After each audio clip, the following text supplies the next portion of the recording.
At the Gui residence stood an extraordinary pavilion. Gui Ryanja, a weary old man, expressed disappointment to his longtime friend, lamenting that after all the years he had waited, only a single cup of drink had been offered to share. Sitting across from him, a man clad in a sea-blue robe exuded an air of detachment, battle scars marking every visible surface of his skin. He remained patient as Ryanja poured the drink, listening as the old man recalled their first meeting when both had been young. Observing his longtime companion, Ryanja noted that despite the solemn and aloof demeanor, the determination in his gaze had never wavered. Exactly 40 years had passed since their first encounter. Upon entering the house, the man in the blue robe had wasted no time, making a request that left Ryanja speechless. He sought the Great Regression technique to return to the past. Shock rippled through Ryanja, unable to immediately comprehend such a demand. The Great Regression technique stood as one of the greatest legacies of the Gui family, a technique meticulously researched and passed down for centuries. Though theoretically within reach, its execution had remained unattainable. 5 materials were required to complete the technique, items so rare that gathering them all had been deemed impossible. Yet, as Ryanja regained his composure, a smile formed. A promise was made. If the man could procure the necessary materials, the technique would be performed. The required items were no ordinary relics. The Thunder Bell, a sacred artifact of the Heavenly Wind cult. The Divine Incense Brazier, a sacred artifact of the Divine Dragon family. The core essence of the 10,000-year carp. The secret demonic soul of the demonic cult. Decades passed, and against all expectations, the man before Ryanja had managed to obtain each of the sacred materials. After disappearing for an extended period to acquire the secret demonic soul, Ryanja had assumed his old friend had perished in some nameless valley. At last, the man in the blue robe took a sip from his drink, voicing his resentment toward the so-called Great Technique, cursing the absurdity of its requirements. He even contemplated the idea of killing Ryanja instead. Time had changed them both. The man sitting before Ryanja had once been someone young and full of vigor, yet now he bore the weight of years and hardship. The transformation had been inevitable in the relentless pursuit of the materials. Yet, Ryanja needed to ask himself what the true purpose behind this desperate need to return to the past had been. In an instant, the cup slammed against the table. A chilling aura of bloodlust emanated from the man, his killing intent undeniable. The reason, he declared, was revenge. Moments later, Ryanja, assessing the man's current strength, determined that even now, vengeance was beyond his reach. Curiosity compelled him to inquire further as he wondered who had been the target of such relentless hatred. A wave of horror swept over Ryanja upon hearing the name, Mugi. This name belonged to the strongest figure in history, the one who had slain the 3 pillars of the Murim world. The leader of the Murim Alliance, the unorthodox alliance leader, and even the heavenly demon himself, all had perished by his hand. To challenge him was an impossible feat. Even so, the man remained resolute. His need for vengeance was unshaken. Only then did he reveal the most shocking truth of all. The heavenly demon, slain by Mugi, had been his father. The revelation struck Ryanja with disbelief, marking this man as none other than the successor of the heavenly demon. Yet, the man denied seeking vengeance merely for his father's death. Nor did he resent the loss of his so-called wretched brother. The deaths of those who had pledged themselves to demons carried little weight. Ryanja hesitated, momentarily confused. The man continued, revealing the true reason. On that fateful day, Mugi had massacred not only warriors, but the innocent as well. Servants, cooks, and even young children. None had been spared. Even the cats and dogs of the household had been slaughtered.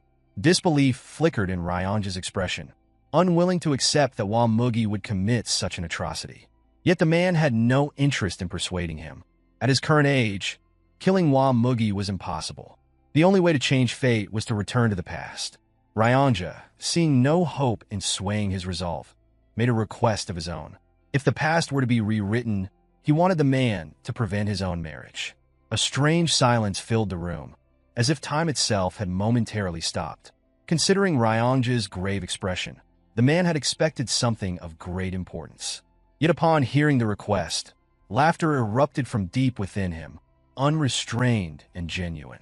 Ryanja, however, was not jesting. He pleaded earnestly, begging to be convinced to remain alone for the rest of his life. Feeling the sincerity in Ryanja's voice, the man agreed to fulfill this request. Shortly after, as he struggled to rise, he urged Ryanja to proceed with the technique. Concern flashed across Ryanja's face, questioning the man's condition. Brushing off the worry, the man dismissed any notion of weakness.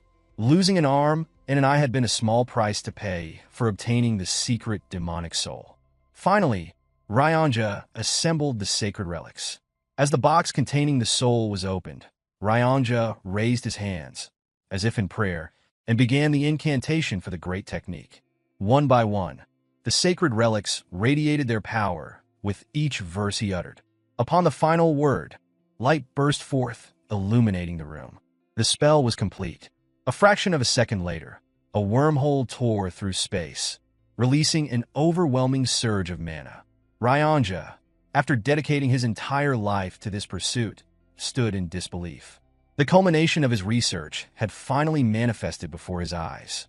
Turning excitedly to share this moment with his old friend, his breath hitched. The old man lay slumped against a pillar, exhaustion evident in every shallow breath. Though battered and weary, he had drifted into an oddly peaceful sleep. Ryanja's gaze shifted toward the portal, the chance to redo everything. Temptation took hold. An apology escaped his lips for what he was about to do. Looking at his sleeping companion, he swore to find him in the past and deliver a warning of the impending disaster. Stepping toward the wormhole, conviction filled his heart. To return to the past had been his lifelong wish, one as great as his family itself. Then his body froze. Realization struck. His acupoint had been sealed. Like a ghost, the old man appeared behind him, demanding to know how Ryanja could even consider such a betrayal. Moving to stand before him, the question was repeated, this time laced with unmistakable fury. With a sharp strike, Ryanja was thrown to the ground. Panic consumed him. He begged for forgiveness, the weight of his momentary lapse pressing upon him. He knew the suffering the old man had endured to gather the materials. He knew that his actions had been a terrible mistake. Tears welled in his eyes as he prayed the old man would show mercy. At last, the old man withdrew his hand, declaring himself a selfish person as well. Caring for no one but himself had been the only way to gather all the required materials. With gritted teeth, he admitted that if Ryanja had been anyone else, death would have been immediate. For the first time in many years, a rare smile crossed the old man's face. He expressed gratitude toward Ryanja for waiting a lifetime. Tears welled in Ryanja's eyes at those words, fully aware that the time for farewell had arrived. Suddenly, the colors of the world around the old man faded, and before long, time itself came to a halt. Scanning his surroundings, confusion overtook him as he attempted to understand what had just occurred. An ancient being materialized from the void, radiating an unfathomable aura. The old man demanded to know the identity of this entity. In response, the being introduced itself as the one who would send him back to the past. It explained that the logic of the heavens was beyond human comprehension. Mere mortals and some materials alone could never make time travel possible. The true catalyst for this technique was not the physical relics, but rather the immense effort it had taken to obtain them. The old man had passed the test. His entire existence had been defined by the singular goal of collecting those items, sacrificing everything to do so. Forgiving Ryanja had been the final challenge. Surprisingly, it had been the most difficult trial of all, yet he had passed it effortlessly. With no hesitation, the old man instructed the being to proceed. In return, the being posed a question, wondering what would be done once back in the past. Without a moment's doubt, the old man answered. The goal was to kill the one who deserved to die and save those who had been unjustly taken. A meaningful life was what he sought, to erase regret. Ever since birth, every action had been dictated by external forces, pushed in different directions, controlled by unseen hands. Life had passed by without true autonomy. As the ancient being listened, an unexpected smile formed upon its face. Curiosity stirred within it, intrigued by the kind of life that awaited him. It looked forward to witnessing his new journey. With those final words, the being vanished into thin air. At that moment, time resumed. Ryanja continued speaking, still lost in his apologies. Repeating his earlier request, he once again implored the old man to stop him from ever getting married. Without acknowledging the plea, the one-handed old man stepped toward the portal, prepared to rewrite his fate. Fading into the light, he left Ryanja behind, who called out in desperation, demanding that the promise be remembered. Moments later, the old man found himself standing before a massive crowd. Cheers erupted around him. His identity in this life was clear. He was known as the second young master of the demonic cult, Geom Mugeuk. Gazing upon the colossal statue representing the cult's symbol, awe swept through him. Wearing a solemn expression, a smile crept onto his lips. The confirmation was clear. This was truly the past. The audience within the arena continued chanting his name. Suddenly, his attention shifted toward the head of the cult. Seated with an air of nonchalance was Cheonma, the heavenly demon, Mugeuk's father. A deep sense of longing surfaced within him. Seeing his father at his peak, alive and well, stirred emotions he had long buried. A smile formed before an unexpected thought took hold. Perhaps it was time to surprise his father. Before he could act, a brown-haired man forcefully smashed his sword against the floor, demanding Mugeuk's attention and insisting that the fight begin. Only then did Mugeuk register his surroundings. The arena was now empty, with only himself and the brown-haired man standing in its center. Recognition dawned. This was the day of the demon skirmish. His father, the heavenly demon, had declared that the position of cult leader would not be limited to his own bloodline. The decision had caused an uproar. Anyone who proved themselves the strongest would be given the chance to claim the title of Heavenly Demon. To demonstrate the seriousness of his declaration, a tournament had been held among the next generation of the cult's leaders. The victor of the demon skirmish would earn the right to challenge either of the Heavenly Demon's two sons. Whoever emerged victorious in that fight would be granted a single wish by the Heavenly Demon himself. One of those challengers now stood before Mugeuk, this brown-haired man who insisted that surrender was the only option. Mugeuk recalled his past with greater clarity now.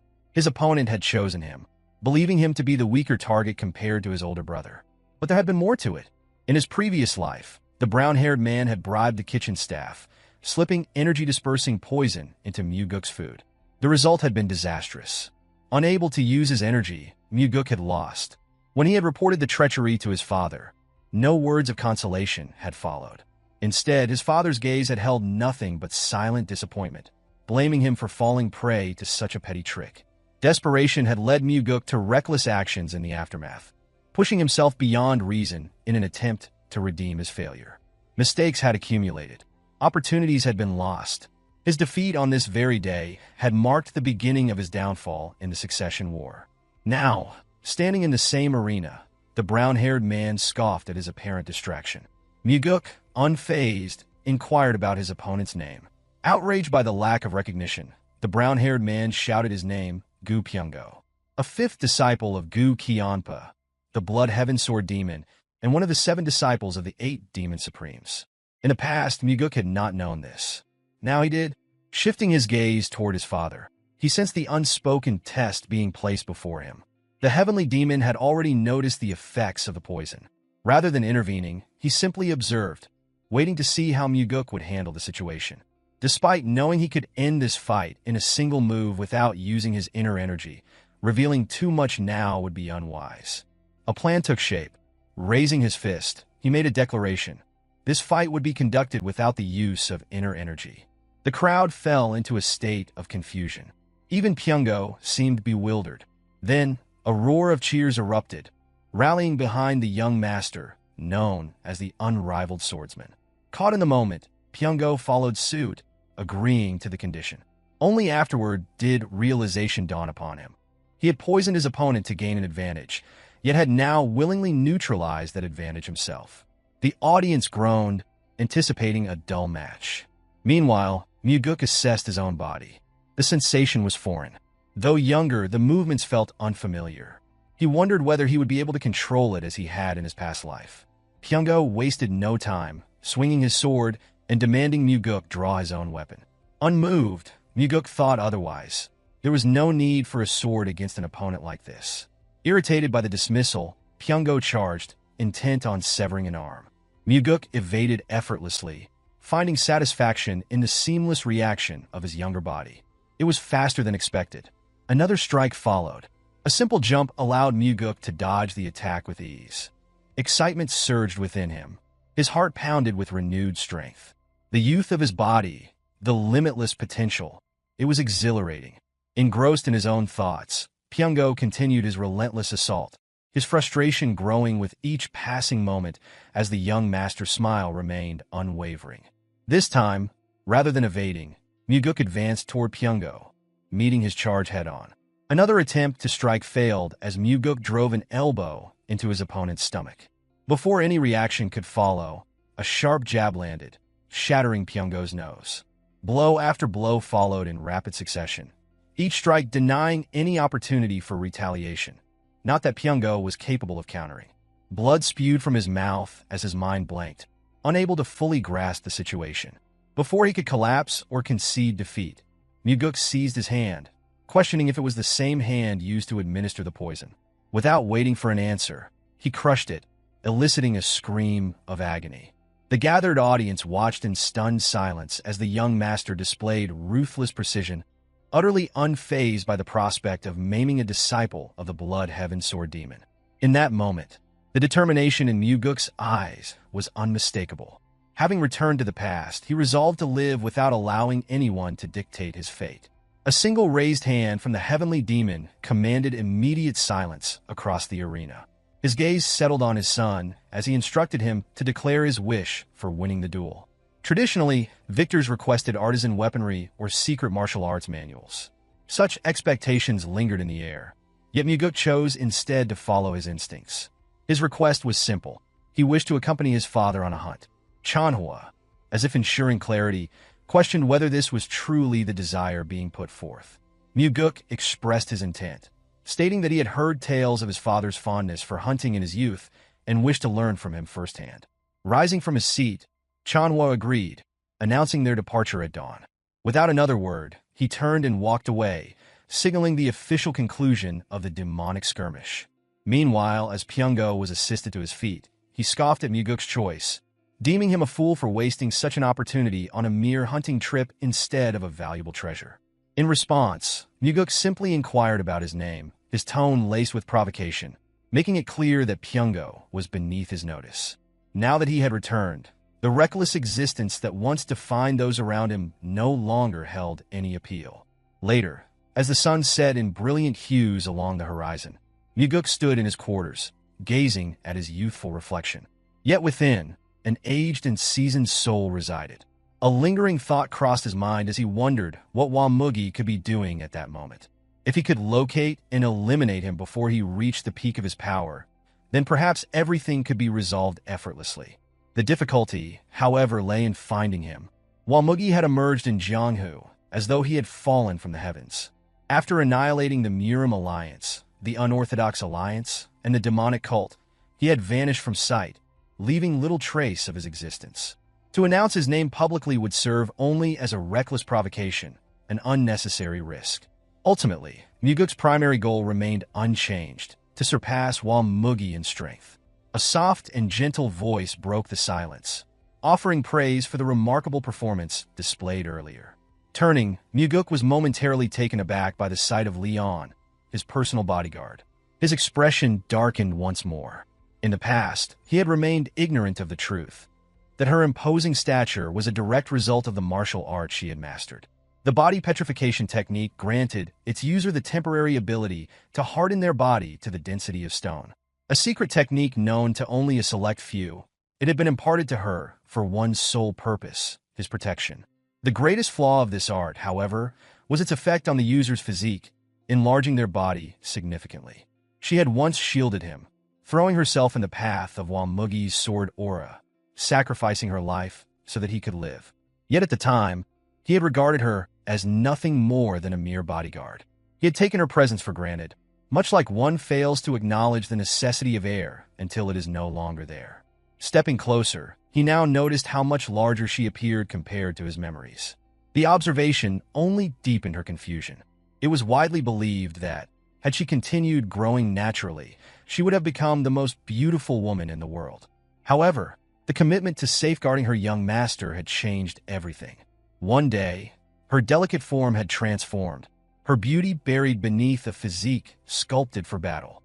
Unbeknownst to him at the time, she had wept over her transformation, struggling with the loss of what she once was.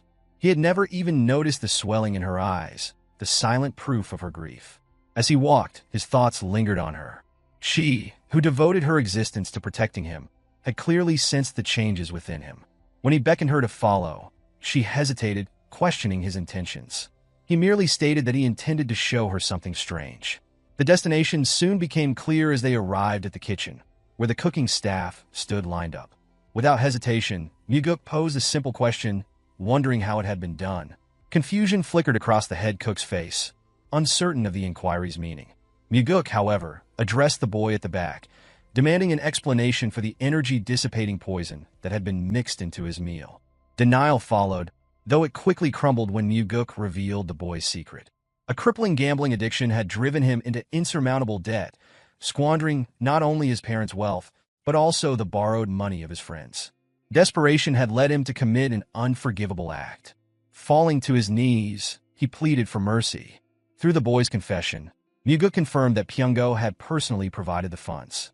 The moment the truth emerged, Mugeuk ended the boy's life with a single, clean strike, shocking all who witnessed it. Shame accompanied his final moments, as Mugeuk condemned the act of poisoning another's food. The head cook, bowing low, immediately accepted full responsibility. Yet Mugeuk dismissed any need for punishment, reasoning that the crime was not his to bear. In the end, no further lives were taken, and Mugeuk simply placed an order for his dinner: shredded chicken noodles. A seemingly ordinary request, yet one that carried weight, for it had been far longer than it appeared since he last tasted it. Leon found the request odd, recalling that the young master had eaten the dish only a few days prior. Mugeuk, however, merely offered a knowing smile. For him, decades had passed since that last meal. By morning, Cheonma stood prepared for the hunt. A moment of confusion flickered across his face as he noticed the sheer number of items Mugeuk had brought along. A bag overflowing with supplies, his body adorned with layers of equipment, all seemingly unnecessary for a simple one-day hunt. With mild amusement, Cheonma remarked on the excess, yet Mugeuk suggested that an extended trip might prove enjoyable. Commending such ambition, Cheonma accepted the notion, and together they set forth. Deeper into the mountain range, their path wound through the valley, the wilderness stretching endlessly before them. It was then that Cheonma spoke, acknowledging that his son was far more capable than expected. Mugeuk, unsurprised, recognized that his father had already seen through the concealment of his true abilities. The moment for truth approached, and revealing it to his father seemed inevitable. Mugeuk acknowledged that he had deliberately concealed his true skill during the fight, yet his father had still noticed.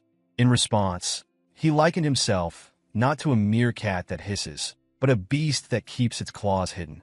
Cheonma, unfazed, posed a simple question, wondering why a beast would ever choose to hide its claws. The question caught Mugeuk off guard. He had never considered it from that perspective. His father's smirk followed, a quiet confirmation of his thoughts. That was precisely why he remained a meerkat. The soaring sword art, an advanced martial discipline passed down exclusively through the heavenly demon's bloodline, was known to rival the techniques of the demon supremes. When questioned about his proficiency, Mugeuk asserted that he had mastered it completely. In an instant, a lightning-fast energy bullet shot toward him. Instinct alone saved him. His face turned just in time, the deadly force narrowly missing him.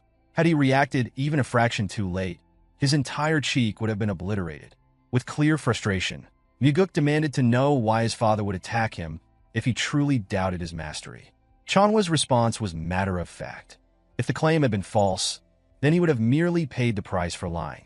Yet the successful evasion proved his words to be true. Even so, Mugeuk protested, arguing that since his features resembled his father's, a scar would not be a good look. Cheonma observed his son intently, realizing that he may have been too harsh.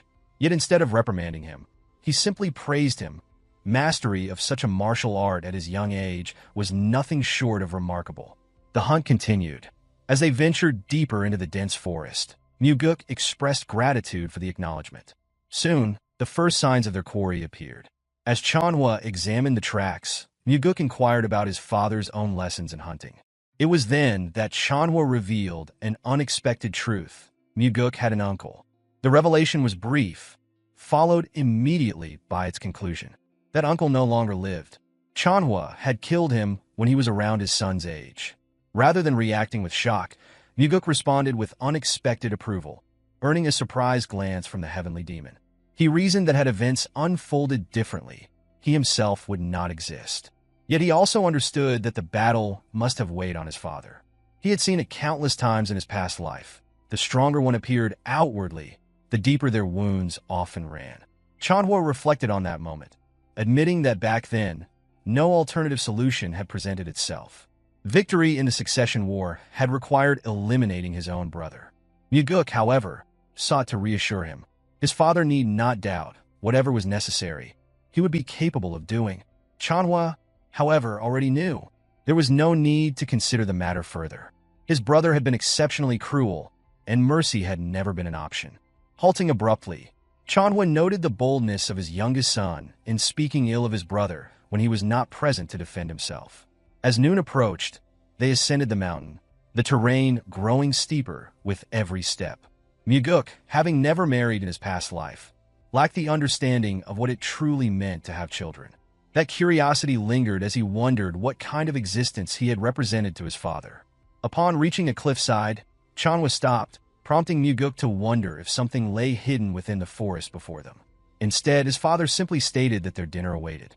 Lowering his bag, Mugeuk prepared himself to strike, but Cheonma posed a critical question, wondering how something could be killed if it was unseen. Without waiting for a response, he proceeded to instruct his son, guiding him to close his eyes and attune himself to the world around him. Martial masters, when analyzing opponents, relied not solely on sight, but on sensing the subtle vibrations in the surrounding air. This perception was often referred to as the energy flow of a being.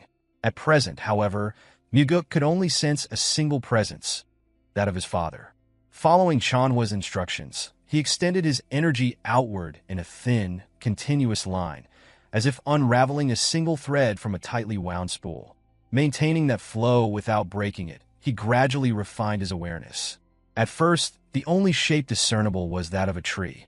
Yet as the search continued, the outline of a living creature came into focus.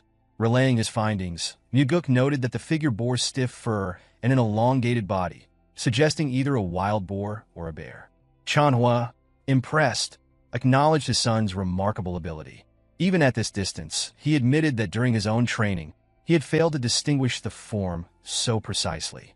Mugeuk, in turn, attributed his success to nothing more than a naturally gifted body, one that absorbed martial arts with ease. As night fell, the scent of roasting meat filled the air.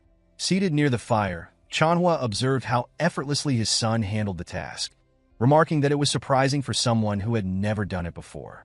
In truth, countless wild boars had been hunted for survival before Mugeuk had ever returned to the past. Engaging his father in conversation, Mugeuk subtly maneuvered the situation to earn his favor. A genuine sense of satisfaction followed, knowing that his father regarded him positively. Cheonma then posed a pointed question, wondering whether this hunting excursion had merely been an attempt to impress him and secure the role of successor. The notion, however, was dismissed outright. Mugeuk had no need to rely on his father's influence to attain that position. He could become the successor on his own terms. Cheonma, acknowledging the confidence in that statement, then inquired about the true motivation behind the hunt. Mugeuk offered two reasons. The first was simple. He wished to learn all that he could from his father, to grow stronger. Before divulging the second, he launched into an explanation. Strength was not something he pursued merely to become the heavenly demon. His father was still alive, healthy, and strong. Wasting his youth fixated on succession held no appeal. Instead, his true goal lay in mastering the heavenly demon's martial arts.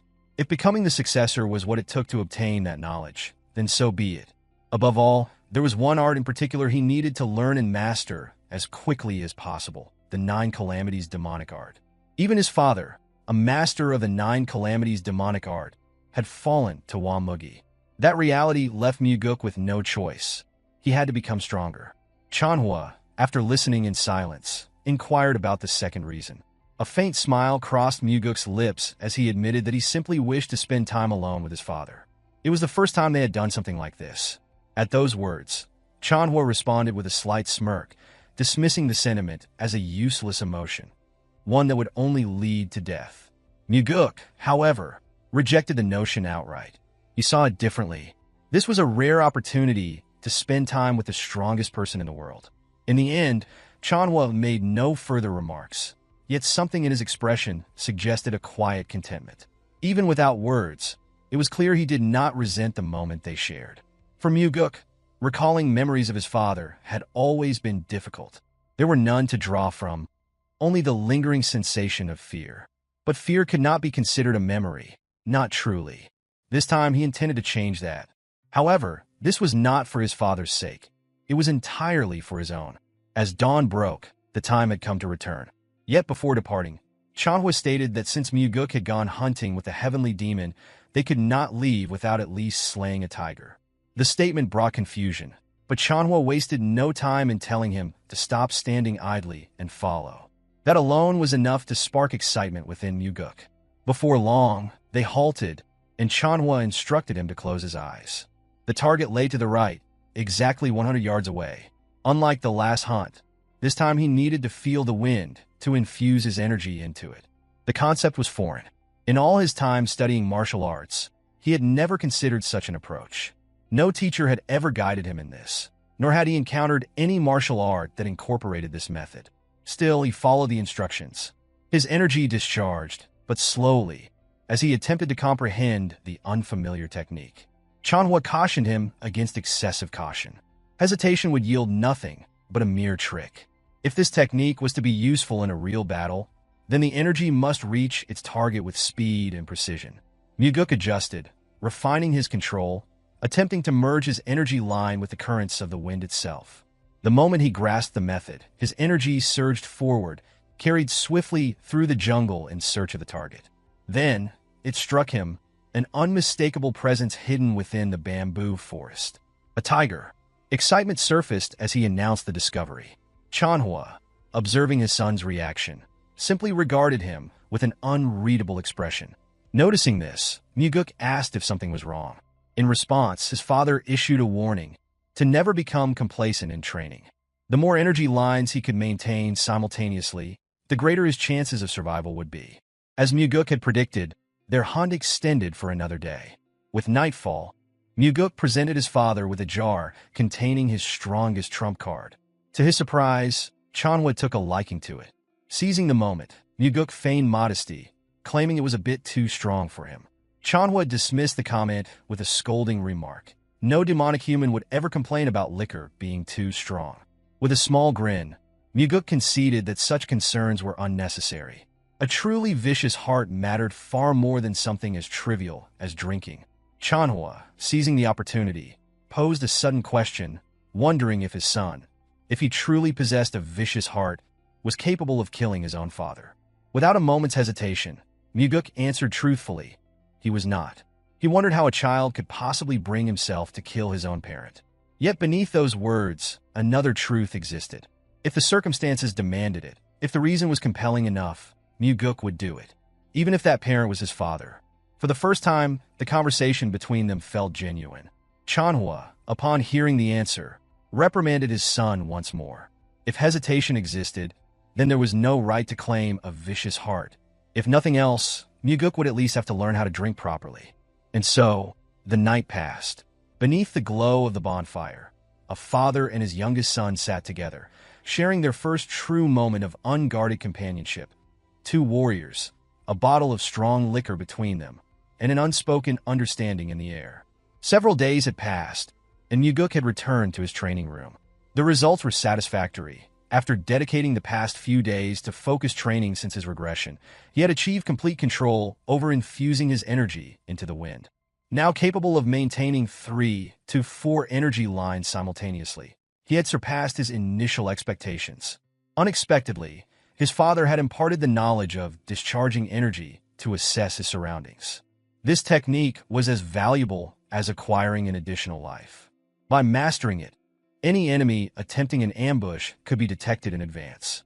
If his training continued and he developed the ability to release more than 10 energy lines at once, even the most refined stealth techniques would become ineffective against him. Despite all his father's strength and mastery of the 9 Calamities demonic art, even he had ultimately fallen to Hwa Mugi. That defeat had not come through direct combat, but through infiltration. The Heavenly Demon Pavilion, one of the most secure locations in existence, had been breached. The pavilion was fortified by 3 layers of barrier formations, 6 separate trap formations, and an elite force of hand-picked warriors. Its defenses were further reinforced by the 8 Supremes, stationed in all 8 directions, each commanding their own powerful subordinates. In the north, the demonic swordsmen of the Northern Heaven Sword family stood under the leadership of the One-Sword Supreme. In the south, the demonic bladesmen of the Southern Heavens Blade followed the Blood Heaven's Sword Demon. In the east, the Iron Fists of the Eastern Fist faction trained under the undefeated Fist Demon. In the west, the demonic sorcerers of the Western Illusion Formation were led by the Soul-Stealing Demon. The northeast housed the Faceless Swordsmen, who sought to inherit the title of the evil, Smiling Demon. The southeast belonged to the Drunken Swordsmen, perpetually intoxicated under the guidance of the demonic drunkard. In the southwest, the Poison Fangs, alongside the Poison King, dedicated themselves to the study of all manner of toxins. Finally, in the northwest, the Crazy Monks devoted themselves to the demonic Buddha's doctrine, embracing madness as enlightenment. At the time, Mugeuk had assumed that the enemy had forcefully broken in from the outside. Only later did he come to realize that the outer defenses had remained untouched. The breach had occurred from within. A conclusion became undeniable. One among the 8 Demon Supremes had allowed Hwa Mugi to infiltrate the Heavenly Demon Pavilion, bringing him directly before the Heavenly Demon himself. Perhaps more than one had been involved, for no traitor had ever been discovered. At present, the identities of the betrayers mattered little. For now, all 8 Demon Supremes were regarded as traitors in Mugeuk's eyes. In the past, following his father's death, none of them had sought retribution. Instead, they had chosen to disband the demonic cult entirely. This time, things would be different. This time, Mugeuk would use them all for his own purposes. Stepping outside, a familiar voice interrupted his thoughts. Leon's name was being called, mockingly, with an insult attached. A bald man stood before her, flanked by his henchmen, growing impatient over Mugeuk's absence. Having spent several days within the training room, his continued absence had evidently agitated them. The man, exasperated, ordered Leon to fetch the young master. Before she could respond, Mugeuk emerged, inquiring about the commotion. His gaze landed on Leon, and his displeasure was evident. He chastised her, reminding her once again to focus on her own matters instead of waiting idly for him. The bald man wasted no time, interjecting with a barrage of questions. A disciple of the Blood Heaven's Sword Demon, Yongpo.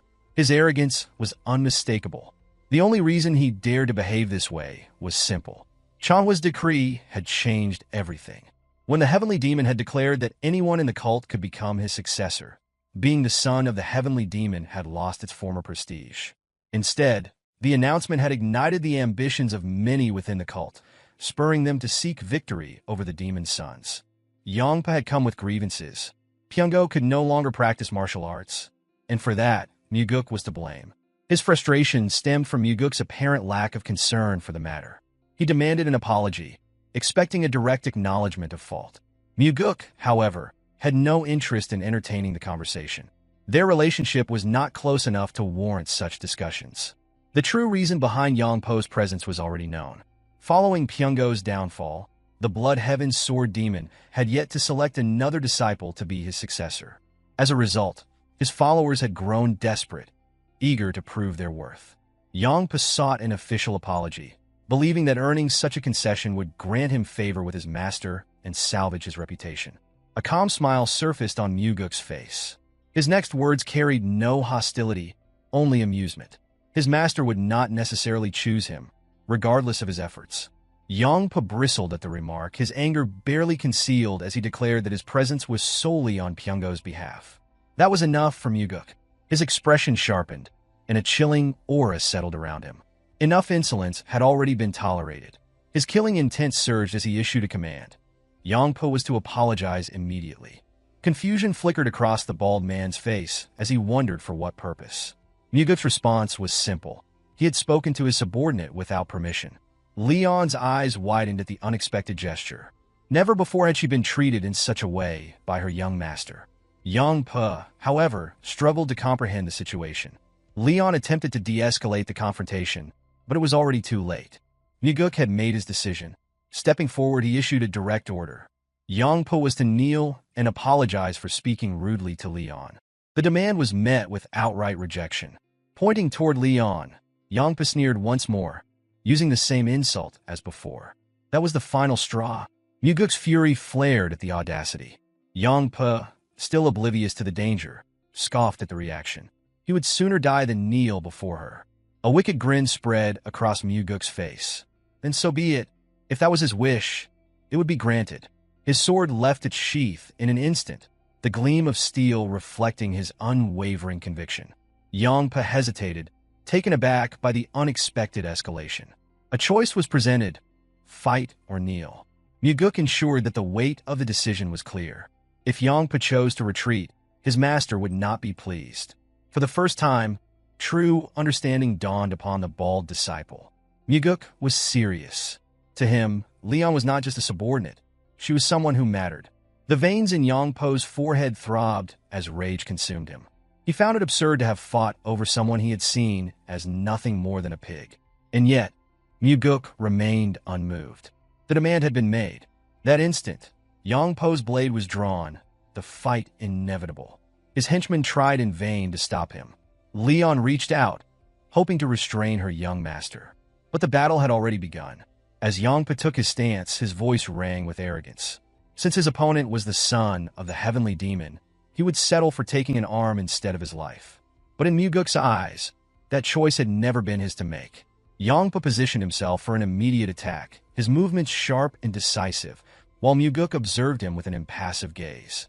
Yong-pa swiftly swung his sword, aiming to sever the young master's hand, but the strike was effortlessly avoided. Before another move could be made, Mugeuk's blade had already pierced through his opponent's mouth. It was an instant kill, executed without hesitation. The sudden and brutal end left the surrounding henchmen, along with Leon, in shock. Mugeuk regarded the scene with detached finality, stating that the cause of death was the man's own mouth. That same mouth had been used to insult a subordinate and had refused to offer an apology. Withdrawing his sword, he allowed Yong-pa's lifeless body to collapse. His eyes remained devoid of emotion, as if he had merely crushed an insect beneath his heel. The two remaining henchmen rushed forward in a panic. One of them, his voice trembling, questioned whether the young master was prepared to face the consequences of such an act. Fear seized their expressions as Mugeuk remarked on the striking similarity between their mouths and Yong-pa's. Without pause, he issued a demand, instructing them to deliver his words precisely as spoken. Understanding the unspoken threat, they retreated to their own pavilion. Leon, her voice laced with unease, hesitated before asking why such an action was taken on her behalf. Mugeuk responded with a smile, noting the irony of her concern for his well-being despite the emotional wound she bore.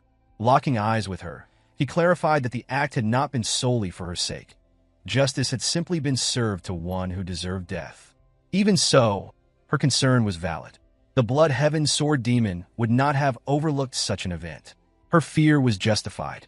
The 8 martial masters of the demonic cult wielded both immense influence and unparalleled martial prowess.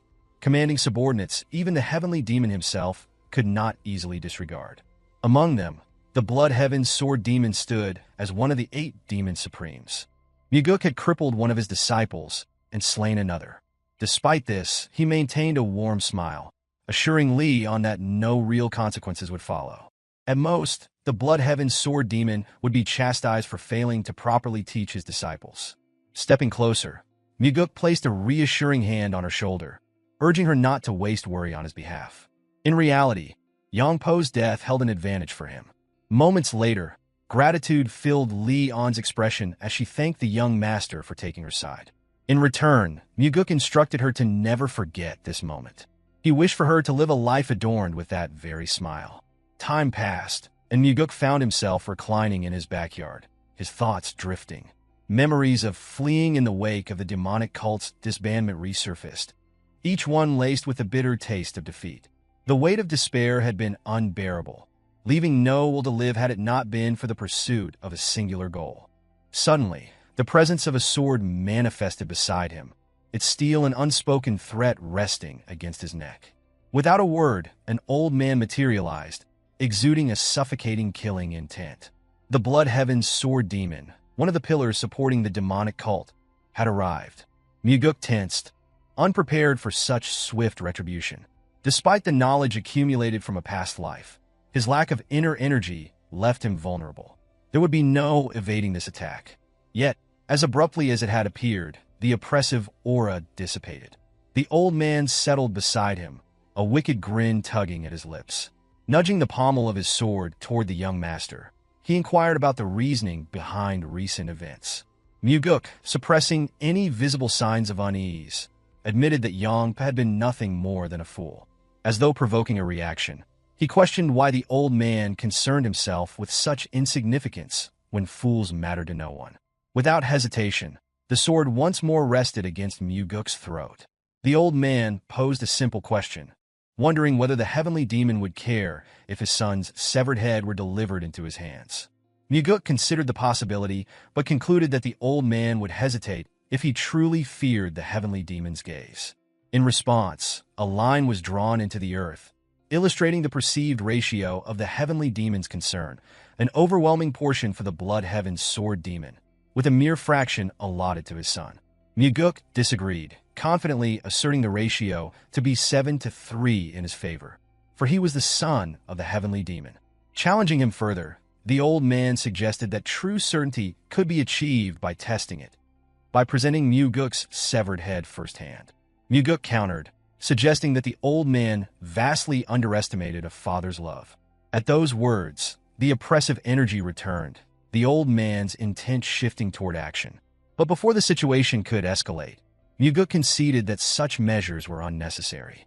After all, the heavenly demon had 2 sons, but there was only one Blood Heaven's sword demon. Understanding settled over the old man, amusement flickering in his gaze. Mugeuk was no fool, unlike his disciple. In turn, Mugeuk silently mused that had the disciple possessed even a fraction of his master's cunning, he might still be alive.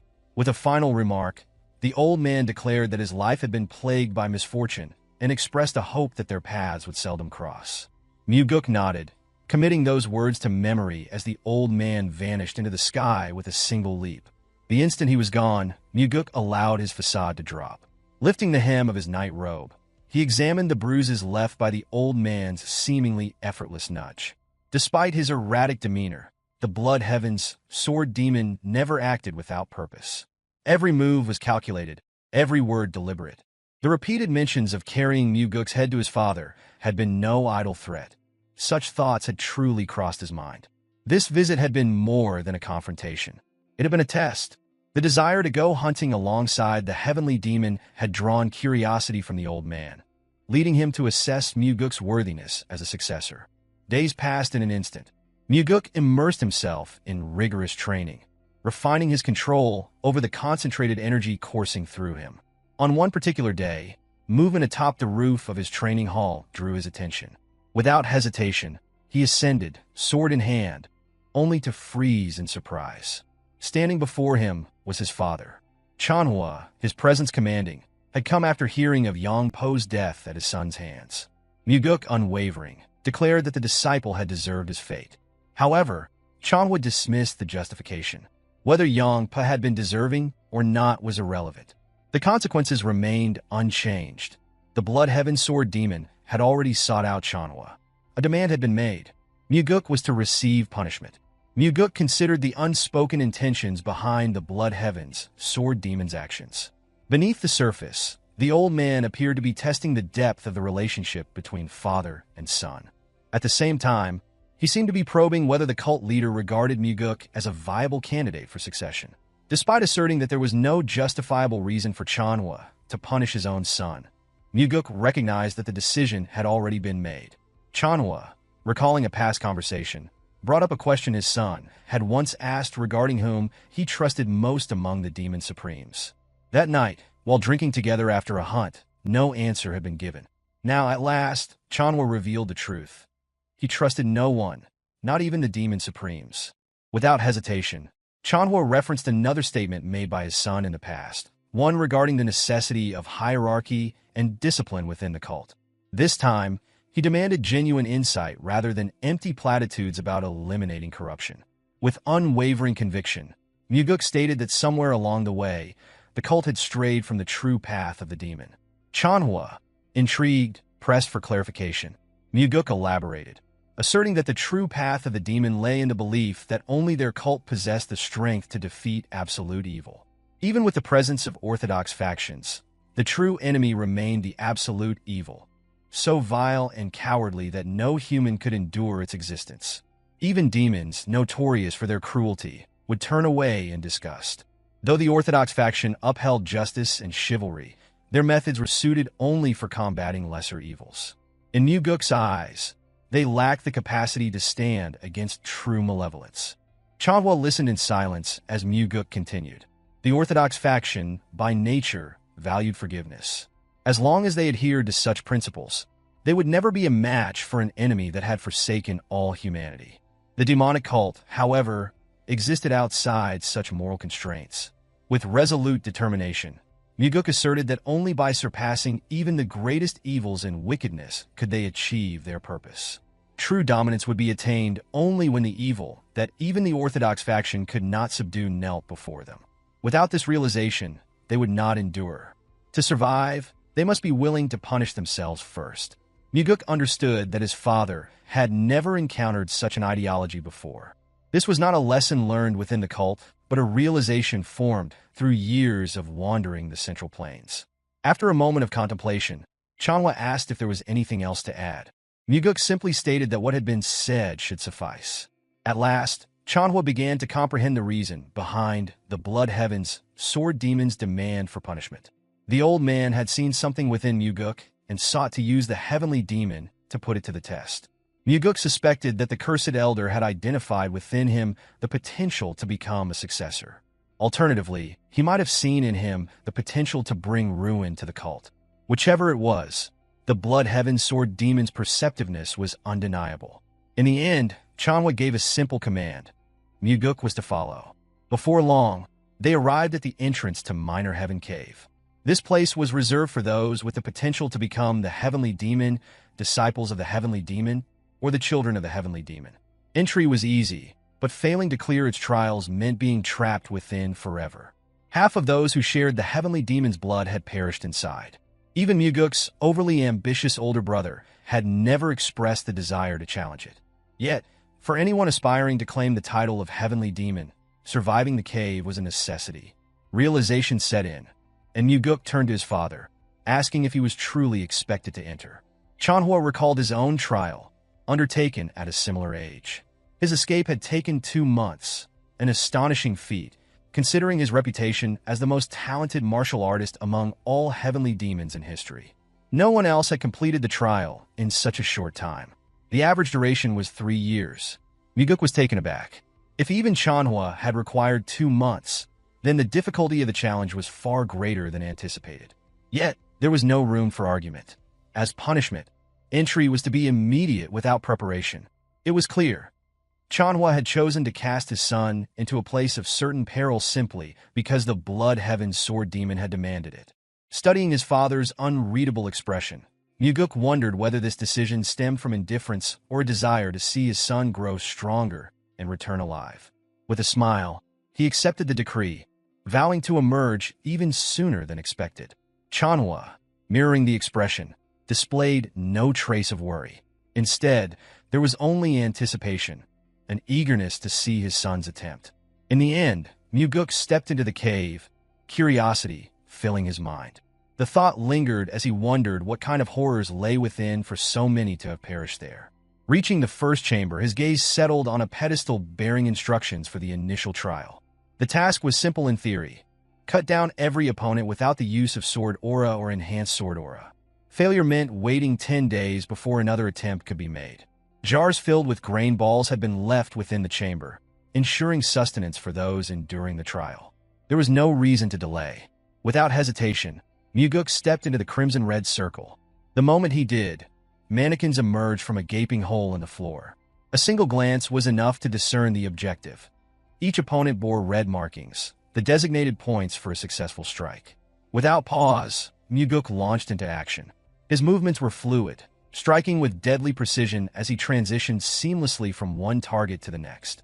Like an unrelenting tidal wave, he carved through the endless sea of mannequins within the allotted time. Despite his skill, the challenge proved more arduous than expected. As the trial progressed, fatigue weighed upon him, and a handful of targets remained standing. A single failure would mean repeating the trial. Reacting instantly, he surged forward, cutting down another foe. Only 4 remained. Mugeuk surged forward, his blade flashing as he swiftly cut down 3 more targets. Turning back, his gaze locked onto the final opponent, its red-marked neck presenting the designated strike zone. Without hesitation, he planted his foot firmly and launched himself forward. In the last possible moment, his sword met its mark, and the final mannequin collapsed. Regulating his breath, he steadied himself, acknowledging how dangerously close he had come to spending another 10 days trapped in the trial. A single lapse in focus had nearly cost him. Given his current abilities, he knew that passing this test before his regression would have been impossible. With the completion of the first trial, the path to the second was revealed. Moving forward, his eyes fell upon a stone slab filled with inscriptions, messages left behind by previous challengers.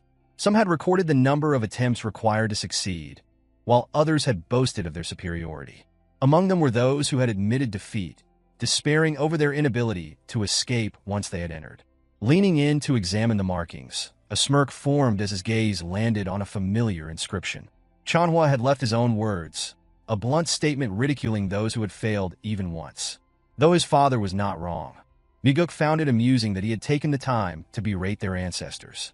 Continuing through the hall, he entered a new chamber, where an array of weapons lay meticulously arranged. The variety suggested that the upcoming trial required their usage. Approaching the instruction pedestal, he took in the next challenge. The sword mounted on the wall had to be used to split a stone in half within 2 hours. Unlike the first trial, this one permitted the use of both ordinary and enhanced sword aura. Failure to complete the task within the allotted time meant waiting 20 days before another attempt. Stepping onto the red circle, another pedestal emerged, presenting a single, polished stone ball. 2 hours had been given for a task that, at first glance, seemed laughably simple. Cutting a single ball in half with enhanced sword aura should have been effortless. Hundreds could be cut in that time. Yet something about the instructions seemed off. Mugeuk hesitated, pondering the reasoning behind the task. A simple solution often concealed a deeper complexity. Testing his theory, he swung his chosen sword at the ball. The instant his strength connected with the stone, the blade snapped in two. Observing the result, he quickly deduced that an ordinary strike would not suffice.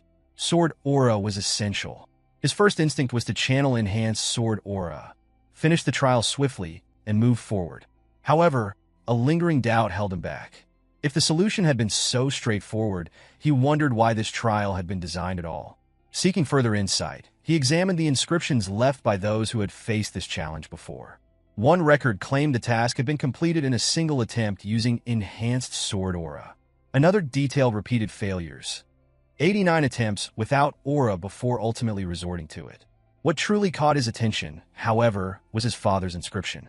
Unlike the previous trial, where Cheonma had merely ridiculed others, this time, his words carried a deeper implication. If there's heat, they lose. Mugeuk momentarily froze, recognizing the deviation from his father's usual bluntness. Cheonma's statement was not a mere insult, but a warning. Contemplating it further, the meaning became clear. The only true way to pass this trial was to avoid using aura altogether. Armed with this revelation, Mugeuk began attempting to break the ball using sheer physical strength. One by one, the weapons he wielded shattered upon impact.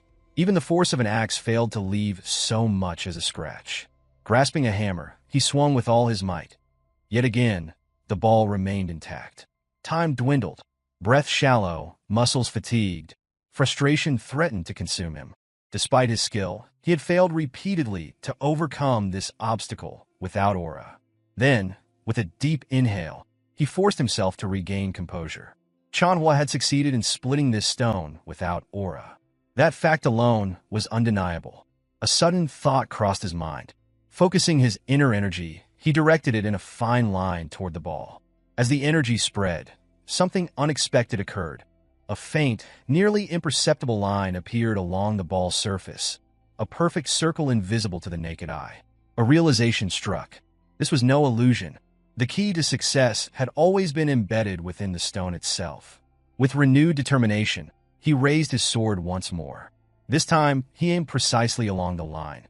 The blade sliced cleanly through, severing the ball in half in a single, flawless stroke. As the two halves fell apart, a bright smile spread across his face. But his victory was quickly met with surprise. Within the hollowed-out core of the split stone, an unexpected sight greeted him. A concealed cavity containing a demonic essence pill. A practitioner of demonic martial arts who consumes the pill would gain an immense surge of energy. It becomes evident that if the ball had been cut using any form of sword aura, the pill inside would have detonated due to the generated heat. With a deep sense of gratitude toward his father, the instructions engraved on the stone slab are heated, ensuring no heat is produced during the process. After securing the pill, Mugeuk immediately begins meditation to absorb its power. The energy from the pill is guided through his meridians, channeling directly into the core of his inner energy. The moment the process is complete, a powerful surge erupts from within. Upon opening his eyes, an unfamiliar, yet formidable strength courses through his body. The deficiency in energy that plagued him upon his return has now been rectified. During the third trial, Mugeuk meticulously analyzes the instruction slab. The engraved guidance demands the ability to distinguish between life and death. Should failure occur, another opportunity would be granted 5 days later. Standing on the red circle, a stone pedestal emerges, presenting a grid filled with various herbs. Recognizing the nature of the trial, it becomes clear that identifying medicinal herbs from poisonous plants is the key to success. Memories of past efforts surface. Extensive searches undertaken to procure the ingredients requested by Ryanja. The ability to differentiate between a multitude of herbs and toxic flora, along with an understanding of their effects, renders this challenge exceedingly simple. The single, non-poisonous herb is selected without hesitation. Moments after the first choice is made, the pedestal descends and rises again, presenting another herb in its place. The trial is designed to prevent reliance on mere luck, ensuring a second round of selections. Those unfamiliar with herbs would be forced to consume them, discerning their nature through experience.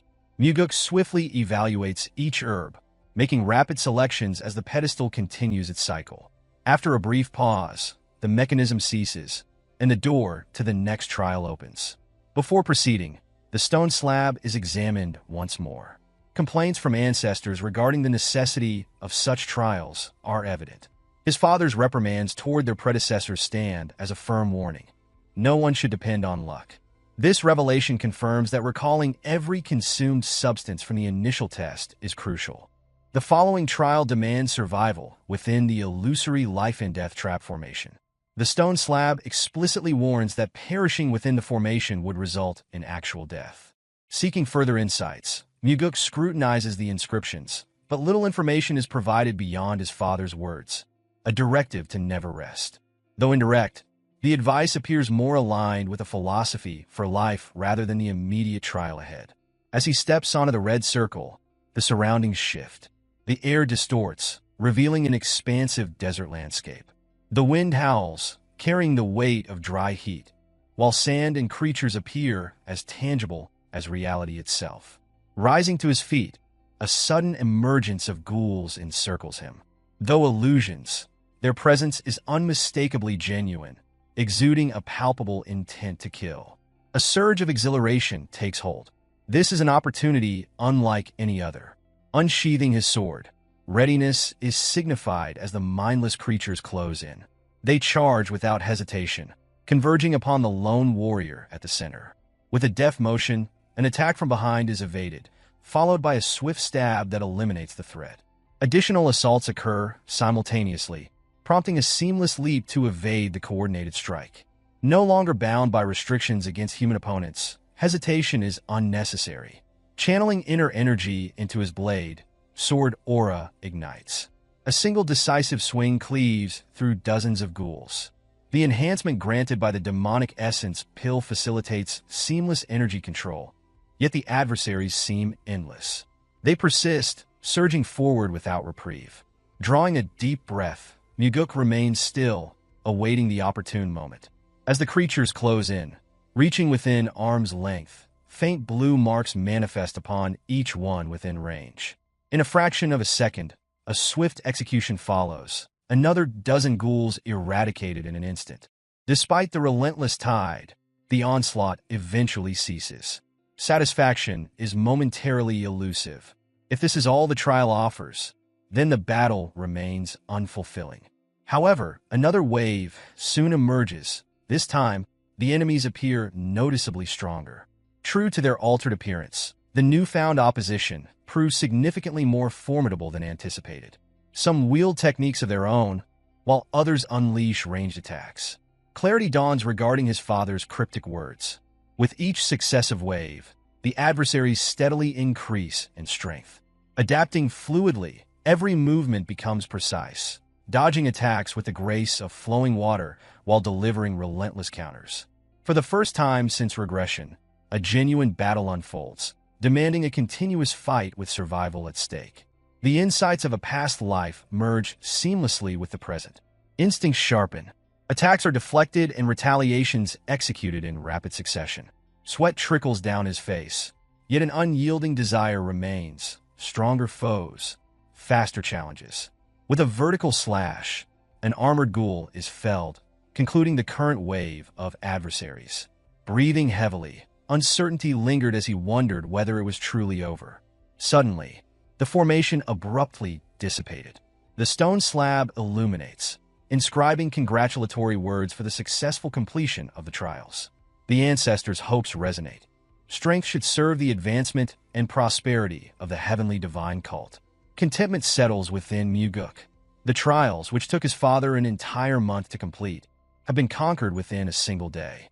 If such a feat were made known, uproar within the cult would be inevitable.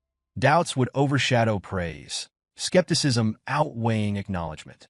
With this in mind, a decision is made to remain and continue training. The intent is clear. Fully assimilate the accumulated insights and solidify mastery. Only upon completion would the journey continue. When the time comes to report to his father, exactly 100 days will have passed. The claim will be simple. Every effort was made, yet the record remains unbroken. A moment of gratitude surfaces. The note left behind, the instruction to sever the stone ball without aura, and the guidance to persist through the final trial. All of it proves invaluable. A fleeting smile graces the face of the heavenly demon before his composed demeanor returns. Cheonma offers praise, albeit in a stern manner. At the very least, the son is not a fool. In response, Mugeuk asserts his identity, the son of the heavenly demon. Before regression, assumptions dictated the belief that his father merely took pleasure in forcing children into battles of life and death for succession. Now perception shifts. The heavenly demon is not one who relishes the bloodshed of his offspring, but one willing to endure their deaths if it serves the greater good of the cult.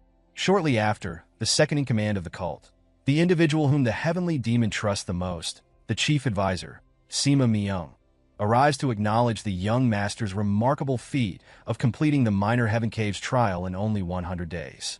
Myung approaches with a matter of importance regarding the cult, a clear indication that the heavenly demon has assigned this task. The matter at hand concerns an anonymous letter received, detailing ongoing corruption within the demonic army, one of the cult's formidable combat divisions. The leader of this army is a direct sibling of the Bloodheaven Sword Demon. Myung explains that a similar letter surfaced the previous year, prompting an independent investigation that ultimately failed. To address the issue more effectively, Myung proposes that Mugeuk take on the role of Special Investigation Officer and personally oversee the matter. Understanding the gravity of the situation, Mugeuk acknowledges the peril involved. Any individual found complicit in corruption faces immediate execution, and those engaged in such deceit will go to great lengths to conceal their crimes.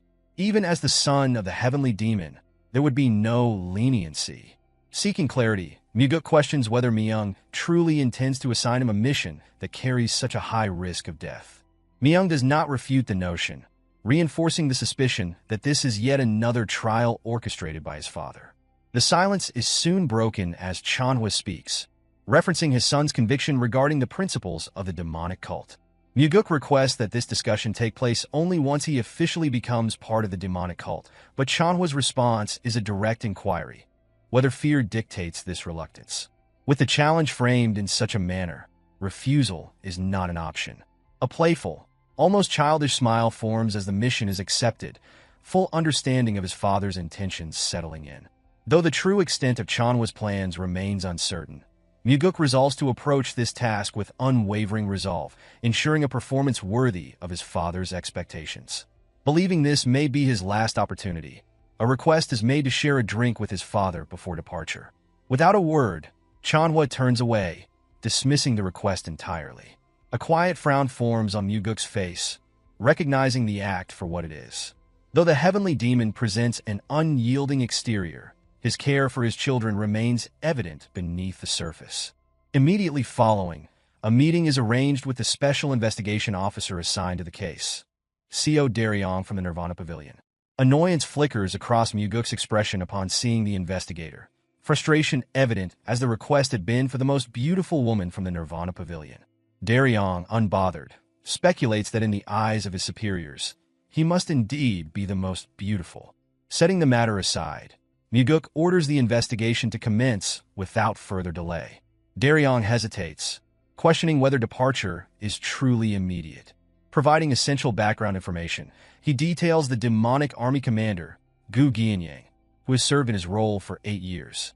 The demonic army, known for undertaking perilous missions, has earned its status as an elite force, demonstrating both skill and efficiency. Mugeuk shifts the discussion to the corruption allegations, noting the investigators' apparent lack of enthusiasm. Daryong, appearing resigned, suggests that exposing corruption within the demonic army would change little in the grand scheme. The implication is clear. Without reform among the cult's leadership, systemic corruption will persist. Probing further, Mugeuk questions whether hesitation stems from fear, given that the previous special investigation officer perished while conducting the same inquiry. Daryong dismisses the concern, revealing that the fallen officer had been his direct superior and mentor. Before long, arrival at the demonic dragon court is met with immediate resistance. 2 imposing guards stationed at the entrance exude hostility, refusing passage without authorization from higher authorities, an expected display of hazing. Without hesitation, Daryong produces the official order document, demanding compliance. Yet, defiance persists, the guards mocking the fearless yet diminutive investigator before them. One even suggests that beyond the title of Special Investigator, Daryong holds no real power. Interrupting the exchange, Mugeuk calmly questions whether the guards recognize his identity. Even with full awareness of his status, they persist in obstructing the investigation, compounding their insubordination with blatant disrespect. Without warning, Mugeuk delivers swift, calculated kicks, striking his targets with precise force. Writhing in pain, the guards are rendered incapable of further interference. Turning to Daryong, Mugeuk reprimands him for standing idle, instructing him to proceed. Inside, a greater obstacle presents itself. Not mere guards, but an entire squadron intent on obstructing progress. Raising his voice, Daryong brandishes the official document, accusing those present of actively impeding an investigation sanctioned by the cult's leadership. From the rear of the formation, an accusation is hurled, alleging that the investigators seek only to cause disruption. In response, Daryong demands the identity of the speaker. The figure identifies himself as Go Dang, First Corps Captain of the demonic army. A reputation for ruthless acts precedes him, making him notorious even among his peers. Undeterred, Daryong asserts authority, warning that interference will result in formal charges for disrupting an investigation conducted by the Nirvana Pavilion. Wearing a smug expression, Go Dang scoffs, dismissing the threat entirely. Stepping forward, Mugeuk addresses the brute, remarking that their meeting is long overdue. Closing the distance, a handshake is extended, an act that swiftly transitions into a crushing grip. A sharp, involuntary wince betrays Go Dang's pain. Mugeuk calmly reiterates the urgent need to meet the demonic army commander, issuing a subtle yet undeniable warning through sound transmission. Further resistance will cost Go Dang his hand. A tense silence lingers between them. For a moment, defiance flickers in Go Dang's gaze, his voice low with threat. Yet, Mugeuk stands unmoved, unfazed by the implied danger. Realizing the futility of resistance, Go Dang relents, albeit with lingering humiliation. Daryong, curious about their interaction, inquires whether Mugeuk is personally acquainted with the first corps captain. The response is brief. This encounter is their first. The concession had not been made out of respect, but rather out of necessity. The silent threat of losing a hand had been enough to enforce compliance. With no further obstructions, the path leads to the 7th floor, where the demonic army commander's office awaits. Yet one final act of defiance remains. Elite guards posted at the entrance, prepared to block entry. Exasperated by the endless resistance, Mugeuk steps forward, issuing a final warning. Holding the document aloft, he reminds them that obstructing an officer is one matter, but standing in the way of the cult leader's authority is another entirely. The document represents the will of the heavenly demon himself. Any further defiance would be direct defiance of the cult's leader. At last, the voice of the commander echoes from within, granting permission for entry. Seated leisurely, the demonic army commander, Gianyang, extends a welcome to the 2 special investigation officers. Mugeuk regards him with indifferent eyes while Gianyang offers an apology for his subordinate's rude behavior, attributing it to ignorance. Despite appearing ordinary and composed, Gianyang exudes an immeasurable strength, one that Mugeuk can clearly perceive. This overwhelming energy causes Daryong to tremble, struggling to maintain composure.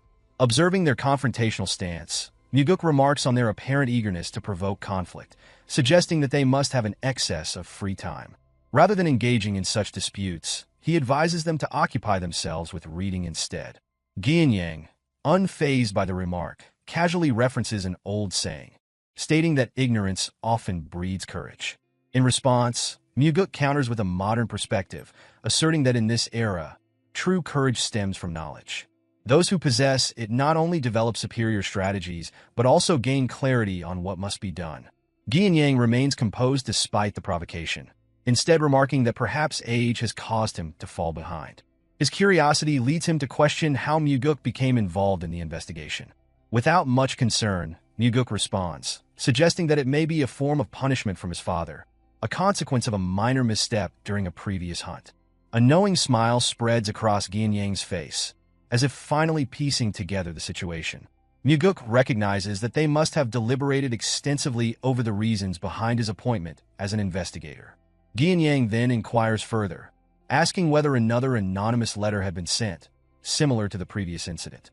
While Daryong hesitates, insisting that such information cannot be disclosed, Mugeuk openly confirms it, surprising his companion with this revelation.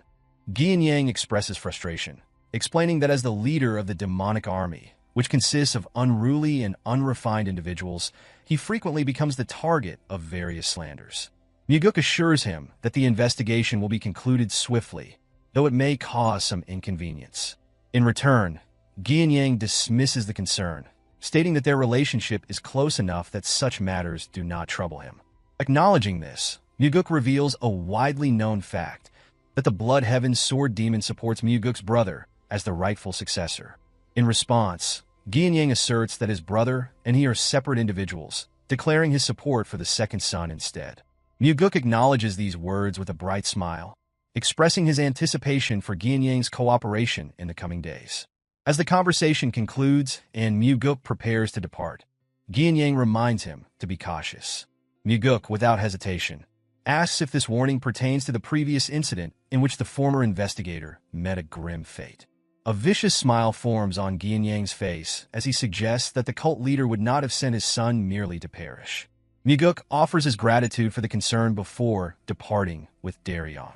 Turning away from the commander, a quiet smile forms on Mugeuk's lips as realization dawns.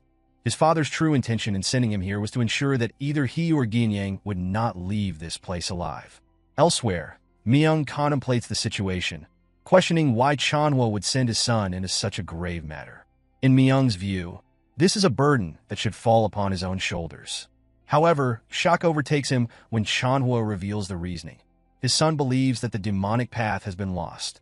For this reason, Cheonma reasons, if his son dares to speak so boldly, he must now prove his words through action. The following morning, a rotting crow carcass emits a foul stench throughout the hall, unsettling members of the army. Many immediately assume that the investigator is responsible for the disturbance. With a single glance, Mugeuk identifies the individual who had initially barred their entry, now the loudest in protest. Moments later, a massive figure emerges from the side of the hall, demanding to know the cause of the commotion. The booming voice belongs to Jang Ho, the Third Corps commander of the demonic army. Recognizing him instantly, Daryong recalls his reputation. An individual known not only for his overwhelming martial prowess, but also for his notoriously volatile temper. A faint smile appears on Mugeuk's face as he inquires whether the commander has any grievances. Jang Ho, seething with rage, accuses the investigators of being responsible for the carcass and demands an explanation. In response, Mugeuk discloses that someone within the demonic army had placed it in his bed, leading him to assume it was a cultural practice. Jang Ho suggests a more direct approach, stating that the culprit should simply be punished instead. Mugeuk, however, turns his attention toward the towering commander before him, deciding that the investigation should begin with him. This declaration immediately puts Jang Ho on edge. Without hesitation, Mugeuk demands access to all records related to Jang Ho, including financial transactions and movement logs. In defiance, Jang Ho argues that neither as a special investigation officer nor as the son of the heavenly cult does Mugeuk hold such authority. Unbothered by the protest, Mugeuk calmly asserts otherwise. Enraged, Jang Ho slams his foot against the ground, causing the floor to fracture. Undeterred, Mugeuk explains that such displays of anger are meaningless, cautioning the commander that obstructing an official investigation could be considered treason. Members of the Third Army rush to restrain their commander as Mugeuk repeats his demand to begin the investigation with him. Sometime later, Jang Ho composes himself and sits within the designated office for interrogation. Mugeuk's first words cut straight to the point, questioning how long Jang Ho intends to test him. Though the commander still attempts to feign ignorance, Mugeuk has already discerned the truth. Jang Ho was the one who sent the anonymous letter. Daryong remains perplexed by how Mugeuk arrived at this conclusion. In the end, Jang Ho concedes, admitting to his actions while demanding to know how Mugeuk uncovered the truth. Mugeuk explains that Jang Ho's involvement in the carcass incident was unnecessary, leading to suspicion that he sought to divert attention from himself. Additionally, the members of the Third Corps had reacted with conspicuous restraint when Mugeuk displayed the crow, neither laughing nor expressing outrage. This, combined with the fact that Jang Ho's subordinates exhibited genuine concern for their commander, suggested that someone with such strict discipline would struggle to tolerate corruption within his ranks. However, this was not the sole reason behind Mugeuk's conclusion. When Daryong relayed information through sound transmission, Mugeuk recalled a significant event from his past life, an incident in which the strongest commander within the demonic army met his demise. It was likely that Jang Ho had been killed after sending the anonymous letter in an effort to resolve the internal issues plaguing the army. Jang Ho admits that the letter was a desperate attempt, left vague due to his belief that no action would be taken. Never had he anticipated that the second young master himself would arrive to investigate. Mugeuk presses him further, asking what his thoughts are now that the investigation is underway. Jang Ho, resigned, can only apologize, certain that the situation is beyond saving. Amused, Mugeuk laughs, pondering whether the current generation has adopted a trend of such pessimism. Daryong, however, reminds him that among them, Mugeuk is actually the youngest.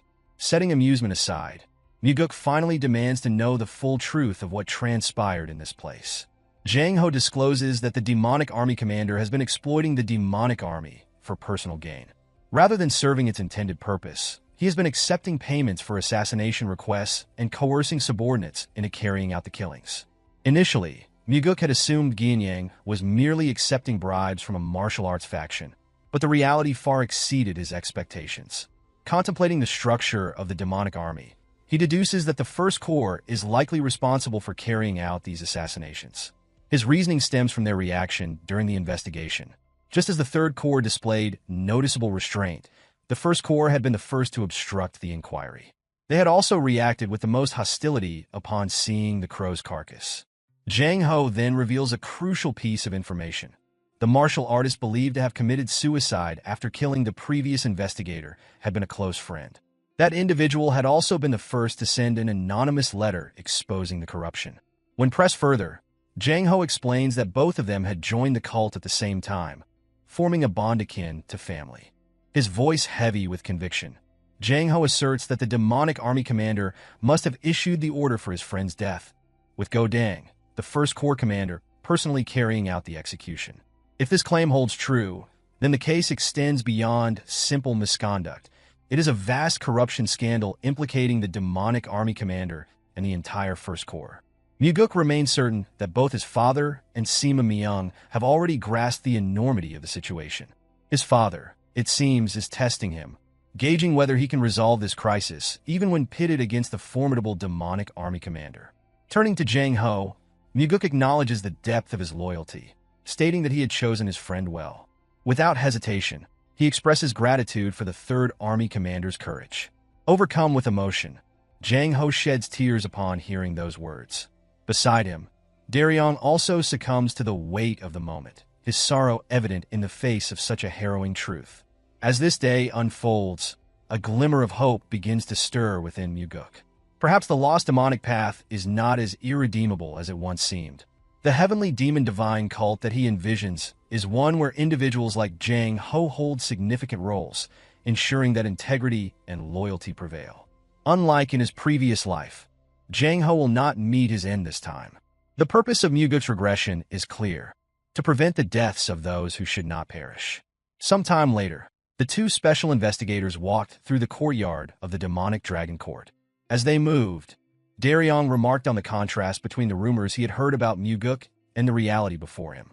He hesitantly admitted that certain rumors suggested Mugeuk was unfit to become the heavenly demon. Mugeuk responded with a calm smile, regarding such rumors as a form of compliment. To him, being deemed suitable for that role was not necessarily praise, as the cult, in its current state, was not governed by terror. He further noted that change was overdue.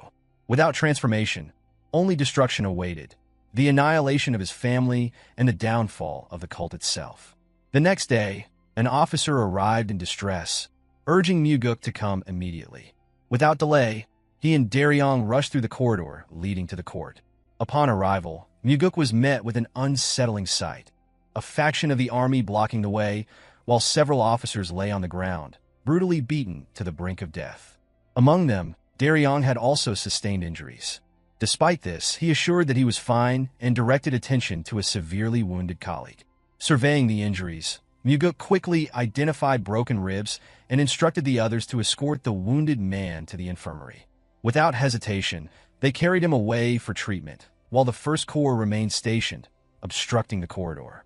Turning his attention to them, Mugeuk inquired whether Go Dang was responsible for the attack.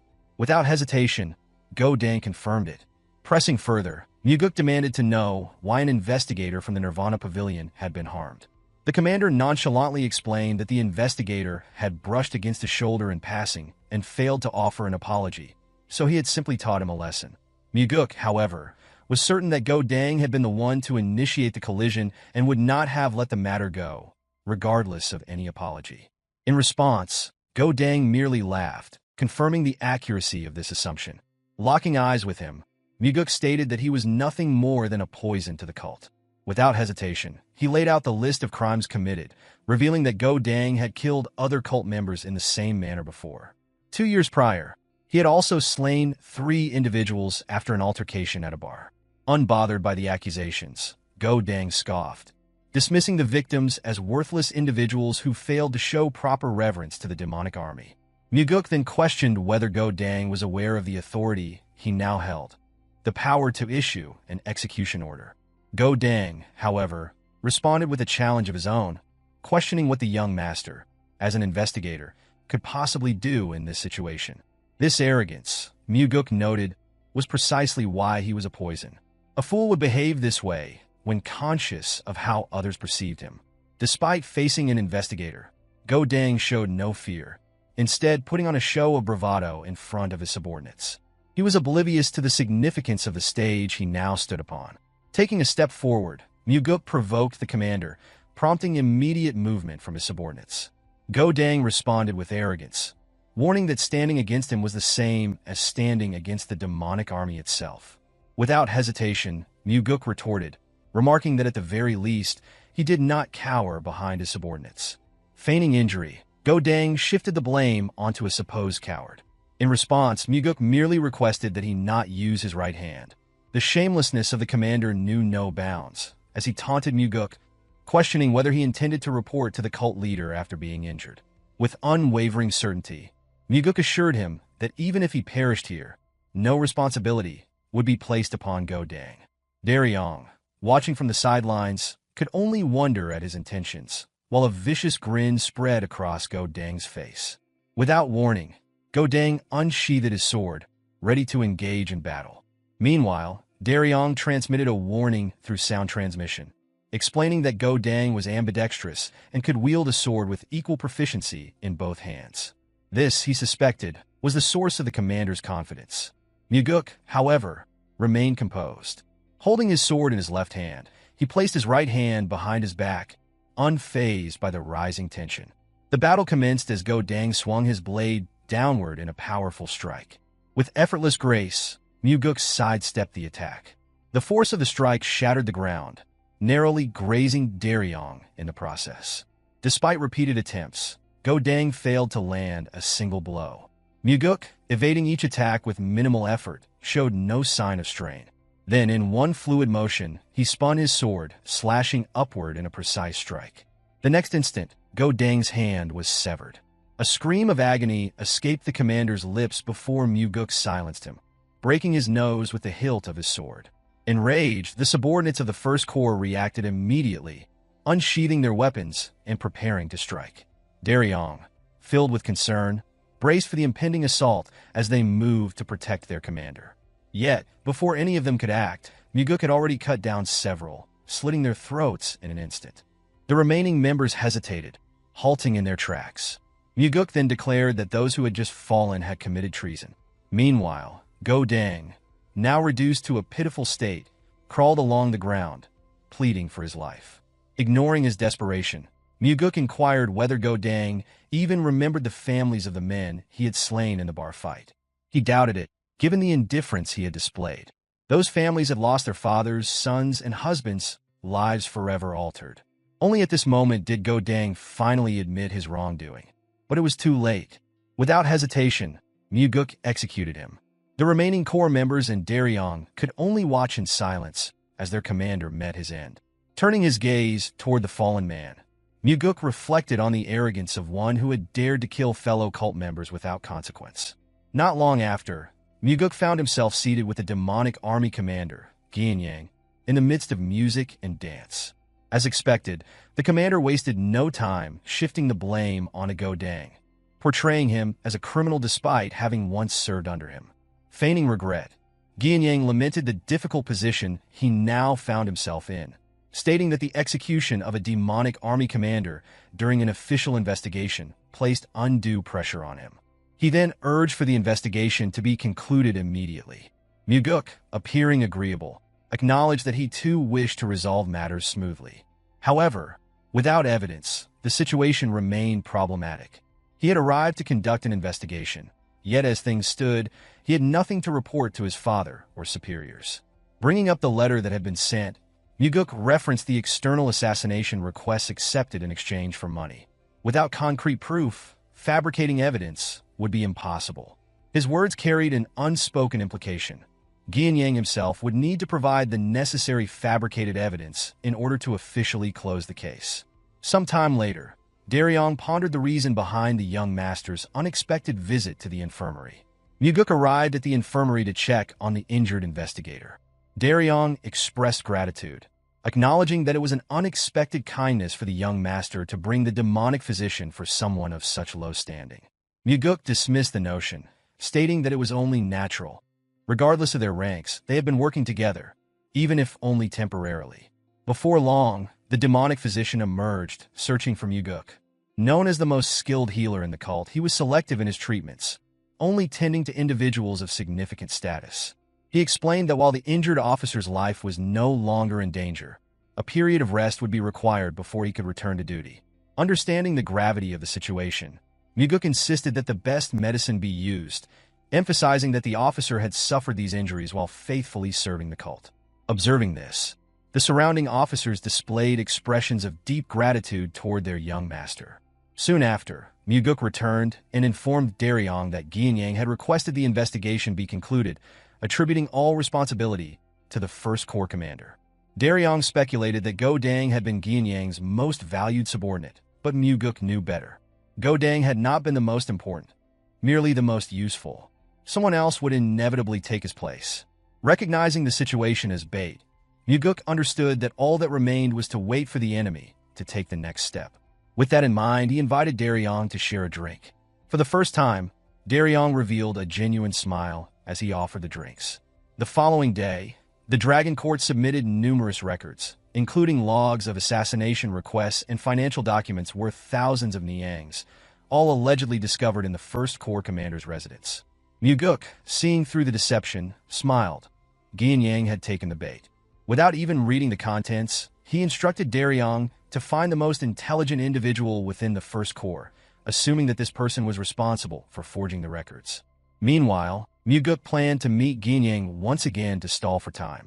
Shortly after, Mugeuk presented the evidence allegedly found in Go Dang's residence.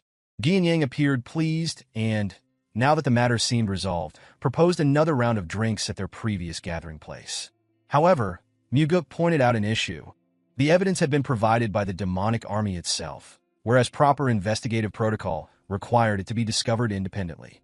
Brushing off the concern, Gianyang dismissed the importance of the detail.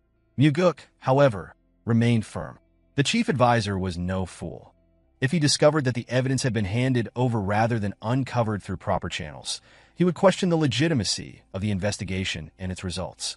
With this in mind, Mugeuk proposed a temporary large-scale investigation, a mere formality to create the illusion of proper procedure. He assured Gianyang that he had no real desire to investigate further and only required some standard official documents. Eventually, Gianyang agreed, promising to instruct his subordinates to cooperate. What Mugeuk truly sought was not classified information, but the earliest documents used to hire the demonic army, as well as wills left behind by those sent on high-risk missions.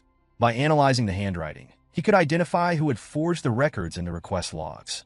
Before long, Mugeuk confronted Yonggu, the individual he suspected of fabricating the assassination request logs.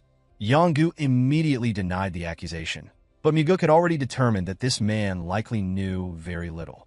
Instead of pressing him, he merely encouraged Yonggu to be honest. Still, Yonggu feigned ignorance, insisting that he had never received direct orders from the commander. Mugeuk, understanding his fear, realized that the man was more concerned about Gianyang eliminating him. Seeing no reason to continue the interrogation, Mugeuk dismissed him. Since Yonggu refused to answer, nothing could be done. Mugeuk admitted that he disliked the idea of torturing a subordinate who had merely followed orders. However, he also knew that while the investigator would eventually leave this place, the demonic army commander would not allow Yonggu to survive for long. By now, Gianyang had likely heard of the investigator questioning Yonggu. Even if nothing had been revealed, suspicion alone would be enough to seal Yonggu's fate. Horror dawned on the man's face as he realized the extent of his predicament. More than anyone else, he understood what happened to those whom Gianyang no longer trusted. Reflecting on the earlier findings, Mugeuk reviewed Jang Ho's claim. Go Dang had likely been responsible for executing both the Nirvana Pavilion investigator and Jang Ho's close peer. Countless other heinous acts had also been committed under Gianyang's command. As Daryong reported on these past atrocities, he noted that the demonic army commander would never allow himself to be captured. Mugeuk calmly confirmed this, stating that there were no plans to arrest him. Daryong, taken aback, struggled to comprehend the young master's intentions. Mugeuk had already made his decision. Gianyang would be executed. Daryong, stunned, instinctively recoiled in surprise. Mugeuk understood the larger implications.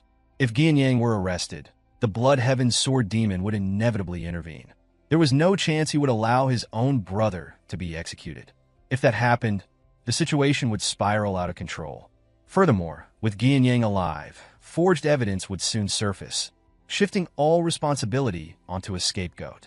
Rumors, schemes, and counterclaims would cloud the truth. Jang Ho, the one who had sent the anonymous letter, would likely be eliminated, along with any warriors from the Third Corps who sought to protect him. Even Daryong would be targeted. The only way to prevent this was to ensure that Gianyang died during the process of his so-called arrest. If the commander perished, then only his crimes would remain to be proven. Not everyone sought revenge over a fallen ally, and the Blood Heaven Sword Demon was not the type to waste his life on personal vendettas. Without hesitation, Mugeuk departed. His goal now was the execution of the demonic army commander. Before long, Mugeuk sat across from Geom, feigning ease as he expressed relief at the conclusion of the investigation. Casually, he mentioned his succession and inquired about Geom's support. In response, Geom assured him that he would not forget the goodwill Mugeuk had shown. Mugeuk smiled, agreeing that this incident should be forgotten. However, he also knew that a man as greedy as Geom would never forget a loss of this magnitude. Raising his jar, Mugeuk proposed a toast to mark the end of the investigation. As he poured the drink, he pondered why Geom had done it. Given his vast wealth, he should have had enough resources to live comfortably for the rest of his life. He wondered, then, why he had gone to such extremes, even manipulating the demonic army for profit. Dismissing the accusation, Geom deflected, suggesting that such questions be directed at the First Corps commander instead. Mugeuk responded with a taunting remark, questioning how a mere puppet could possibly understand anything. His provocation continued, suggesting that within the pitch darkness inside Geom, there was nothing but insatiable greed, a hunger that would never cease. The tension escalated as Geom, unable to contain his rage, crushed the glass in his hand. His voice carried both frustration and disbelief as he accused Mugeuk of losing his mind, claiming he was consumed by bloodlust. Mugeuk, unfazed, calmly raised his own glass. Without warning, Geom unleashed a surge of inner energy, shattering the table as he roared in frustration, declaring that he had heard enough of Mugeuk's nonsense. Yet his display of fury was met with nothing more than indifference, as Mugeuk continued sipping his drink, unmoved by the outburst. Before Geom could even react, a sword had already pierced through his chest. Mugeuk, executing the fifth technique of the soaring sword art, Heavenly Strike, delivered a fatal blow while finishing his drink. As the final drop was consumed, Mugeuk formally declared Geom, the demonic army commander, under arrest for the misuse of the demonic army for personal gain, as well as for over 20 murders and the instigation of numerous others. With blood dripping from his lips, Geom pleaded, insisting that this was not an arrest but an execution. Mugeuk responded with a cold smile, remarking that the outcome would have been the same regardless. Without hesitation, he urged Geom to depart from this world, allowing those who remained to carry on.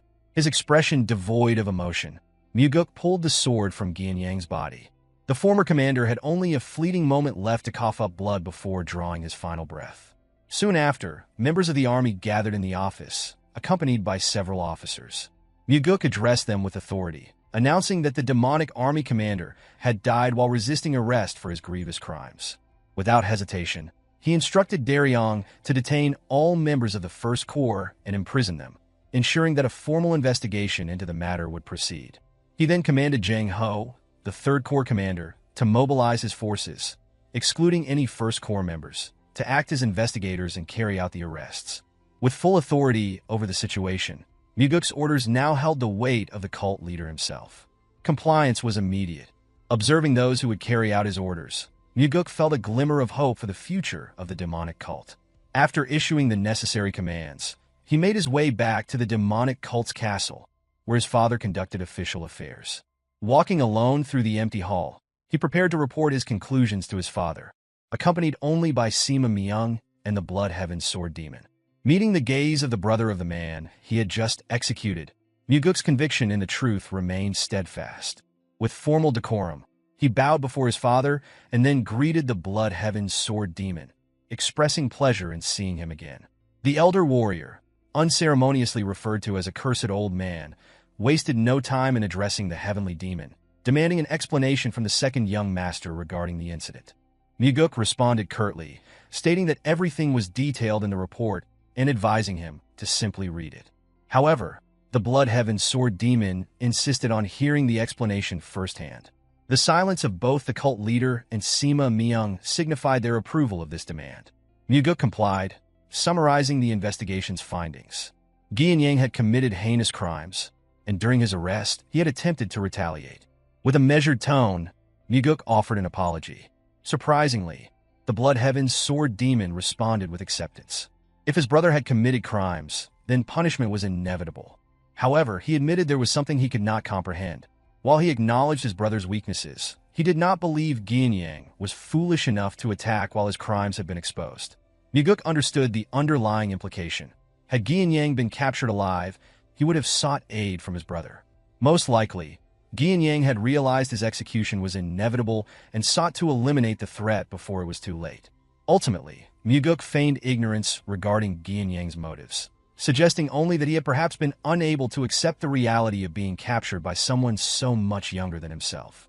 The Blood Heaven's Sword Demon, having seen his brother's corpse before arriving, noted that the fatal wound had been inflicted with a single strike to the chest. The fact that Mugeuk had killed him so swiftly demonstrated exceptional martial prowess. To this, Mugeuk attributed his success to his father's teachings, stating that Geom's agitation had prevented him from using his full strength. Accepting this explanation, the Blood Heaven's Sword Demon expressed gratitude for the truth.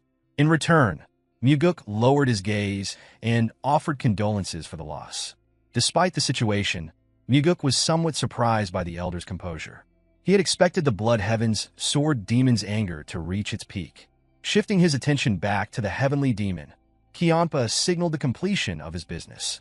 Cheonma, the cult leader, instructed him to make arrangements for the funeral and take time to rest. The Blood Heaven's Sword Demon bowed in gratitude.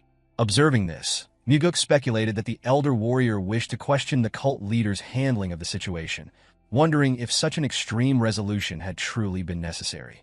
Once the three of them were left alone, Sima Myung praised Mugeuk, acknowledging the thoroughness of the evidence gathered and noting how the incident had been resolved without further complications. He then inquired whether Mugeuk had sustained any injuries. Mugeuk reassured him that he was unharmed, expressing gratitude for the chief advisor's concern. At that moment, another individual entered, carrying a box. Sima Myung presented it as a reward from the cult leader for Mugeuk's efforts. Recognizing the item immediately, the second young master's expression shifted. This was no ordinary sword. Sima Myung revealed its name, the Black Demonic Sword, one of the cult's treasured blades alongside the White Demonic Sword. Mugeuk, however, requested the White Demonic Sword instead, stating that it suited his aloof nature better.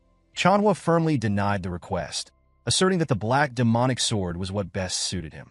Unsheathing the blade, Mugeuk remarked that his father understood far too little about him. To his surprise, the sword exuded a chilling energy, even before any internal energy had been infused into it. Sima Myung, equally astonished, observed as the cult leader looked on with satisfaction, seemingly pleased to witness the second young master's genuine reaction. Despite his admiration for the weapon, Mugeuk voiced that the reward felt excessive. However, Sima Myung countered, explaining that the matter concerning the demonic army commander had been one of the cult's most dire problems. He added that the cult leader himself should weigh in on the matter. Cheonma remarked that Mugeuk was fortunate to have survived while navigating such perilous circumstances. Yet, Mugeuk knew better. His father had sent him there not out of mere formality, but out of confidence. Cheonma had known that Mugeuk had mastered the soaring sword art. He had also been aware that Mugeuk had consumed the demonic essence pill, ensuring that he would not fall so easily. However, he likely had not anticipated Geom's death. Still, Mugeuk understood the deeper reason behind his father's decision to bestow this exceptional sword upon him.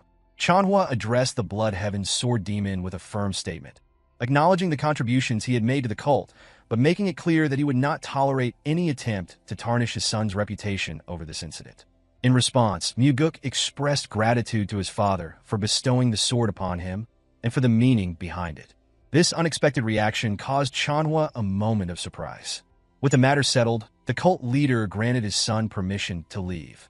As Mugeuk stepped out of the pavilion, he was immediately greeted by the Blood Heaven's Sword Demon, who requested that he take a short break before departing.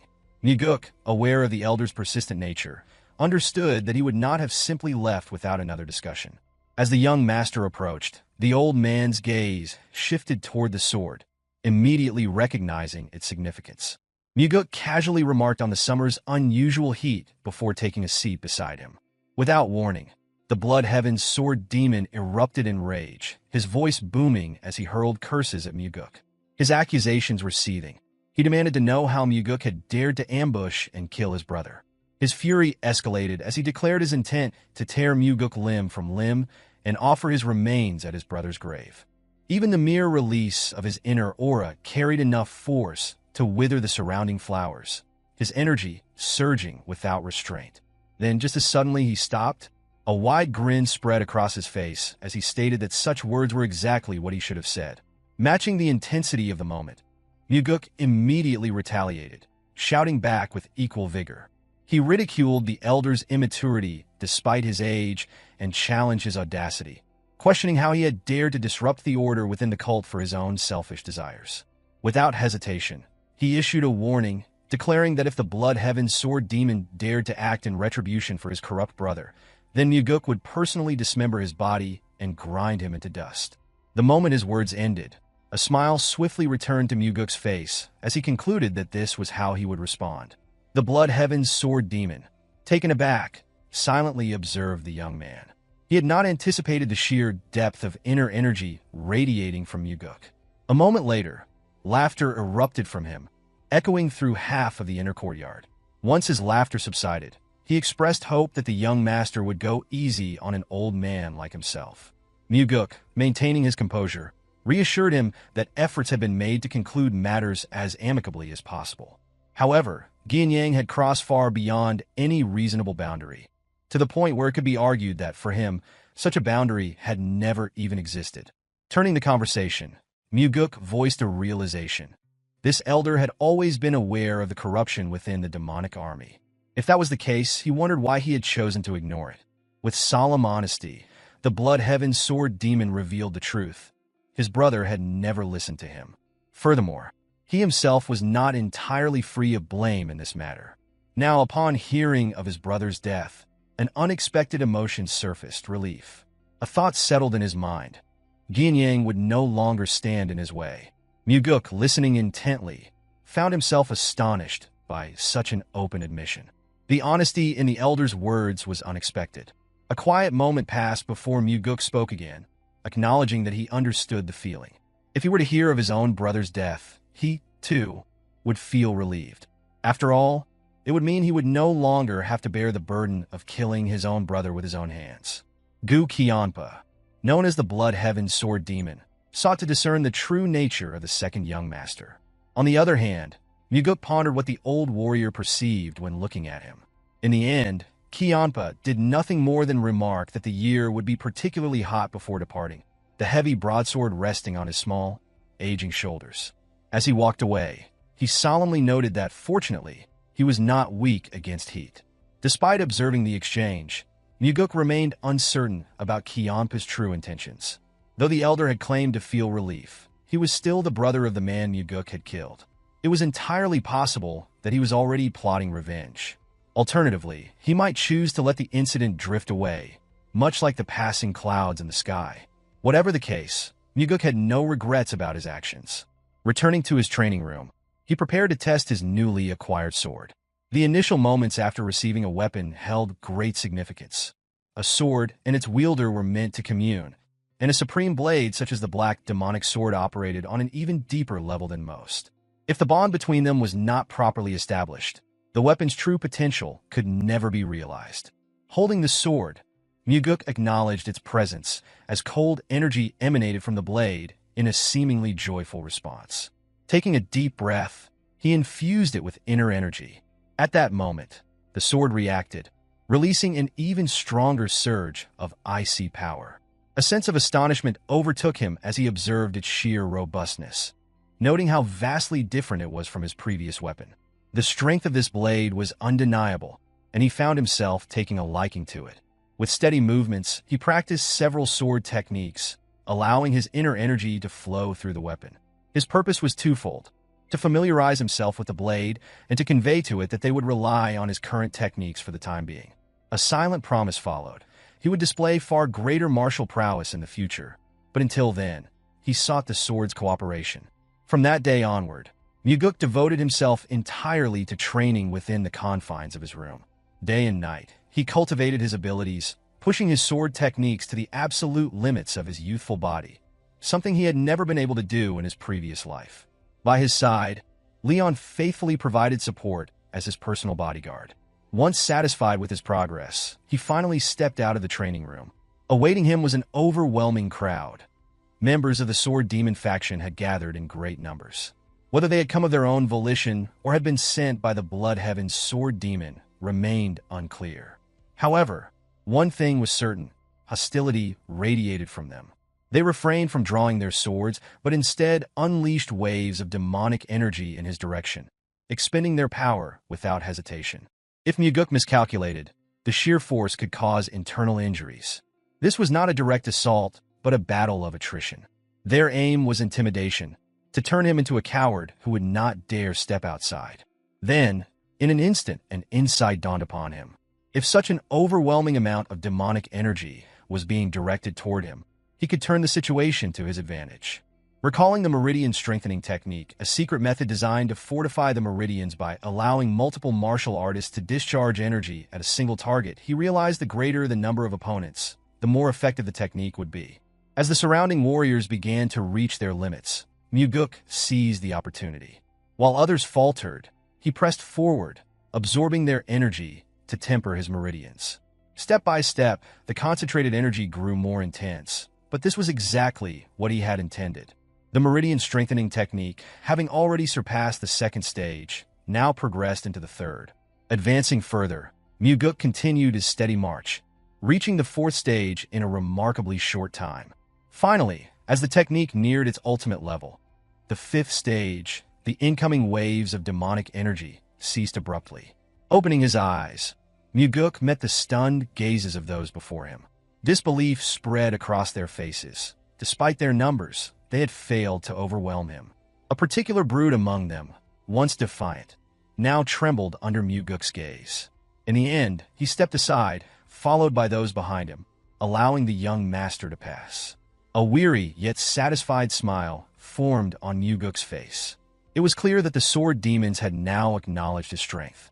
Upon arriving at the hall of the demonic castle, he found his father's seat empty. Cheonma appeared suddenly behind him, inquiring whether he wished to test sitting in the heavenly demon's throne. As his father made his way toward his seat, Mugeuk dismissed the idea, stating that he had no desire to be confined by that position. Cheonma, unimpressed by the response, instructed his son to come forward and take the seat regardless. Once seated, Mugeuk reflected on the moment. Though he had expected to feel some excitement, he realized he felt nothing at all. Only then did his father express a similar sentiment. Recalling how his father had slaughtered countless individuals, including his own brother, to ascend to this throne, Mugeuk silently wondered what his father must have felt in that moment if there had been no sense of excitement. Cheonma then revealed that the sword demons had sought out Mugeuk of their own accord.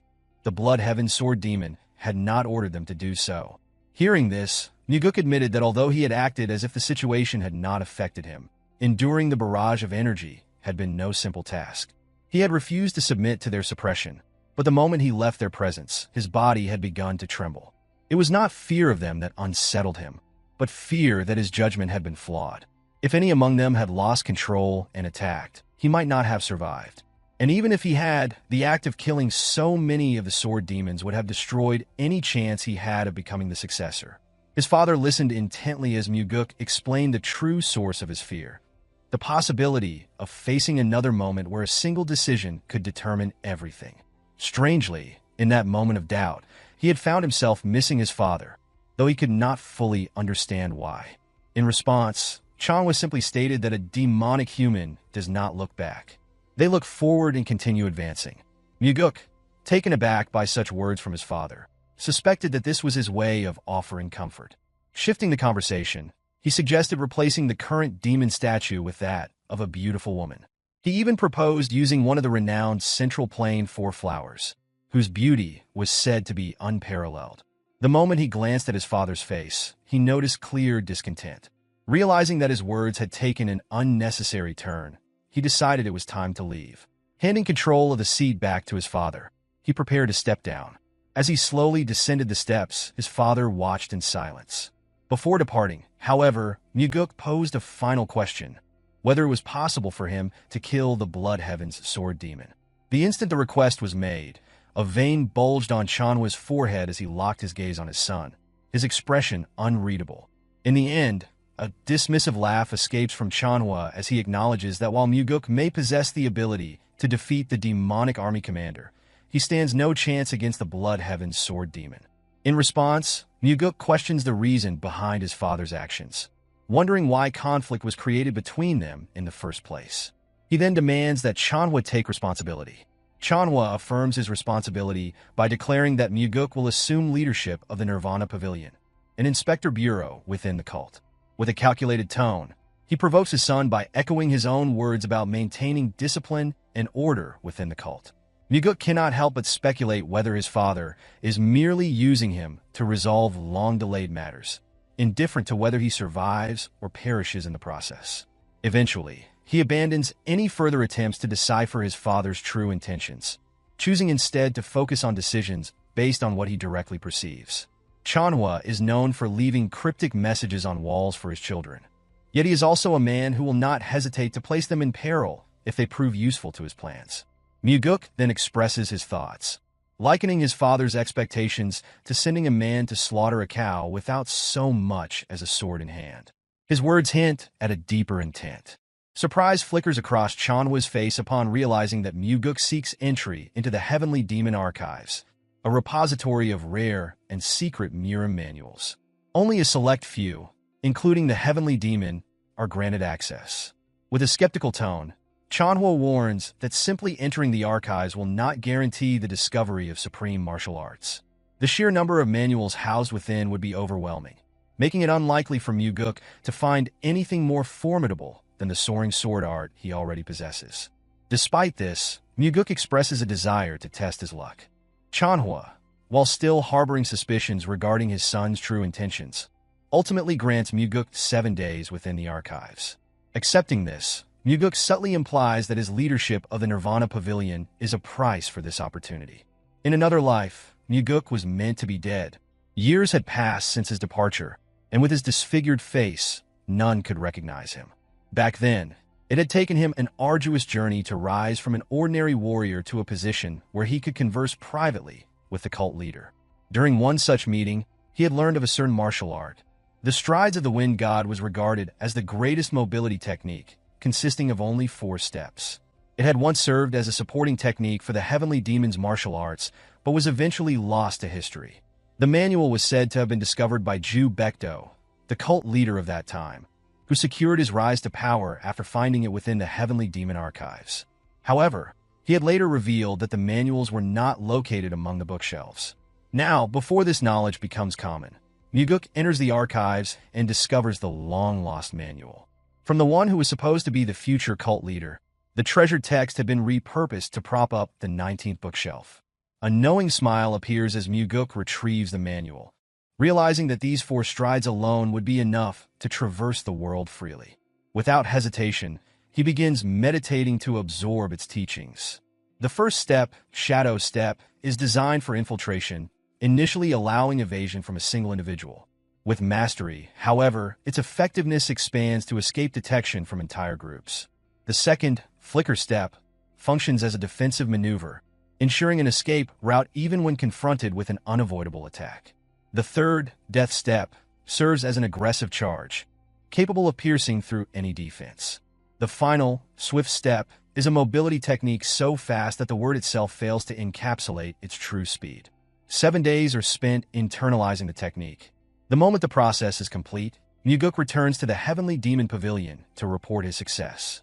Cheonma, curious about the technique his son has acquired, listens as Mugeuk simply describes it as a mobility art. Upon hearing that it is the 4 strides of the Wind God, Cheonma's reaction shifts to disbelief. The claim enrages him, for he is certain that the Shadow Step had been lost. Mugeuk calmly asserts that he would not dare to lie about such a matter. In response, Cheonma demands a demonstration. Mugeuk, ever calculating, inquires what reward awaits him for doing so. His father, stern and unwavering, declares that his life will be spared in exchange for the proof. Without another word, Mugeuk closes his eyes and begins executing the lost technique. In an instant, he vanishes and reappears in multiple places simultaneously. Cheonma rises abruptly from his seat, stunned by the undeniable reality before him. His son has truly mastered the 4 strides of the Wind God. Determined to understand the truth, Cheonma presses for the origin of the technique.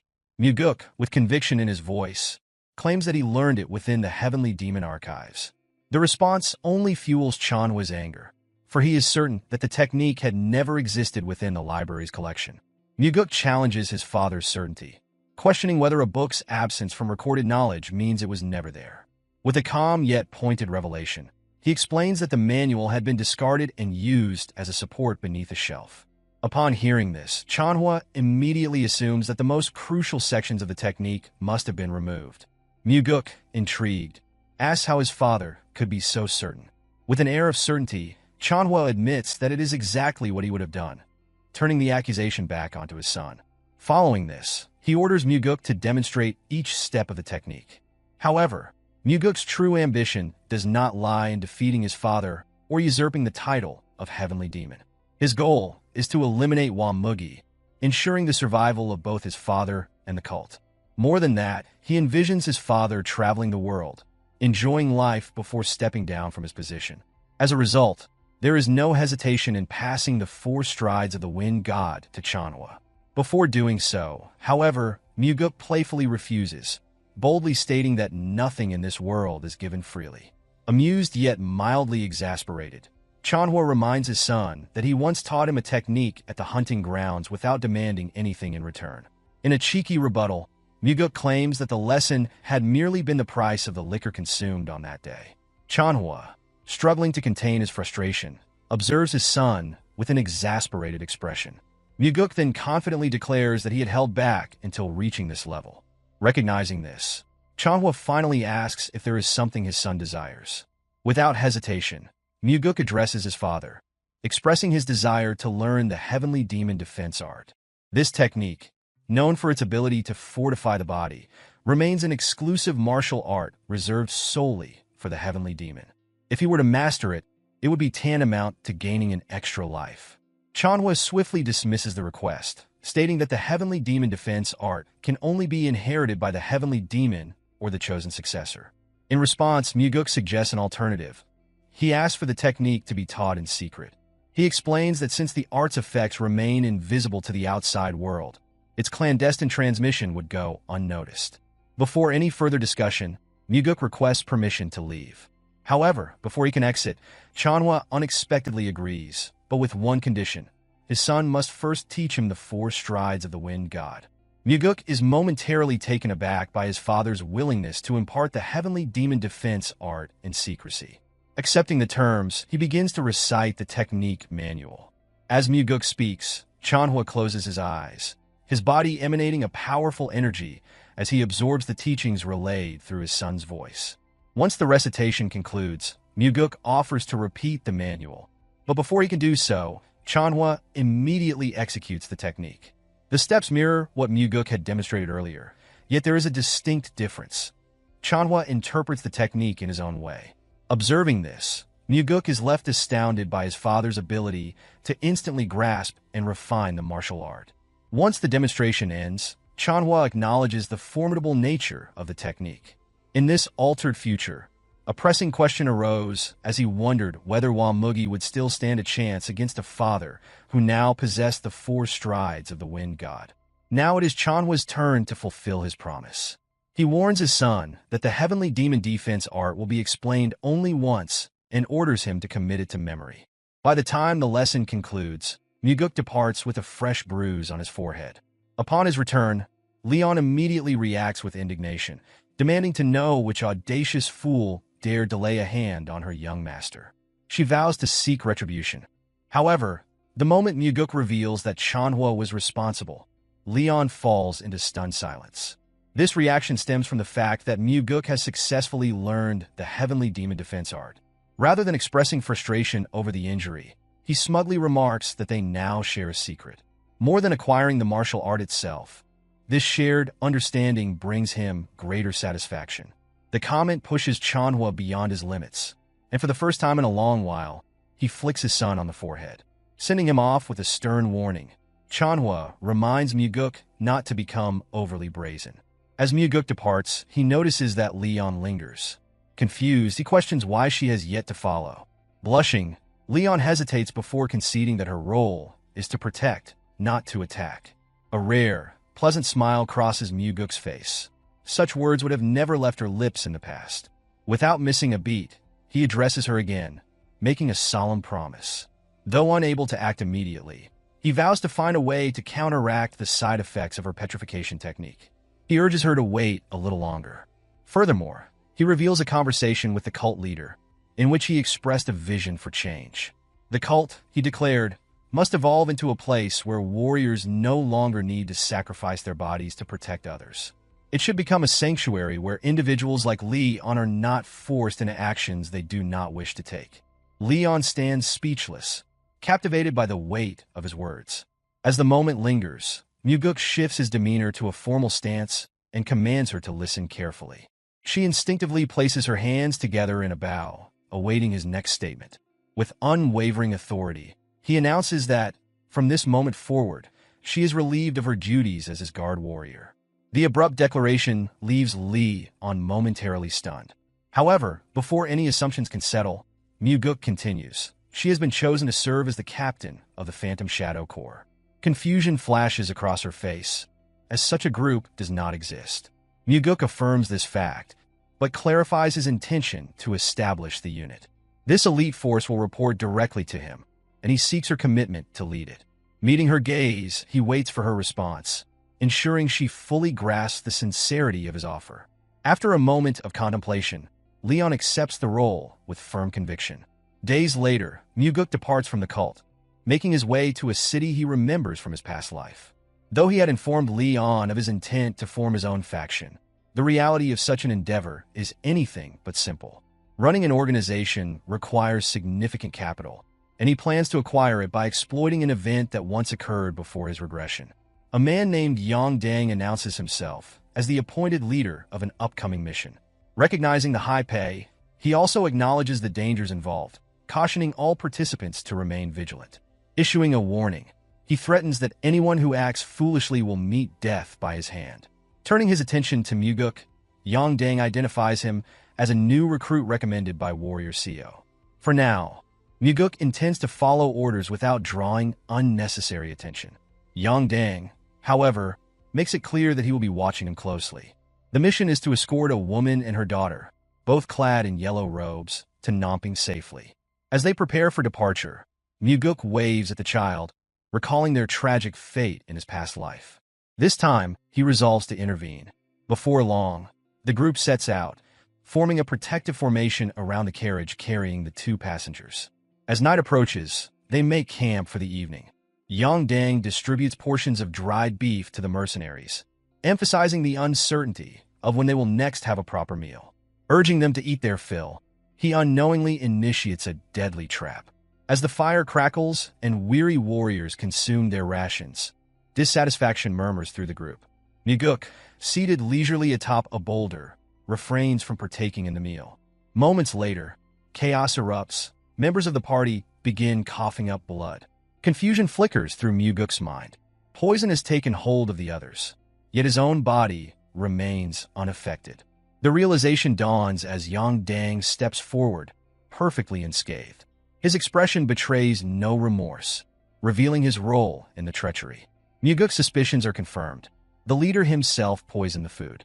Disgusted, he wonders what kind of wretched man would betray his own comrades for mere profit. The answer is as pathetic as expected. Yang Dang seeks only wealth and indulgence.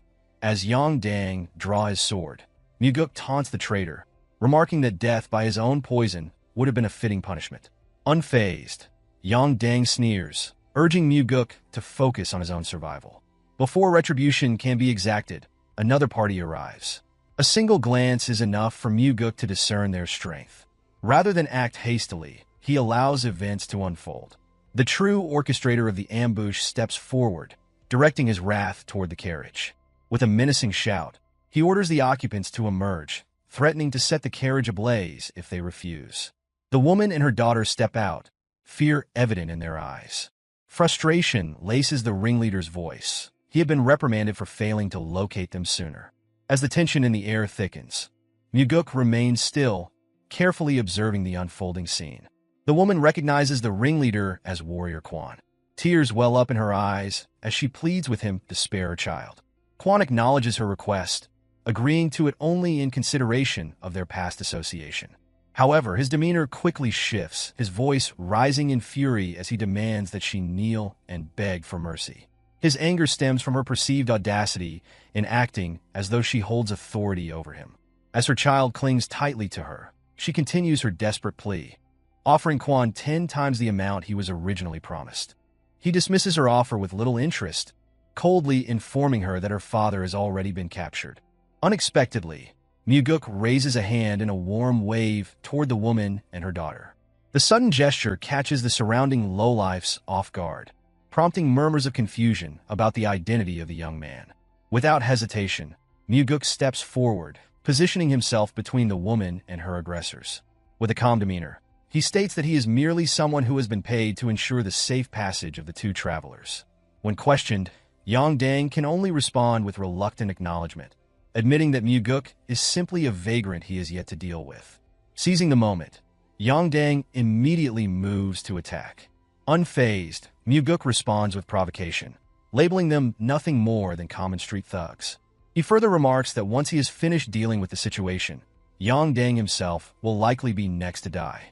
Enraged, Kwon's face flushes red as he vehemently denies betraying his master. Meanwhile, Mugeuk maintains a composed tone, his speech deliberately polite out of consideration for the presence of the child. Irritated beyond restraint, Kwon issues a command to his men. He orders them to kill the young man on the spot. Mugeuk remains undeterred, pointing directly at Yang Dang and reiterating that his death will come next. Before the traitor has a chance to fully process the words, an attack strikes from behind, severing his neck in an instant. Kwon, having deemed Yang Dang too careless, eliminates him first. Mugeuk watches the lifeless body fall to the ground, his gaze cold as he regards the corpse of the man who traded loyalty for greed. With a quiet farewell, he remarks that such is the fate of those who betray others for money.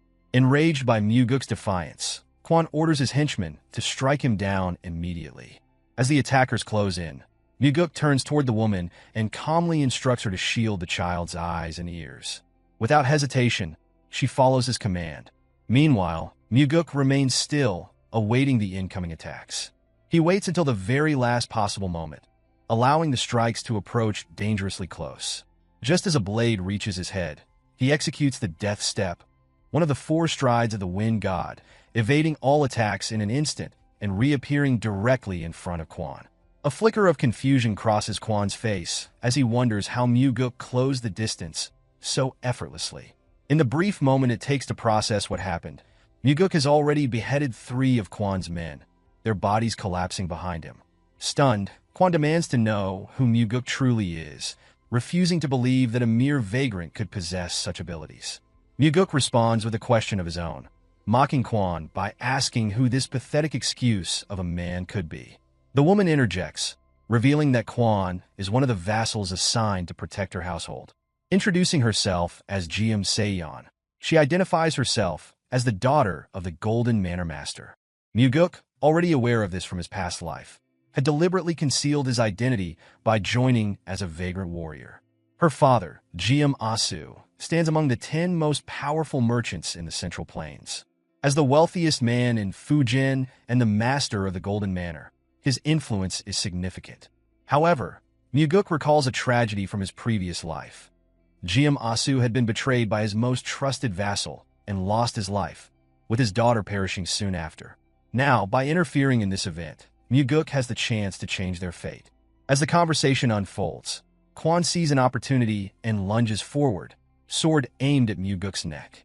Yet before the strike can land, Mugeuk's blade has already moved. In an instant, Kwon's head rolls to the side, severed cleanly. Mugeuk remarks on how those who resort to underhanded tactics always attempt to strike when his attention is elsewhere. With the immediate threat eliminated, he turns back to Seyeon. She wastes no time in making an offer, pleading for his aid. Since the situation has shifted from what was originally agreed upon, Mugeuk demands a far greater payment for his services. Without hesitation, Seyeon agrees. Regardless of the cost, she remains determined to secure his help in saving her father. At the Golden Manor, the true orchestrator of the betrayal revels in his success. Years of meticulous planning have led to this moment, and with his underlings, he finally believes he has ensnared both Seon and her daughter. However, as the carriage arrives, he is met with an unexpected sight. They have returned unharmed, accompanied by an unfamiliar young man. Suspicion sets in as he demands to know Kwan's whereabouts. Mugeuk responds with a cold, unyielding gaze, informing him that everyone except for himself has perished. The betrayer, puzzled, demands to know who is responsible for their deaths. With a slight smirk, Mugeuk offers an answer, an elusive martial master, both young and striking in appearance. The remark sends the lowlife into a fit of rage, unable to comprehend why his enemy would be praised. Mugeuk chooses silence, watching as realization dawns. Recognition flickers across the traitor's face as he finally understands that the person standing before him is the very same young and skilled warrior he was just questioning. The instant that truth settles, the henchmen draw their weapons, swiftly surrounding Mugeuk. Their leader sneers, mocking Mugeuk for his decision to return. In his eyes, escaping after saving the woman and child would have been the wiser choice, rather than stepping back into danger. Mugeuk, unshaken, meets his gaze and dismisses his words with ease. What stands before him are not tigers, but mere dogs barking loudly. For the first time, the ringleader acknowledges the reality before him. The young man who eliminated Kwan and arrived unscathed is not ordinary. Mugeuk exudes confidence, appearing entirely at ease despite being encircled by enemies. Suddenly, the betrayer adopts a more cordial tone, placing his hands together in a gesture of peace. He extends an invitation, suggesting they discuss matters over a drink. Mugeuk, unimpressed, refuses outright. No amount of forced hospitality will change the inevitable outcome. Realizing that diplomacy has failed, the ringleader issues the command to kill him. The moment the order is given, Mugeuk vanishes from sight, reappearing before one of the henchmen with lethal precision. With a single decisive strike, the man collapses lifelessly. The remaining henchmen quickly realize the truth. Mugeuk is far too fast for them to handle. Before any of them can retaliate meaningfully, they fall one after another. The massacre unfolds before their very eyes, each betrayal answered with swift execution. Despite their overwhelming numbers, they stand no chance. Their bodies drop like flies, paying the price for their treachery. The betrayer stands frozen in shock, forced to watch as his underlings are slaughtered by a single man. Horror grips him as he struggles to comprehend the force before him. He could only ask himself who exactly this young warrior was. Mugeuk, unbothered by the disbelief, offers only a simple reply. He is no one, just a hired swordsman who saw an opportunity for great profit. Seizing on this, the ringleader hurriedly offers Mugeuk money in exchange for walking away. Yet Mugeuk remains unmoved. He has already been hired, and he has no interest in the wealth stolen from Geom. Suddenly, a remaining henchman emerges, gripping a sword against Geom's neck. A demand is made. Mugeuk must lower his weapon or the Golden Manor Master will die. Seon, helpless and desperate, pleads for her father's safety. The ringleader, emboldened, reinforces the threat, warning Mugeuk to comply or face the consequences. Instead of obeying, Mugeuk moves swiftly. His sword arcs upward, slicing through the air in a flash. Confusion spreads across the ringleader's face as he fails to grasp what just happened. Within a blink, the blade held against Geom shatters where it was struck.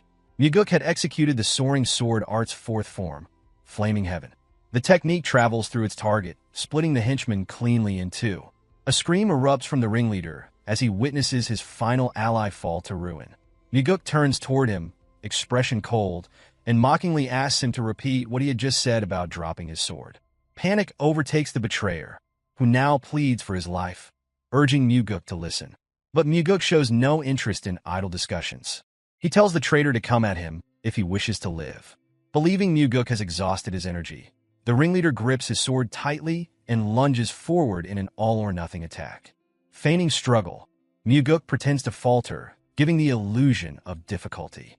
Sensing an advantage, the ringleader pours all of his strength into his assault, convinced that victory is within reach.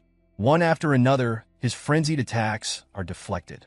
Confusion clouds his mind as he wonders how such a young man can maintain both overwhelming offense and unbreakable defense. In his desperation, He convinces himself that one final push will turn the battle in his favor. But in that moment, he realizes the truth.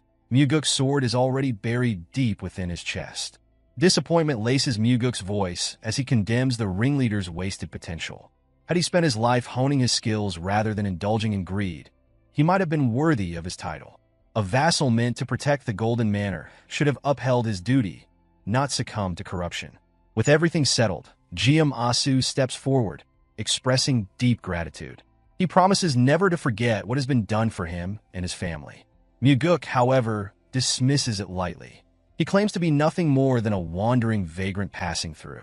Yet, for those who witnessed his skill, it is clear that no mere vagrant could possess such ability. The name he refuses to reveal remains shrouded in mystery. Seong steps in, reminding her father of the promise made to reward Mugeuk financially for his help. Geom Mugeuk responds with a nod of approval, praising his daughter for making a promise they are more than capable of keeping. Turning to Mugeuk, he assures him that if money is what he seeks, he has certainly come to the right place. In truth, this was precisely why Mugeuk went to such lengths to disguise himself as a vagrant and offer his assistance. To fulfill the agreement, Geom Mugeuk leads him to the manor's warehouse, expressing his wish to give everything in gratitude. However, realistically, that would be an impossible feat. In response, Mugeuk remains respectful, stating that he would not demand such excess. The old man then makes a proposition. Mugeuk may enter the warehouse and take as much as he can carry as payment. However, there are conditions. He must not use any carts or seek help from others. Only his own strength and inner energy may be used. Before proceeding, Mugeuk asks if the old man is truly certain, warning that he is capable of carrying an immense amount. Geom Mugeuk stands firm in his decision, reaffirming that he and his family owe their lives to Mugeuk. Acknowledging this kindness, Mugeuk bows respectfully before stepping into the warehouse. Meanwhile, Seong turns to her father with concern, questioning whether he has considered just how much a skilled martial artist like Mugeuk might be able to take. Geom Mugeuk, however, remains unconcerned. To him, nothing within the warehouse holds more value than the safety of his daughter and granddaughter. Both father and daughter share an unspoken understanding. Mugeuk is no ordinary warrior. Seong, in particular, has observed his hidden strength, sensing the power that lies beneath his unassuming exterior.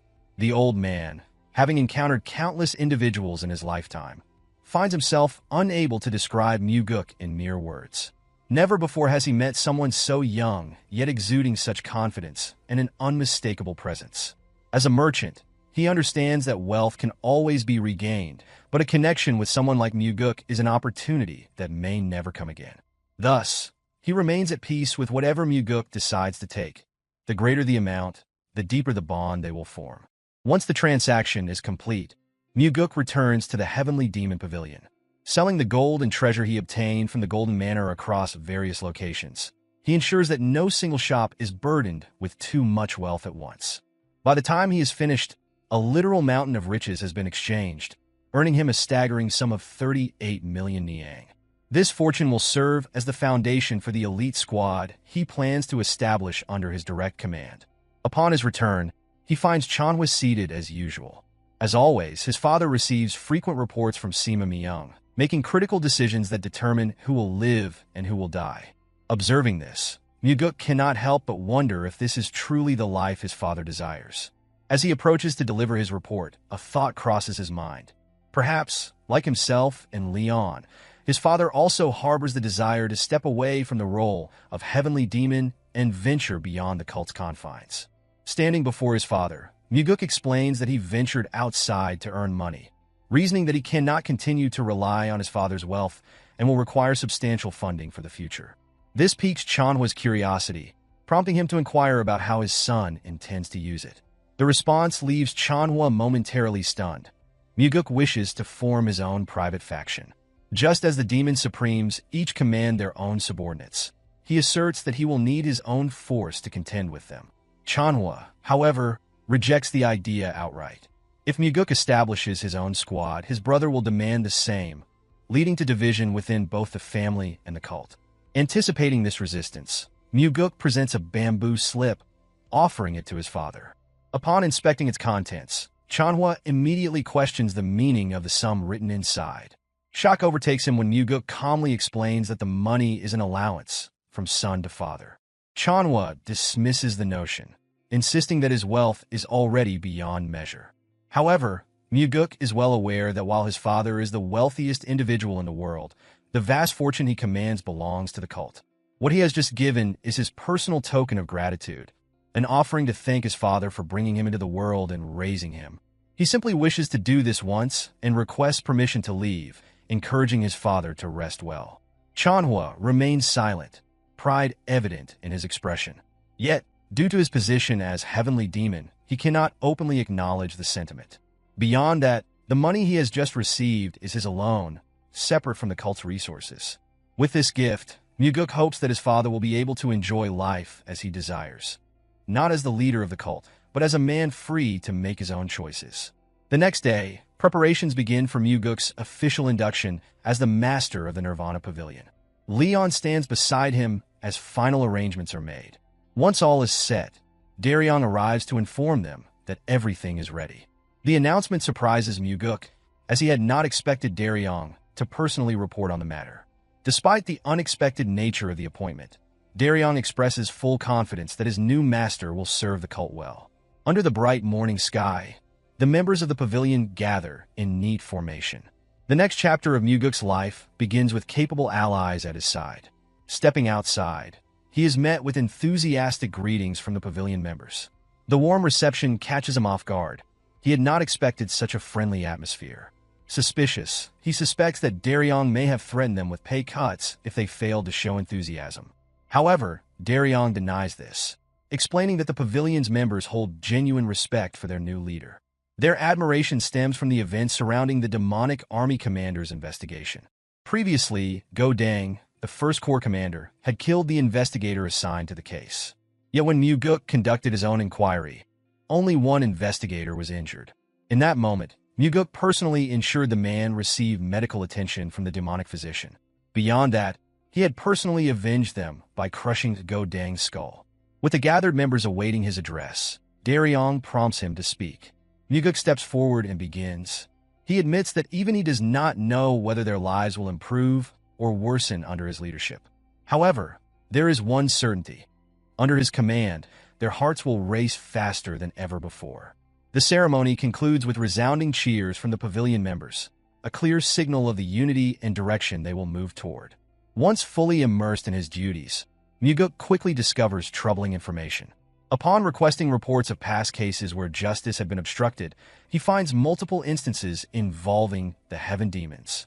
Daryong shares in his frustration, but acknowledges that the timing of this discovery is particularly unfortunate. It coincides with the involvement of a subordinate of the Blood Heaven Sword Demon. Leon, sensing the gravity of the situation, advises caution, urging her young master to restrain himself. She knows all too well that the cursed old man's wrath is about to erupt. Mugeuk, however, merely hands her the report and instructs her to read it. The injustice detailed within the pages is too egregious to be ignored. As her eyes scan the document, her expression shifts. Any hesitation vanishes. Rather than advising restraint, she now insists that something must be done. At the entertainment pavilion, a middle-aged man sat alone, drinking in silence.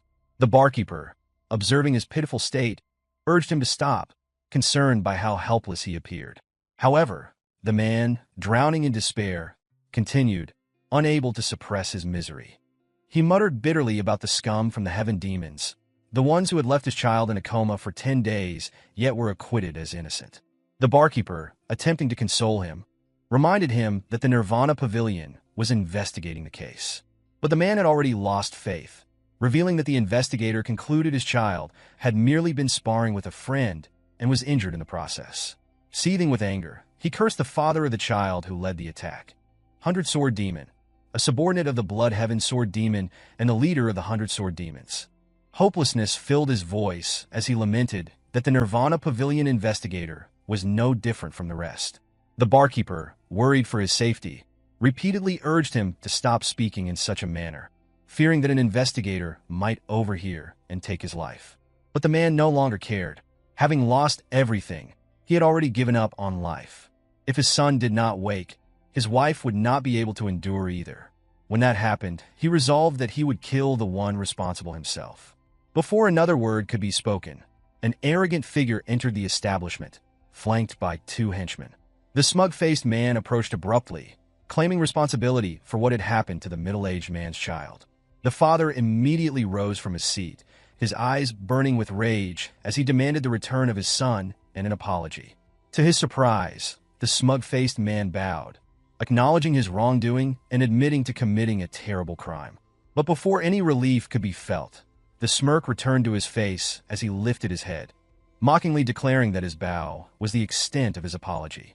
Laughter erupted from his companions, turning the scene into a cruel spectacle. Unable to restrain himself, the drunken father reached for his sword in fury. Yet before he could unsheath it, the smug-faced man delivered a brutal punch to his face, sending him sprawling across the floor. Turning to the onlookers, the attacker falsely proclaimed that the man had drawn his sword first, prompting his henchmen to nod in agreement, supporting his lie. With renewed aggression, he continued to pummel the fallen man, venting his anger over the audacity of a mere storage keeper who dared to report him to the Nirvana Pavilion. His resentment stemmed from the fact that the storage keeper's son had refused to steal money from his own home, an act that had defied his orders. As he struck him again and again, he unwittingly confessed to the crime in his drunken arrogance. The storage keeper, though beaten and weakened, seized the opportunity and cried out, ensuring that everyone heard the admission. But the smug-faced man only laughed, delivering another punch before turning to the crowd and mockingly asking if anyone had heard a thing. The tavern fell into silence. No one dared to challenge him. Faced with such injustice, the storage keeper could do nothing but weep. The sight amused his tormentor, who sneered at him, ridiculing a grown man for crying so pitifully. He insulted both father and son in the same breath, drawing further laughter from his henchmen. Their amusement, however, was short-lived. Mugeuk entered the establishment, flanked by Daryong and Leon. His voice rang through the tense air, stating that he had heard everything. The smug-faced man turned, momentarily taken aback by the interruption. Yet as his eyes fell upon the unfamiliar figure, his confidence wavered. Silence spread through the room as realization dawned that someone had dared to challenge him. Mugeuk, with an air of calm authority, remarked on the sheer rudeness displayed and speculated on how poorly the man must have been raised. Immediately, the smug-faced man lowered his head, adopting a submissive tone. He apologized, claiming that he had simply been too emotional and pleaded for Mugeuk's understanding. But in the next breath, he turned once more, sneering at Mugeuk and asserting that he had no idea who he was dealing with. He warned him not to interfere. A serene smile appeared on Mugeuk's face as he pondered the arrogance displayed by a man whose only claim to power was being the son of the 100-Sword Demon. The realization struck. 100-Sword Demon's influence must have been great for this man to act so brazenly in broad daylight. The smug-faced man stiffened, wondering how Mugeuk dared to speak of his father in such a way. Before further words could be exchanged, the storage keeper intervened, recognizing Mugeuk and addressing him as the second young master. Shock rippled through the smug-faced man and his henchmen.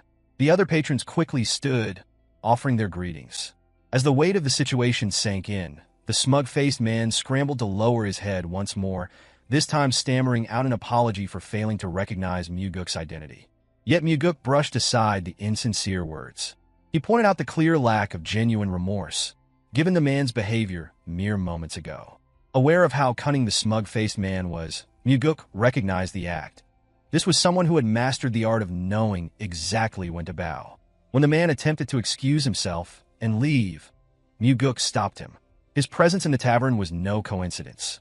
He had come specifically to confront the smug-faced man and investigate the string of assaults he had committed.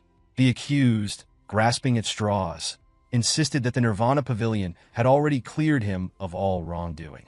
Unfazed, Mugeuk declared that the case would be reinvestigated. The repeated extortion of money constituted habitual robbery. The coercion of minors into theft was instigation. The severe beating of his so-called friend amounted to attempted murder. On top of that, there was the assault against the father. With these crimes laid bare, Mugeuk passed judgment, 20 years of imprisonment. Desperate to defend himself, the smug-faced man argued that it had merely been a sparring match. Mugeuk reminded him that a confession had already been made, one that he, as the Nirvana Pavilion Master had personally witnessed. Outraged, the condemned man refused to accept the sentence, declaring that his father would never stand by and allow this to happen. Mugeuk reassured him that he need not worry about his father's interference. The 100-sword demon would soon be too occupied to come to his aid. The smug-faced man froze as Mugeuk continued. His father, too, would be arrested for conspiring with a Nirvana Pavilion investigator. Panic set in, turning into fury. The prisoner spat out threats, vowing that once his father was freed, he would take revenge. Mugeuk, having heard enough, silenced him with a swift and effortless jab. Without hesitation, he adjusted the sentence, 30 years of imprisonment, citing the act of threatening the Nirvana Pavilion Master as further grounds for punishment. Defiance crumbled into pitiful sobs. The once arrogant man now begged for mercy, gasping for breath as he pleaded for forgiveness. Mugeuk, however, had no patience for more talk of his father's influence. He demanded a single reason why mercy should be granted. He wondered whether this man had ever spared another, whether he had ever shown kindness, or whether he had ever done anything good, even if only once. Even with the chance to fabricate an answer, the smug-faced man found himself unable to respond. His life had been void of any such actions. Desperate, he swore that he had changed, vowing to live righteously from that moment forward. Mugeuk, unamused, delivered a firm slap across his face. With a satisfying finality, the smug-faced man lay unconscious, felled by a single decisive strike. Mugeuk, standing over him, remarked that he should remember to live with kindness once his sentence was served. Turning his attention to the henchmen, Mugeuk addressed them with a stark warning. If they wished to avoid becoming scapegoats, they would do well to reveal everything. The weight of the threat hung in the air, leaving them with little choice but to comply. Without further delay, Mugeuk instructed Daryong to escort them to the Nirvana Pavilion. For the first time in far too long, justice had been served, not for the powerful, but for the common people of the cult who had long suffered under oppression. With the matter settled, Mugeuk turned to the gathered crowd and urged them to report any future injustices. As long as he remained the Nirvana Pavilion Master, he assured them that no amount of external influence would be allowed to interfere with the pavilion's decisions. Furthermore, he added a final warning. If anyone attempted to invoke their father's name to intimidate others as the smug-faced man had, then he would not hesitate to call upon his own father in response. The tension that had gripped the room dissipated in an instant. A wave of relief swept over the onlookers as murmurs of approval turned into open expressions of gratitude. The sight of their young master standing firmly on the side of fairness was met with heartfelt joy. Amid the renewed atmosphere, Leon turned to the storage keeper, informing him that before arriving at the tavern, the demonic physician had been sent to examine his son under Mugeuk's orders. Disbelief flickered across the father's face. The idea that his son was important enough to warrant such attention seemed almost impossible to grasp. Mugeuk met his gaze and dismissed the man's doubts with quiet certainty. His son mattered. Without prolonging the moment, he revealed that the boy had already regained consciousness before their arrival and urged the father to go to him without delay. The storage keeper collapsed to his knees, overcome with emotion. Tears of relief streamed down his face as he expressed his gratitude, swearing never to forget the kindness shown to him. A faint smile crossed Mugeuk's face. The man before him had dedicated his entire life to the cult. It was only right that the cult should, in turn, protect him. The father continued to offer his heartfelt thanks, but Mugeuk knew the truth. It was not the storage keeper who owed a debt of gratitude. It was he who was thankful for the unwavering devotion of men like this, who had long given everything to the cult, asking for nothing in return. Mugeuk had anticipated that his actions would provoke backlash. However, he had not expected the opposition to emerge from within the Nirvana Pavilion itself. Approximately 30 investigators gathered in protest against Yang Ho's arrest. Leading them was Gok Myung, the most senior special investigator. With measured words, he expressed that he should have sought out Mugeuk in his office, but given the number of people involved, they had chosen to assemble in front of the pavilion instead. When questioned about their intent, Gok Myung explained that they had come to discuss Mugeuk's decision to reopen an investigation that had already been ruled upon. The primary concern among the investigators was that such an action would undermine both their authority and morale.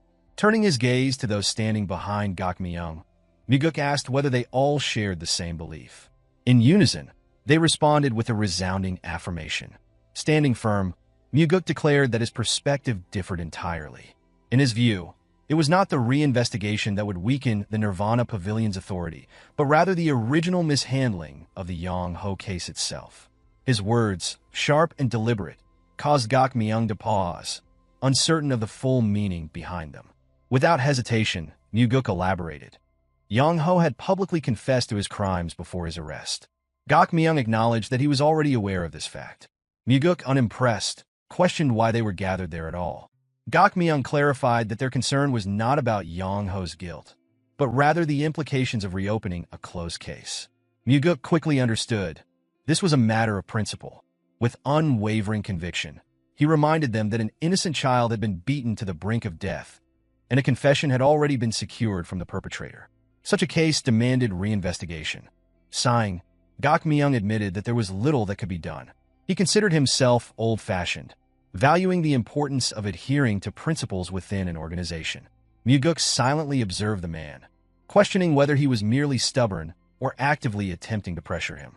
Without further delay, he instructed all those in favor of reinvestigating the case to step to one side of the court.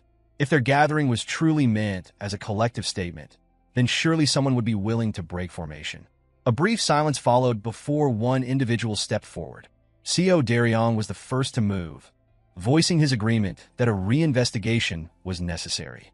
When prompted for his reasoning, he stated that the initial inquiry had been insufficient and could not rule out the possibility of external influence. Mugeuk agreed with his assessment and turned his attention to the rest of the investigators, asking for their thoughts. Another figure came forward, accompanied by his colleagues. Echhi, the investigator injured during the demonic dragon court case, now stood in support of the reinvestigation. Before making his stance known, he took a moment to express gratitude to his young leader for ensuring that medical aid was sent to him.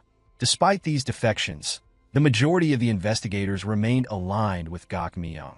Mugeuk then turned his attention to Cheonma, the investigator originally responsible for handling the case. Looking directly at him, Mugeuk asked for his assessment of the situation. Without hesitation, Cheonma maintained that he had conducted the investigation properly. Fixing his gaze on him, Mugeuk bluntly questioned whether he had accepted a bribe from the 100-sword demon.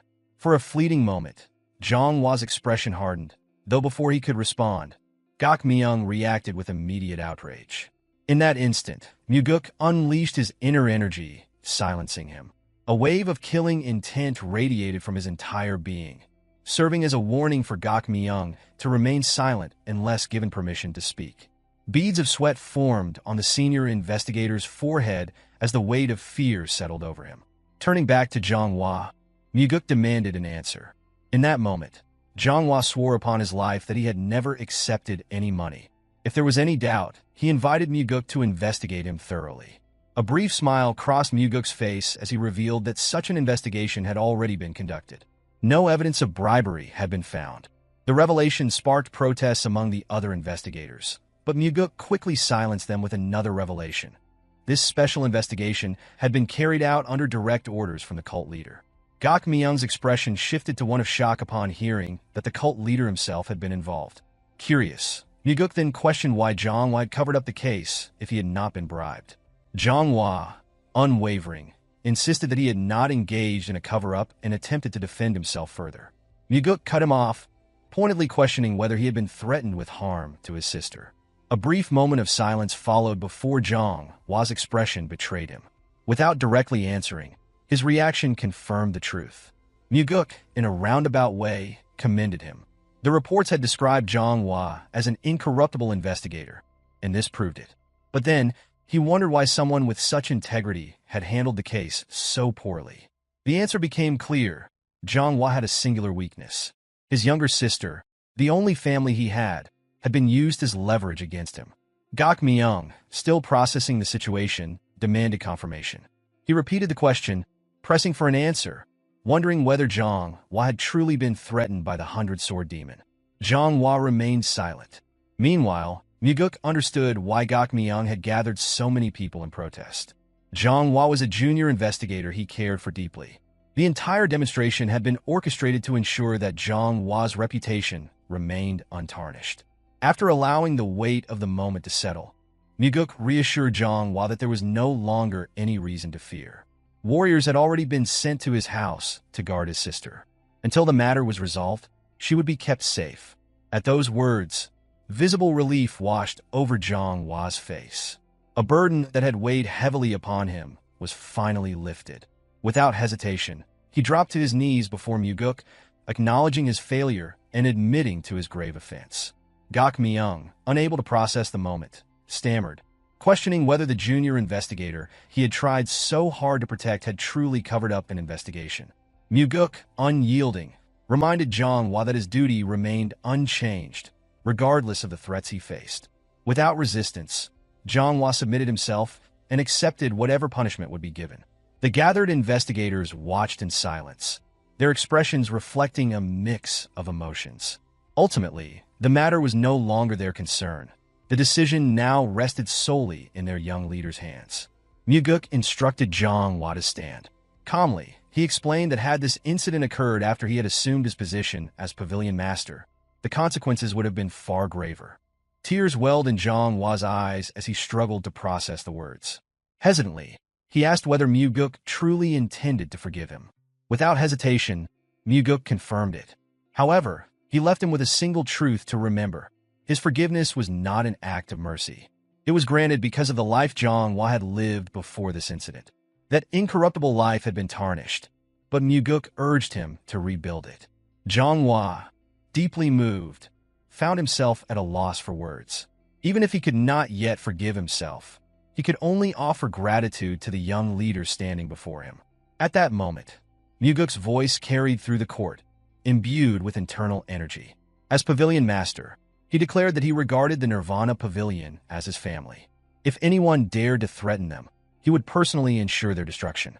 From this moment forward, the Nirvana Pavilion would no longer be swayed by any external influence. In return, he gives his assurance that no one will be allowed to escape unpunished for their transgressions, just as had been demonstrated this time. A reminder follows. Should any of them receive a threat and report it to him, their family will be protected without fail. If his youthful appearance seems untrustworthy, then faith should instead be placed in the cult leader. Should his own efforts prove insufficient, he is willing to plead for his father's assistance. With that in mind, Mugeuk seeks to instill confidence in their work, ensuring that it can be carried out with dignity. Only when absolute safety for them and their families is secured will the Nirvana Pavilion function as intended. Regardless of the perpetrator, all crimes should be met with punishment. Even should someone within the Heavenly Demon Pavilion commit an offense, no leniency will be granted. Should the cult leader himself be found guilty of wrongdoing, accountability will be demanded. His true fear does not lie with the cult leader or the 8 demon supremes. A brief silence follows this declaration, as the weight of his words is equivalent to challenging the cult leader directly, an act no different from inviting death. What he truly fears is the possibility of the Nirvana Pavilion losing its purpose, becoming incapable of protecting those under its care. The notion that wrongdoers might escape justice while those meant to uphold the law remain powerless against them is far more alarming. A soft voice unexpectedly rises among the investigators. A woman acknowledges her delay in speaking, but expresses a desire to follow the wishes of her new pavilion master. A faint blush appears on Daryong's face upon seeing her. Zhou Hyang, the first to step forward in response to Mugeuk's words. That moment marks the beginning. One by one, the investigators align themselves with him. Some do so sincerely, while others hesitate, but ultimately yield to the prevailing atmosphere. For Mugeuk, their motivations are of little concern. What matters now is their collective movement in a single direction. Only one remains, Gak Myung, who had arrived with a sense of purpose and momentum, now stripped of both. A desire to stand beside the young leader exists within him, yet his pride restrains him. Mugeuk addresses him directly, assuring him of his sincerity and emphasizing the need for his experience and assistance in making this resolve a reality. Extending a hand first, Mugeuk waits. After a moment's hesitation, the old man accepts the gesture, silently committing himself to the path ahead while offering quiet gratitude in return. Without delay, Mugeuk issues an order to Daryong to accompany the enforcement warriors and arrest Yang Tae, the 100-sword demon and father of Yang Ho. A warning follows from Gak Myung. Compliance will not come easily. Yang Tae commands 100 sword demons who will not allow their leader to be taken without resistance. Mugeuk remains unfazed, instructing that the necessary actions be taken, for should Yang-tae refuse to submit, he will be charged with mutiny. Before long, the man in question stands before Mugeuk. With a respectful tone, he greets him as the young master. However, Mugeuk immediately corrects him, instructing that he be addressed as Pavilion Master instead. Despite the significant age gap, Yang-tae maintains a composed manner in his speech, addressing the mutiny charge directly and inquiring about its meaning. Mugeuk reveals the truth. It had been the only means of ensuring his presence. An apology follows from Yang-tae, citing the complexities involved in managing an organization. He explains that maintaining pride before one's subordinates is essential. The incident, he insists, was never intended to escalate. It had begun as nothing more than children at play. For the sake of appearances, Mugeuk acknowledges the statement without dispute. Yang-tae then shifts the conversation, alluding to the necessity of external support for the continued operation of the Nirvana Pavilion, emphasizing the significant financial resources required. The underlying intent is evident, an offer of bribery, veiled within the discussion. A reminder is given. Those in power have already placed their support behind the first young master. Before further persuasion can be attempted, Mugeuk interrupts, offering what appears to be an expression of gratitude. Yang-tae interprets this as acceptance, assuming a favorable outcome. He eagerly pledges allegiance and even promises a grand meal in celebration. Rising to leave, he is abruptly stopped, startled by the suddenness of the action. The expectation of escaping unscathed vanishes in an instant. Mugeuk clarifies his statement. When he had spoken of accepting assistance, he had meant after Yang-tae's release from prison. A request follows for the matter to be treated as a joke. With unwavering conviction, Mugeuk denies any jest. The crime at hand concerns a direct threat against the family of a Nirvana Pavilion investigator. A denial follows from Yang-tae, an insistence that no such threat had been made. However, Mugeuk dismisses the denial entirely, emphasizing the testimony already received from the investigator. The laws of the cult dictate that the word of a Nirvana Pavilion warrior carries greater weight than that of others, a provision designed to protect the authority of the investigators. It is suggested that Yang-tae's ignorance of this clause is unsurprising, as its very necessity arises from individuals like him. Many others before him had believed they could escape accountability with mere words. A plea bargain is offered, 10 years in exchange for a confession. A refusal will result in a 20-year sentence. No further negotiations will be entertained. The response was disbelief as he wondered whether the pavilion master had lost his mind. Mugeuk, unbothered, expresses a willingness to be seen as mad if that is what it takes. Dealing with men like Yang-tae requires such an approach, for rational discourse holds no value to those who believe absolute power determines all outcomes. A question followed as he wondered why such a stance had been taken. Mugeuk provides his answer. Yang-tae's son had nearly beaten his own friend to death. This was not a single incident. It had been years of torment. As his father, Yang-tae had sought to conceal the crime by issuing a death threat to the investigator's family. And yet, a question is asked as if the reasoning is unclear. The audacity of it enrages Mugeuk. Yang-tae, too, grows angry. As a sword demon, he declares that his status should afford superiority over those beneath him. The Nirvana Pavilion, after all, had always turned a blind eye to such matters. To Mugeuk, these words are both infuriating and deeply unsettling. With him in command, such practices will cease. A warning follows from Yang-tae. Interference will not go unnoticed. The Demon Supreme himself will not stand idly by. Mugeuk, unfazed, reminds him that even in the past, nothing had been done when his own brother had been cut down. There is no reason to expect action on his behalf now.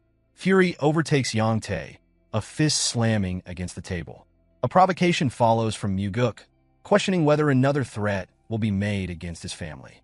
But there is awareness of exactly who his father is. A final ultimatum is given. Confession must come within minutes. With that, Mugeuk departs, leaving behind a man consumed by his own rage. As he walks through the hall, a single thought lingers. Perhaps the downfall of the demonic cult had never been due to Mugi after all. A mere 100-sword demon had already dared to threaten a Nirvana Pavilion investigator. The order within the cult had deteriorated to the point where such a figure would even think to threaten the second young master. who was also the pavilion master. Upon returning to his residence, Mugeuk found the Blood Heaven's sword demon, Cheonma, already waiting in the yard. His sword was embedded in the ground, supporting his weight as he leaned against it, a bottle of liquor in hand. A greeting followed, accompanied by a question, whether he should now address this young master as the Nirvana Pavilion. Mugeuk approached as the cursed old man offered a drink. Seated now, Mugeuk was reminded of the frequent warnings that nothing good would come from their repeated meetings. Yet, as he pointed out, it was this very old man who kept seeking him out. A thought crossed Cheonma's mind. Recently, there had been a moment when something new was felt toward Mugeuk. When the wish was made to the cult leader after victory in the fight, there had been an unspoken acknowledgement. Yes, that was it. If one possessed true intelligence, such a wish would be the only logical choice. Mugeuk agreed with the assessment, for what had been gained then was of immeasurable importance. However, Cheonma believed that moment had marked the beginning of something else. The moment when Mugeuk had begun making his blade cry. A correction followed. The blade was not crying, it was lamenting.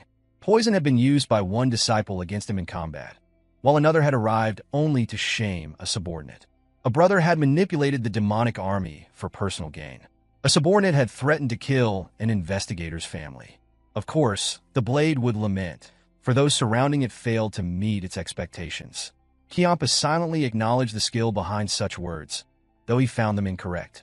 When prompted to explain, he dismissed the notion that those around Cheonma failed to meet his standards. Instead, he insisted that they were precisely the kind of people he deserved because that was the extent of his worth. A difficult man, Mugeuk thought. Prideful individuals seeking fame were usually easier to break. Without delay, Cheonma made his demand. The immediate release of the imprisoned 100-sword demon, Yang Tae. Morale among his people had plummeted to its lowest point. Mugeuk stood firm. Release would only come if the investigation proved innocence. In response, a surge of demonic energy filled the space. The sheer intensity of it allowed Mugeuk to understand why his father had once said that handling the Blood Heaven sword demon was still beyond his capabilities. Cheonma's martial prowess existed on an entirely different level. As the energy continued to radiate, words followed, an offer of advice. Mugeuk, undeterred, interrupted. If a favor was being requested, it should be done plainly. A request should not be made while simultaneously offering unsolicited counsel. The oppressive aura vanished in an instant. A rare admission followed. Mugeuk was right. Few had ever spoken so directly to him. A warning was given in return. Stagnant water was bound to rot. No one remained stagnant by choice. Yet, over time, as familiarity settled in, the chance to escape was lost. This was an opportunity to release that stagnant water. Yang Tae was not someone worthy of the cursed old man's protection. A drink was poured, and an agreement was reached. The route would be cleansed. A wise decision, Mugeuk noted. However, surprise struck as Cheonma took the matter further. Mugeuk was to become his water. The condition was simple. Drink, and in doing so, accept the role of the next heavenly demon, with Cheonma as his backer. It was unexpected. Everyone knew where the Blood Heaven's sword demon's allegiance lay. Yet now the decision had shifted. A question formed as he wondered why the first young master was being abandoned now. A simple response. Mugeuk's madness had been unknown before. A realization settled. This old man was untrustworthy, willing to cast aside anyone for his own ambitions. Mugeuk acknowledged a truth. The brother had been killed. To Cheonma, bonds ended the moment one stepped beyond a parent's embrace. No suffering would be endured for the sake of lost kin. With the Blood Heaven sword demon support came an entire army. Yet the timing remained suspicious as he wondered why this moment had been chosen. The answer lay in what had been witnessed.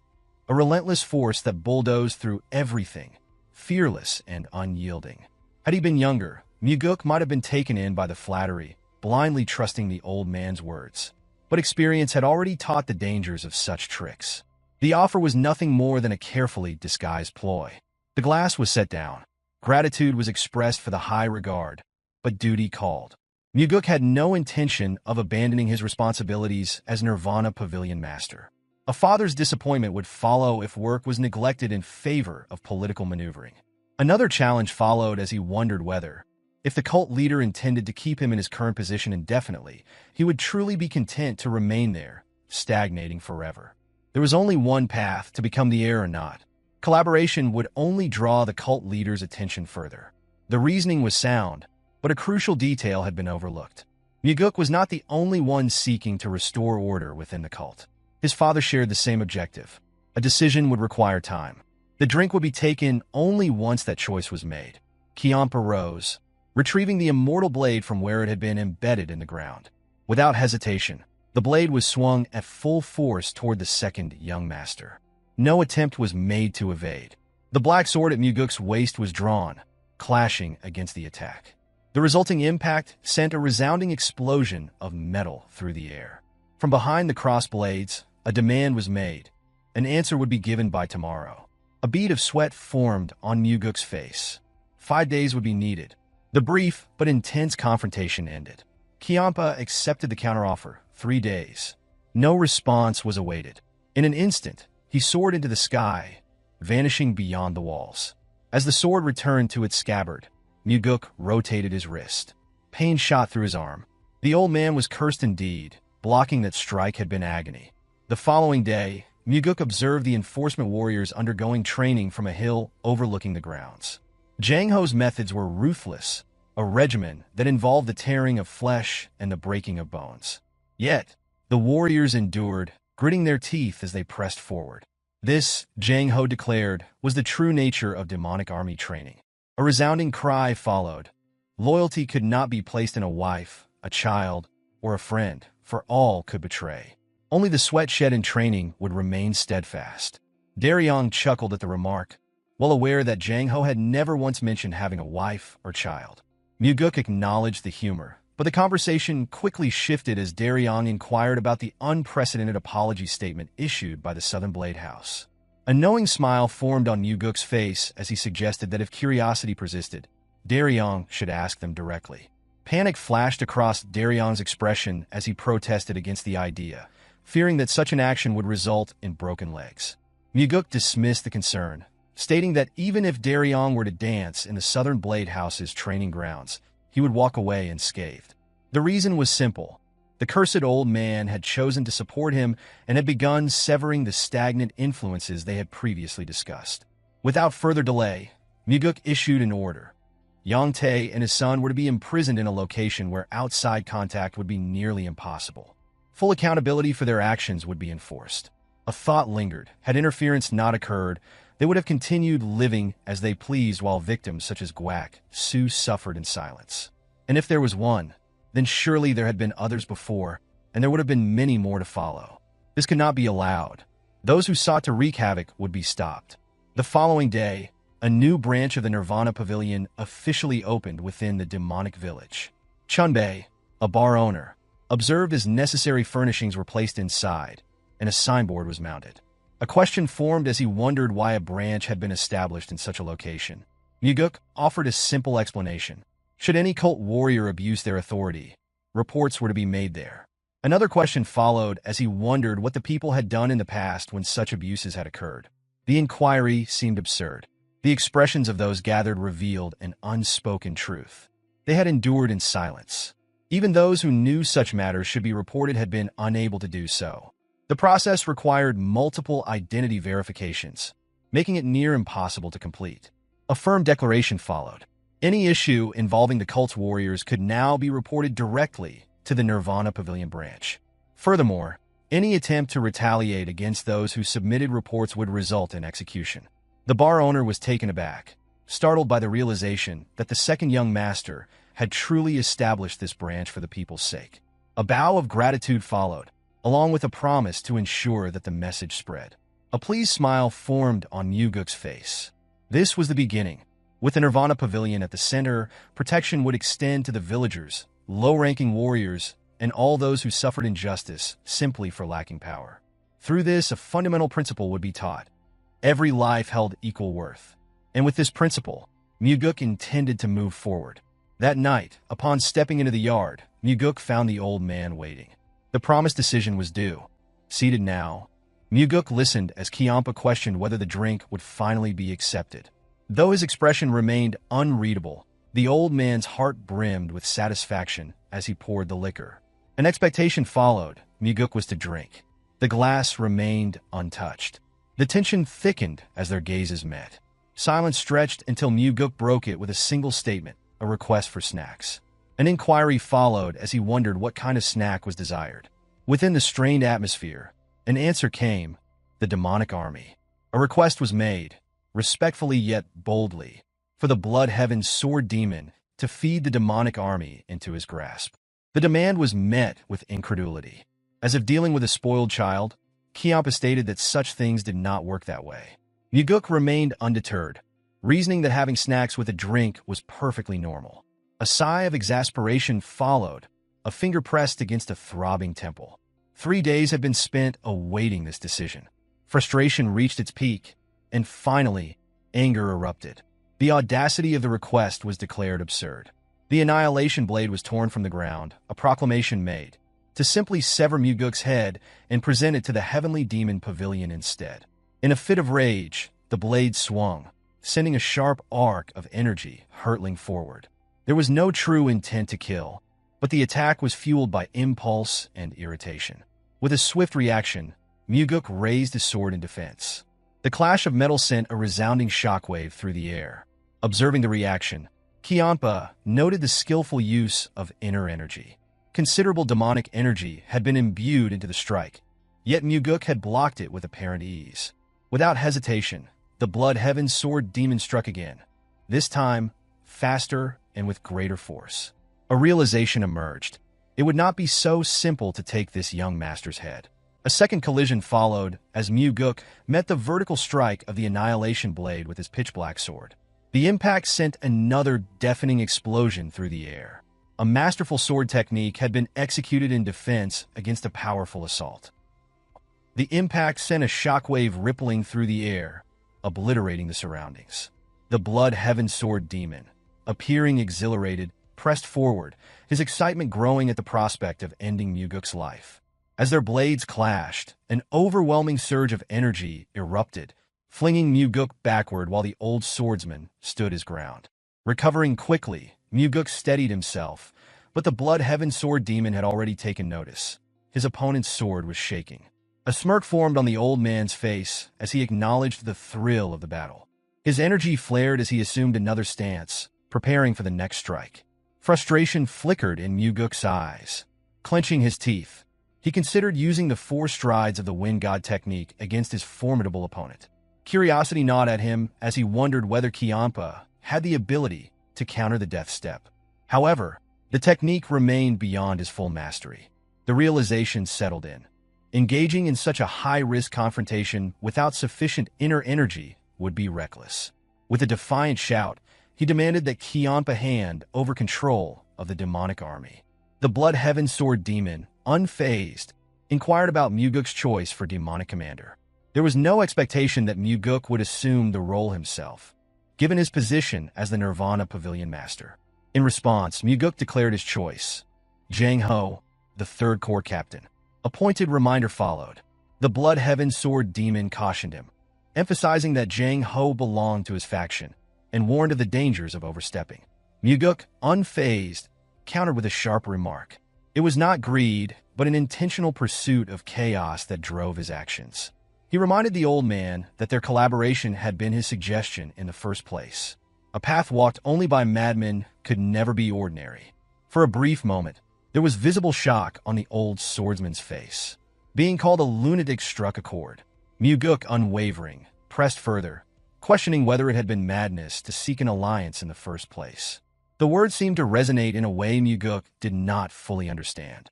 In a past life, Cheonma's ambitions had never been realized. He had died before unveiling his true goal to the world. Strangely, among the 8 Demon Supremes, he was the first to perish. How such a ruthless and calculating individual had met an early demise remained an enigma. The Blood Heaven Sword Demon's gaze darkened. Fury smoldered beneath the surface as he accused Mugeuk of letting greed ruin their negotiation. Frustration boiled over. His foot came down, shattering a cup in a sharp display of anger. Without another word, he leapt from Mugeuk's residence. Watching him disappear into the night, Mugeuk's lips curled into a knowing smile. Rejecting the proposal was never an option. Cheonma understood better than anyone that there were still 7 other demon supremes Mugeuk could turn to. 2 days passed. Jang Ho stood before Mugeuk, a look of confusion on his face. His voice carried uncertainty as he questioned the situation. The Blood Heaven Sword Demon had recommended him for the position of Demonic Army Commander, and Jang Ho wanted to know if Mugeuk was behind it. The confirmation came swiftly. Mugeuk's judgment had been correct. Jang Ho was perceptive enough to recognize the maneuver. Without hesitation, Mugeuk admitted to orchestrating the decision. Gratitude flickered across Jang Ho's face, but hesitation followed. He did not believe himself worthy of the role. Mugeuk dismissed the humility, insisting that Jang Ho simply lead the demonic army as he had led the Third Corps. If he succeeded, he would go down in history as the greatest demonic commander to ever live. The weight of those words left Jang Ho momentarily speechless. A hint of doubt crept into his voice as he questioned whether Mugeuk was overestimating him.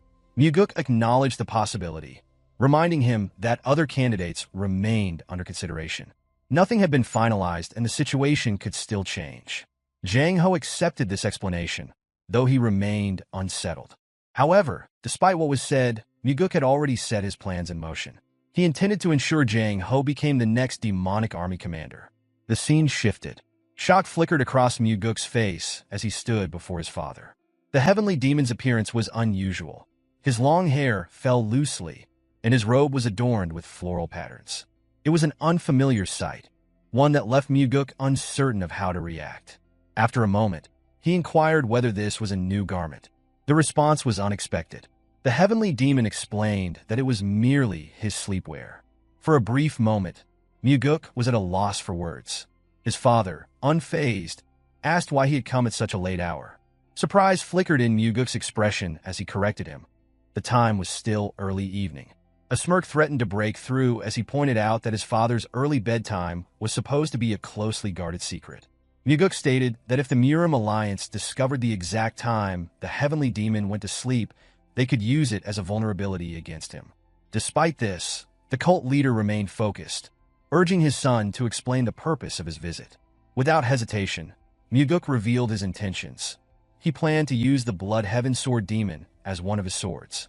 The heavenly demon regarded him with scrutiny, reminding him that not long ago, he had declared his desire to kill Cheonma. In response, Mugeuk admitted that eliminating the old man would be a waste. It was evident that his father had already deduced his involvement with Cheonma, likely realizing it when the Blood Heaven Sword Demon recommended Jang Ho. A knowing look crossed the heavenly demon's face as he warned Mugeuk that Cheonma was not someone who could be easily tamed. Making him into a weapon would be far from simple. Mugeuk, unfazed, clarified that taming was never his goal. Instead, he intended to use Cheonma until he was completely broken. The old man had not yet proven valuable enough to be considered a permanent part of his collection. With a calm yet pointed inquiry, the heavenly demon asked what Mugeuk would do if the sword he wielded turned against him. A smirk formed on Mugeuk's lips as he welcomed the possibility. There was a fundamental difference between them, he explained. If Cheonma were to break, nothing would come of it. He was already old. However, for Mugeuk, every slash he delivered only made him stronger. The heavenly demon dismissed such words as meaningless and pressed for the real reason behind this conversation. Mugeuk replied that, as someone receiving a salary from his father, it was only natural to report his actions. The cult leader, unimpressed, saw through the deception immediately. With a sharp gaze, he asked whether Mugeuk had truly come to request his approval for the Blood Heaven Sword Demon's recommendation. Surprisingly, Mugeuk insisted that he did not want the request to be accepted. No matter what happened, he urged his father to reject it. This response caught the heavenly demon off guard. There was a pause before he sought confirmation, wondering if Mugeuk had truly wanted the recommendation to be denied. Without hesitation, Mugeuk explained his reasoning. This was an opportunity to put the Blood Heaven Sword Demon in his place. The old man had acted too arrogantly, and others might even come to believe he was superior to the cult leader himself. Allowing this misconception to spread was unacceptable. The heavenly demon regarded his son with curiosity, attempting to discern what kind of game he was playing.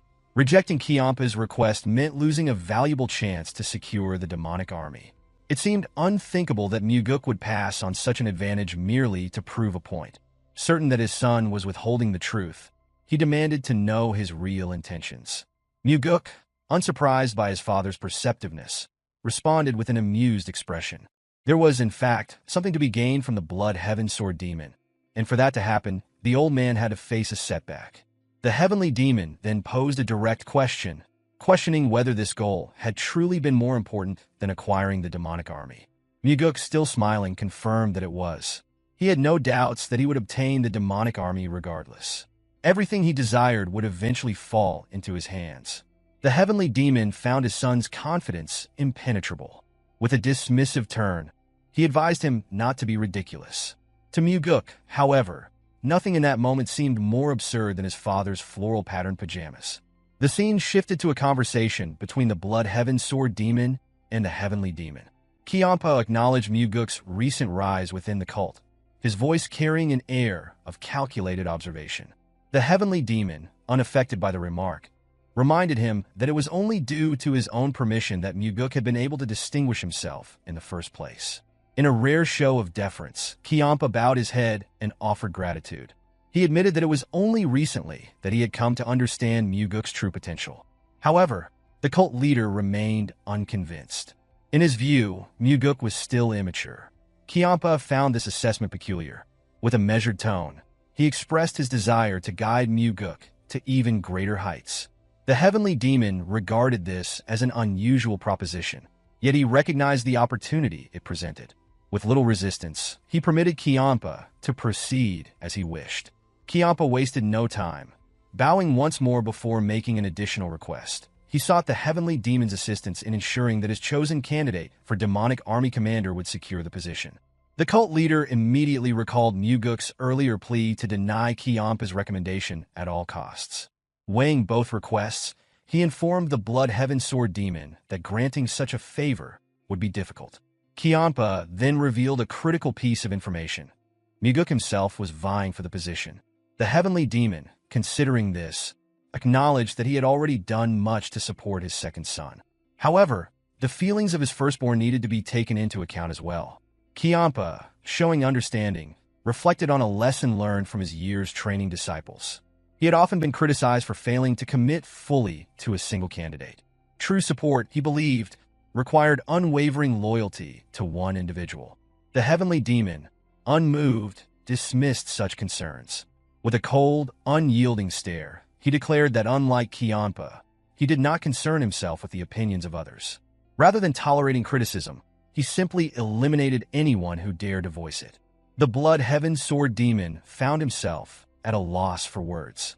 The cult leader inquired whether there was anything else to discuss, but Cheonma simply bowed his head and stated that there was nothing further to address. He assured the Heavenly Demon that they would meet again before turning to leave the building. As he stepped outside, his thoughts lingered on the shift in the cult leader's support. Doubt clouded his mind as he wondered why the Heavenly Demon had withdrawn his backing from Mugeuk. If a choice had already been made, it seemed only logical that unwavering support should follow. The scene shifted to Mugeuk's residence, where Cheonma sat with a cup of liquor in hand. He remarked that Mugeuk's father placed greater value on his older brother. Mugeuk, unfazed, questioned whether that was truly Cheonma's belief. With a serious tone, he explained that their alliance had never been destined to work, for Cheonma should have been able to compensate for the shortcomings Mugeuk lacked. The remark visibly unsettled the Blood Heaven Sword Demon. A flash of anger crossed his face as he demanded clarification, asking if he was being deemed inadequate. Mugeuk responded with nothing but disappointment. Placing his cup down, Cheonma asserted that Jang Ho had never been a viable candidate for the position of demonic army commander. Mugeuk, however, challenged his resolve, questioning whether he had already abandoned the notion. With a measured motion, the older man poured himself another drink and cautioned against pursuing something unattainable.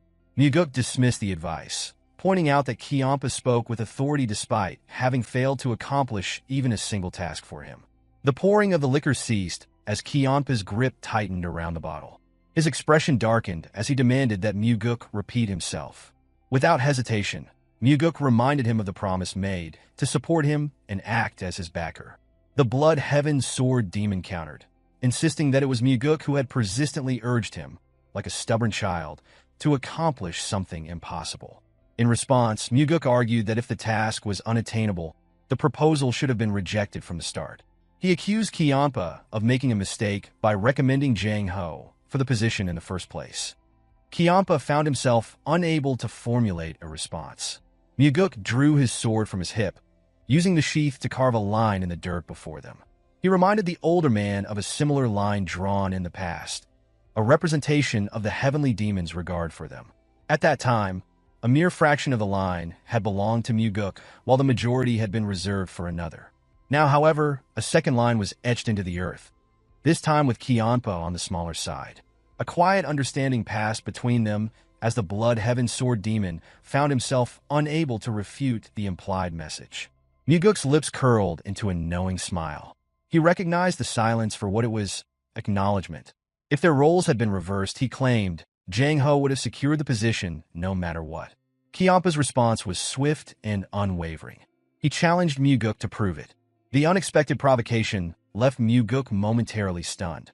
With a serious expression, Cheonma reminded him that he had mocked his supposed incompetence, implying that the task should be effortless for someone like Mugeuk. Curiosity flickered in Mugeuk's eyes as he questioned what would happen if his father granted the request. Unshaken, Cheonma encouraged him to attempt it, assuring him that the endeavor would inevitably fail. The Blood Heaven Sword Demon's certainty stemmed from his own rejection, and he believed Mugeuk's fate would be no different. Sensing an opportunity, Mugeuk proposed a wager. Amusement danced in Cheonma's gaze as he accepted, laying out the terms. Should Mugeuk fail, he would align himself fully with Cheonma's side and cease all talk of wanting more from him. Mugeuk, however, was not finished. He pressed further, demanding to know what Cheonma would offer if the bet was won.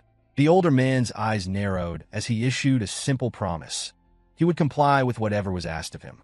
Seizing the opportunity, Mugeuk revealed his demand: an elixir more powerful than the demonic essence pill. The request visibly unsettled Cheonma, who immediately questioned whether Mugeuk understood the rarity of such an item.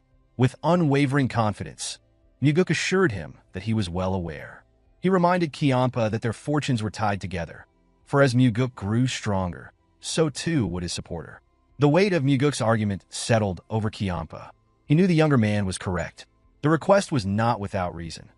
Mugeuk had surmised that Cheonma possessed the elusive heavenly divine pill, an elixir surpassing the power of the demonic essence pill. With that knowledge, Mugeuk saw little value in an alliance if neither the commander's position nor the elixir could be secured. Left with no alternative, Cheonma conceded.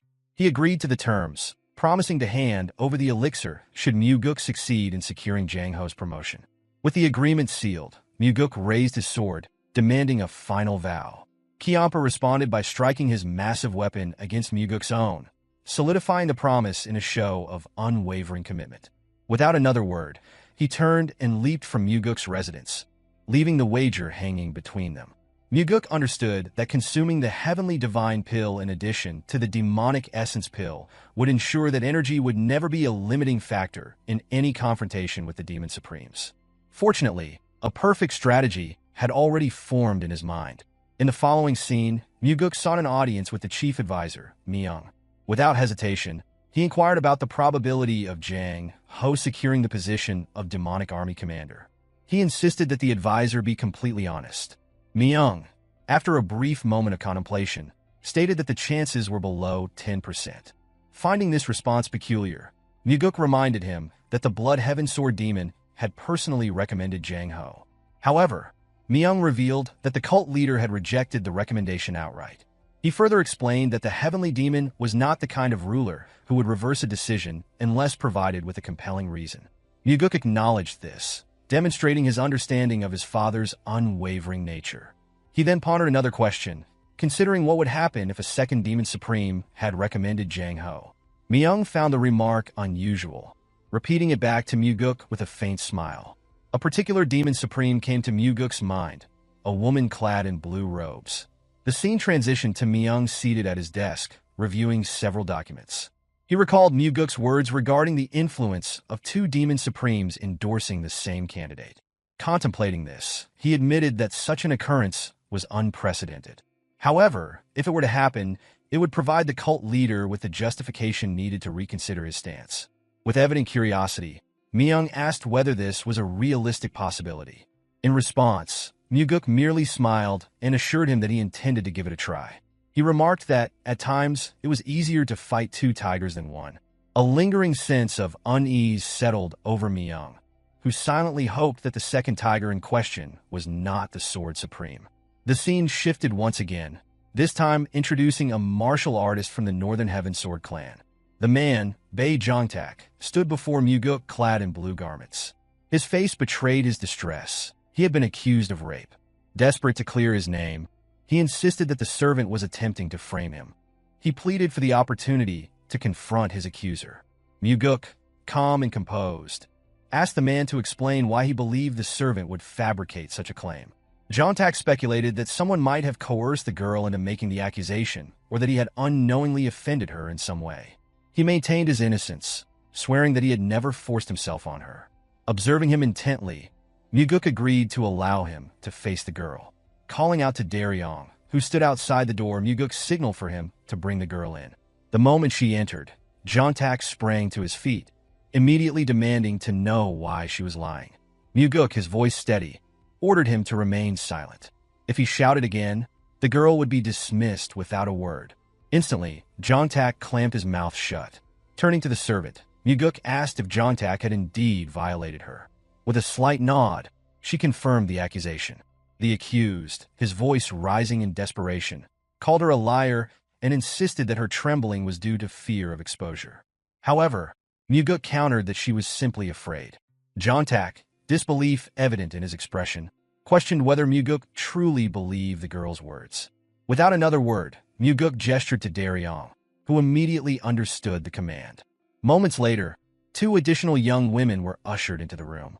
Upon seeing them, a wave of sheer terror washed over Jongtak's face. Mugeuk calmly reminded him that these women had once served under him. With a trembling voice, Jongtak acknowledged them, noting how much they had grown. However, the fiery glares they directed at him left no room for doubt. Dropping all pretenses, Mugeuk declared that there was no point in feigning ignorance any longer. The 2 women had already testified against him. They had suffered the same abuse, endured the same threats, and had been discarded in the same cruel manner. Jongtak had treated his servants as disposable, exploiting them for years before replacing them with younger victims. Realization dawned upon the accused. His crimes had been laid bare. In a final attempt to save himself, he muttered that he had merely made a mistake after drinking too much. He begged Mugeuk for mercy, claiming that no one had ever been imprisoned for touching their own servants. Mugeuk acknowledged that this was indeed the case. Thorough research had confirmed as much. Jongtak, sensing an opportunity, swore never to repeat his actions. If necessary, he would even put it in writing. However, Mugeuk reassured him that there was no need for concern. He would not be sent to prison. Jongtak's face lit up with gratitude. Smiling, he promised to repay the favor. Yet, before another word could escape his lips, Mugeuk's sword flashed through the air, severing his head in a single, merciless stroke. Coldly, Mugeuk informed the lifeless corpse that he was going somewhere else instead. The room fell in a stunned silence. No one had anticipated such an abrupt and decisive action. Turning to the girls, Mugeuk met their uncertain gazes. With quiet resolve, he assured them that the one who had tormented them was dead. Their families would no longer be in danger. They were free to live without fear. He acknowledged that the pain of their experiences would likely linger for the rest of their lives. However, if those memories could not be erased, then they should at least remember what had happened on this day. He hoped that witnessing Jongtak's downfall would provide them with some measure of solace. Mugeuk instructed the girls to remember the final expression on the bastard's face. Unfortunately, this was all he could do for them. His words left them momentarily stunned before the eldest among them stepped forward, expressing her gratitude for the justice he had granted them. The moment she spoke, emotions overwhelmed her, and she, along with the others, broke down in tears. Their sorrow and relief intermingled, creating a bittersweet moment. Between sobs, they thanked Mugeuk once more. Both Mugeuk and Daryong remained silent, merely watching as the girls cried. After a pause, Mugeuk gently told them not to express gratitude toward him. The only reason the bastard had been punished was because they had displayed the courage to testify against him. Without their bravery, justice would not have been served. He urged them to continue living with the same strength they had shown today. With deep respect, the girls bowed their heads and promised they would. Once their conversation ended, Daryong led them out of the building. Left alone, Mugeuk turned toward the window, gazing at the world beyond. A somber realization settled over him. The cult had failed these girls. Under the rule that only the strong survived, there had been no protection for them. If the cult continued down this path, fate would one day allow his father to be cut down by the very orthodox martial arts he despised. That future seemed inevitable. Quietly, Mugeuk acknowledged to himself that his father needed to be removed. His thoughts were interrupted by the sound of footsteps. Leon stepped into his office, her gaze falling upon the lifeless body on the floor. Without hesitation, she informed him that the deceased man had once served the Northern Heaven Swordsman. She warned that the Flower Sword Supreme would not let this matter slide easily. Fixing her master with a piercing stare, she asked if he was not afraid. Mugeuk responded without hesitation. He admitted that he was indeed afraid, but his fear was not of reprisal. With a serious expression, he confessed that his true concern was dying before he had finished dealing with all the filth that plagued their world. Leon regarded him carefully before offering a different perspective. She noted that, over time, their cult had begun to change for the better. If things continued this way, soon they might even have more honorable individuals among them than the Murim alliance itself. Mugeuk smiled at her words, but his response was firm. Avoiding the crime of raping a servant was not an act of goodness. It was the bare minimum expected of any decent person. No one should be permitted to commit such atrocities. What she perceived as progress was nothing more than their cult finally doing what should have been natural all along. As he finished speaking, Mugeuk called out to Daryong. Without delay, he instructed him to notify the Sword Supreme immediately. A problem had arisen during the course of an investigation, and he intended to explain the matter personally. The scene shifted to the Northern Heaven Sword clan. A man dressed in blue led Mugeuk and Daryong through a vast bamboo forest. The surroundings were serene, the thick canopy of bamboo casting elongated shadows across the narrow path. Deep within the forest stood a refined yet imposing building. Upon their arrival, an announcement rang out. The Nirvana Pavilion Master had arrived. Stepping out of the building to receive them was a woman of striking beauty. Her composed demeanor radiated both grace and authority. This was the Flower Sword Supreme, so Yeonrang. Yeonrang gestured for the two to enter. As Mugeuk's thoughts drifted, observations about the Flower Sword Supreme surfaced. Despite appearing to be in her 20s, reality dictated otherwise. Her true age doubled that assumption. This peculiarity birthed a saying within the sect. The world may change, but the Sword Master does not. Strangely, she even seemed to grow younger with each passing year. Once inside, Mugeuk pressed his hands together in a formal greeting, acknowledging the time that had passed since their last meeting. The remark prompted Yeonrang's response, noting how the title of senior still felt unfamiliar. A preference was expressed, being addressed as mentor instead. Mugeuk, however, dismissed that suggestion, explaining that their difference in status made such familiarity inappropriate. In response, Yeonrang questioned whether respect should be dictated by age alone. True reverence, she argued, belonged to those who earned it, regardless of youth or seniority. With the point made, Mugeuk relented, agreeing to address her as mentor. In return, a request was put forth. He wished to be called Young Master. Attention then shifted to another matter. Mugeuk subtly turned his head, revealing the reason for Daryong's presence. The special investigator had been brought in to explain the details of a case. A brief introduction followed as Daryong identified himself. Yeonrang, however, swiftly interrupted, raising a hand to halt further explanation. In her view, the Nirvana Pavilion's verdict rendered any discussion unnecessary. If guilt had been determined, then guilt existed. Furthermore, any individual who dared to assault a young servant deserved no leniency. The Northern Heaven Sword clan would not contest the ruling or its investigative process. With that, Mugeuk signaled to Daryong, prompting his departure. Leaving his leader alone with the Flower Sword Supreme, Daryong exited without delay. The conversation took on a lighter tone as Yeonrang acknowledged recent shifts within the sect, attributing them to Mugeuk's efforts. A soft smile accompanied the words, expressing appreciation for the changes he had brought. Mugeuk, however, redirected the praise, crediting her unwavering presence as the true foundation of stability. Yeonrang, seemingly amused, dismissed the compliment, jesting about unnecessary flattery directed at an aging face. Mugeuk countered immediately, insisting that she still appeared as youthful as ever. In response, Yeonrang scoffed at the notion, finding it absurd. Her gaze lowered to the back of her hand, as if searching for the passage of time etched upon her skin. A quiet remark followed. Perhaps it was time to step back and immerse fully in the essence of martial enlightenment. Mugeuk's mind drifted to the past. Yeonrang, despite her words, had lived a life steeped in battle. After the sect's gates closed following Hwa Mugi's defeat of the heavenly demon, chaos erupted. The 8 demon supremes and the sect's renowned masters clashed for supremacy. In the end, the Flower Sword Supreme stood victorious, ascending as the sect leader after leaving a trail of corpses in her wake. Her reign, however, remained turbulent, marked by unrelenting bloodshed. Had governance been her strength, her ambitions might have flourished. Instead, she faltered, failing to maintain power beyond 3 years. Eventually, her life was claimed by her successor, bringing himself back to the present. Mugeuk admitted the burden weighing on him in light of the recent case. Yeonrang, noting the concern, prompted further elaboration. Tensions with the Southern Heavenblade clan had escalated, Mugeuk explained. This revelation was deliberate, a calculated mention of the Heavenblade Demons faction, aimed at gauging her reaction.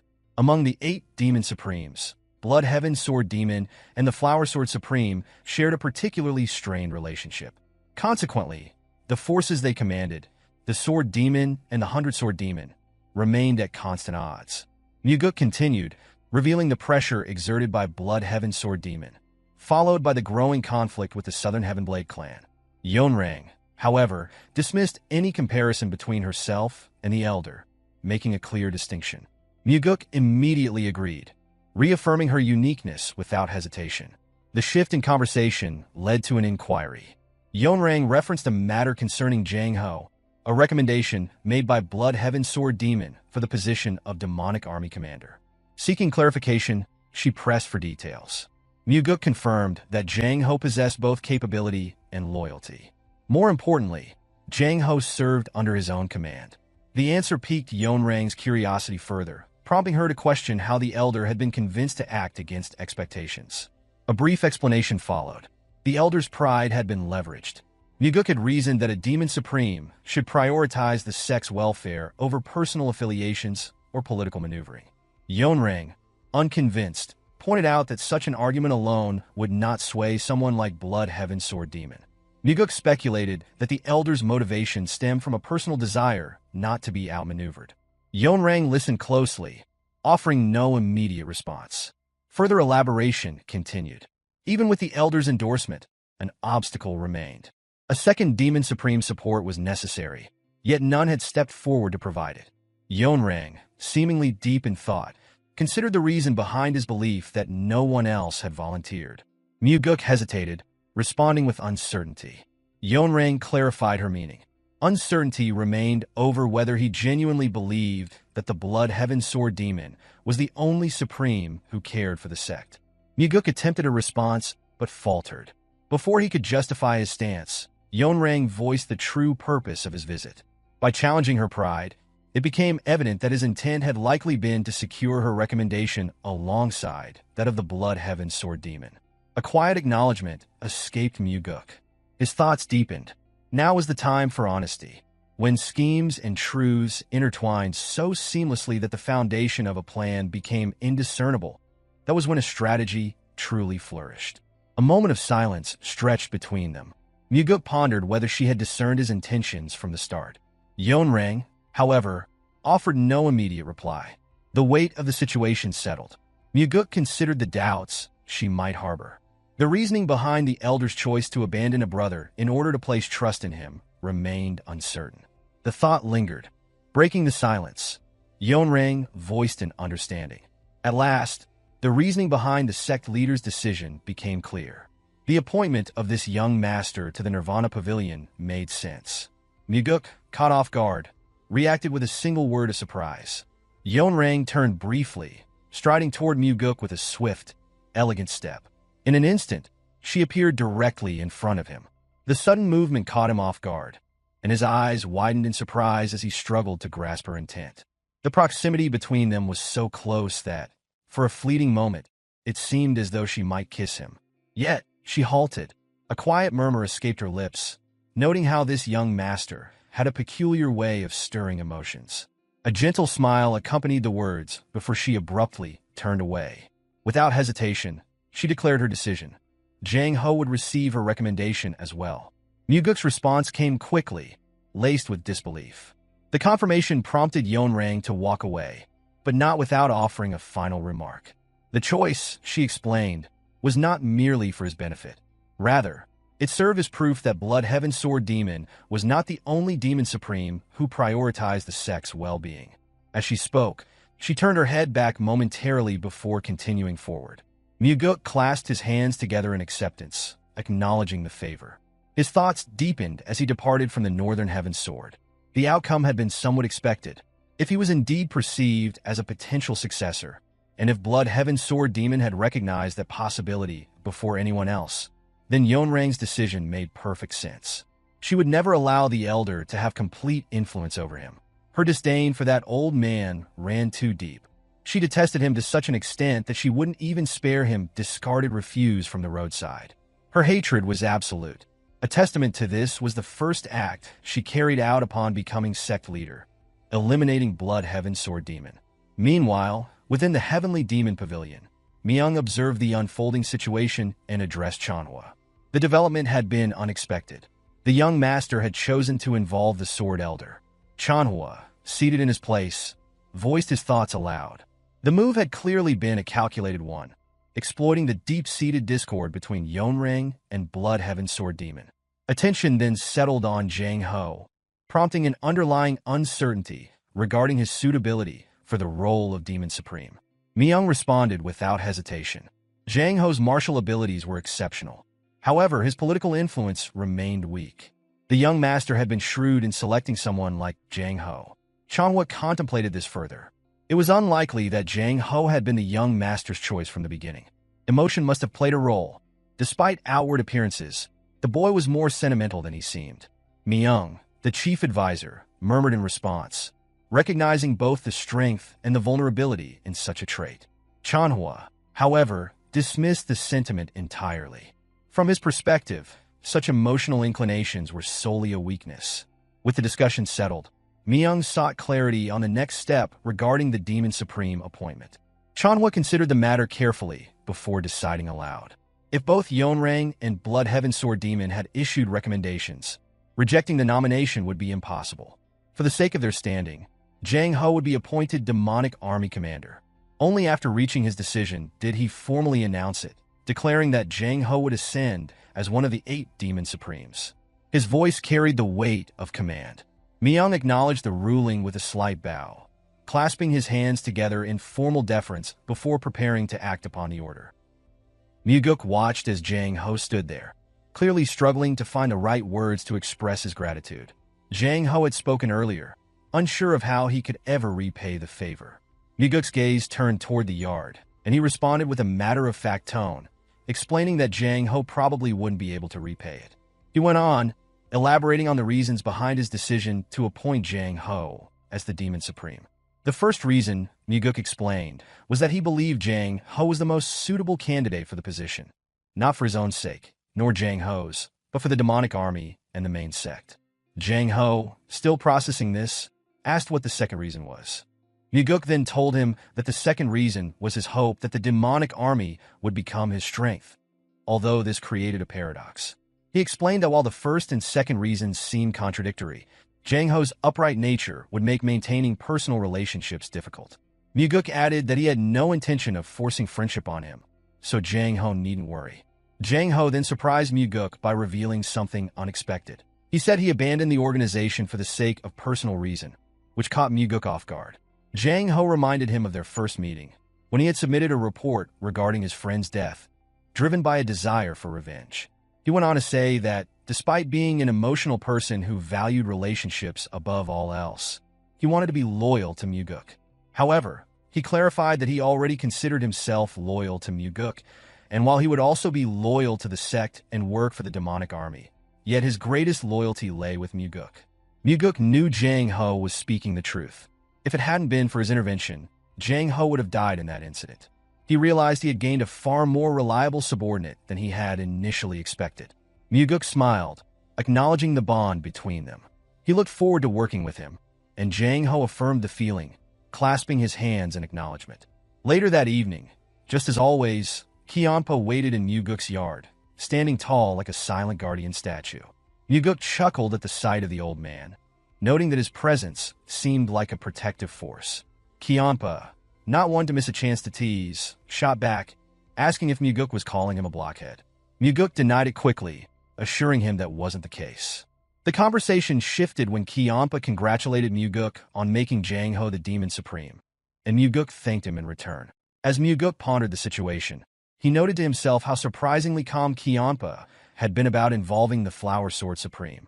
He had expected anger but saw none. However, he reminded himself not to let his guard down, knowing Cheonma's cunning ways. Mugeuk knew the old man might be planning something unexpected. Cheonma, ever inquisitive, asked how Mugeuk had managed to persuade the Sword Supreme.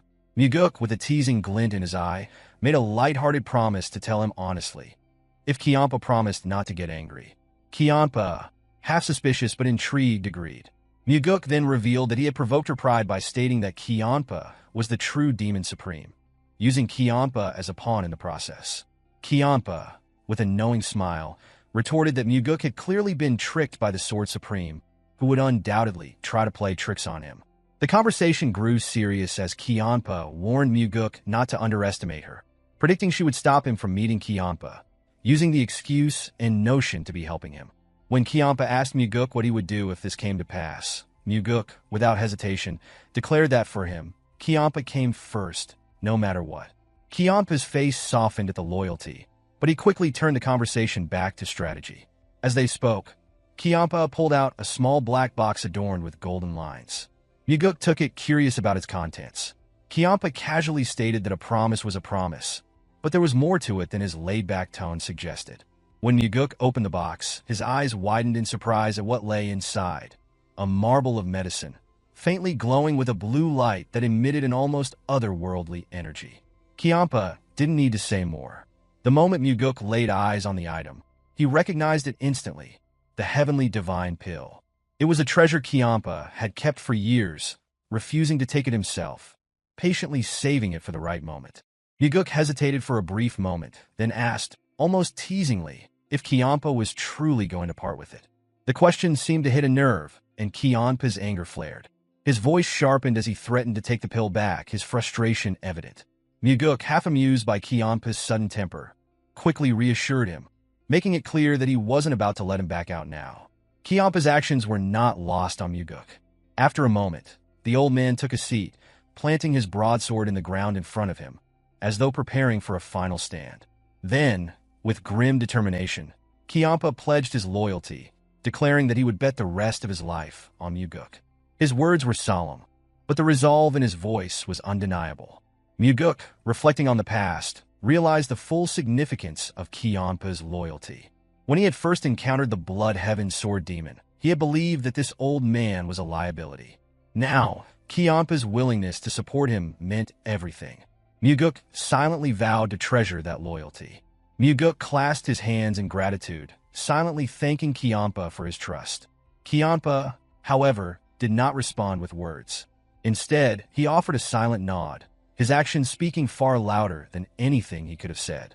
As Mugeuk prepared to take the heavenly divine pill, he turned to Cheonma, asking if he would stand guard while he meditated. Cheonma's surprise was evident, as he questioned if Mugeuk was serious. Mugeuk confirmed that he was, explaining that since Cheonma had given it to him, it felt right to take it in his presence. The ritual of taking such a powerful pill wasn't something to be done lightly.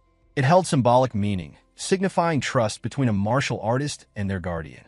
As Mugeuk sat cross-legged, preparing to absorb the pill's energy, Cheonma's expression faltered for a moment. He was clearly uncertain about Mugeuk's decision, but trusted him nonetheless. Mugeuk's voice was firm as he stated that he was taking the heavenly divine pill because he trusted Cheonma. Cheonma asked, his voice filled with a trace of concern, what would happen if Mugeuk's intuition turned out to be wrong? Mugeuk, however, was unconcerned. He simply replied that he would deal with the consequences when the time came. With that, Mugeuk took the pill without hesitation, closing his eyes as the powerful energy of the heavenly divine pill began to spread through his body.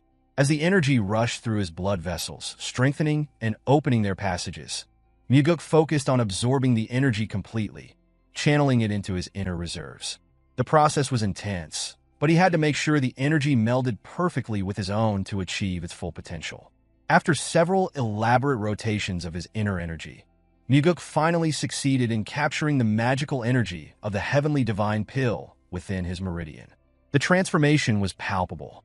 As he opened his eyes, a contented smile spread across his face. The increase in his inner energy was dramatic, far beyond what he had expected. Cheonma, standing at a little distance with his arms crossed, observed him silently. He asked casually how the pill had tasted. Mugeuk's response was almost playful as he confessed that it had been the most delicious thing he'd ever consumed. Cheonma, however, immediately regretted not eating it himself, cursing under his breath at the lost opportunity. Mugeuk chuckled and reassured him that he had likely absorbed the energy far better than Cheonma ever could have. As Mugeuk rose to his feet, a surge of newfound power coursed through him, filling every fiber of his being. The strength he had gained left no room for doubt. If he were to face the Blood Heaven Sword Demon now, the battle would no longer be determined by a lack of inner energy. A deep sense of satisfaction settled within him as he acknowledged this truth, certain that no one could claim his defeat would stem from weakness. Cheonma stepped closer, a playful yet slightly serious question on his lips. He asked who Mugeuk had become, as if he had somehow transformed before his very eyes. Mugeuk responded with an enigmatic declaration, explaining that he was the one who would lead Cheonma in the future, if the old man was still alive by then. Cheonma, visibly taken aback by the change in Mugeuk's aura, stood his ground despite the suffocating energy that pressed down on him. Emotions flickered across his face, but he didn't laugh or dismiss Mugeuk's words, even though he was clearly annoyed. Mugeuk's next question came unexpectedly, catching Cheonma off guard. With a steady and inquisitive tone, he pressed forward, wanting to know what Cheonma ultimately sought. Cheonma's response was grave. His gaze turned to the night sky as he reflected on his life. He confessed that he was too old to have any grand desires, living only by habit as he moved forward. Mugeuk, however, couldn't help but notice that Cheonma seemed far too passionate to be so indifferent. When Mugeuk pointed this out, Cheonma seemed surprised, asking if he truly appeared that way to the younger man. Mugeuk affirmed, saying that when Cheonma pushed him, he seemed to embody the fire of youth, the same burning spirit that could only come from someone who had much left to prove. Cheonma, still processing Mugeuk's words, admitted that he had begun to feel as though he had cooled down lately. Mugeuk could understand that feeling. He had long realized that no matter how many ambitions and desires one carried, time would inevitably take some of them away. It was a harsh truth, but it was a part of life. Mugeuk's attention was drawn to the cup and jar sitting nearby. He picked up the glass and, with a smirk, asked for some alcohol. Cheonma was puzzled at first, wondering why Mugeuk was asking for a drink after everything that had just transpired. Mugeuk, however, explained that the moment Cheonma had given away the heavenly divine pill without hesitation, he had already won the bet between them. As a result, Mugeuk felt it was only right to accept the drink from the old man. As Cheonma began to pour, Mugeuk's thoughts turned inward. He wondered if it was even possible to fully bring the Blood Heaven Sword Demon into his fold as an ally. With the heavenly divine pill helped his inner strength bolstered, Mugeuk felt that the foundations of his power had been laid, but the true test of his alliances lay ahead. Cheonma told him to drink, and Mugeuk took it without hesitation, savoring the warmth as it slid down his throat. Cheonma, offering a knowing smile, hoped they would do well moving forward. Mugeuk responded with a playful challenge, asking that Cheonma keep his tricks within his limits. Cheonma's voice rose in amusement at the mention of tricks, a hint of mock offense in his tone before laughter burst from him, hearty and unrestrained. Mugeuk, unable to hold back his own grin, lifted his cup and casually requested another drink. Although Cheonma laughed, Mugeuk understood that the Blood Heaven Sword Demon hadn't yet fully opened his heart to him. There were layers to that man, layers that couldn't be understood by simply peering through a slightly open door. Mugeuk knew that the true nature of their relationship would only be revealed the day that door was fully opened. Whether they would become eternal allies or mortal enemies. Whether he would burn to death in Cheonma's flames or he will be pierced by Mugeuk's sword. Everything would be decided when that door was finally pushed wide. Later, Mugeuk continued practicing martial arts at the training ground, pushing himself well into the night. The weight of his new responsibilities, his new power, and the looming threats ahead made every moment of training essential. He could not afford to lose to Mugi. If he did, everything he had worked for would be wasted, no matter how valuable it seemed now. When the training became especially difficult, Mugeuk often found himself imagining the worst, dying by fire simply because he wasn't prepared. Though he knew such things were unlikely, these grim thoughts helped fuel his determination to overcome any laziness or hesitation. His strength had grown to the point where he could now compete in a life-or-death battle with the Demon Supremes. The progress he had made at his age was unbelievable to most. Even with continued training, Mugeuk knew there would come a time when he would hit a wall, but for now, he was still in the early stages, feeling the improvement with each strike of his blade.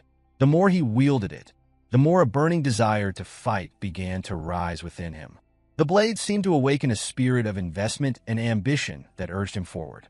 Cheonma's voice interrupted Mugeuk's concentration. He was startled and turned to find his father standing nearby. With a smug grin, Mugeuk proudly announced that he had obtained the heavenly divine pill from the cursed old man. Noticing his father's calm reaction, Mugeuk couldn't help but ask, a hint of frustration in his voice, why Cheonma seemed so unfazed. He emphasized again, as if trying to provoke a reaction, that he had indeed obtained the heavenly divine pill. Unfazed, Cheonma revealed that he already knew about it. In fact, he had been aware that the Blood Heaven Sword Demon had the pill for quite some time. When Mugeuk asked how his father had known, Cheonma casually answered that he had given the pill to the Sword Demon long ago. Mugeuk's mind reeled as he processed the information. So, the line that the Blood Heaven Sword Demon had drawn all those nights ago hadn't been entirely wrong. Cheonma then asked what Mugeuk had wagered in his bet with Cheonma. Mugeuk answered simply, he had bet himself. Cheonma chuckled lightly, pointing out that Cheonma had clearly lost in that deal. Now that the game had truly begun, Mugeuk explained his plans to properly challenge the 8 Demon Supremes. But when he looked to his father for acknowledgement, Cheonma remained silent, which struck Mugeuk as odd. He thought his father would dismiss the idea as nonsense, but now, Cheonma was simply listening. Mugeuk asked why his father wasn't saying anything, and Cheonma, after a long pause, finally spoke. He said he thought Mugeuk might actually be able to pull it off. A satisfied smirk spread across Mugeuk's face as he felt a sense of validation. He could sense that his father was beginning to recognize his true worth. Cheonma, however, offered only a brief response, telling him to keep training before turning and walking away. Mugeuk, never one to let an opportunity slip, thanked his father for placing Jang Ho as the Demon Supreme. Cheonma, without turning back, said that it wasn't because of Mugeuk. It was the recommendation of 2 other Demon Supremes. Undeterred, Mugeuk remarked that he will chase to be happy in this path. Just then, he felt his father's back tremble slightly, as if the statement had caught him off guard. Mugeuk pressed on, his voice steady as he expressed his belief that if he was happy, those around him would be happy as well, and that happiness would extend to their sect. Cheonma's response was swift, his tone sharp as if Mugeuk's words had struck a nerve. He asked bluntly if Mugeuk was seeking death. Mugeuk, with a wry smile, anticipated his father's response and beat him to the punch, remarking on how it was a cheap sentiment about a good way to die. Cheonma paused for a moment, his gaze settling on his son before he responded. He spoke firmly, warning that if Mugeuk was truly set on this path, he should not expect to find happiness along the way. With those words, Cheonma turned and opened the door, ready to leave. Mugeuk, undeterred, called out after him, his voice rising with conviction, declaring that he would still find happiness, even if it meant walking this difficult path. But by the time the words left his mouth, his father was already gone. A small, determined smile curled on Mugeuk's lips as he thought to himself that he would indeed make it happen. It was clear that the Flower Sword Supreme was different from the Blood Heaven Sword Demon. She had helped appoint Django as the demonic army leader, but had not shown up to claim any credit. There had been no word from her at all. Her desire for Mugeuk to go to her only highlighted how much she valued her dignity and honor. Mugeuk met her while she was tending to her flower bed, remarked that the flowers were truly beautiful. Yeonrang responded, mentioning that, as one grew older, flowers tended to look more beautiful. She added that for him, young master, that time was still a long way off. Mugeuk, however, couldn't help but think to himself that, when one grew older, the beauty of flowers might not matter much anymore. He then thanked her for the help she had provided. Holding a bottle of drink in his hand, he bowed his head slightly and mentioned that it was a token of gratitude, a gift of alcohol. Yeonrang, still focused on her flowers, explained that she didn't drink and hadn't for a long time. Mugeuk, realizing he had made an error, apologized for the gesture. He had known she didn't drink, but he had brought it anyway, wanting to avoid the impression that he knew her too well. Mugeuk pondered whether he really needed to go this far, but he knew it was essential to build relationships, even through small gestures. He spoke as he reflected on his upbringing. When one received help, one was expected to repay it. He asked if there was anything she desired. Yeonrang stopped for a moment, her gaze shifting far ahead. Finally, she spoke, asking him to sever ties with Cheonma. Mugeuk, inwardly bracing himself, thought that it was exactly as the Blood Heaven Sword Demon had predicted. He then inquired about her reasons. Yeonrang explained that Cheonma's values were at odds with the ideals Mugeuk sought. She explained how, unlike him, who wanted to bring order and discipline to the sect, Cheonma abhorred being bound by rules. Mugeuk paused as if reflecting deeply, though he was well aware of her personality. What still eluded him was the exact nature of the relationship between Yeonrang and Cheonma. Finally, he answered, stating that he could not follow her request. Yeonrang was surprised, asking if he truly couldn't. Mugeuk clarified that he couldn't because Elder Cheonma had given him an invaluable gift. Normally, he wouldn't mention such a gift, but this time, he felt it necessary to speak of it. In his mind, he knew that he planned to make both the Blood Heavens Sword Demon and the Flower Sword Supreme his subordinates. Yeonrang pressed further, curious about what the gift was. Mugeuk replied that it was a personal gift, making it difficult to explain. Yeonrang, feeling they were at a level where they should be able to have such conversations, asked if she was mistaken in thinking they could. Mugeuk let out a small sigh and then, acknowledging her kindness, revealed that the gift had been the heavenly divine pill. Yeonrang's eyes widened in disbelief. She could hardly believe that the shrewd old man, Cheonma, would part with such a precious treasure willingly. She shouted in surprise, asking if he was certain that Cheonma had really given him the heavenly divine pill. Mugeuk, with calm composure, replied that Cheonma must have judged that he was more valuable than the elixir itself. There was a long silence as Yeonrang processed this information. The thought that the cursed old man had done such a thing for Mugeuk was beyond her understanding. Finally, Mugeuk broke the silence, thanking her once again for her help and assuring her that if she ever needed his assistance, she could simply send word. As he began to turn away, Yeonrang called out to him, asking what kind of person he thought Cheonma was. Mugeuk answered, describing Cheonma as eccentric, violent, and unpredictable. He had initially disliked him, but as they had crossed paths more, Cheonma had come to seem better in his eyes. Yeonrang then asked if Mugeuk's change in opinion was solely because Cheonma had given him the heavenly divine pill. Mugeuk couldn't deny it, admitting that the gift had played a part in his shift in perspective. Still, Yeonrang insisted that Cheonma was not the right choice. She urged him once more to sever ties with Cheonma if he wanted her help in the future. Mugeuk responded with a challenge, which is for her to prove it. Yeonrang, confused, asked him what he meant. He told her that he needed something more to go on, something that would convince him that she was more helpful to him than Cheonma. After all, Cheonma had given him the heavenly divine pill, and if he was to sever ties with such a person, Mugeuk needed a good reason. Yeonrang suggested that serving the sect and its ideals was reason enough. Mugeuk dismissed the idea with a smile, expressing his disdain for those who tried to win over subordinates and juniors with lofty ideals and dreams. Yeonrang's reaction was swift and violent. A chilling inner energy emanated from her, and her eyes flashed with killing intent. She was clearly angry at his words. The flowers in the bed began to freeze, but Mugeuk remained unfazed. He released his own inner energy, counteracting hers with equal force. He knew this was a test, but he wasn't backing down. Mugeuk stated, in a firm voice, that he didn't know how she viewed him, but he was preparing for a great cause. In the future, he would encounter many people, and he couldn't always be sure of what was right or wrong. He needed to be able to judge people with certainty, and he demanded that she show him something he could evaluate. He reached out, asking for something more valuable to be placed in his hands, just as he had once asked Cheonma for the demonic army. Mugeuk could sense the conflict brewing in Yeonrang's mind.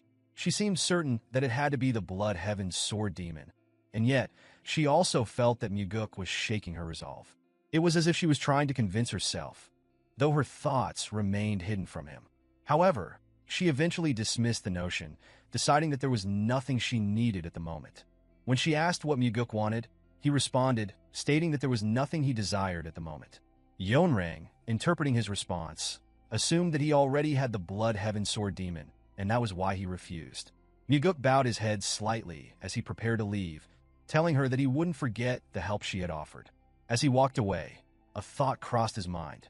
Since he had said that he wanted nothing, the Flower Sword Supreme would likely grow more impatient. He smiled to himself, aware that his refusal would only escalate her desire to find a way to sway him.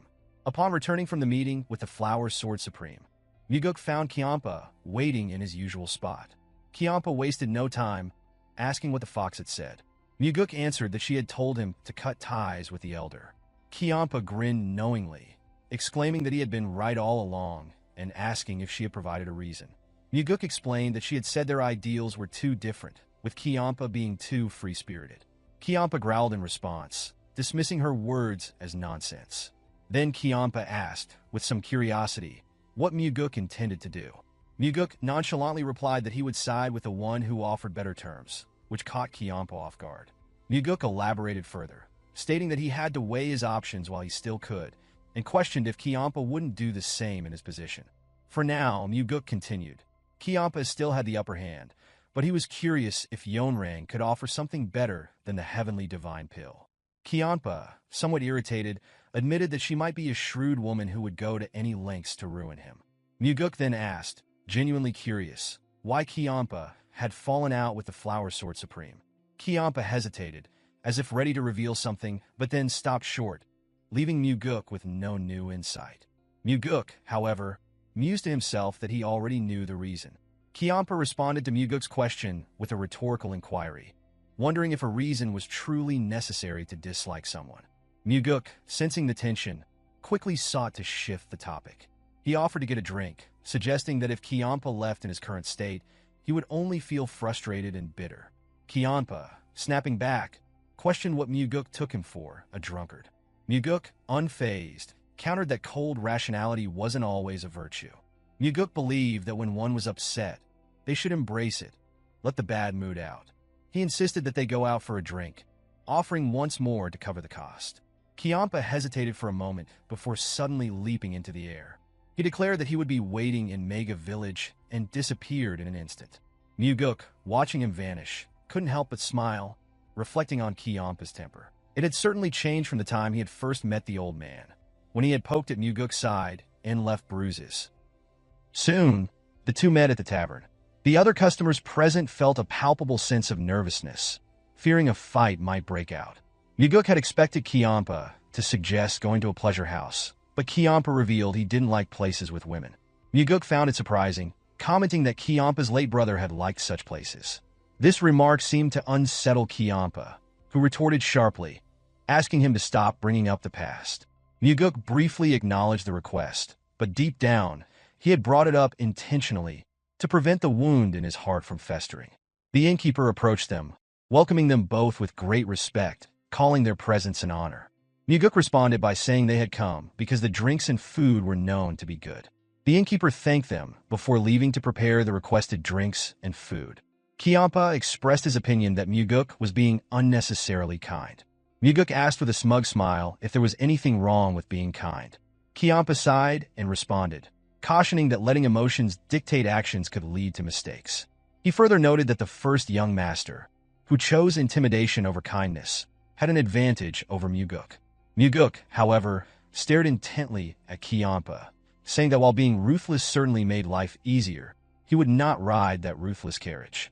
When Cheonma asked for clarification, Mugeuk explained that he believed food made with joy and whistling lips always tasted better than food made with fear. To Cheonma, this reasoning sounded like nonsense.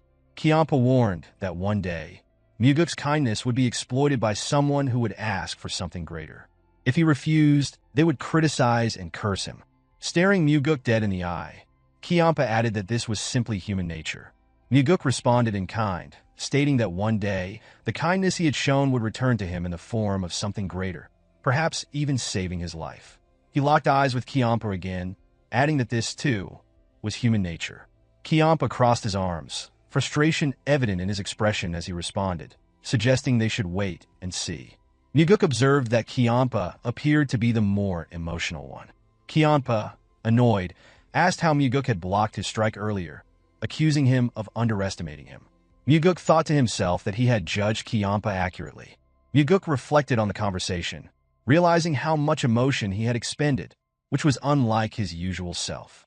Even now, he was engaging in an entirely new kind of conversation, wasting emotions. Changing the topic, Mugeuk suggested that Cheonma start managing his disciples, or else he would keep clashing with Nirvana Pavilion. Instead of answering, Mugeuk demanded Cheonma's attention. Cheonma, with anger flaring up, retorted that Mugeuk was becoming more arrogant. Mugeuk responded, pointing out that it was Cheonma who was being arrogant. He then asked if Cheonma was looking down on both the sect and his father. As their conversation seemed to escalate, other customers grew visibly nervous. Mugeuk then provocatively mentioned that Cheonma's title as the Blood Heaven Blade Demon should not give him the right to ignore his disciples' actions. This comment struck a nerve with Cheonma, and his inner energy surged, pulverizing the table they were seated at. The innkeeper and the other customers, panicked, watched the destruction unfold. Cheonma, seething with anger, shouted at Mugeuk, expressing his desire to beat him to death before turning away. In the same breath, he demanded that the innkeeper bring out new drinks and food. Mugeuk, unruffled, calmly took out a handful of gold coins and instructed the innkeeper to accept the payment, ensuring it would cover the damages and losses. The innkeeper hesitated, reluctant to accept the money, but Mugeuk insisted, urging him to set up another feast and make the table legs bend. Cheonma, still incredulous, asked if Mugeuk truly expected him to go along with such an absurd request. Mugeuk countered, suggesting that Cheonma shouldn't have smashed things in the first place if he didn't want to deal with the consequences. Cheonma then asked if Mugeuk was trying to teach good deeds to a demon supreme. Mugeuk, however, explained that the demonic path he intended to establish wouldn't involve destroying him simply due to a bad mood. Frustrated, Cheonma screamed, demanding to know what Mugeuk was trying to achieve. Mugeuk, in a stern tone, instructed him to stop shouting and sit down. Despite the flare of anger within him, Cheonma begrudgingly moved, then sat, crossing his arms and looking away like a child throwing a tantrum. Cheonma muttered under his breath, calling Mugeuk an insane, arrogant brat. Mugeuk, unperturbed, only continued to stare intently at the cursed old man, waiting for whatever would come next. Cheonma threatened that if Mugeuk betrayed him, he would kill him. The innkeeper approached, placed the drink on the table, and quickly left, seemingly in a hurry. Mugeuk, still calm, asked if Cheonma was serious. Cheonma affirmed without hesitation. Mugeuk then suggested that Cheonma should truly be loyal to him. He explained that threats only work when one has shown true loyalty, and that only after being betrayed and discarded could one drive a sword into their master's heart. Cheonma was stunned into silence, his anger almost palpable. Mugeuk offered his drink in the same manner as Cheonma had once offered a drink for their alliance. The key difference now was that Mugeuk was the one asking for loyalty. Once Mugeuk finished pouring, he raised a glass for Cheonma to clink to. The cursed old man glanced at it for a moment, then brushed it aside, drinking on his own instead. However, Mugeuk knew that while the glasses did not clink, in his heart, he had already done so. Elsewhere that night, Yeonrang stood bathed in the moonlight, deep in thought in her plain full of blooming flowers. A man reported that the second young master was drinking with the Blood Heaven Sword Demon, calling him an arrogant brat. Yeonrang immediately retorted, warning him to be careful with his words, as speaking recklessly behind someone's back was the lowest of acts. The man quickly acknowledged his mistake. Yeonrang, reflecting on the situation, remarked that the second young master was not the person she had known. The man suggested it was merely a storm in a teacup. Yeonrang, however, wondered aloud what would happen if that teacup were large enough to hold the entire Murim, prompting surprise from the man. She then commented on the greedy old man offering the heavenly divine pill, as if giving up his entire being. Yeonrang believed the old man must have seen potential in Mugeuk as a successor. The man, curious, asked if Yeonrang herself had seen that potential. Yeonrang remained silent, lost in thought. Mugeuk certainly had shown an unexpected side to him, but it wasn't enough to convince her to offer something as significant as the heavenly divine pill. She thought about it further, feeling a sense of annoyance. She wondered if the old man may have seen something she had missed, or there could be something she, the Flower Sword Supreme, had failed to recognize. The man, sensing her deep contemplation, suggested that she rest now. A new man had been prepared for her. Yeonrang gave him a solemn expression and a slight smile, then turned and walked back toward her abode, ready to devour whatever the man had prepared. The man, left to wonder, couldn't help but feel a pang of envy. Perhaps it was the second young master's potential that stirred such complex thoughts in his master. The next day, Mugeuk went to the Heavenly Demon Pavilion early in the morning to find his father. Cheonma was not in the main hall, but in his personal training hall. As Mugeuk entered, a feeling of nervousness crept over him, for it was his first time stepping into his father's personal training space. Inside, he noticed an iron slab hanging from the ceiling, its thickness about the width of a hand. The surface bore deep fist imprints. Surprisingly, the material was millennial iron. Mugeuk was astonished. He marveled at the sight, wondering aloud just how strong one's fists must be to leave such marks. The thought crossed his mind that the millennial iron might be subjected to extreme abuse. Cheonma dismissed the musings, commanding his son to come forward and demonstrate his wind god's force stride. Mugeuk briefly acknowledged his father's command before channeling his inner energy. Opportunities to receive his father's guidance were rare, so he put his utmost effort into showcasing the technique. The wind god's force stride was made up of 4 primary techniques, each of which contained over 900 variations. Depending on one's interpretation, these variations could either increase or decrease. The way each practitioner interpreted and executed the technique altered the movement and, in turn, the power of the wind god's force stride. This was why even the same martial art could appear entirely different depending on the understanding of the individual performing it. Once Mugeuk completed the technique, his father's reaction was one mild of visible enthusiasm, likely because Mugeuk's performance exceeded his expectations. Their initial discussion centered on whether to focus more strength into the foot or twist the waist faster. Mugeuk openly shared his thoughts and, on occasion, disagreed with his father's opinions. However, Cheonma proved surprisingly flexible in his thinking and accepted Mugeuk's suggestions. Encouraged by the exchange, Cheonma began demonstrating the technique in his mind, incorporating Mugeuk's suggestions. He remarked that as Mugeuk had said, it seemed correct to put more strength into the right foot. Mugeuk smiled in response. Moments like these, when discussing martial arts, revealed a different side of his father, which was one's mind that was open, generous, and rational.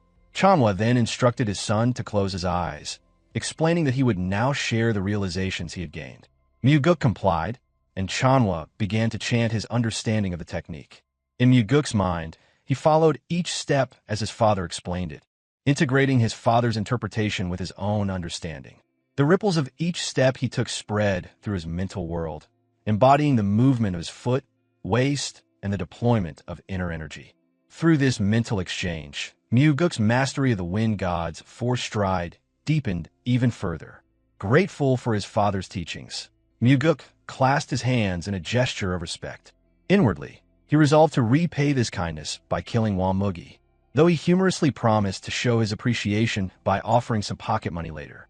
However, Cheonma interrupted his son's jest, telling him to stop talking nonsense and stay for a meal before leaving. Mugeuk was taken aback for a moment, as it was rare for his father to make such a request. Noticing his surprise, Cheonma asked why he looked so stunned. Still surprised, Mugeuk explained that it was the first time he had heard his father invite him to share a meal together. Cheonma dismissed his son's reaction as trivial and insisted that there was no need to be surprised as he stood up. They ended up having a meal together. Cheonma remarked that there was plenty of food, encouraging Mugeuk to eat his fill. Mugeuk ate quietly, savoring the rare opportunity. He made no jokes, fully aware that such moments did not come often, and he tried to remember it well. Cheonma observed his son in silence for a while, puzzled by his quiet demeanor. After a few moments, Cheonma ate, without speaking as well. Mugeuk realized that his father must have thought he was not joking as usual.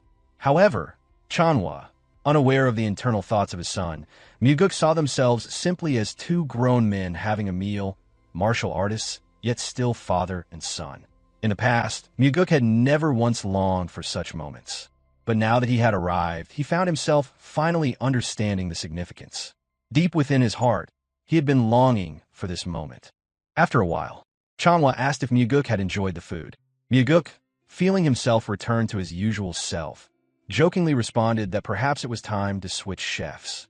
Cheonma declined the suggestion with a sigh, and then, after a moment of quiet, asked what had brought Mugeuk to see him that day. Mugeuk revealed that he has a request. Elaborated, Mugeuk wanted to add one person to his family, surprising his father. Cheonma inquired if Mugeuk was speaking of marriage.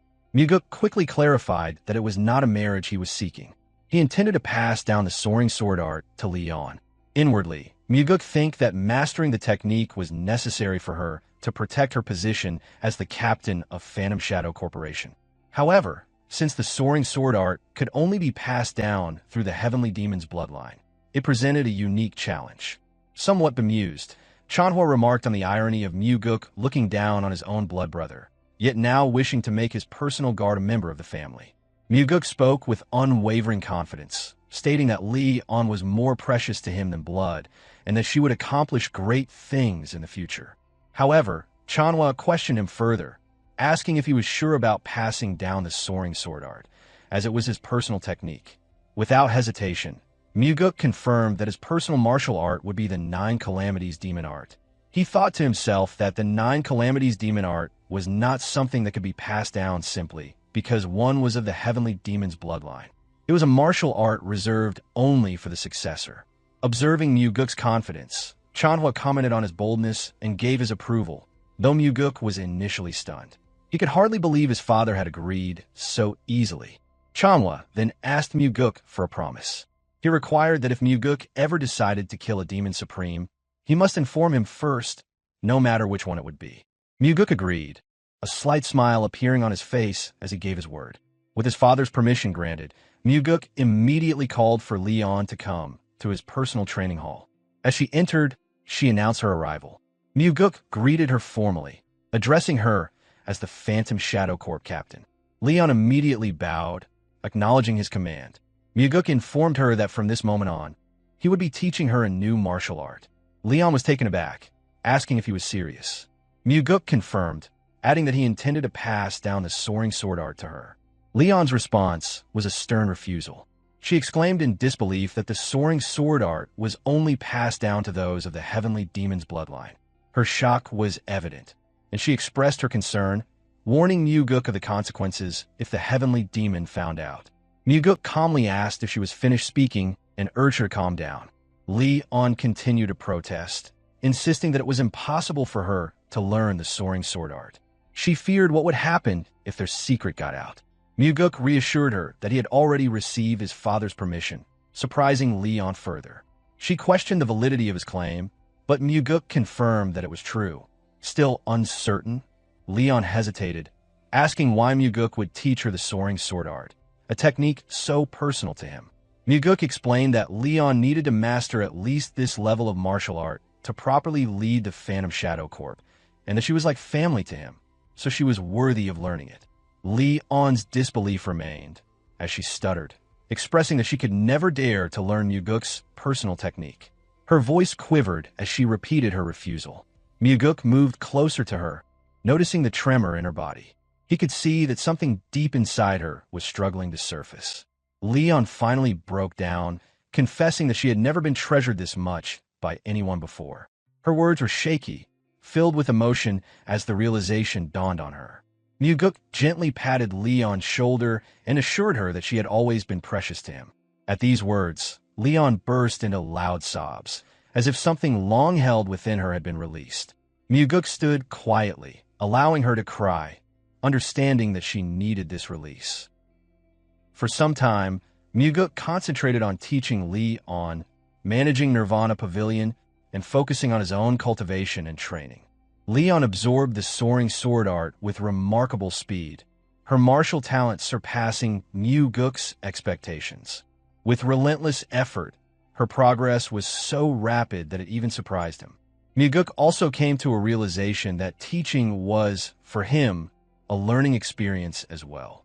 Through Leon's hard work and Mugeuk's guidance, the soaring sword art began to shine through in the blade she wielded. Although tired and covered in sweat, Leon turned to her young master, her face lighting up with clear joy. Mugeuk observed her with a smile, the realization settling in. He had never taught anyone before, and this experience became an invaluable one for him. One early morning at the Nirvana Pavilion, Mugeuk gathered all of his officers. It had been some time since they had all met in one place. Mugeuk greeted them with a sense of camaraderie. The officers responded in unison, affirming his words. Encouraged by their enthusiasm, Mugeuk expressed his intent to fuel their spirits further. This announcement led to confusion among the officers of the Nirvana Pavilion. They exchanged glances, unsure of what their young leader was trying to convey. Without looking back, Mugeuk instructed Daryong to open a box he had prepared earlier. Daryong, without hesitation, opened a red box beside him. To his astonishment, he wondered what kind of money was contained inside. Mugeuk ordered him to distribute the contents to everyone. Daryong hesitated, confused, and asked for clarification. Mugeuk repeated the command, his tone firm. Daryong complied and began distributing the money to the officers. Mugeuk explained that the money was a special gift from him to all of them. The officers cheered in response, expressing their gratitude. The money was meant to ensure that Nirvana Pavilion remained free from external pressure, emphasizing that no bribes should be accepted. Mugeuk clarified that if anyone needed money, they could come to him for an advance on their monthly stipend or even borrow from his personal funds. Responding in unison, the officers acknowledged the arrangement. Their faces brightened with the unexpected gift. With this matter resolved, Mugeuk dismissed them, and as he left the main hall, Daryong followed. Curious, Daryong asked how Mugeuk knew about Echhi's situation. Mugeuk feigned ignorance and asked what Daryong meant. Daryong explained that Echhi was struggling to gather funds for his younger sibling's wedding and had spent all his money supporting his parents' medical expenses before their deaths. Now he was left with nothing, constantly scraping by. Mugeuk responded casually that he had no idea about Echhi's circumstances. Daryong pressed, asking Mugeuk not to lie. Mugeuk, with a slight pause, thought to himself that he had known. He had found out by chance and initially intended to give the money only to Echhi. However, when things turned out this way, he decided to share it with everyone. Mugeuk asked whether that was really that important. Daryong insisted that loyalty didn't come without reason and that such gestures were important. Mugeuk, slightly turning, dismissed the importance of such gestures, calling it a trick to appear good in front of the officers. However, Daryong disagreed, asserting that in a world where even such tricks weren't used, people would still exploit others. He spoke with sincerity, looking intently at Mugeuk. Mugeuk, reflecting on Daryong's words, offered no immediate reply. Daryong then bowed deeply and went on his way. A few days later, Mugeuk visited the Southern Heaven Blade family. Upon his arrival, Cheonma greeted him in his office, asking if something had happened that required Mugeuk to arrest him. Mugeuk mused if Cheonma had committed any recent crimes that had escaped his notice. Cheonma responded, acknowledging his life was full of sins, though not particularly today. Mugeuk then revealed his purpose for the visit, handing over a box to the Blood Heaven Blade Demon. Cheonma eyed the box curiously, wondering if it contained poison gas, considering whether Mugeuk was planning an assassination. In turn, Mugeuk joked about the rarity of such a box and expressed his interest in obtaining a few dozens. Cheonma asked once more about its contents, prompting Mugeuk to urge him to open it. As Cheonma began to open the box, much to his surprise, he found a blood-poisoned pearl inside.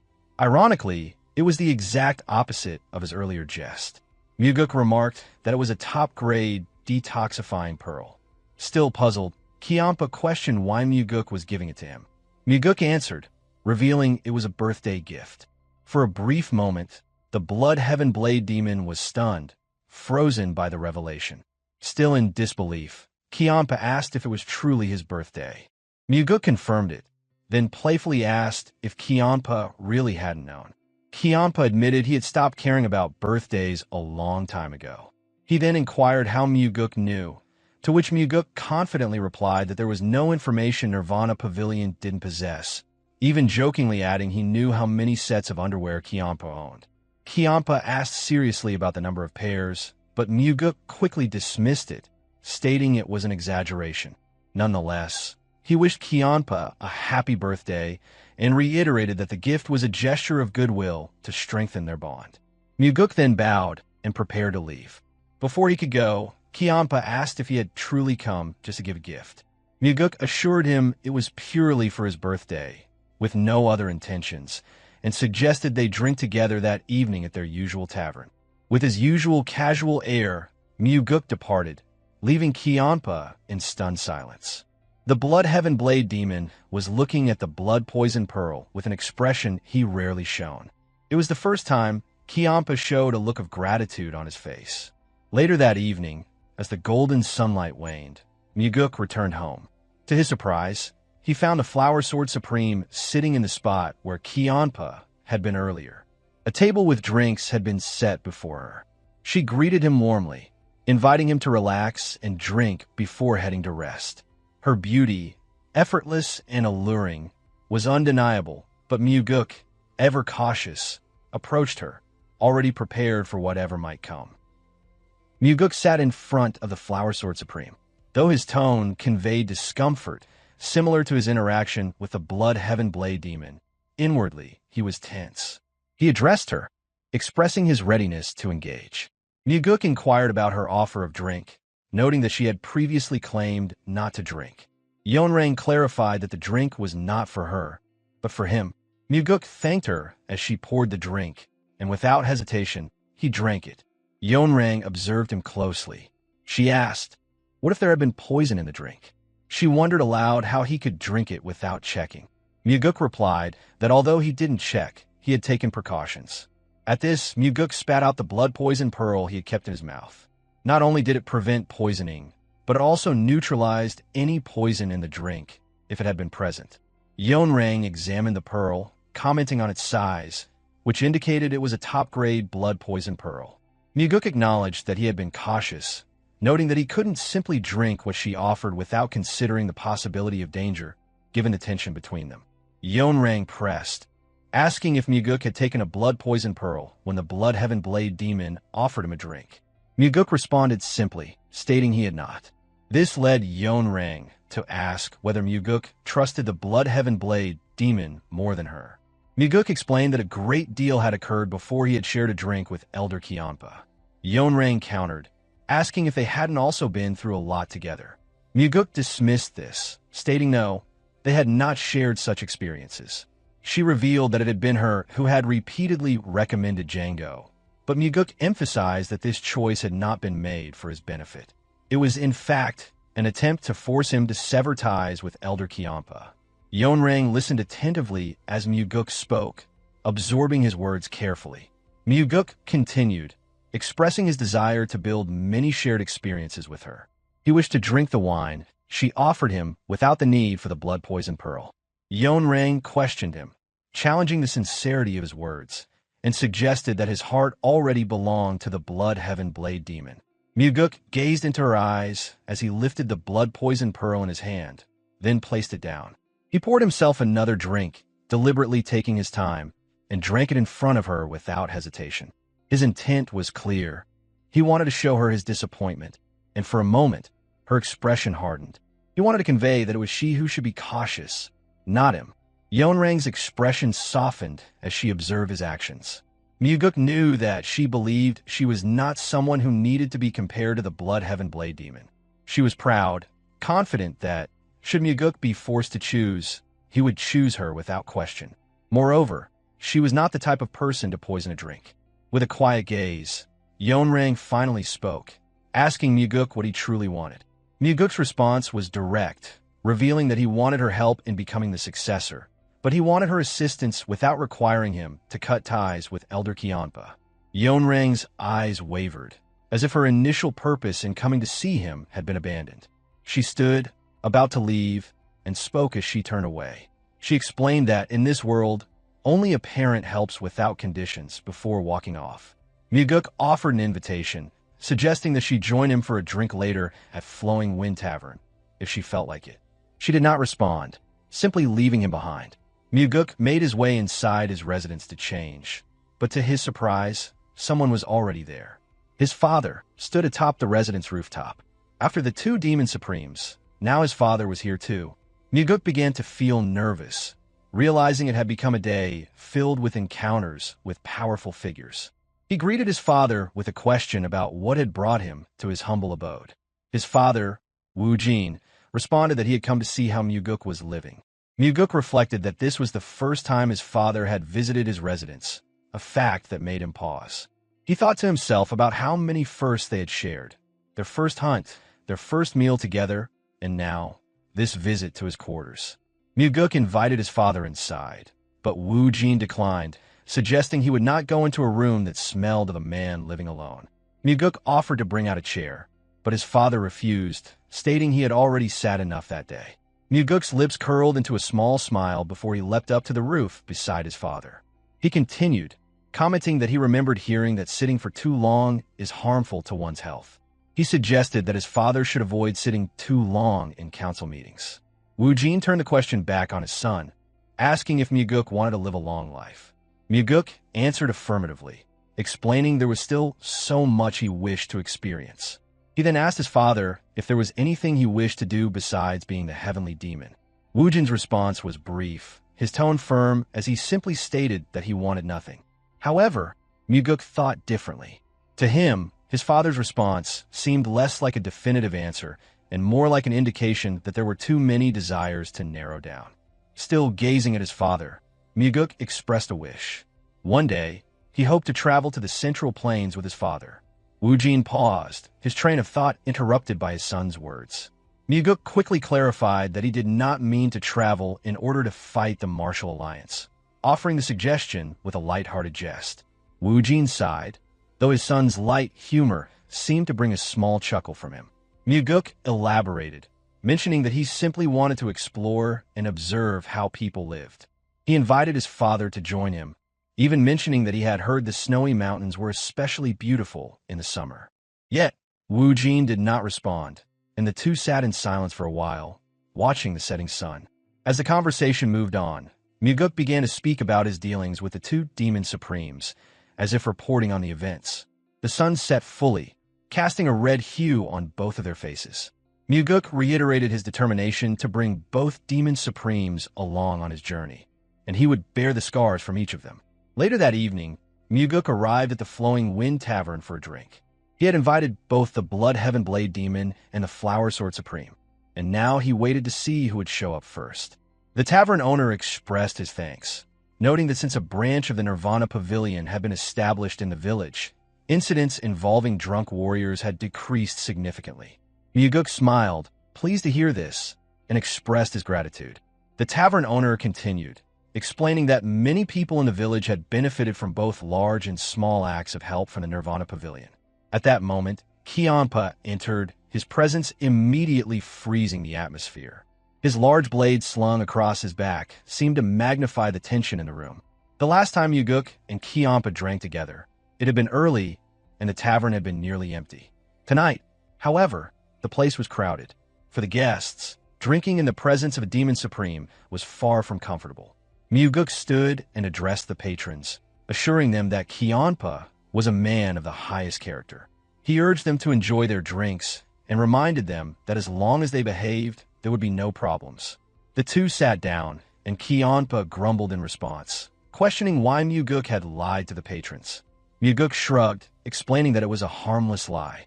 If people paid for a drink, they should be able to enjoy it without feeling uncomfortable. Cheonma suggested that if the other guests didn't like his presence, they should just leave.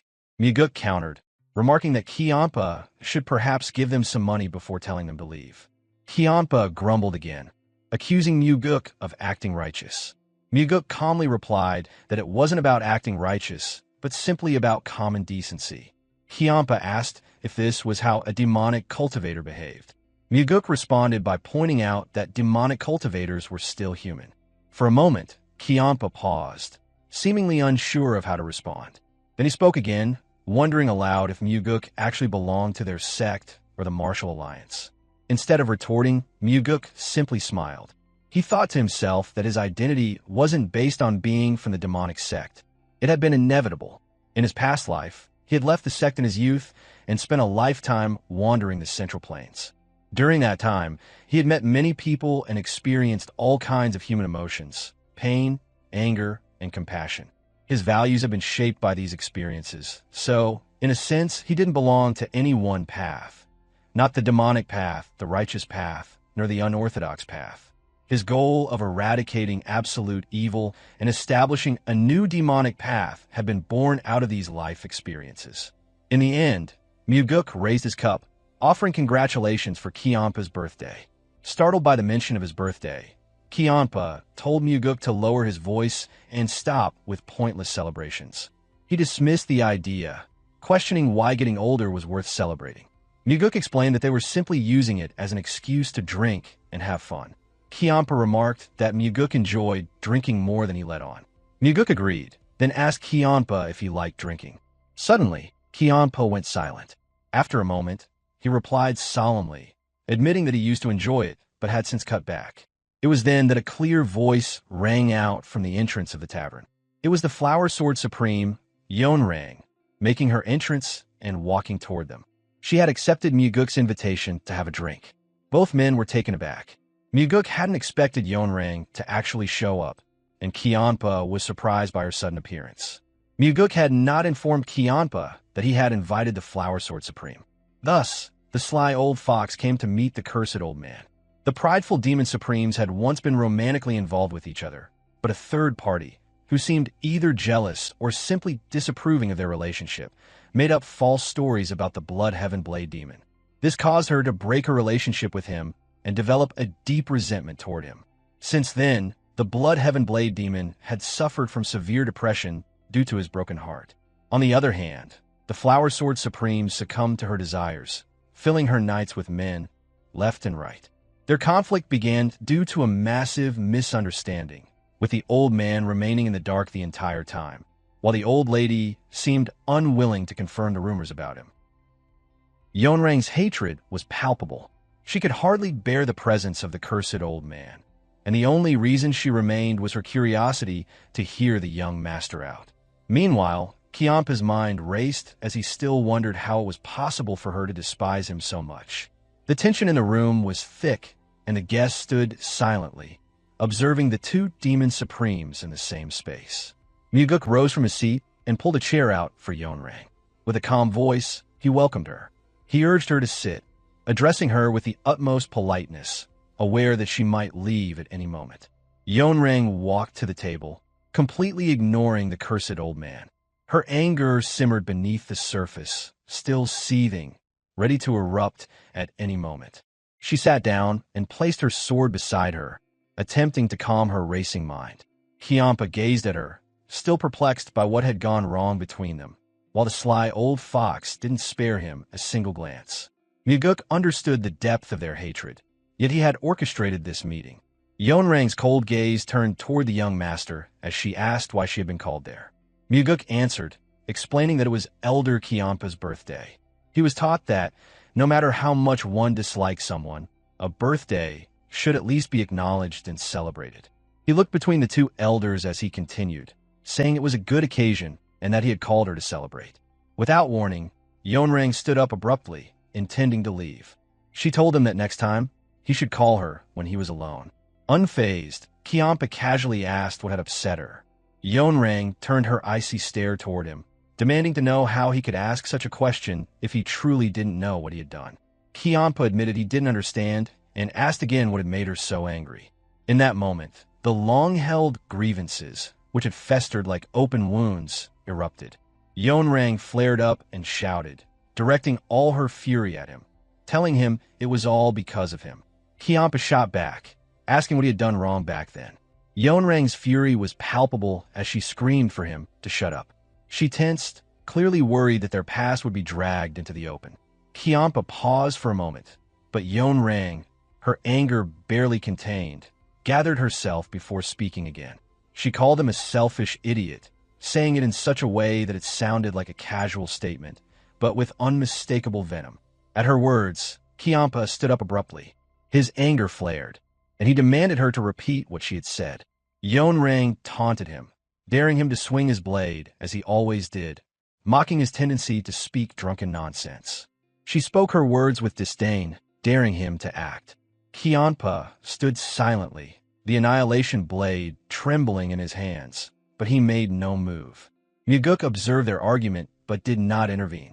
He knew the two would never actually draw their weapons against each other, as the Demon Supremes followed an unspoken rule to never fight among themselves. This rule had kept them alive for so long, and was essential to their survival as the 8 Demon Supremes. Mugeuk, sensing the rising tension, suggested they calm down, noting that there was still time before midnight. Then, suddenly, Yeonrang raised her voice in sharp anger. She demanded to know what Mugeuk thought he was doing, accusing him of despising her enough to pull such a stunt. Her usual calm, respectful demeanor shattered in that moment. Mugeuk attempted to calm her, explaining that he had brought her there because he needed her, hoping that today, she and Cheonma could reconcile. He admitted that he didn't understand the depth of their animosity, but wished to see it resolved. Yeonrang sighed deeply, struggling to regain her composure. She then asked, with cold practicality, that if a simple drink could have fixed things between them, why had they remained at odds for so long?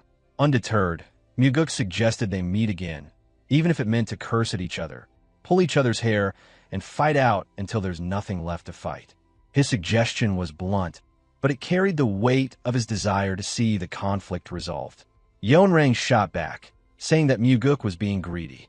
She reminded him of the first day they had met when she had told him that she could not work with the cursed old man. With a fierce glare, she left the room, unable to tolerate the situation any longer. Cheonma, ignoring her leave, drank his cup to signify the end of the matter, muttering under his breath in irritation. He accepted the congratulations with a sneer, calling Mugeuk as a damn brat while putting his cup down. Before he leave, Cheonma broke yet another innocent table in his frustration. Left with the aftermath, Mugeuk left money for the innkeeper. He mused aloud that they should start by fixing that old man's habit of breaking things. Smiling awkwardly, the innkeeper commented that he might make more money as a carpenter than as an innkeeper, which brought a small laugh from Mugeuk before he left the inn. Mugeuk had expected the meeting to unfold as it had, but he also knew it was necessary. He had to continue bringing the 2 Demon Supremes together, pulling out their buried emotions and allowing them to clash and argue. He believed that eventually, the resentment that had eaten away at them for so long would seem insignificant when they looked back on it. Later that night, Mugeuk awoke from his sleep. He had sensed an energy outside, and as he rose from his bed, he strapped on the black demon sword before heading outside. There, standing in the middle of the yard, was the Flower Sword Supreme. As expected, Yeonrang thought to herself. The young master was no ordinary talent. Though she had made no effort to reveal her presence, she was surprised that he had awakened. Mugeuk responded casually, explaining that he was just a light sleeper. After a brief exchange of pleasantries, Yeonrang began a long rant. She recalled something Mugeuk had once told her. He had said that he despised those who tried to win their subordinates' loyalty with nothing but dreams and ideals. She spoke solemnly, adding that there was also a type of person she despised. This prompted Mugeuk to ask what she meant. Yeonrang muttered that she despised people who spoke eloquently but lacked the skills to back it up. Mugeuk inquired if she was suggesting that he was such a person, to which she responded by raising her sword slowly, implying that she wanted to test his abilities. With her back still turned, Yeonrang drew her sword in a perfect, fluid motion. Despite facing away from him, Mugeuk felt no opening in her defense. Mugeuk then muttered that there was another type of person he disliked. Without turning to face him, Yeonrang asked who that was. Mugeuk explained that he despised people who were strong but lacked consideration for others, those who use their power to suppress others and manipulate relationships for their own benefit. He could not stand seeing others hurt by such a lack of imagination. At that, the demonic energy radiating from Yeonrang's body exploded outward, sending winds in all directions. But Mugeuk stood still, unfazed by the surge. Yeonrang dismissed the second young master with sharp words, accusing him of arrogance fueled by excessive praise. She turned her head toward him, expecting some reaction, but Mugeuk remained unfazed. It was not fear that kept him still, but the confidence of one who knew how to handle such challenges. With calm determination, Mugeuk posed a question, asking what she would do if he emerged victorious. Understanding her coming to him immediately after their previous conflict, he recognized that the only way to subdue her was through sheer strength. At that moment, disbelief flickered across Yeonrang's face as she processed his words. She asked whether he truly believed he could win now. In response, Mugeuk offered nothing more than a simple affirmation. A sense of unwavering determination marked her next statement. If he were to defeat her, she declared she would grant him anything he desired. Even if he were to demand her life, she would comply. It was a bold declaration, spoken as if she had already calculated her ability to deal with him. Mugeuk readily accepted her proposal without hesitation. But then, she turned the question back on him, asking what he would do if he lost. Without pause, he promised to do whatever she wished as well, addressing her with the respect of an elder. Her demand was direct. She wanted him to sever ties with the Bloodheaven Blade Demon. That was the sole condition she set. His gaze never wavered as he studied her. Her confidence was understandable. After his father, Wu Jin, the heavenly demon and the strongest figure known, Yeonrang stood unrivaled within the demonic cult. Mugeuk then posed a question of his own, wondering aloud if she was not at all curious about what he wanted. Her reply came without hesitation. She saw no need to hear it, certain that such knowledge would never be necessary.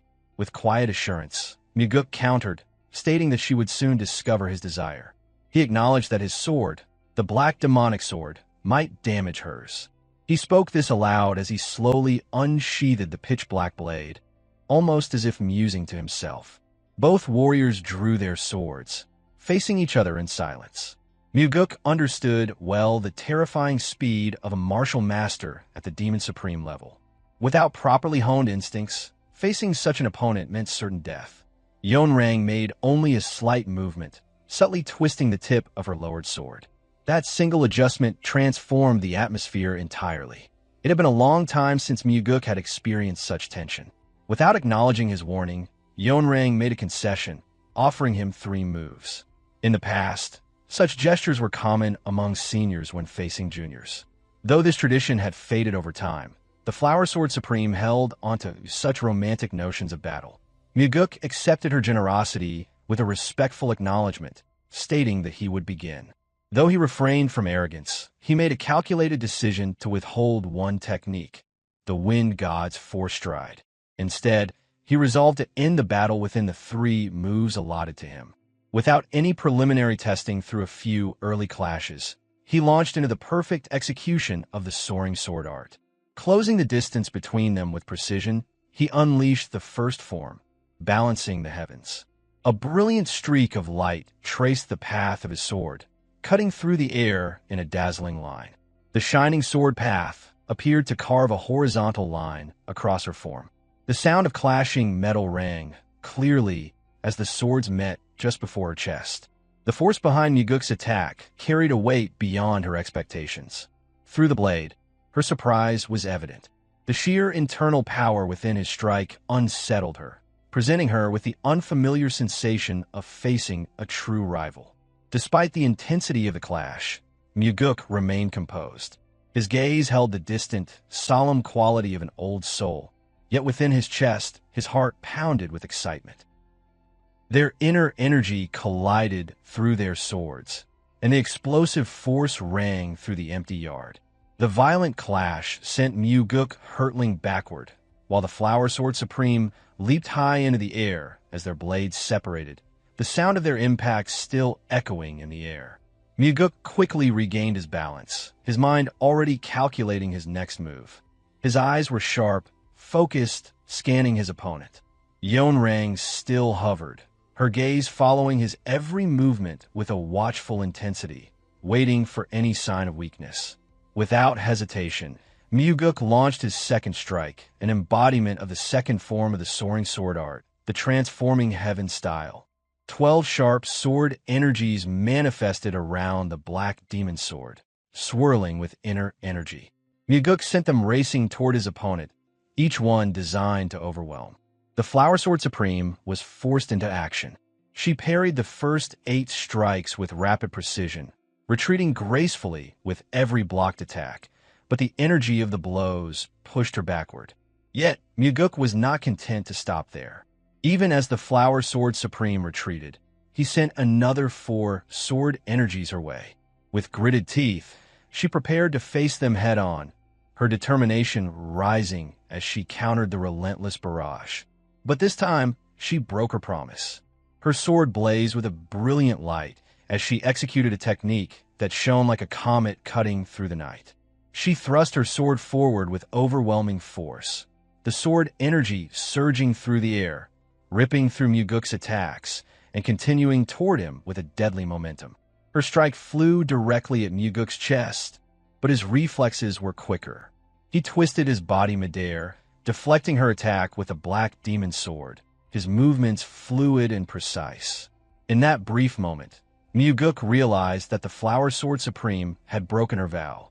She had not held to the agreed-upon 3 moves, but had launched an offensive of her own. Realizing what she did, Yeonrang cursed under her breath. Instinctively, she prepared to counter the incoming strike. Mugeuk knew that defending against the onslaught of sword energies from the transforming heaven style alone would not suffice. Forced into action, she shifted her stance and launched her own counterattack, unless she does not want to be struck down. Her face betrayed her distress as she struggled to match Mugeuk's relentless assault. But Mugeuk was already planning his next move, his mind calculating with terrifying precision. With a sudden surge of energy, he channeled his inner strength and executed the 3rd form of the soaring sword art, the profound heaven style. The world seemed to lose its color as Mugeuk's sword thrust forward with a power that felt like a wave of destruction. His technique was flawless, and the sword energy surged forward like a tidal wave, unstoppable in its path. Yeonrang's mind faltered in that moment. She had yet to speak, still processing what was happening when Mugeuk's sword struck again. Her focus wavered as she realized she had underestimated the depth of his martial mastery. When their swords collided once more, the shock was overwhelming. Yeonrang's eyes widened in disbelief. The force of Mugeuk's sword was pushing her back, something she had never expected. The Flower Sword Supreme, the strongest of the heavenly demon cult after the heavenly demon, was now being overpowered by someone she had thought inferior.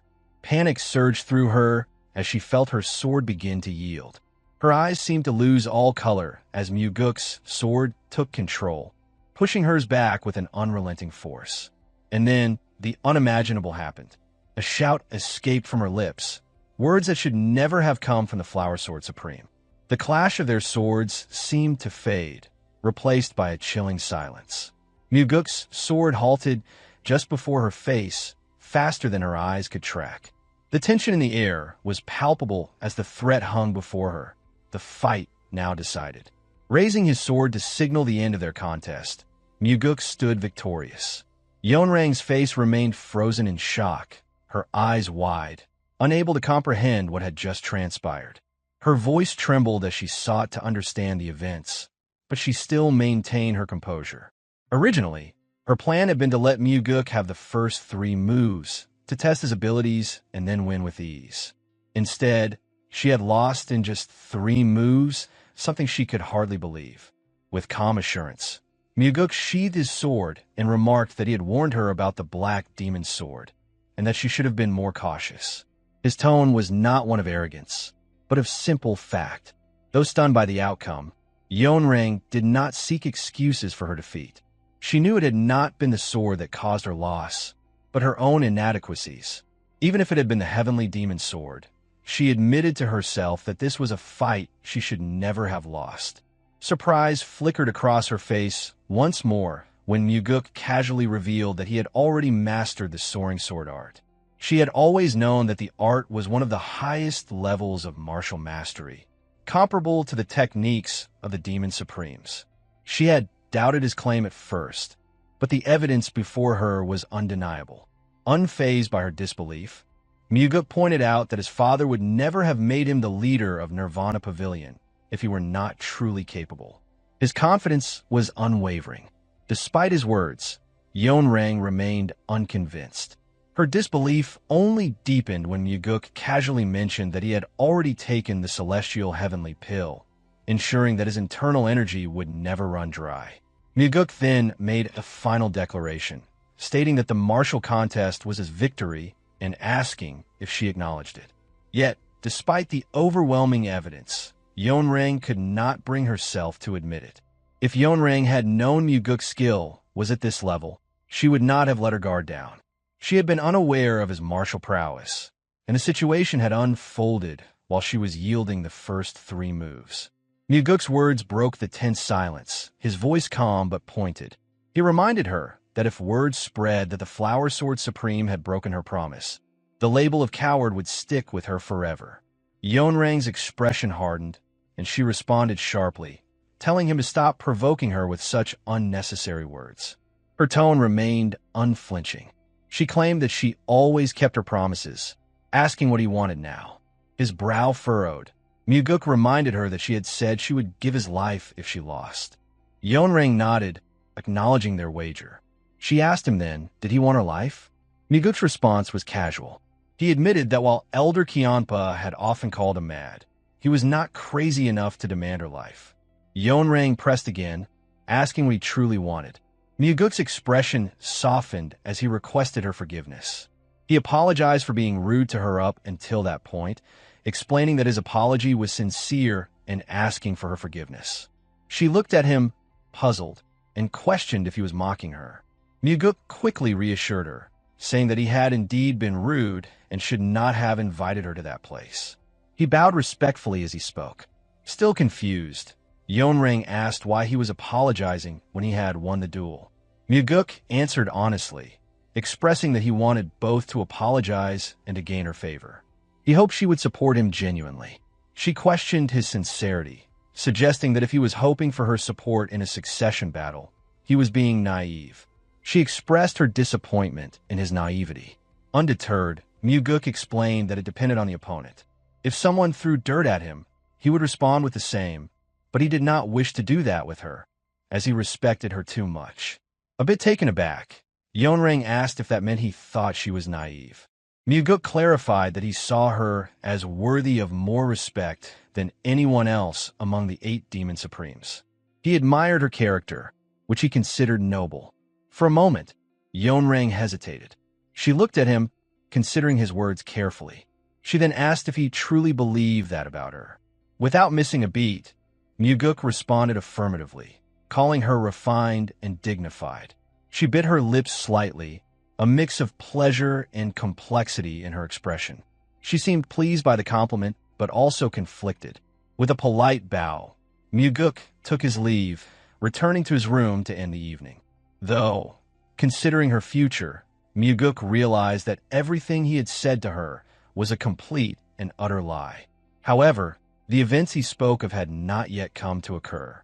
If meeting him could alter her fate, perhaps the bloodshed she was destined to cause might be avoided, and a new life could unfold. Perhaps, just perhaps, Mugeuk could make a flower bloom in the desolate wasteland that he saw in her eyes. The following night, around the same time, the Flower Sword Supreme appeared once again to meet Mugeuk. Her eyes were swollen, suggesting a sleepless night, and it seemed she had spent the entire night in the courtyard. She spoke slowly, her voice subdued, stating that she would accept his apology. Mugeuk observed her with concern, noting her weary appearance.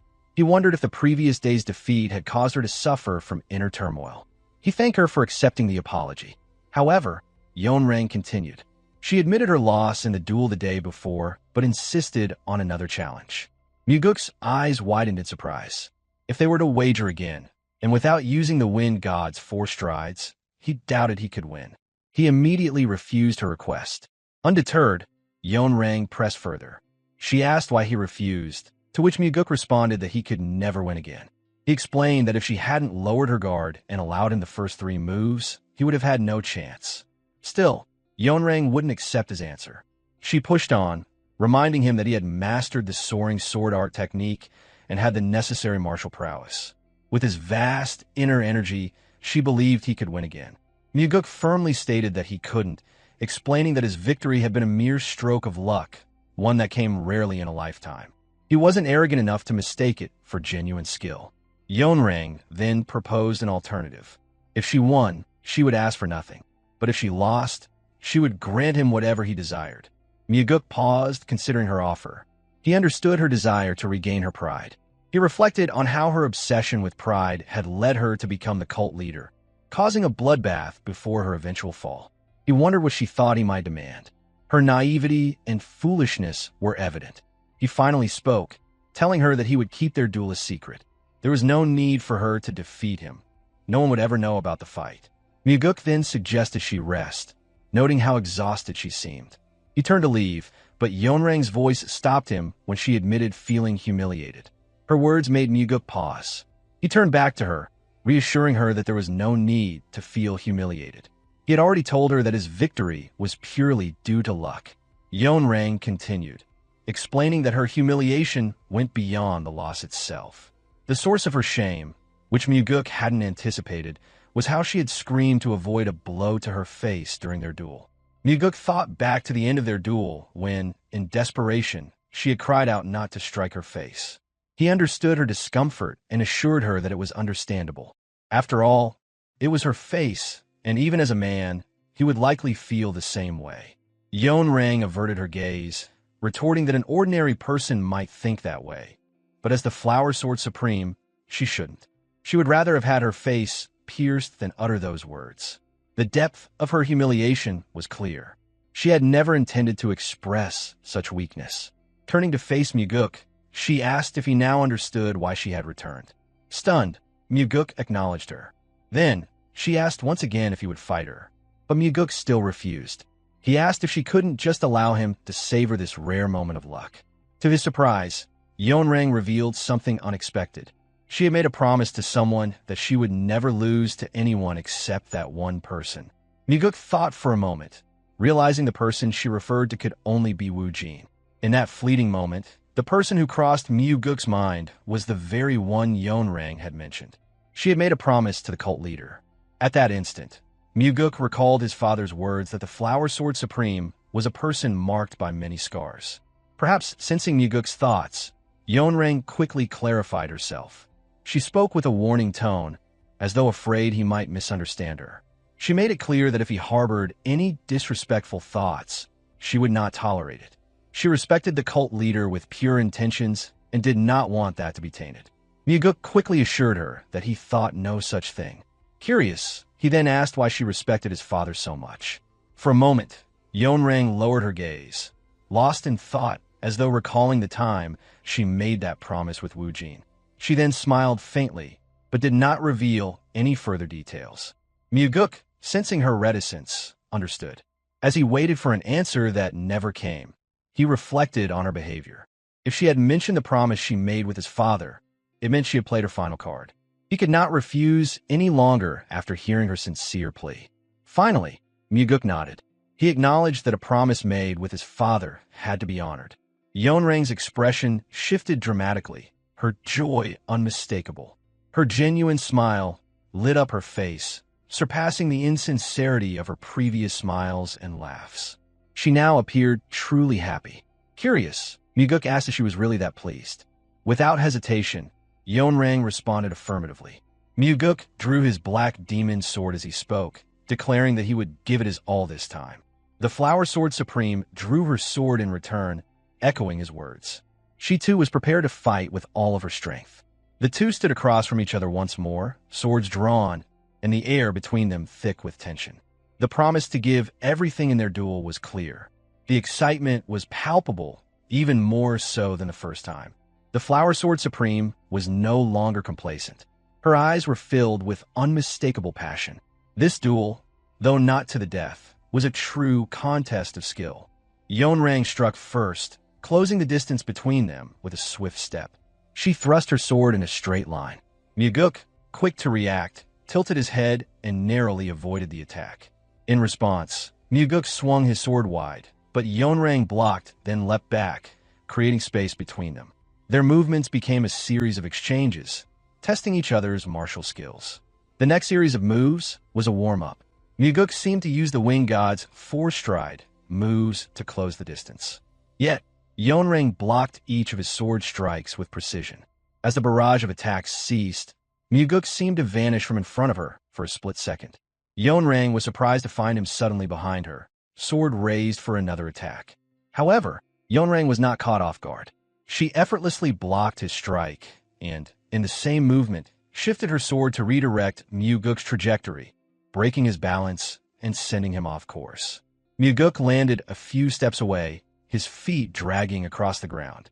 Before he could recover, Yeonrang's blade filled his vision. He barely managed to pull his head back in time, narrowly avoiding a sword strike that would have pierced his forehead.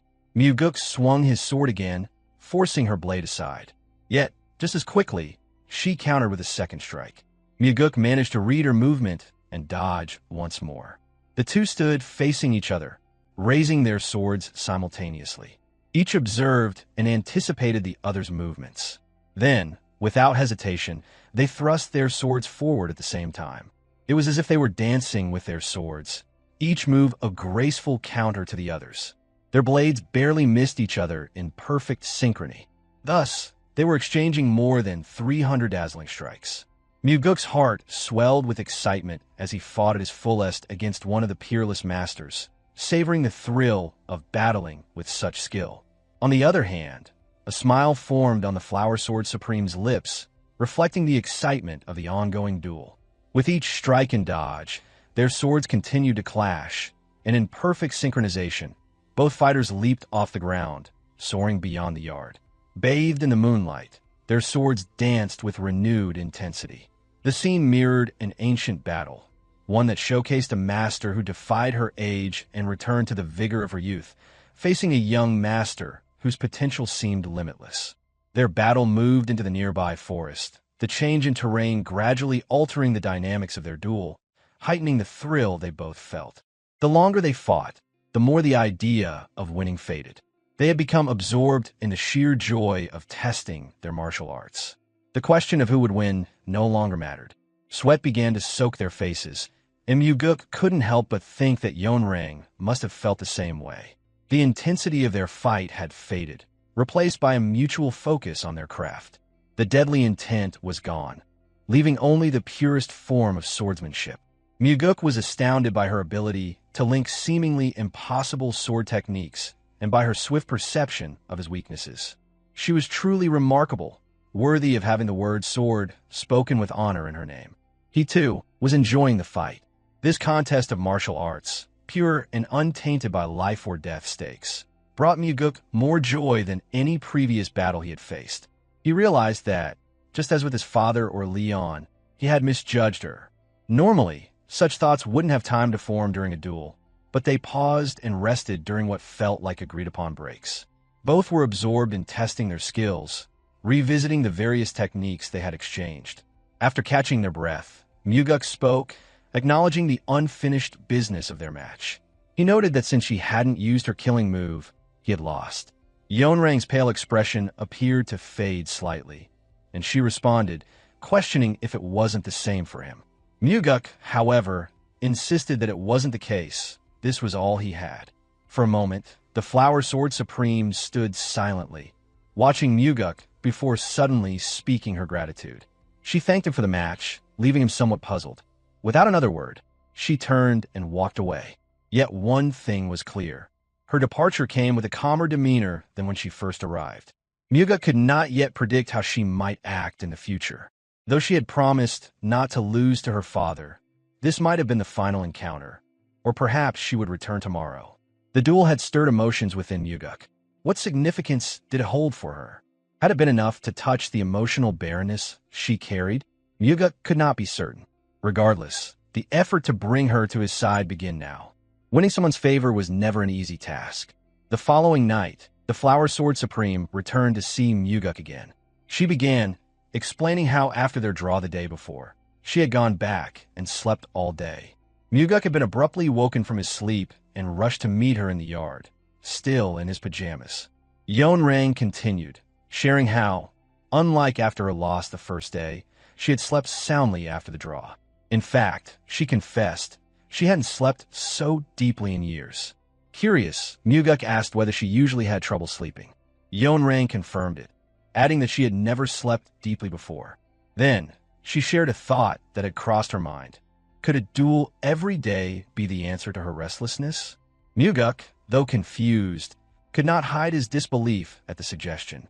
Yeonrang, however, was unfazed and proposed another match, explaining that third time's the charm. A fleeting sadness appeared on Mugeuk's face, but he realized there was nothing to lose in accepting her request. Smiling, he agreed. Drawing his sword, he responded, "That sounds good." Returning his smile, Yeonrang began to draw her own sword. Another duel began. Nothing was at stake, yet with each clash, the spirit of the martial artist reignited. After the bout concluded, the two warriors rested by a waterfall, using the quiet moment to exchange questions about the fight and each other's techniques. When asked about a particular move, Yeonrang elaborated that dodging left on the 23rd move had deliberately restricted his options. Had she dodged right, there would have been 3 potential responses, but by going left, she reduced the choices to just 2. Mugeuk reflected on the explanation.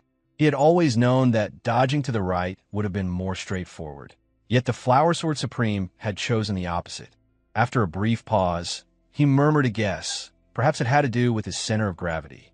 Yeonrang confirmed it with eagerness, affirming his insight. For warriors of their caliber, even after exchanging hundreds of blows, the entire fight could be replayed clearly within their minds.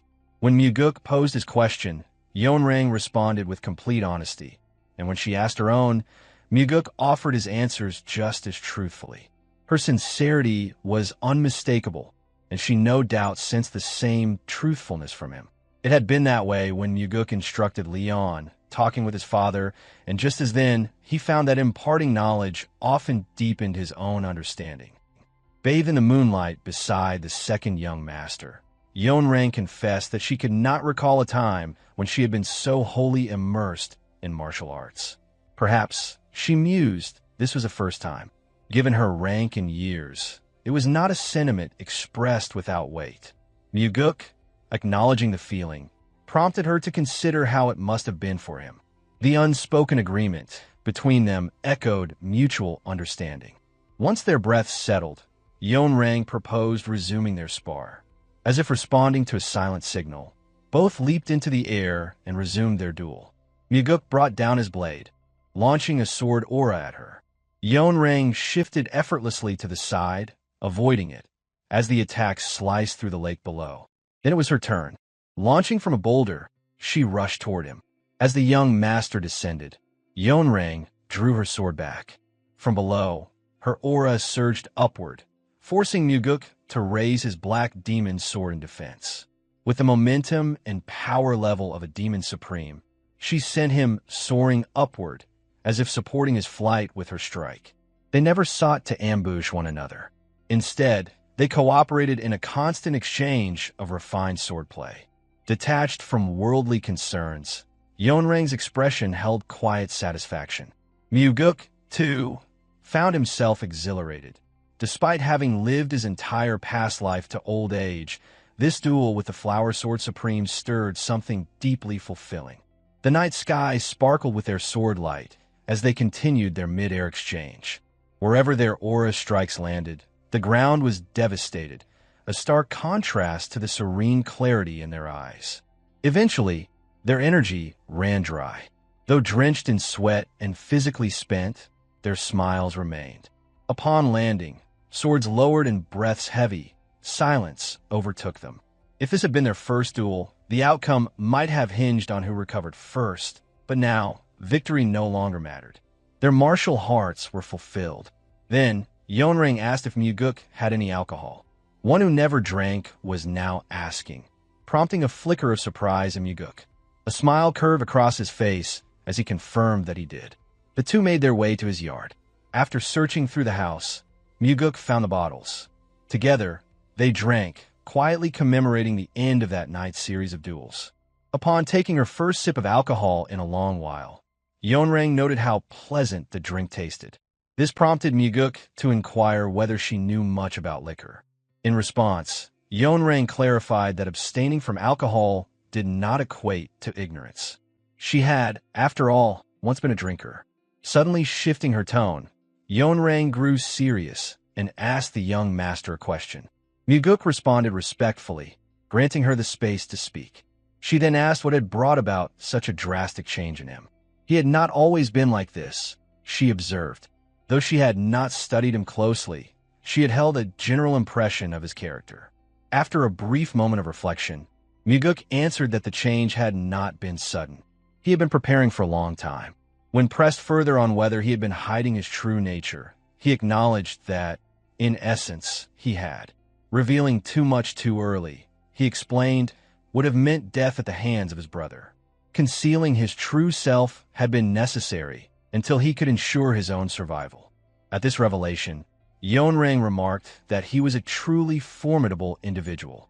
With the last of their drinks finished, both lowered their jars and fell into silent contemplation. Rising to her feet, Yeonrang began to voice her thoughts. She admitted that it might sound strange, but being with him felt much like being in the company of a friend. This shift in her tone startled Mugeuk. The woman who had always maintained formal speech now spoke more casually, without consciously realizing it. Perhaps she had caught a fleeting glimpse of the person Mugeuk had once been. In the presence of Wu Jin and Leon, Mugeuk often behaved more lightly, preferring to shield others from the weight of his past. Yet in front of the Flower Sword Supreme, that barrier had not been maintained. During their duels, he had shown a seriousness unmatched by anything else. In response, Mugeuk rose, placed his hands together, and expressed that, if he might be so bold, he had felt a genuine sense of camaraderie through their exchange of swords. Yeonrang appeared to resonate with that sentiment. She replied that the nature of their future relationship remained unknown, but the duel they shared today would remain in her memory always. Mugeuk affirmed that he too would never forget it, and thanked her sincerely for her teachings. However, Yeonrang did not fully accept the notion of being his teacher. She questioned whether she had truly taught him at all. Mugeuk suspected she may have believed herself the greater recipient of learning. Yet in his eyes, he had gained far more. While she might have grasped a few lessons, he had absorbed everything. Through their 3 days of sparring, his comprehension of the soaring sword art had deepened. The barrier to 10-star greatness had fallen, and now his strength was progressing toward the realm of 12-star greatness. Before parting, Yeonrang unsheathed her sword once more. Mugeuk immediately recognized the gesture. She raised her sword with the tip angled downward, smiling softly. Mugeuk returned the smile and drew his black demon sword. Their blades met in a single, clear strike. No words of farewell were exchanged. The sound of their swords marked the end of their duels. Back in her quarters, the Flower Sword Supreme drank alone. The match with the Unrivaled Swordsman, Mugeuk had stirred countless emotions within her. The past 3 days had passed like a dream. She recalled the day she had lost. That day, her thoughts had gone wild. She had even considered donning a mask to return and kill him. The person she had been then and the person she was now felt worlds apart. Though unchanged in identity, her connection with Mugeuk had evolved entirely. At that moment, Wu Zhang entered and asked if something was troubling her. Having served her closely, he had never seen her drink. Her sudden turn to alcohol concerned him. Receiving no reply, he asked once more if it had to do with the second young master. The Flower Sword Supreme cast a chilling glance at Wu Zhang, her eyes wordlessly warning him to refrain from uttering such nonsense. Without further elaboration, she turned away and stated that nothing had happened. Sensing the tension, Wu Zhang quickly backtracked and apologized, admitting he had spoken out of turn. In an effort to improve her mood, Wu Zhang shifted the subject, informing her that he had brought a new man who was currently waiting in the secret room. However, Yeonrang abruptly cut him off and issued a firm command to stop bringing her any more men. For a moment, Wu Zhang froze, not out of shock from the order itself, but from the way she had addressed him. The tone she used was respectful. It struck him like a blow to the head. Bewildered, he searched his thoughts, trying to understand what had changed. Her behavior felt strange, distant, and unfamiliar. Seeing the confusion etched into her subordinate's face, Yeonrang let out a sigh before speaking again. It was something that should have ended long ago. In truth, it never should have begun. The origin of the issue had been a single lapse in judgment. When Woo-jong had first brought a young man before her, she had yielded to a fleeting desire. Just once, she had told herself. So long had passed since she had last lain with a man, and for that one night, she had chosen to indulge. But what was meant to be a one-time indulgence had soon spiraled into a daily routine. Woo-jong responded immediately, promising to send the man back and insisting she need only speak if ever she required anything. Yet Yeonrang's decision had already been made. She declared sternly that there would be no next time and demanded that he understand. Faced with her cold and commanding gaze, Woo-jong bowed and acknowledged her order. He also pledged not to lay a hand on the young men, understanding the need to keep the matter hidden. With that, Woo-jong departed, his expression stiff with unease. He had believed that by arranging these affairs and safeguarding her secret, he had secured his position as her most trusted subordinate. And yet, he could not ignore the unfamiliar chill in her demeanor, nor the quiet certainty in her words. He had once been sure he would become the next Sword Supreme, but now, it was clear, the Flower Sword Supreme was drifting away. The one responsible for shaking her resolve was none other than the second young master, Mugeuk. The morning that followed saw the mountain cloaked in a heavy silence as enforcers from the Nirvana Pavilion secured the area. Though seasoned in facing humanity's darkest depths, these martial artists stood hollow-eyed, shaken by the horror confronting them. One enforcer, unable to endure the gruesome scene any longer, abruptly turned away and vomited. A heap of corpses lay buried in a shallow grave, discarded like refuse, treated as if their lives had held no value. They had been used and then thrown away. After finishing his daily training, Mugeuk arrived on the scene. Two investigators, Daryong and Gak Myung, were already present, reporting their findings. Gak Myung revealed that around a dozen bodies had recently been unearthed from a site. Shock sparked in Mugeuk's mind as Gak Myung explained that every corpse had been found without its heart. Recognition followed quickly. There is only one technique capable of such a specific, gruesome result: the heart and soul reaping technique. It was a powerful and sinister method designed to absorb life force by ripping the heart from a living being. The procedure was infamous for its cruelty, known to inflict unimaginable agony. Within the ranks of the Heavenly Demon sect, only a single individual was known to wield such dark power: the Soul Reaper, Demon Supreme. Before the reversal of time, Mugeuk had returned to the sect in pursuit of the secret demonic soul.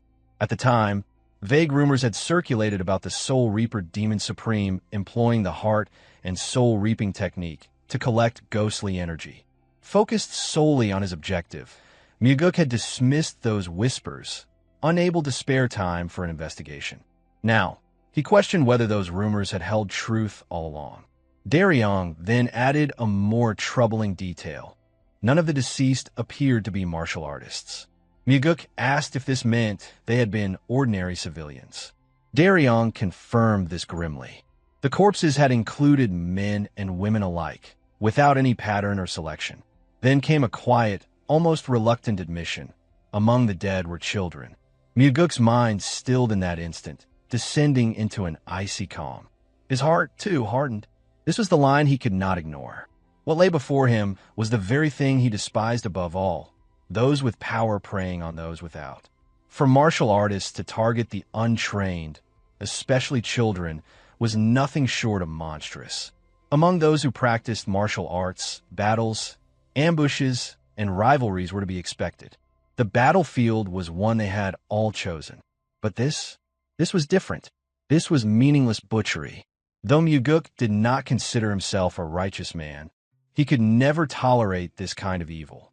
Back during his quest for the secret demonic soul, he had heard whispers that the Soul Reaper Demon Supreme had been using this technique for years. If that were true, then countless innocents had likely perished, possibly thousands. These thoughts darkened his gaze. A chilling light gleamed in his eyes before being softened by memories from before time had reversed. He remembered the old man, mysterious, dignified, cloaked in light, who had sent him back. That man had radiated benevolence and had asked Mugeuk to state his purpose for turning back time. His only answer had been revenge to Mugi, but now he saw it clearly. Vengeance still mattered, and his own life still held meaning. Yet in that moment, something else took precedence. This cruelty needed to be stopped. Just then, another investigator appeared, clutching a new report. Everyone turned toward him in unison. What the investigator brought was a fan. Upon unfolding it, Mugeuk observed strange drawings and indecipherable writing, markings that would seem cryptic to most. But to him, their meaning was unmistakable. It was a ghost fan, the kind wielded by ghost sorcerers, more specifically by the disciples of the Soul Reaper Demon Supreme. When questioned, the investigator revealed that the fan had been found among the corpses. This discovery further reinforced the suspicion that the Soul Reaper Demon Supreme was involved. Still, a sliver of doubt lingered in Mugeuk's mind. If someone had been assigned to dispose of the corpses, why would they leave behind such a distinct artifact and then simply vanish? Further inquiries led to another unsettling detail. The herbalist who had discovered the site was now missing. Yet Mugeuk did not dwell on that fact. He gave instructions for the area to be cleaned up and declared his intent to visit the Western Illusion Fort. This decision drew surprise from the investigator. The Soul Reaper Demon Supreme was no trivial figure to confront. Darion questioned whether Mugeuk truly intended to face the man directly. With a faint smirk, Mugeuk affirmed the notion.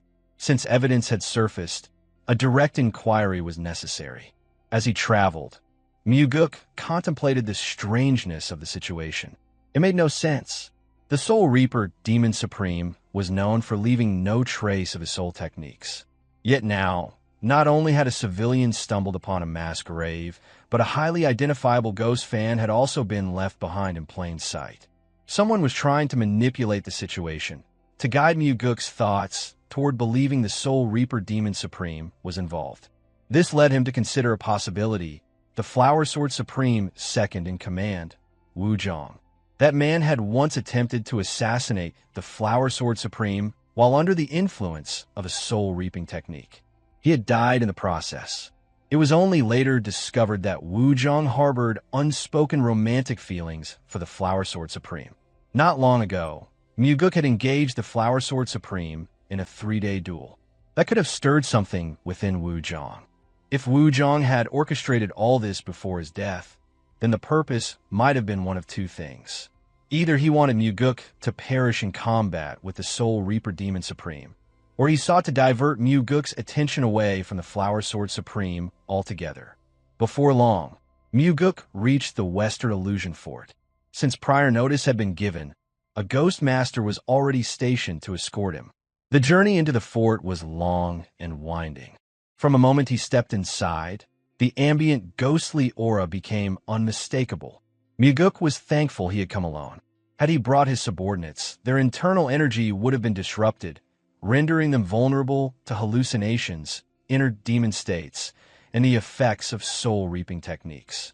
The ghost flowers blooming in the garden released waves of soul energy. Statues and pagodas scattered throughout the grounds radiated similar eerie force. At the heart of these haunting surroundings stood a conical structure, the residence of the Soul Reaper Demon Supreme. The building's interior was disorienting. Swirling patterns covered every surface from floor to ceiling, making it difficult to maintain balance. Mugeuk felt as though he had stepped into an elaborate illusion. At the center of the room sat Yasuo, the Soul Reaper Demon Supreme. Before the regression, Mugeuk had no meaningful interaction with him. Even during his return to the sect, while pursuing materials for the Great Regression Technique, their paths had barely crossed.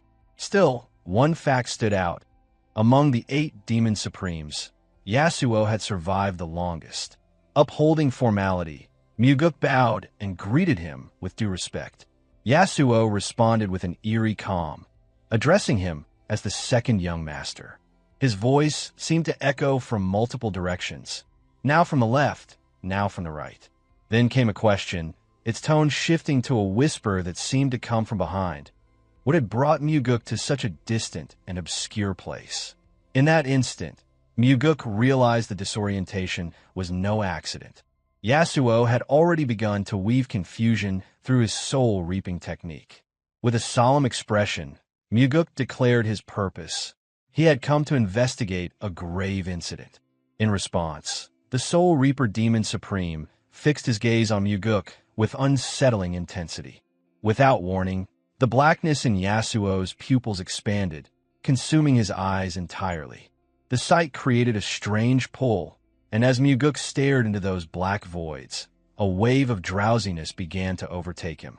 But Mugeuk remained steady. His will did not falter, and that unwavering focus prompted a rare note of praise from Yasuo, who commended his resilience. A slight, knowing grin spread across Mugeuk's face as he credited his firm mind. In truth, part of the credit belonged to his determination, but it was largely due to the heavenly demon body protection technique, which shielded him from spiritual assaults. He moved the conversation forward, informing Yasuo that a group of peculiar corpses had been discovered, alongside an object belonging to a soul conjurer. When asked to clarify, Mugeuk retrieved the item and presented it. It was a fan. Soul conjurers were known to carry uniquely crafted artifacts, symbols of their affiliation and power. As soon as Yasuo laid eyes on the fan, he immediately called for someone. Mugeuk found it odd that there were no questions. Typically, he would have been flooded with inquiries, yet none came. Even after emphasizing the unusual nature of the corpses, Yasuo showed no curiosity. Mugeuk began to suspect the man already understood what made the corpses so disturbing.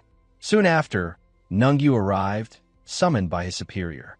As he entered, Mugeuk examined him carefully. Just as expected, there was no fan in sight. That absence was telling. Soul conjurers did not go without their tools unless they had a reason. Yasuo turned to Nungyu and inquired about the fan's whereabouts. With no hesitation, Nungyu confessed that he had lost it the previous day. Mugeuk responded by tossing the recovered fan across the room to him. Nungyu didn't turn to his master for answers. Instead, he addressed Mugeuk directly, asking how he had come to possess it. Mugeuk replied that the fan had been recovered from the site, where several corpses were discovered. Upon hearing this, Nungyu flinched.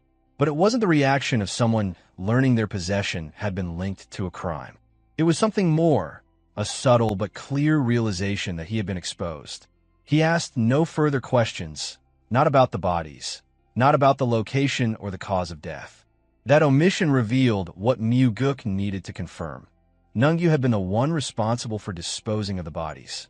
Given that, Mugeuk stated calmly that Nungyu would have to be brought in for formal questioning. That statement was not made lightly. In Mugeuk's mind, the situation was now clear. Yasuo had indeed been using the soul conjuring technique, and Nungyu was carrying out the work on his behalf. Nungyu did not resist or object. Instead, his gaze shifted toward the only man he truly feared, seeking silent instruction. Without a word, Yasuo transmitted his intent through his unique method of telepathic communication. A subtle nod followed. Nungyu turned back toward Mugeuk and accepted his fate, stating that he would comply.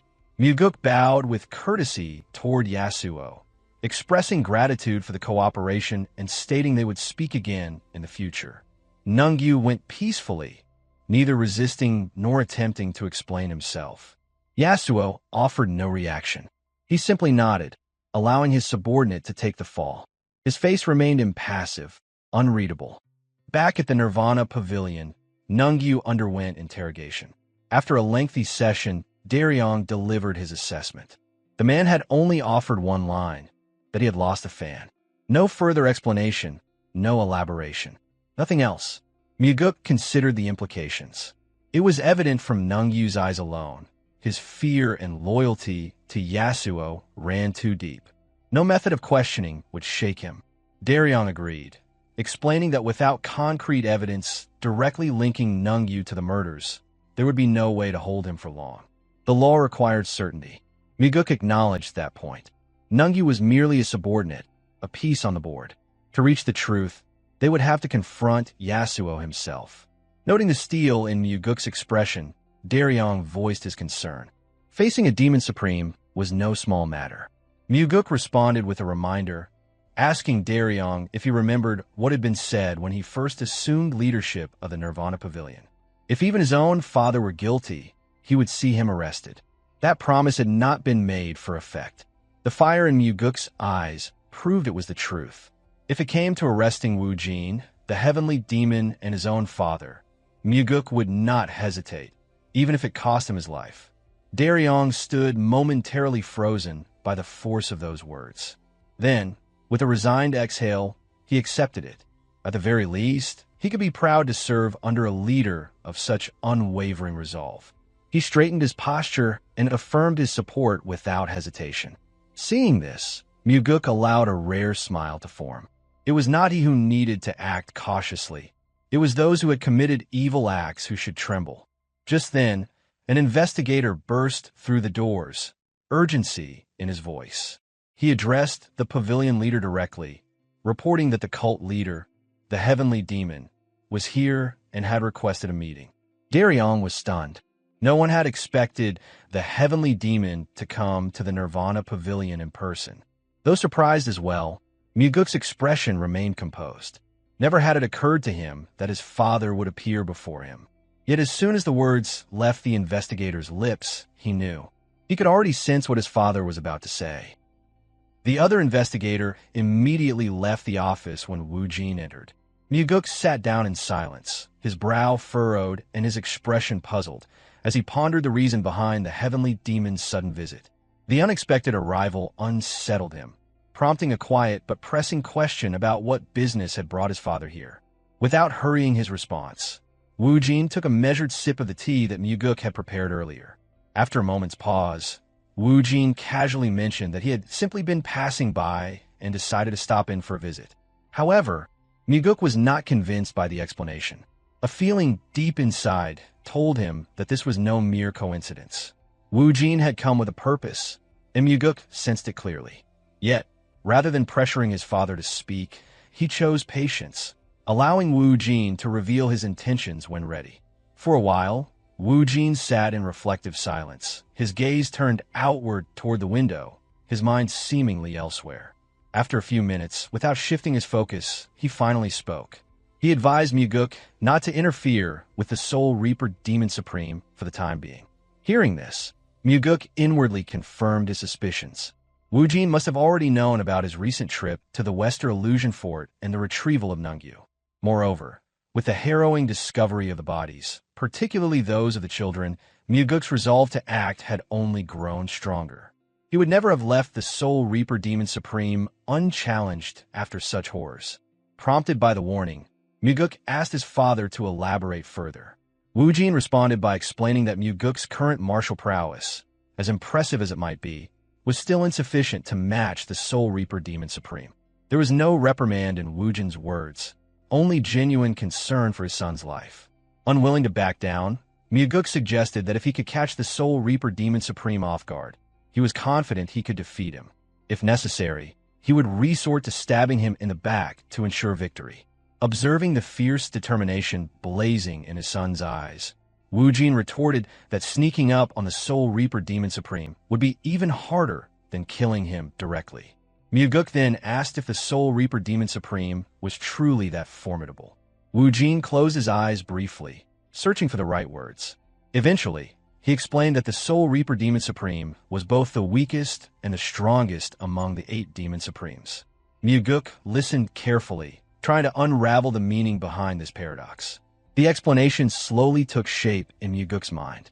If one could overcome the Soul Reaper Demon Supreme's soul conjuring techniques, if one could develop martial arts immune to his sorcery, or achieve a level of mastery where such sorcery had no effect, then the Soul Reaper Demon Supreme would be an easy opponent. Without his sorcery, his martial skills alone were nothing extraordinary. In that sense, to someone like the Heavenly Demon, who could resist his magic, the Soul Reaper Demon Supreme would indeed be the weakest among the 8. With this understanding, Mugeuk asked if Wu Jin would assist him in surpassing the demon supreme sorcery. Wu Jin did not flatly refuse, but he warned that it would not be achievable in a short time. Even acknowledging Mugeuk's remarkable learning speed, Wu Jin was firm that it would not be enough. Wu Jin outlined 2 possible methods to block the Soul Reaper demon supreme sorcery. The first method required mastering the 9 calamities demonic art. Depending on the practitioner's talent, the level of resistance varied, but if Mugeuk reached the 5th level, the sorcery would no longer affect him. Eager to act, Mugeuk declared his willingness to pursue the first method immediately, showing little interest in hearing the second. When he pressed his father once more, subtly hinting at becoming Wu Jin's successor, Wu Jin pretended not to notice and proceeded to explain the second method regardless. The second path involved mastering the heavenly demon body protection technique to its fullest extent. Since both methods were currently beyond Mugeuk's immediate reach, Wu Jin's initial advice to stand down became all the more urgent. Despite knowing of another possible way to counter the Soul Reaper Demon Supreme sorcery, Mugeuk chose not to mention it. Instead, he shifted the topic and asked if the Soul Reaper Demon Supreme truly held a critical role within the Heavenly Demon cult. Wu Jin must have sensed the murderous intent hidden within Mugeuk's calm question, responding that among the 8 Demon Supremes, the Soul Reaper Demon Supreme was the one most feared by the Orthodox factions. His words indirectly confirmed the necessity of the Soul Reaper Demon Supreme's existence.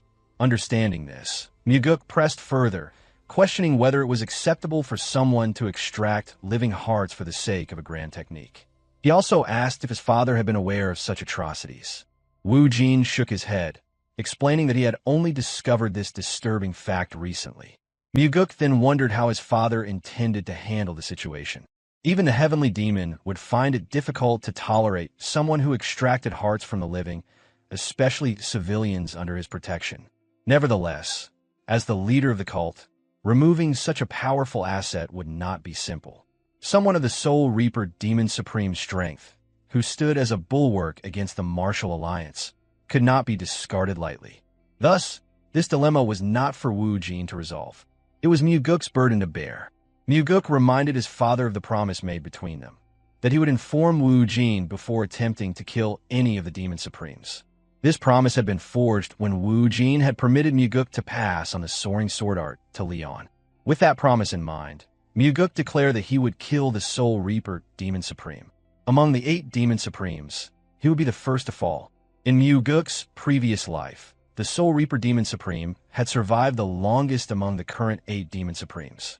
Now, the opposite fate awaited him. Mugeuk elaborated further, explaining that this was not a decision made in a moment of rage. It was far worse than a madman's random killings. The Soul Reaper Demon Supreme was systematically and methodically murdering civilians with a clear mind, carefully concealing all evidence of his involvement. If there had been some noble purpose behind his actions, it might have been possible to muster some degree of understanding. Yet, the Soul Reaper Demon Supreme sought only a bit of power, and he employed horrific methods to achieve it. Mugeuk emphasized that this was no act committed by a human being. Fully aware of his father's delicate position concerning the 8 Demon Supremes, Mugeuk requested that Wu Jin leave the matter entirely in his hands.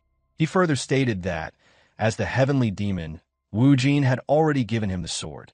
Now he asked to be allowed to wield it to its fullest extent. Whether or not his father would empathize with these words, Mugeuk could not tell.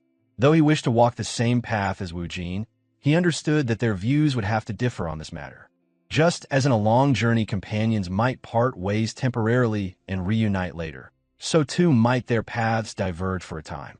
Wu Jin remained silent for a long moment before abruptly rising to his feet and speaking words that Mugeuk had not expected.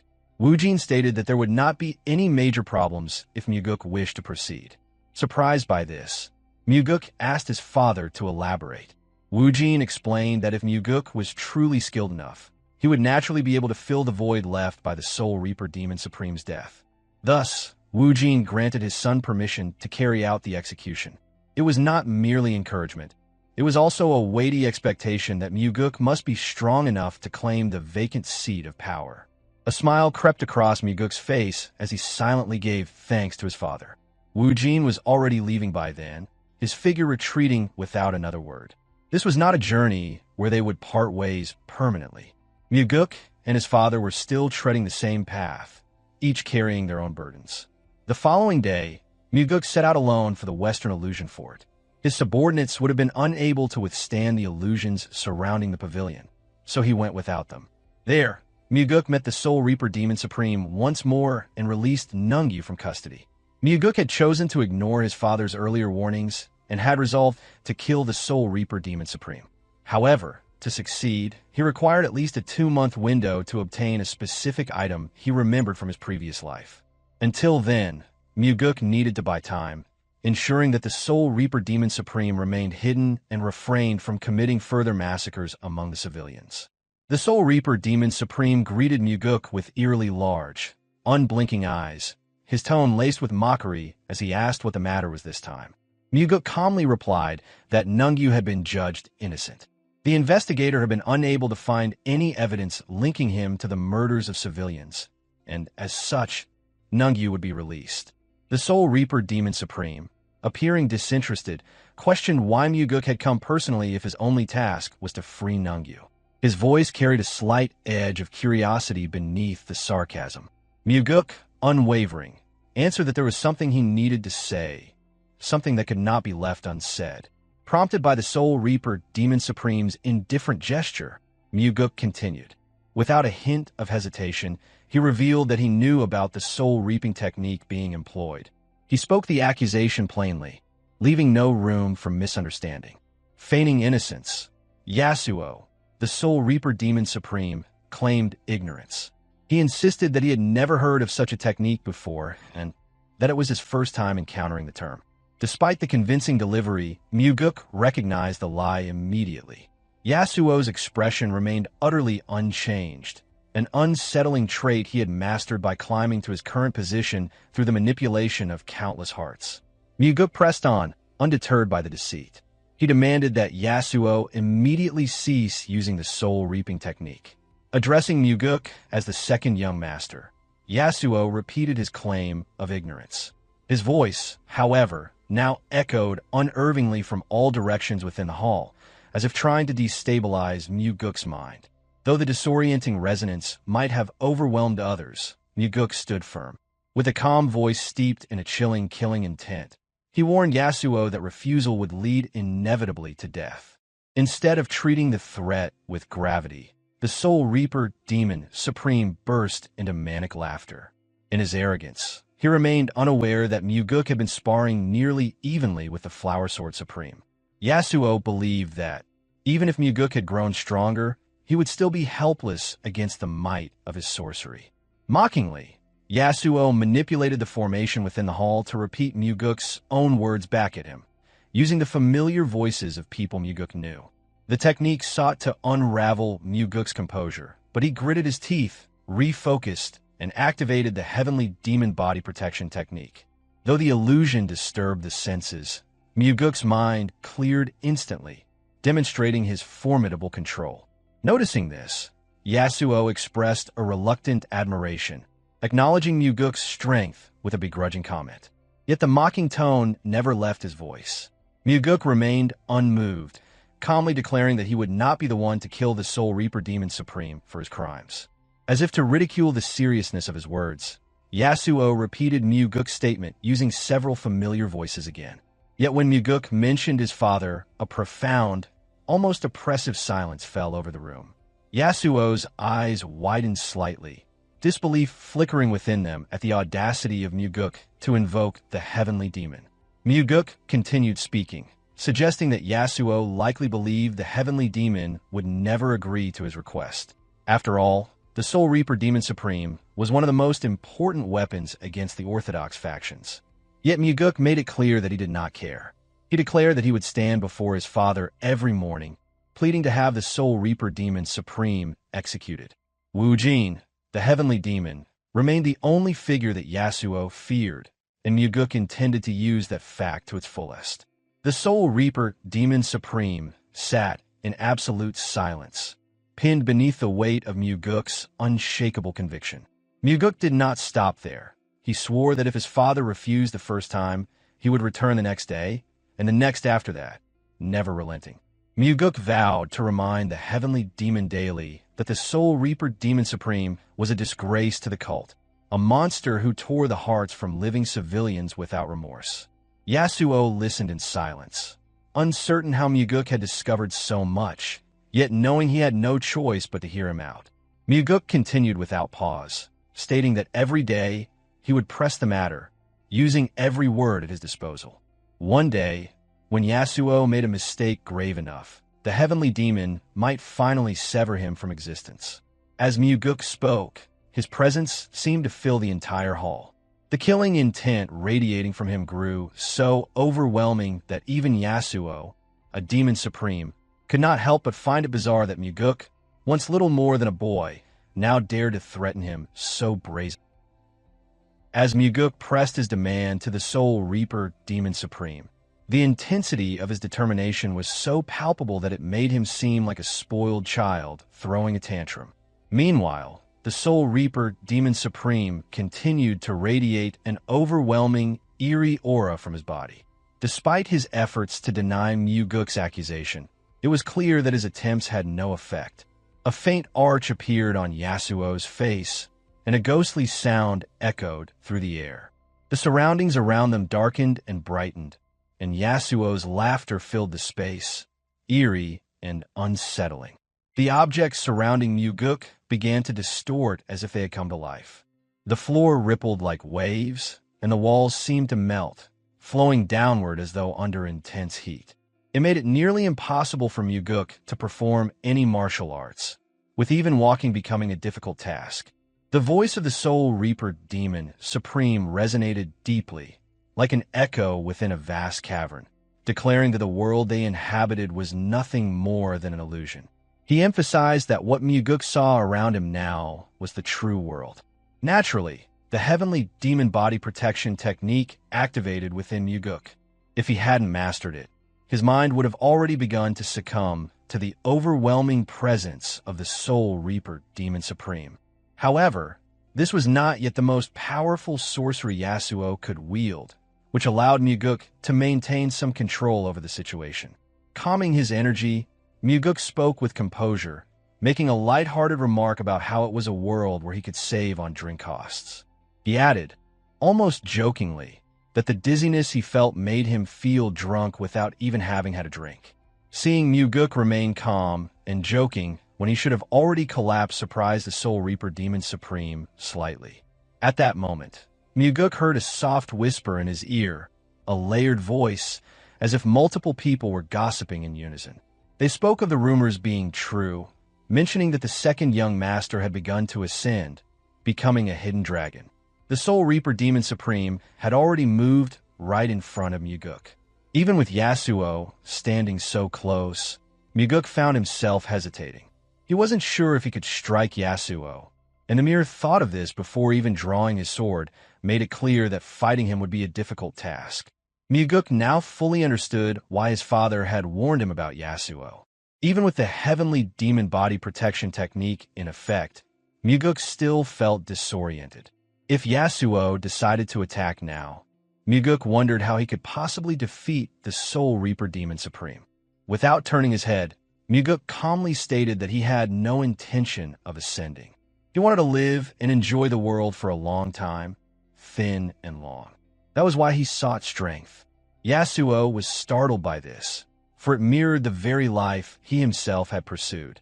Yasuo had survived to the end because he cherished life above all else.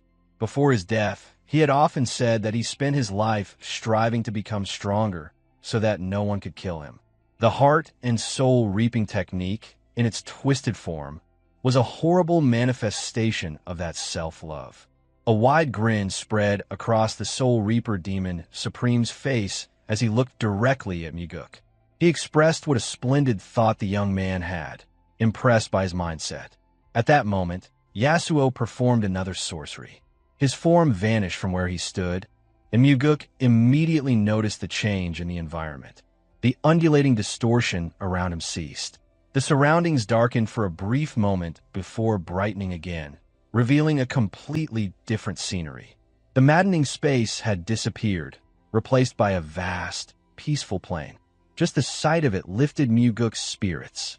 The Soul Reaper Demon Supreme stood confidently in the middle of the expansive field, his presence commanding, yet somehow less oppressive than before. Mugeuk turned his head to the right, taking in the scene. Everywhere he looked, the horizon stretched out, filled with lush greenery. Unable to contain his admiration, Mugeuk shouted toward Yasuo, praising the martial art that had created this magnificent transformation. Normally, to provoke Yasuo, Mugeuk would have called it mere sorcery or a trick, but this time, he chose to acknowledge it as a martial art. In his world, it was wiser to concede a point when faced with true skill. The Soul Reaper Demon Supreme spoke with pride, explaining that the martial art he had just demonstrated could only be performed in this world, a unique ability that he alone possessed. Mugeuk knew the truth that Yasuo's claims were false. The Heavenly Wind Cult leader could perform the exact same martial art. It was something Mugeuk had learned during the process of securing the Thunderbell. The martial art they both shared had its roots in the blood-sex demonic arts. Standing at a distance, Yasuo asked with a voice that sounded as if it were right beside Mugeuk, wondering if he didn't want to live in a world like this. Deciding to jest, Mugeuk replied that if Yasuo would teach him, he would be grateful to learn. In an instant, the Soul Reaper Demon Supreme reappeared directly before Mugeuk, a knowing grin spreading across his face as he remarked that Mugeuk was more cunning than he thought, trying to obtain the world's supreme art for free. Unfazed, Mugeuk responded that if Yasuo thought that way, he could have him, couldn't he? Yasuo locked eyes with Mugeuk, his pupils unervingly wide, before calmly stating that he could see right through Mugeuk's thoughts. He explained that while Mugeuk might fool someone like the Blood Heaven Blade Demon Supreme, he wouldn't fool him. Still unshaken, Mugeuk asked what he was thinking. With a smirk, Yasuo suggested that Mugeuk likely wanted to grab his hair and slap him across the face, cursing him for not listening. Mugeuk smiled at Yasuo's guess, but corrected him, saying it was close, but not quite. Then, moving closer to Yasuo, Mugeuk's smile vanished as he shouted, calling Yasuo a stupid bastard and accusing him of thinking he could kill people. He boldly declared that they should rip out his conscience-less heart first. The Soul Reaper Demon Supreme stood silently, taken aback by Mugeuk's daring words. Never one to shy away from a challenge, Mugeuk grinned as he asked if that was a little different from what Yasuo had suggested.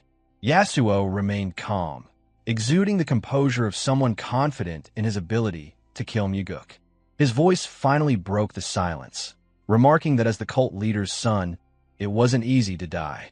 He wondered aloud if Mugeuk truly wished to die by his hand.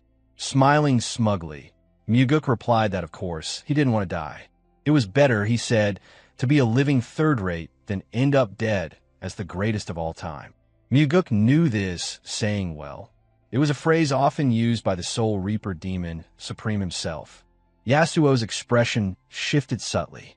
Slowly, he retracted his intense aura, and his pupils, which had previously contracted into dots, returned to their normal size. The surroundings, too, began to revert to their original state.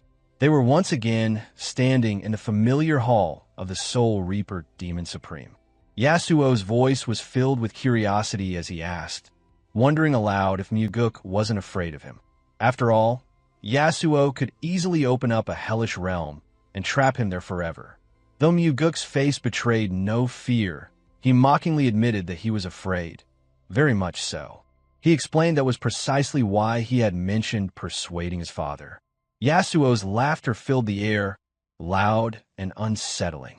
It was an eerie sound that stirred the mind and made Mugeuk's insides churn.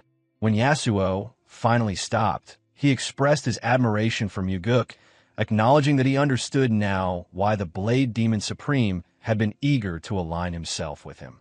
Mugeuk realized that Yasuo had been closely watching his relationship with the Blade Demon Supreme, and not only the Sword Demon Supreme and Soul Reaper Demon Supreme, but all the Demon Supremes were likely keeping an eye on him.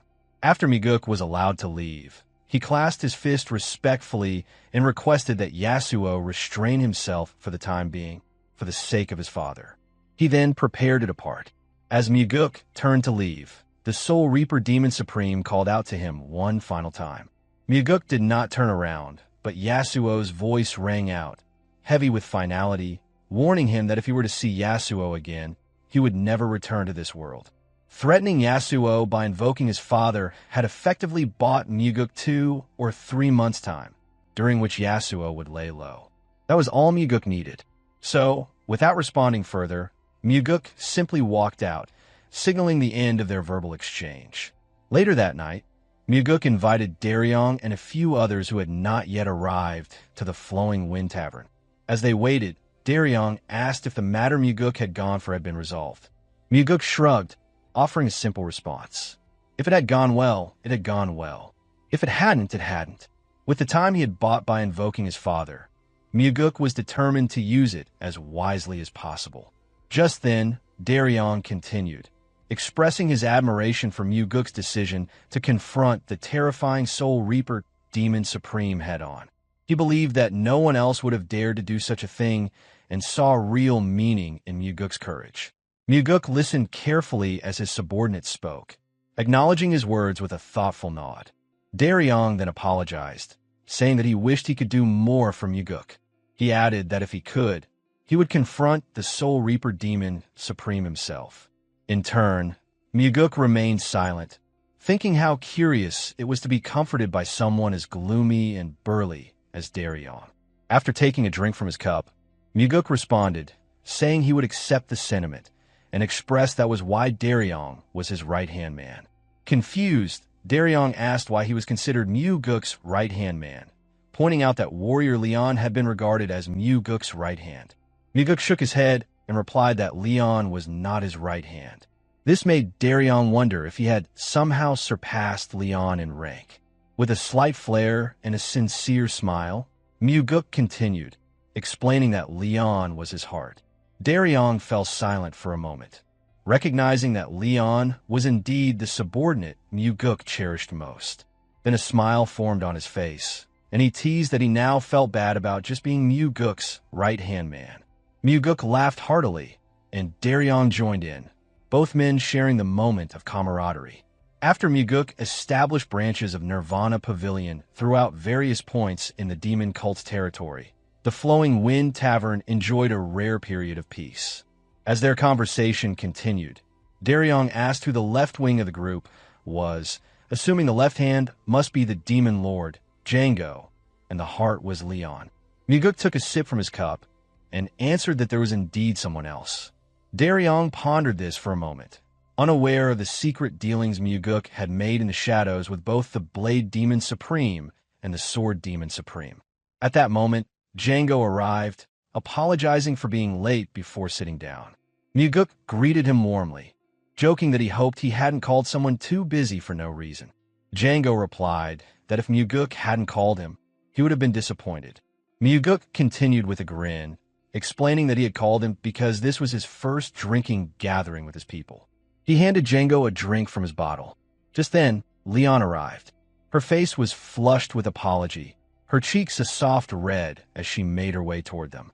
Mugeuk, brushing aside her apology, instructed her to sit immediately.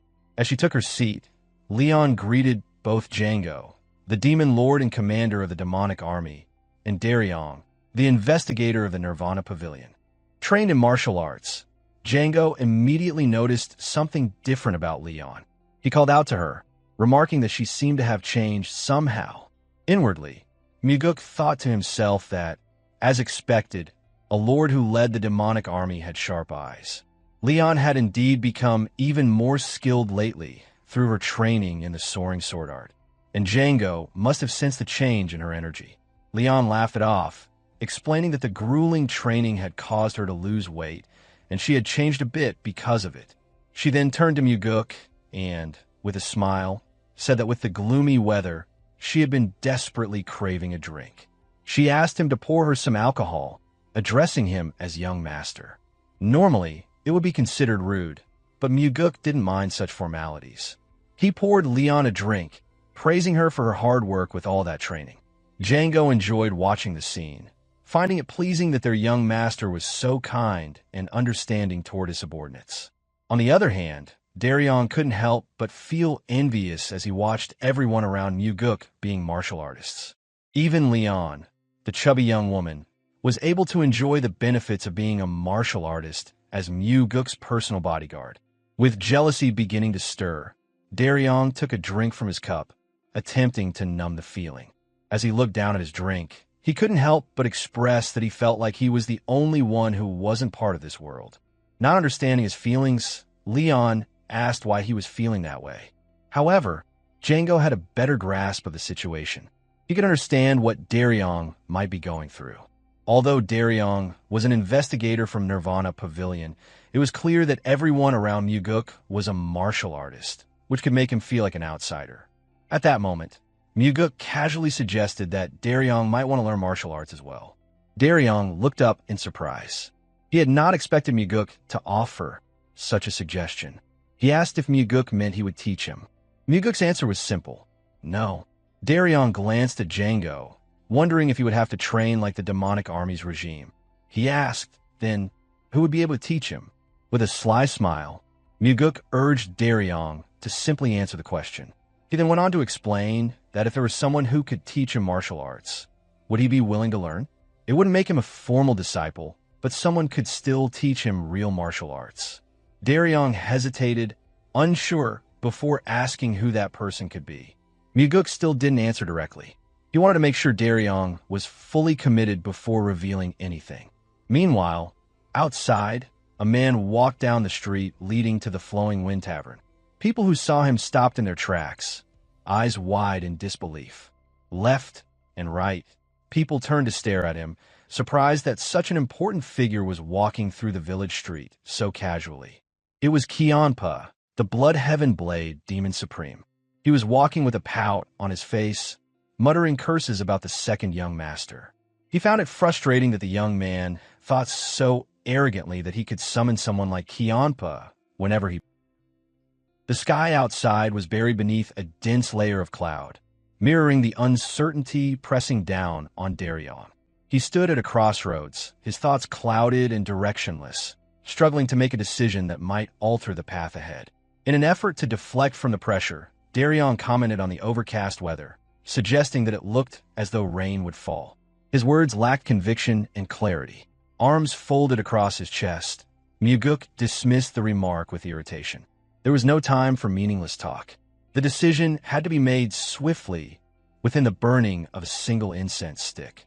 Daryong clung to a show of ignorance, but internally the weight of choosing something so vital, so quickly, gnawed at him.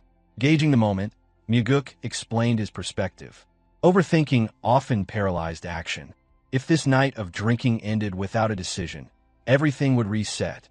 Daryong understood what that meant. The reality of his inadequacies surfaced. Unlike the others gathered around him, Daryong had never trained in martial arts from a young age. That distance, that gap, bred a sense of exclusion, an inner voice branding him as lesser. Django and Leon remained quiet, watching the scene unfold. They believed that if the young master sanctioned something, it would be accomplished. That belief needed no words. Within himself, Mugeuk entertained the thought that Daryong might one day lead the Nirvana Pavilion.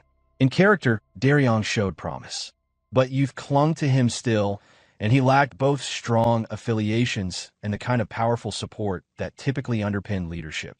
For someone in his position to claim the title of Pavilion Leader, more was needed, more than just potential. Daryong's reflection deepened while the sake continued to flow. Mugeuk allowed the silence, recognizing that the will to change had to come from Daryong alone. Only then would such a transformation carry weight. The decision was unlike anything Daryong had encountered before. His duties as an investigator were guided by written orders. However, this was an internal summons, a call to act that demanded personal ownership. It was then that Leon, watching him carefully, noted his rapid pace. Daryong was drinking too fast, and the remark cut through the fog in his mind. A loud thud followed as Daryong set his cup down with finality. Silence enveloped the group as Mugeuk, Django, and Leon turned to him, sensing the gravity of what might come next. A flicker of doubt crossed Daryong's eyes. He questioned the sensibility of beginning martial arts training at his age. At 32, the prospect seemed distant, nearly unreachable. Mugeuk acknowledged the concern. It was late, yes, but there were advantages. A latecomer, he explained, could bring a different kind of strength, one born from deliberate effort. Every swing of the sword, every motion, would be imbued with conscious intent. Each movement would carry the weight of thought. The idea struck Daryong with unexpected force. He had never considered it from that angle. Through reason alone, he recognized the truth behind Mugeuk's insight. From the side, Django and Leon smiled in agreement. They understood that a chosen path, one embraced willingly, bore greater fruit than a forced one ever could. Daryong let his thoughts expand. As an investigator of the Nirvana Pavilion, the time might come when he, too, would stand before the Demon Supremes, just as Mugeuk had. That future required more than titles and orders. It demanded strength of another kind. As the final drops emptied from the drinking jar, Daryong made his decision. He would embrace the path. Mugeuk recognized the change and smiled. The course of Daryong's life had shifted. Daryong admitted that if the idea had come from anyone else, he would have refused it outright. But because it had come from Mugeuk, something within him stirred. It felt real. It felt right. Recognizing the moment, Leon poured another drink. She remarked with quiet confidence that their young master had a unique gift for persuasion. Daryong spoke with an awkward sense of embarrassment, admitting that a sense of regret lingered in his heart. Over the past 10 years, his life had revolved around his role as an investigator. Countless nights had been sacrificed in the pursuit of becoming a special investigator. The thought of abandoning that journey altogether weighed heavily on him. This internal conflict explained why he had spent so long reflecting on his decision. Somewhere along the way, he had misread the situation. Observing Daryong's hesitation, Mugeuk clarified that there was no need to discard years of effort in order to begin learning martial arts. The misunderstanding needed correction. That explanation prompted Daryong to question what Mugeuk truly meant. Mugeuk expanded on his point. In his eyes, Daryong was one of the most vital individuals within the Nirvana Pavilion. There was no expectation for Daryong to resign from his position. Instead, Mugeuk proposed that martial arts could be studied during the hours outside of work. Even imagining such a routine overwhelmed Daryong. The mere thought of managing both responsibilities felt monumental. In response, he asked if the plan was to drive him to exhaustion. Mugeuk countered that the effort would bring him closer to realizing the dream that had remained elusive for so long. Still reluctant, Daryong voiced his concern once more. Starting martial arts training at this stage of life seemed to demand complete devotion. Wasn't it necessary to risk everything to succeed? Mugeuk challenged the logic behind such urgency. If it was already late to begin, then why rush the process? Slow, consistent effort after work would be more sustainable. Daryong's resistance began to soften. A sense of understanding emerged as he listened more intently to what Mugeuk shared. Mugeuk elaborated further. Haste, in his experience, often led to failure. Though it might feel noble to dedicate oneself entirely and bet everything on success, that path rarely led to real results. Paradoxically, having every hour of the day available could actually prove detrimental. Too much time often invited self-doubt, especially when progress appeared slow despite constant effort. Mugeuk continued by explaining how such conditions could easily spiral into self-loathing and feelings of failure. On the other hand, those who carved out precious moments within a busy schedule, training diligently around their work, tended to grow the most. It was the quality and intention of effort, not the quantity of time, that created transformation. Daryong frowned as he processed the explanation, though he found no flaw in the reasoning. It was sound, even if it remained difficult to accept. Django and Leon both fixed their gazes on him, silently waiting to see if he would voice yet another complaint. Eventually, Daryong came to terms with the challenge that lay ahead. With a decisive motion, he poured himself a drink and declared his willingness to proceed. After that, he raised the next question. He was ready to begin, but who would serve as his teacher? Django and Leon turned their attention to Mugeuk, waiting to hear whether he would take on the role or whether someone else had been arranged to guide Daryong. At that moment, Leon's attention was drawn by a sound. measured footsteps ascending to the second floor of the tavern. An old man appeared, taking each step with deliberate slowness. The instant Leon recognized the figure, all color drained from her face. Django saw her reaction and noticed her hand rising to her mouth in an attempt to suppress a scream. He followed her gaze, then turned his own head to look behind them. There stood the man known only in whispers, a figure dreaded even in silence. The cursed old man walked toward their table with unhurried purpose. His rank and status were such that individuals like Django and Leon would never expect to meet him so casually.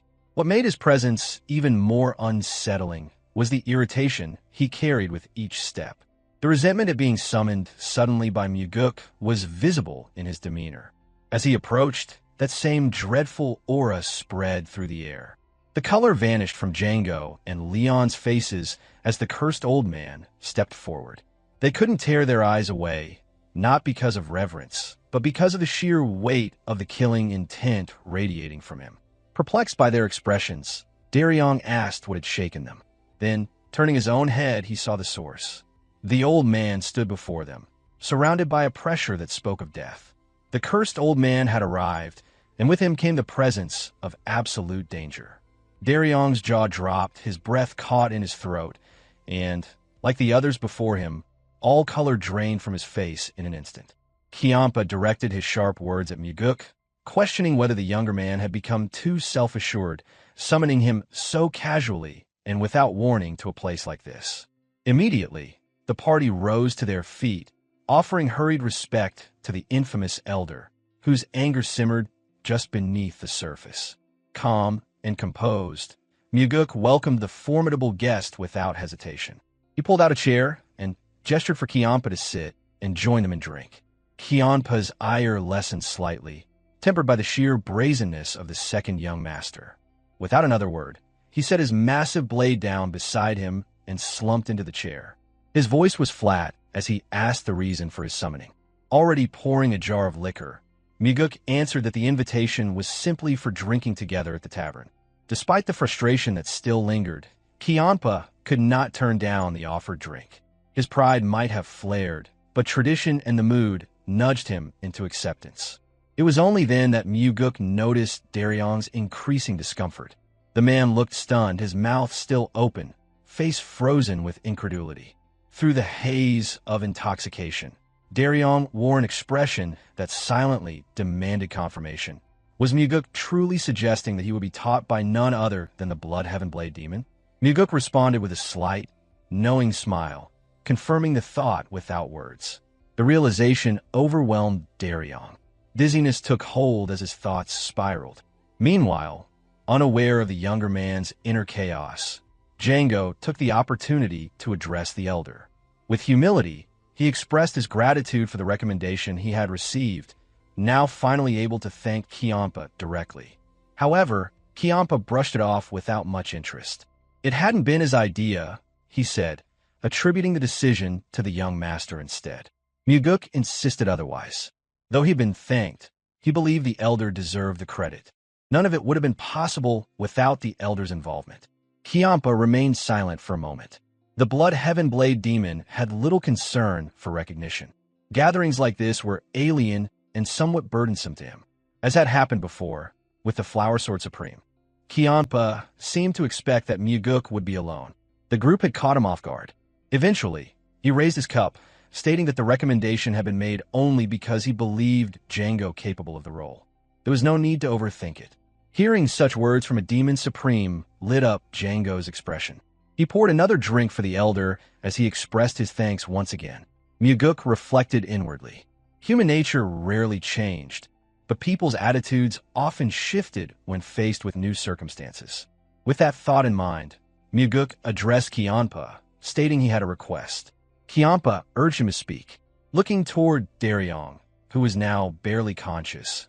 Eyes closed, head bowed under the weight of alcohol and anxiety, Mugeuk made the request. He asked Cheonma to teach Daryong martial arts. The Bloodheaven Blade Demon was momentarily startled. His voice carried skepticism as he asked who this timid little mouse was. Before Mugeuk could speak, Daryong lifted his head. Despite his intoxicated state, he spoke with surprising clarity.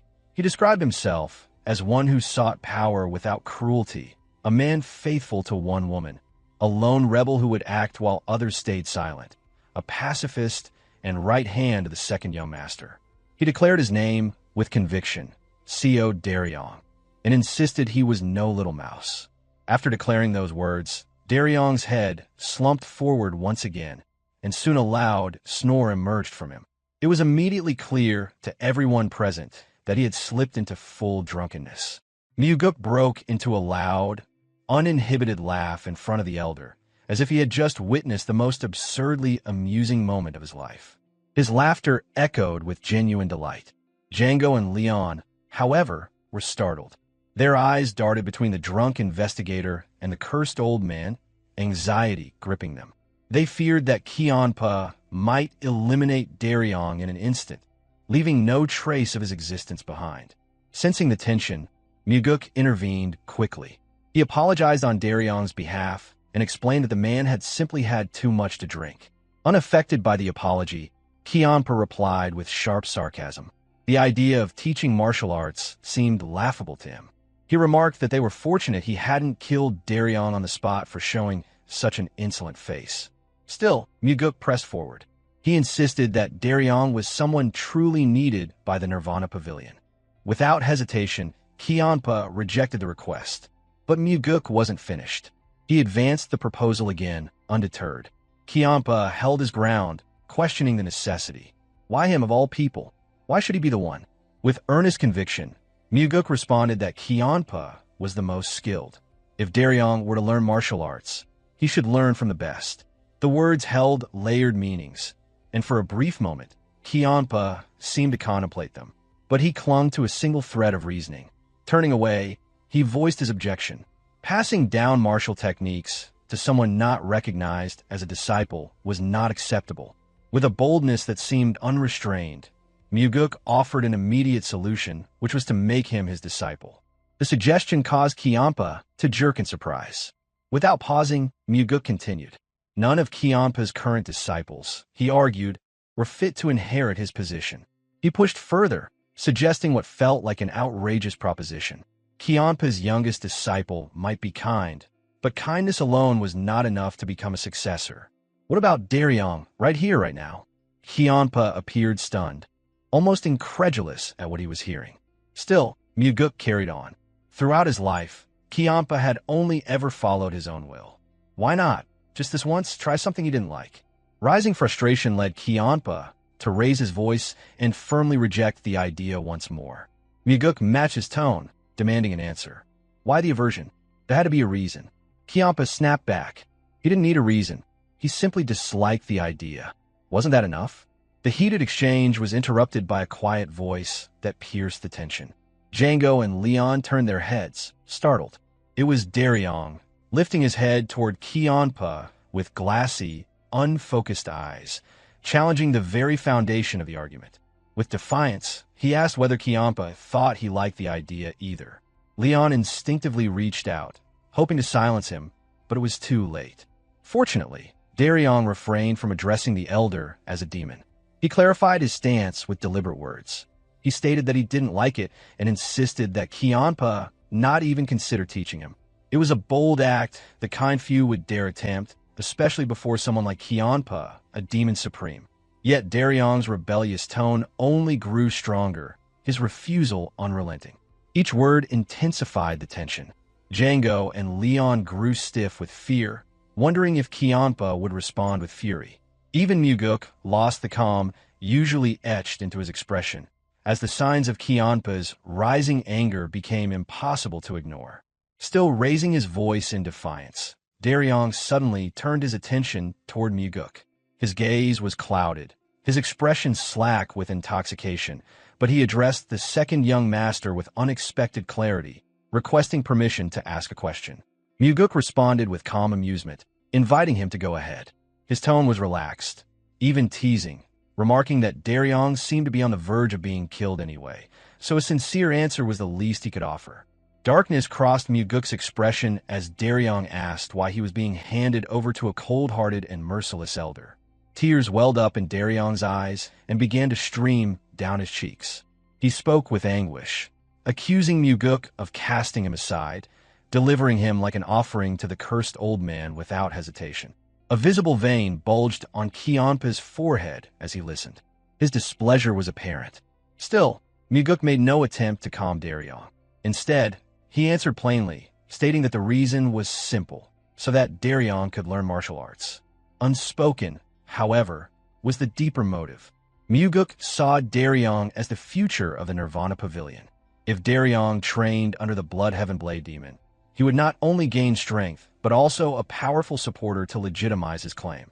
Despite the explanation, Daryong continued to sob, declaring that the arrangement simply didn't feel right. Django understood the emotion behind those words. Though silent, he empathized. What had started as a casual expression of interest had now spiraled into a heated debate among powerful figures. Mugeuk sighed.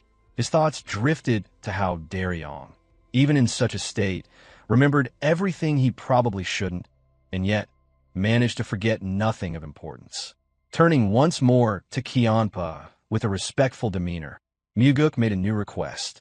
He asked for the elder to train Daryong for just half an hour each day after work. He added that it didn't matter how long the training lasted, days or years. If Cheonma disliked him, even one day would suffice. All he asked was for a chance to be given. The sincerity in Mugeuk's voice registered with Cheonma. For a moment, the old man went quiet, seemingly reflecting. Then, with a more serious tone, Cheonma asked whether Mugeuk truly believed in the drunkard sitting before them. Mugeuk replied earnestly that it wasn't just Daryong he trusted. It was the elder as well. Inwardly, Mugeuk felt there was something similar about the two men. Both stood apart from the mainstream, not fully accepted, yet possessed a passion fiercer than most within it. That kind of shared spirit could not be ignored. Just as Cheonma seemed ready to reject the request, Daryong suddenly spoke again. He shouted his refusal, loudly asserting that he was the one who hated the entire idea. The outburst caused Django and Leon to gasp in unison. The words had come at the worst possible moment. In a flash, Cheonma reached for his blade. Before anything could happen, Mugeuk leapt to his feet and placed himself between them, intercepting the elder's motion. At that very moment, Daryong's body gave out. Overwhelmed by drink and emotion, he slumped forward, his head striking the table with a heavy thud as he lost consciousness. Even in that condition, he managed to mumble a final, nearly incoherent protest, insisting again that he hated everything about the situation. Something shifted in Cheonma's perspective.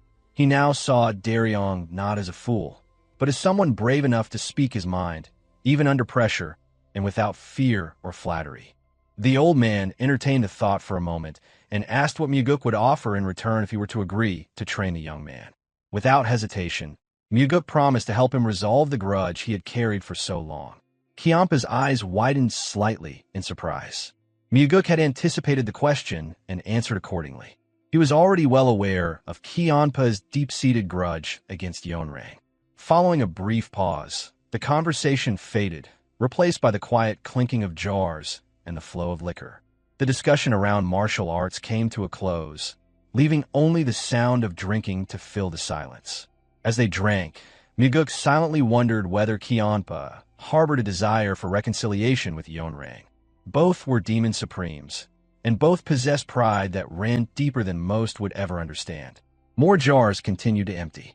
Meanwhile, Django and Leon remained uneasy, sharing the table with the infamous Blade Demon. Though neither voiced their discomfort, it was etched across their faces. Mugeuk continued pouring drinks for Cheonma with the ease of an old companion. He treated the elder not only with respect, but with a casual familiarity, fulfilling the role of a junior offering drink after drink. Eventually, several jars lay empty. The toll of alcohol caught up with Django and Leon, and they both drifted into sleep, unable to keep up with the pace. It was after their slumber began that Cheonma broke the silence. He brought up the earlier promise, asking whether Mugeuk had spoken in jest. Mugeuk responded calmly. He assured the elder that it was no joke. He couldn't allow Daryong to receive the training without offering something in return. Cheonma pointed through the window toward a Nirvana Pavilion branch building in the distance and asked whether it had proven effective. Mugeuk responded simply, it was running smoothly. Cheonma pressed the matter further. He asked whether the branch was helping Mugeuk's reputation. Mugeuk smiled quietly. It appeared the elder believed the entire effort had been a political move, a strategy to gain prestige. He replied affirmatively. It had helped. But inside, he thought differently. Cheonma might not understand that helping the people of Mega Village held the same importance as confronting enemies like the Soul Reaper Demon Supreme. With that, Mugeuk turned the conversation. He asked the elder to take proper care of Investigator Daryong. Clearly exasperated, Cheonma noted that he already had more than enough to do. He questioned what Mugeuk planned to do while leaving someone so young in his care. Mugeuk answered without hesitation. He explained that he was busy, occupied with the pursuit of defeating monstrous foes, contemplating martial arts each day, chasing down political support for his right wing, and appeasing his father. Hearing the mention of the right wing, Cheonma immediately understood.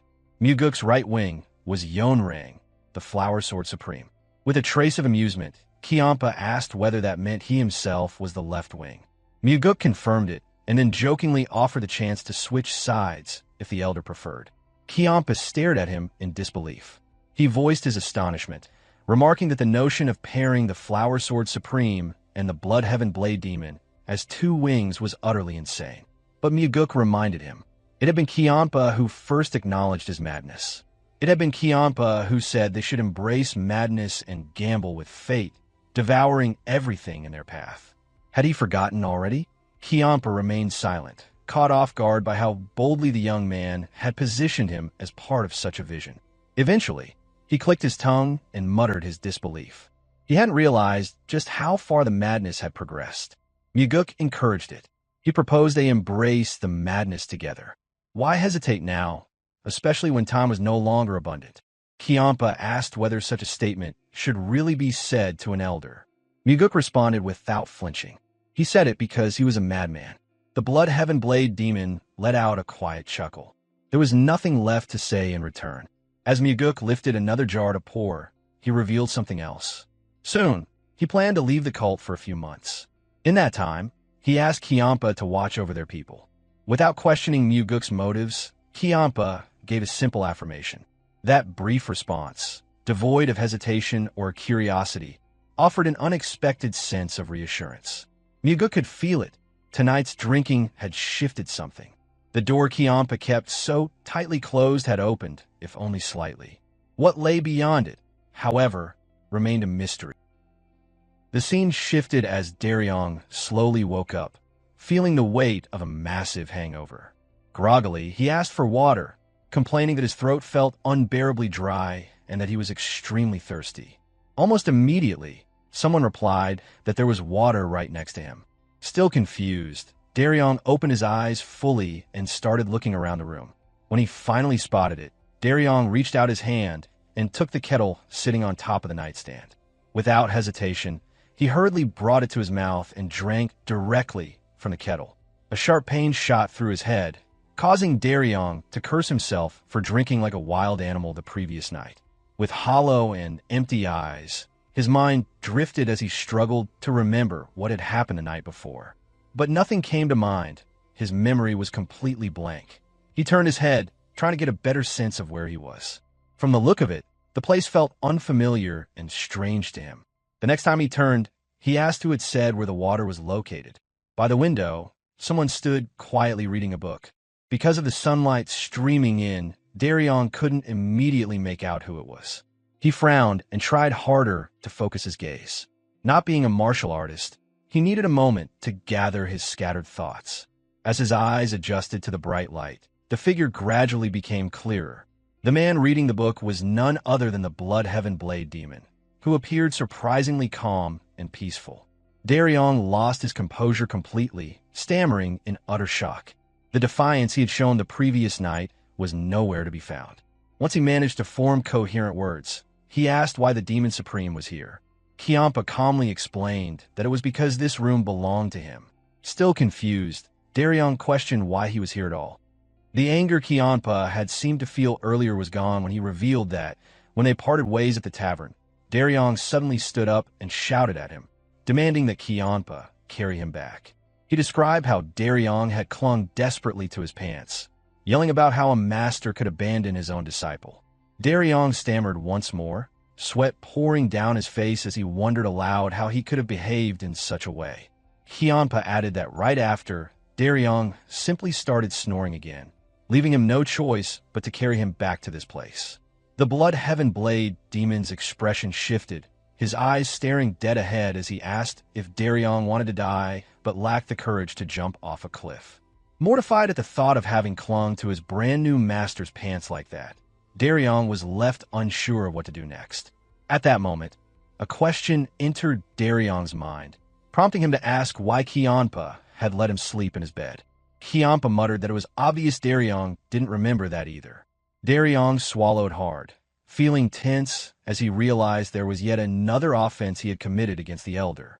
Cheonma explained that when he tried to bring Daryong to the guest room, Daryong accused him of being a heartless master for making him sleep in such a dirty and shabby place. Then Daryong sat on the floor, crying, claiming he deserved such poor treatment for choosing such a savage and cruel master. Daryong's mind sank into despair as he recognized the offense he had committed against a peerless master.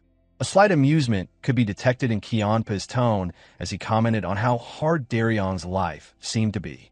Then the old man added that life was hard for him as well, since he had to try his hardest to hold back from killing the young man.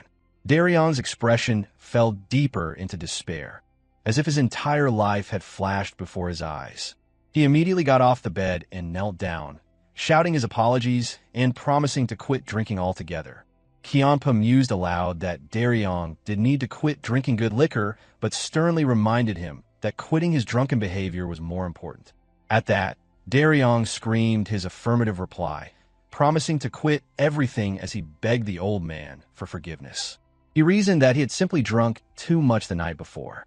No matter how much he yelled and caused a commotion, the Demon Supreme could have thrown him into the stables instead of his room.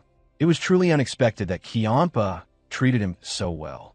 It seemed all of this was because of Mugeuk, and once the incident was dealt with, Cheonma allowed Daryong to leave. Life returned to Daryong's face upon hearing his new master's words. He stood back up, clasped his hands, and bowed as he replied affirmatively. Meanwhile, the Blood Heaven Blade demon continued reading his book, which seemed unfamiliar to Daryong. Though strange, the sight of the cursed old man reading a book suited him. As Daryong walked back, he noticed several bookshelves filled with volumes. At that moment, a book caught his eye. He absent-mindedly pulled the book from the shelf. It was a story about a boy meeting an unparalleled master and growing into a hero, a book he had read many times since childhood. Gleaming with excitement and stars in his eyes, Daryong turned to the old man, mentioning that it was his favorite book and asking if Cheonma had read it. In contrast, the Blood Heaven Blade demon glared at him fiercely, declaring that he hated people who touched his belongings without permission. Daryong gasped loudly and jolted in surprise, causing the book in his hand to slip involuntarily.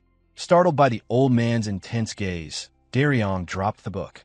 He quickly tried to catch it with his foot to prevent it from hitting the floor, but the book simply bounced off and rolled across the wooden floor.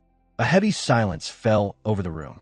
With the book lying open and crumpled, Daryong felt his vision darken, fearing that his own fate might soon mirror the damaged pages. He hurriedly ran over, picked up the book, and carefully smoothed the crumpled pages with his hands, blowing on them faster than someone running a marathon. He muttered hurried apologies, hoping it was only the boring part that had been harmed. Fortunately, the Blood Heaven Blade demon turned his attention back to the book he had been reading, sparing Daryong any punishment. Today, he appeared almost the embodiment of mercy. With that, Daryong found courage to speak his parting words. He timidly bowed and was about to leave the room when the Blood Heaven Blade demon suddenly asked why Daryong liked the book so much. Daryong answered thoughtfully that the protagonist reminded him of himself, born into poverty, with a dark personality and never fitting in well with those around him. It was a story about such a person rising to become a hero against all odds. Cheonma listened intently, as Daryong admitted he had read the book at least 20 times. He kept it close and would read it whenever he couldn't fall asleep. The Blood Heaven Blade demon then returned to his own book after hearing Daryong's words. Daryong repeated his farewell, offering heartfelt gratitude to the old man for letting him stay. Then Cheonma suddenly asked whether the second young master would become the heavenly demon's successor. Daryong answered without hesitation, affirming it confidently. Without looking up, Cheonma asked why he was so sure. Daryong explained that Mugeuk was an extraordinary person, more remarkable than anyone he had ever encountered. He believed Mugeuk would bring positive change to the cult. The old man paused thoughtfully, as if carefully gauging the young man standing before him.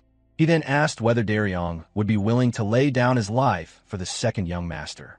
Daryong did not hesitate in his reply, firmly refusing to do so. The Blood Heaven Blade Demon faltered for a moment, reiterating that Daryong had said Mugeuk was not an ordinary man, yet he did not want to sacrifice his life for him. Daryong answered awkwardly that, even though Mugeuk was a great man, he admitted that he himself was not great enough to sacrifice his life for others. The Blood Heaven Blade Demon stared at him for a long while, seemingly deep in thought, his expression unreadable and serious. Then, his lips curled slightly in a faint, almost imperceptible smile. He told Daryong to wait patiently in the yard. A few moments later, Daryong stood in the yard, anxiously waiting for the Blood Heaven Blade Demon to appear.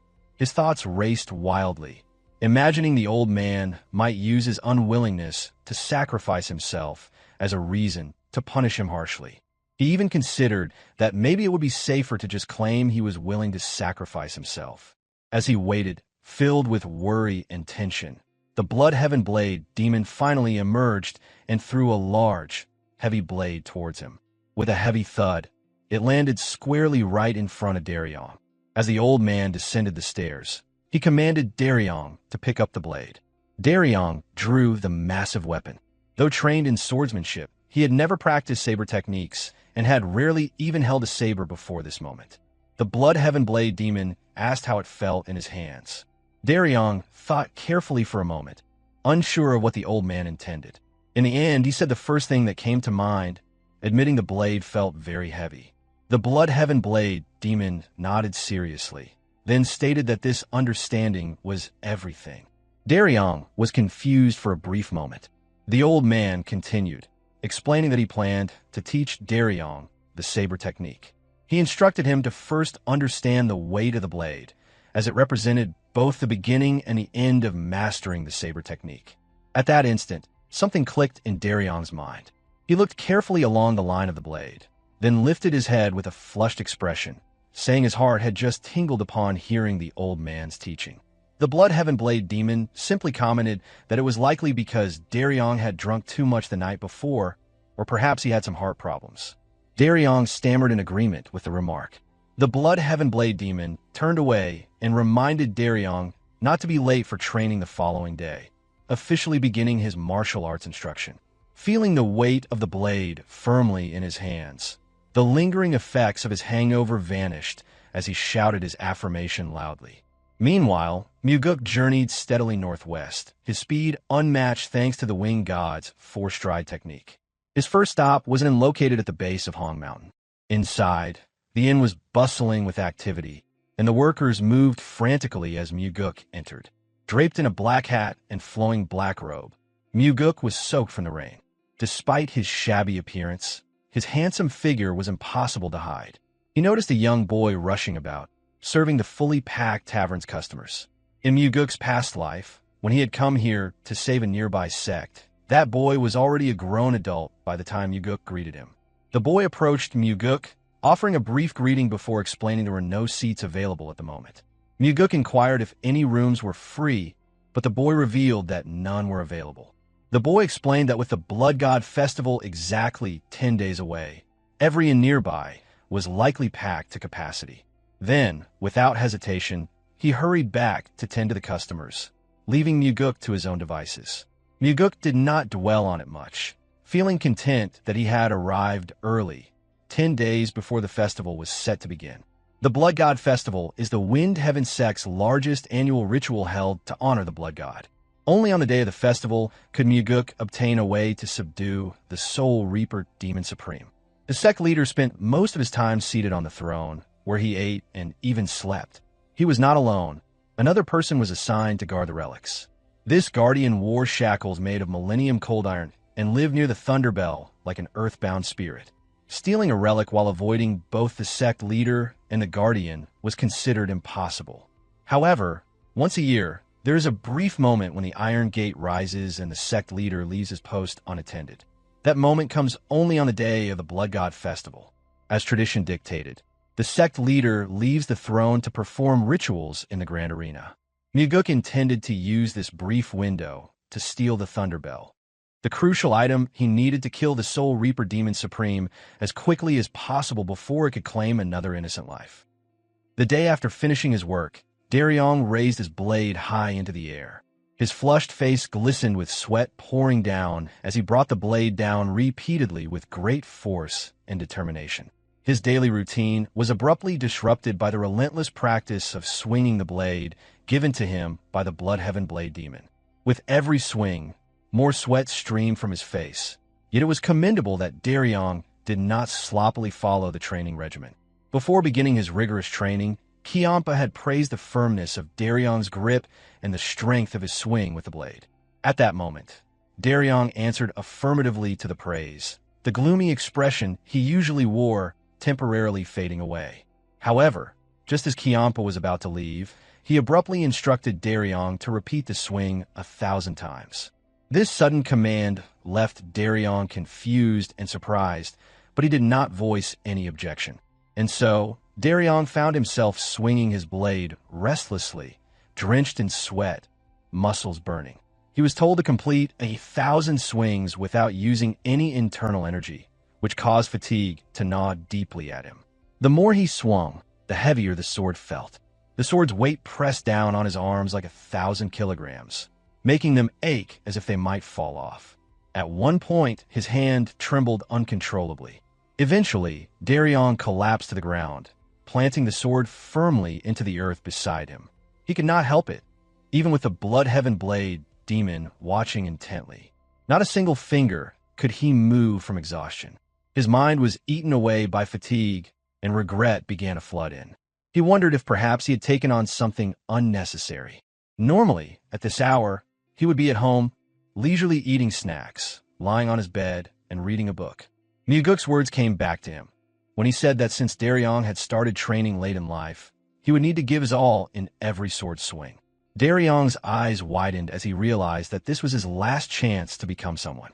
Sweat poured like a waterfall, his face flushed deeply from exertion. With sheer willpower, Daryong rose shakily to his feet. Breathing heavily, he steadied his stance. Though his arms felt on the verge of collapse and shot through with pain, his spirit flared up unyieldingly. He began swinging the blade again, thinking that if he failed to complete this training on the first day and was kicked out, he would never have the courage to face Mugeuk, the Nirvana Pavilion leader. Time passed quickly, the sun setting over the horizon. But for Daryong, time stretched on infinitely. With one final powerful swing, he completed the task. His face was contorted with exhaustion. Dehydration gnawed at him, but sweat continued to pour as if without end. Daryong collapsed heavily to the ground, panting with great effort, his arms bloodied from the physical strain. He thought that if he trusted the cold, heavy weight of the blade, it would surely lead him to a better life than one spent idly. At that moment, the Bloodheaven Blade Demon returned and suggested that if the training was too difficult, Daryong could quit, and Cheonma would not stop him. Daryong considered this, sweat still pouring freely from his face. The idea of leisure seemed more than tempting in that moment. But as he looked up at the Bloodheaven Blade Demon, his arms feeling as if they might fall off, he answered firmly that he would not quit, determination blazing in his eyes. Cheonma asked why he was so resolute. Daryong answered that he would never get another chance like this again. Cheonma tried to dissuade him, warning that he would never pass down his personal martial arts to him either way. Daryong replied calmly that he did not expect to inherit the Demon Supreme's martial arts. The true opportunity he sought was to learn martial arts directly from the Demon Supreme himself. He explained that when he eventually had children, he would tell them that their father, in his youth, trained under the Bloodheaven Blade Demon. That memory alone was enough for a martial artist, something to carry with pride. Cheonma then brought up Daryong's intention to marry someday and inquired about his plans. It was common knowledge that martial artists often face death early in the martial world, some even losing their lives in youth. Compared to many, Daryong was still a toddler within the martial arts realm. Daryong expressed his wish to raise a child and to provide them the fatherly love he himself never received. There was a story wrapped in sadness in his words, and Cheonma, as an old man, felt the weight of it deeply. He paused, reflecting quietly. Then Cheonma asked how Daryong would react if his child ended up hating him, just as Daryong had once hated his own father. Daryong contemplated the question for a long moment. His face then brightened with a spark of determination as he looked up at Cheonma and requested that the child be put through the same rigorous training he was undergoing. The Bloodheaven Blade demon chuckled silently at Daryong's earnestness and words. Immediately afterward, Cheonma's stern voice rang out again, ordering Daryong to swing the blade 1,000 more times. Daryong's already exhausted face was jolted in surprise, but he knew if he wished to remain in the training regiment, he had no choice but to obey. Elsewhere, in a secluded cave deep within the remote mountains where Mugeuk once stayed, he cleaned the area meticulously and began brewing various herbs. Before arriving there, Mugeuk had visited several apothecaries, collecting rare herbs which he then boiled for days. He prepared an elixir designed to numb even the heightened sense of smell of masters who wore shackles. Once applied, it could prevent even the most sensitive martial artist from detecting his scent. Mugeuk recalled the martial master who had been confined in shackles since youth, thinking the man must be still stationed at those very place in this very moment. While the elixir brewed, Mugeuk sat cross-legged in meditation, practicing the heavenly demon body protection technique. When he first learned the technique, Mugeuk had nearly died. But now, it had become an indispensable old friend. The more he practiced, the more he felt the unique and sacred properties of the art. The technique had awakened him several times during moments of crisis, often activating on its own, giving it the sensation of a living martial art. Mugeuk knew that combined with the 9 calamities demon art, he would become even more powerful. He trained tirelessly into the late night before leaving the cave to gaze up at the starry night sky. He had stood there before his regression, but now he felt something fundamentally different. Back then, his only focus was returning to the past, but now that place he longed to return to was filled with memories and longing for those he missed. He especially wondered if Daryong was learning well from the cursed elder. The following morning, Daryong woke suddenly, a jolt of pain coursing through his arms. Though he had enjoyed a pleasant dream during the night, his entire body ached as if it had been beaten throughout the night. He remembered swinging the blade late into the night, completing 2,000 sword swings in a single day before sleep finally claimed him. Waking confused, he looked around to see where he was. Realization struck him like a freight train, and he asked aloud why he had ended up once again in the same room, the Bloodheaven Blade Demon's room, where he had slept after a night of heavy drinking.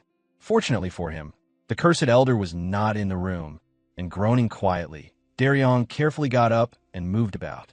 He dressed himself in his officer uniform before stepping out of the pavilion. When he reached the stairs leading down to the road, he was startled by an unfamiliar sight. In the yard where Daryong had trained just the day before, the Bloodheaven Blade Demon was swinging his blade with precise and graceful movements. Daryong almost ran forward eagerly to greet his master, but he stopped in his tracks. He was utterly captivated by the cursed elder's flawless swordsmanship. The Bloodheaven Blade Demon swung the blade in the very stance he had taught Daryong yesterday. The way he held the blade, the way he moved with it, they were all perfectly identical. In that instant, Daryong understood fully. The cursed elder had not made him swing the blade merely to cause suffering or hardship. The training he was receiving was exactly the same rigorous practice the cursed elder himself had endured when first learning martial arts. Just then, as if sensing Daryong's gaze, the cursed elder spoke while swinging the blade. He asked if Daryong thought he could slack off just because his pavilion leader was not around. The sun hung high in the sky, and a sudden realization struck Daryong. He was late for his job. Before departing, Daryong bid farewell, assuring the Bloodheaven Blade Demon that he would be fine with being thrown into any room, just as long as he was not killed. He promised to return later in the afternoon. The Bloodheaven Blade Demon asked, with a surprised expression, whether he really intended to come back. Daryong answered immediately, full of resolve that he would. The cursed elder reminded him that soreness was no excuse and ordered him to complete another 2,000 swings. Though the thought of swinging the blade 2,000 more times filled Daryong with horror and made his body tremble, the fear was only in his mind. Still, he responded energetically that he would do it. The cursed elder's intention was to deter Daryong from continuing his training under him. But instead, Daryong seemed eager to impress him with his determination, a stark contrast to the gloomy young man he had been before beginning his martial arts training. Elsewhere, Mugeuk walked along a desolate path. With the elixir now ready, he decided to check if the secret passage still functioned properly and to scout the throne room of the Wind God cult leader. It was 5 days before the Blood God Festival. Mugeuk arrived at the desolate place after descending the mountain. It was a place behind the castle where no one would come, even if they stayed there all day. There was a large rock in that place. Mugeuk skillfully manipulated the hidden mechanisms on both sides of the rock in succession. The rock slowly opened, revealing a narrow passage of stairs. Though Mugeuk had been impressed before, it was still amazing to see how well-crafted the mechanism was. It made him wonder who had engineered such an inconspicuous secret passage. Once Mugeuk entered, the door closed automatically behind him. He then took out a night pearl and descended cautiously into the underground passage. As he walked, he applied the elixir carefully to his face and body. With the elixir in place, even martial masters with exceptional senses of smell could not detect his presence. Mugeuk slowly made his way down the passage, illuminating the path with a glowing night pearl in his hand. He stopped before a sturdy door, presumably leading to the throne room. In the past, he might have approached more closely to observe, but now there was no need. He had a safe way to inspect the interior. Closing his eyes, Mugeuk emitted his inner energy. A slender strand of true energy traveled through the passage, turning corners and continuing on until it reached the secret chamber. The moment Mugeuk's inner energy entered this new space, he felt an immense presence on one side. He immediately recognized it. It was the Heavenly Wind cult leader. Mugeuk recognized the aura immediately. As expected of the Heavenly Wind cult leader, the sheer force of presence was anything but ordinary. Without delay, he redirected his inner energy in the opposite direction. His next objective was to locate another key figure, a martial artist known for an exceptionally keen sense of smell. Sure enough, that man sat directly in front of the Thunderbell. He had been chosen specifically to bear the burden of guarding this sacred relic, as if sworn to protect it at all costs. Once Mugeuk confirmed the positions of both individuals, he released his inner energy gradually. There was no need to take unnecessary risks. His experience told him that any longer would increase the chance of detection. The reconnaissance was complete, and it had yielded exactly what he needed. He made his way back to the cave that served as his hiding place. 5 days remained until the Blood God Festival. Mugeuk committed this precious time to refining and deepening his heavenly demon body protection technique. When the day of the festival finally arrived, the streets came alive with waves of color and voices. People flowed toward the cult's grounds, their anticipation building. They came from all directions and factions, respected heads of prominent sect affiliated with the Heavenly Wind cult, ambitious martial artists from minor sect seeking opportunity, and merchants hoping to profit from the occasion. The authority of the Blood God Festival knew no exceptions. Regardless of one's stature or influence, all attendees were required to walk to the cult's grounds. Such was the weight of tradition.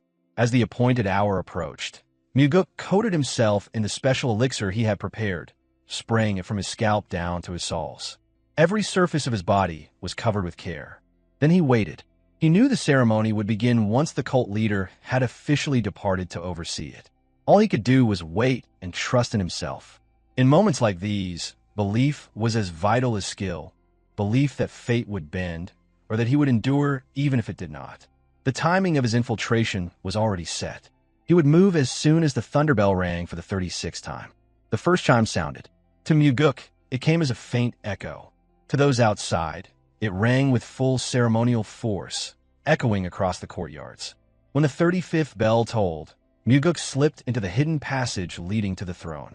The final ringer, a man bound in heavy shackles, stood alone. This chamber was so sacred that only he had been allowed inside by the cult's decree. The moment the 36th bell sounded, Mugeuk sprang into motion, activating the wind god's 4 steps. He moved like shadow incarnate, his dark shadow step rendering him all but invisible. With precise mastery, he struck the devil's hole and the sleep pressure points in one seamless motion. The shackled man collapsed without a sound, overtaken by unconsciousness. The execution was as swift as it was skillful, evidence of technique honed through relentless effort. Turning, Mugeuk made his way to the Blood Buddha standing behind the bell. From now, he had only the time it would take the cult leader to return, roughly the span of one incense stick. He pressed down firmly on the Buddha's closed eyes. They snapped open with a jolt. Their gaze was fearsome and unnerving. Pressing again, he caused the eyes to bulge outward from their sockets. Inside the protruding eyeballs were twin beads of glass, each containing a third of a red liquid. This was the treasure Mugeuk had sought across such distance and danger. It was the Blood Eye Essence. This sacred water, known only to the leaders of the Heavenly Wind cult, had long been kept secret. When applied to the eyes, it allowed the user to perceive and unravel the secrets of the blood sect's dark sorcery. The Blood Eye Essence enabled a form of sight that pierced illusion and revealed the very roots of demonic technique. The Soul Reaping technique, practiced to its apex by the Soul Reaper Demon Supreme, originated from these blood arts. The modern heir of that tradition stood in the Heavenly Wind cult itself. By using the Blood Eye Essence, Mugeuk could finally sever the curse placed upon him and free himself from the grasp of the Soul Reaping technique. Carefully, he lifted the small beads and tilted them. From each, he drew out a single droplet. One drop for the left eye, one for the right. Then, in silence, he stood and waited. The moment the Blood Eye Essence entered Mugeuk's eyes, a searing heat surged through them, as if fire had ignited behind his eyelids. Though the burning sensation was sharp, his vision remained intact, blurred for a heartbeat, but ultimately unharmed. As the pain began to fade, his eyes snapped open. A vivid crimson gleam radiated from his pupils. The sacred substance had taken hold. It would remain within him, permanently altering his vision and etching its power into his very being. The glow receded slowly, fading inward and settling at the core of his gaze. With the procedure complete, a satisfied smile formed on Mugeuk's lips. He had obtained the Blood Eye Essence without incident. No alarms raised, no forces stirred. He carefully repositioned the eyeballs into their original sockets. The mechanical motion retracted them back into place, and the Blood Buddha's eyelids slid shut once more. Mugeuk noted that the essence reservoir remained mostly the same. This meant the Heavenly Wind cult would still be able to pass the relic on to the next successor without realizing that 2 drops were missing. A clean, undetectable extraction. Without wasting time, Mugeuk exited the chamber. Just before sealing the passage fully, he summoned a gentle current of wind toward the shackled guardian to rouse him from slumber. The man stirred, briefly disoriented, but quickly assessed that nothing seemed out of place. He resumed his duties with the calm of someone unaware that his reality had been briefly overwritten. Such finesse could only be achieved by someone of Mugeuk's level. Using the wind god's 4 stride, Mugeuk left the chamber quickly, thoughts weighing on him as he moved. A part of him remained curious about the identity of the Chain Man. What had led him to such a fate? But now wasn't the time for rescue. The man wasn't tied to Mugeuk's destiny, not one of those linked by regression. Originally, Mugeuk had intended to acquire the components for the Great Regression technique gradually, gathering them through a series of planned encounters. But thanks to that damned Yasuo, the Blood Eye Essence had come into his possession ahead of schedule. Having retrieved what he needed, he could have stayed to enjoy the festival, basking in the satisfaction of his success. But he had no interest in idle celebration. Instead, he turned and raced back toward the Heavenly Demon cult, never looking back. He knew that the Blood Eye Essence wouldn't just aid him in confronting the Soul Reaper Demon Supreme. It would become an asset on his longer journey toward Mugi as well. Before long, in another part of the world, the scene shifted to Cheonma's residence. He sat by the window, bathed in moonlight, quietly reading a book. In such a moment, He seemed far removed from the fierce reputation of the Demon Supreme. Then, a voice rang out from the doorway, commenting on how unsuited this quiet image was for him. A faint smile touched Cheonma's lips as he acknowledged the comment, and remarked that he really ought to discipline the guards posted outside for letting someone sneak past them. Stepping into the moonlight, Mugeuk advised him against it, explaining that he had deliberately kept his presence hidden. His reason was simple. He wanted to speak to the Blood Heaven Blade demon in private. Closing his book with a firm motion, Cheonma turned his attention fully to the visitor. After a quick assessment, he asked if Mugeuk had just returned to the sect. Mugeuk confirmed without hesitation. Cheonma's brow lifted in mild surprise, and he speculated whether he was truly the first person Mugeuk had come to see. Mugeuk grinned and replied apologetically, stating that his father had gone to bed early. Cheonma barked out a protest, demanding that he speak with proper respect. Straightening slightly, Mugeuk answered with feigned sincerity that Cheonma was indeed the first one who came to mind, respectfully calling him elder. Though Cheonma looked skeptical, he said nothing more. His eyes remained fixed on the peculiar young man standing before him.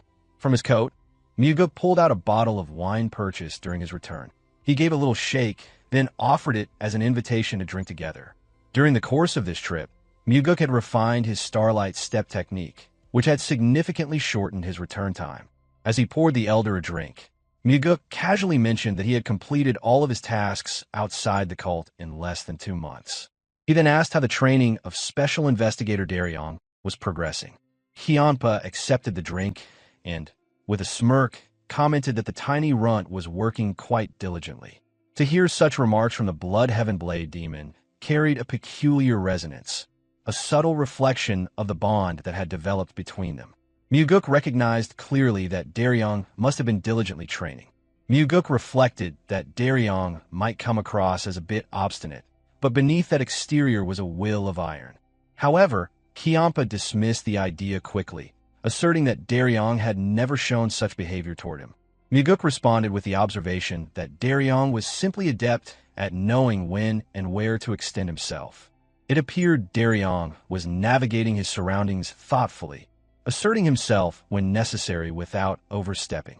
Judging by the elder's reaction, there was no real animosity toward someone like that. Shifting his attention, Mugeuk noted the poetry collection Cheonma had been reading earlier. He questioned whether the elder had truly been reading it. The elder's rebuttal played out, asking if he looked like someone who did not look like one who indulged in poetry. Mugeuk conceded that it wasn't a matter of status or intellect, but simply a mismatch in image. Cheonma reflected, almost wistfully, that he had once loved books in his youth and had merely forgotten about them over time. Mugeuk found it difficult to imagine the stern and gaunt man in front of him as someone once enamored with literature. Prompted by curiosity, Mugeuk asked how Cheonma had been during his younger years. The elder replied with a hint of dry humor that he had been dark and gloomy, a description that prompted Mugeuk to liken him to Investigator Daryong. To his surprise, the Blood Heaven Blade demon nodded without argument. With a calm detachment, Cheonma dismissed the relevance of the past, calling it a bygone era. He then emptied his glass in silence. Regret over time long lost offered no solace, a sentiment Mugeuk understood intimately. While refilling the elder's drink, Mugeuk confirmed with confidence that everything had gone according to plan. Cheonma, reading the confidence in Mugeuk's demeanor, remarked that this success would likely herald new waves of trouble. Mugeuk then posed a rhetorical question, probing what the elder thought he had ventured out to accomplish. Cheonma speculated it must have involved bloodshed. Mugeuk pushed back against the assumption, describing it as a grave misunderstanding and insisting that he preferred peace. Cheonma gave a knowing response, agreeing with the notion of peace, but clarifying it as the peace that followed forcing others into submission. The silence that reigned once all had knelt, soaked in a scent of blood, was the kind he referred to. Mugeuk chuckled, sipping his wine, and commented internally on the refreshing change of pace his outing had offered. He extended a subtle invitation for the elder to join him next time. Cheonma declined, remarking that too many people outside wished to kill him, and he, in turn, held similar sentiments toward them. Life within the cult, therefore, was far more peaceful. The elder poured Mugeuk another drink, and, with a measure of gravity, advised caution. In the battle for succession, even a single misstep could spell the end. Mugeuk pondered aloud what the elder might do should he fail. Cheonma responded without pause, stating he would realign himself with the first young master. Mugeuk labeled the sentiment cold-hearted, to which the elder replied that a wing flapping without a body was useless. He would simply find another vessel. Mugeuk accepted this reasoning with unusual calm. He knew the elder meant what he said. Should Mugeuk fall, Cheonma would mourn briefly before moving on, aligning himself with the next viable candidate. Surprisingly, the mental image stirred no resentment. The mood shifted slightly as Mugeuk proposed they drink through the night. Cheonma agreed without resistance, saying it was an easy request. Yet moments later, Mugeuk stood up abruptly from his seat. Being caught off guard, Cheonma asked where he was going, especially after suggesting they would drink until morning. Mugeuk replied with quiet resolve that he was heading out to gather more drinks and snacks. Cheonma casually suggested that the servants could handle such a task, assuming it was a trivial matter. Yet Mugeuk had no intention of retrieving just any ordinary refreshments. What he sought was something personal, something he had been preparing with care over the past 2 months. This was not merely for indulgence, it was purposeful. The snacks he had in mind were crafted specifically for this occasion, a private celebration marking something far more profound than a casual drink. Unaware of Mugeuk's true intentions, Cheonma remained seated, oblivious to the storm brewing beneath the surface. He had no inkling that on this very night, Mugeuk had resolved to eliminate the Soul Reaper Demon Supreme. The moment of his return from his journey had also become the moment of reckoning. To strike down one of the 8 pillars of the cult upon re-entry was an audacious decision, bordering on the unthinkable. However, Cheonma could do little to stop it. Having already thrown his lot in with the second young master, he had accepted that Mugeuk would act on his own terms. Should failure occur, the elder had already planned his next move. That night, Mugeuk's decision to confront the Soul Reaper Demon Supreme had crystallized. No one could have foreseen that he would move so swiftly, striking on the very day of his return. His resolve would be masked by the image of one who had simply spent the night drinking with the Bloodheaven Blade Demon. The elder would serve, unknowingly, as his alibi. With his mind set and his intent sharpened, Mugeuk departed, leaving Cheonma behind. His eyes burned with cold, unwavering fury. For the unatoned sins of slaughtering innocents, the Soul Reaper Demon Supreme would not live to see the dawn. The night lay cloaked in stillness, steeped in a desolation so complete it felt unnatural. On this eerie evening, the Soul Reaper Demon Supreme was unusually exhilarated. Though it was his customary use of the heart and soul reaping technique, something about tonight had his blood pulsing more intensely, as if stirred by anticipation he could not explain. This marked the first occasion he had resumed the heart and soul reaping technique since the confrontation with Mugeuk. That accursed man had appeared before him, and, with a tone as sharp as a blade, commanded him to cease his use of the forbidden art. Mugeuk had not merely warned him. He had invoked the name of the heavenly demon itself, leaving no room for disobedience. Reluctantly, he had shelved the technique for a time. He might have continued practicing in secrecy, of course, but Mugeuk had been too perceptive, his conviction was too assured. The threat of being exposed weighed on him, not at the edge of his confidence. When the rumors of Mugeuk's mysterious departure from the cult began to circulate, it only fed his paranoia further. To the Soul Reaper Demon Supreme, this sudden withdrawal seemed little more than a deception, one designed to lull him into complacency, then corner him with damning proof. But his patience had its limits, and tonight he had chosen to cast off restraint. 2 months had passed. Now, with a young girl unconscious on the cold altar, he finally resumed the ritual. Her soul, untouched and pure, promised a flavor far more delightful in these bleak world. The moment had been sublime to him alone. Emotion did not touch his features as he gazed at his helpless prey. Yet within, a faint unease stirred. A foreign sensation crept into his awareness, an irrational sense of being watched. This night, his thoughts refused to settle, no matter how he tried to compose them. A smirk formed on his lips, thin and contemptuous. His Black Shadow secret art was infallible, or so he believed. It concealed his presence, cloaked his shadow, and erased every trace. No tale could follow him. Of that, he remained certain. That certainty shattered in an instant. Without warning, a force yanked his head back violently.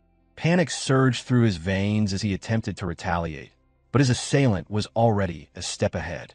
A slap landed with resounding force, its sting echoing not only in flesh but in soul.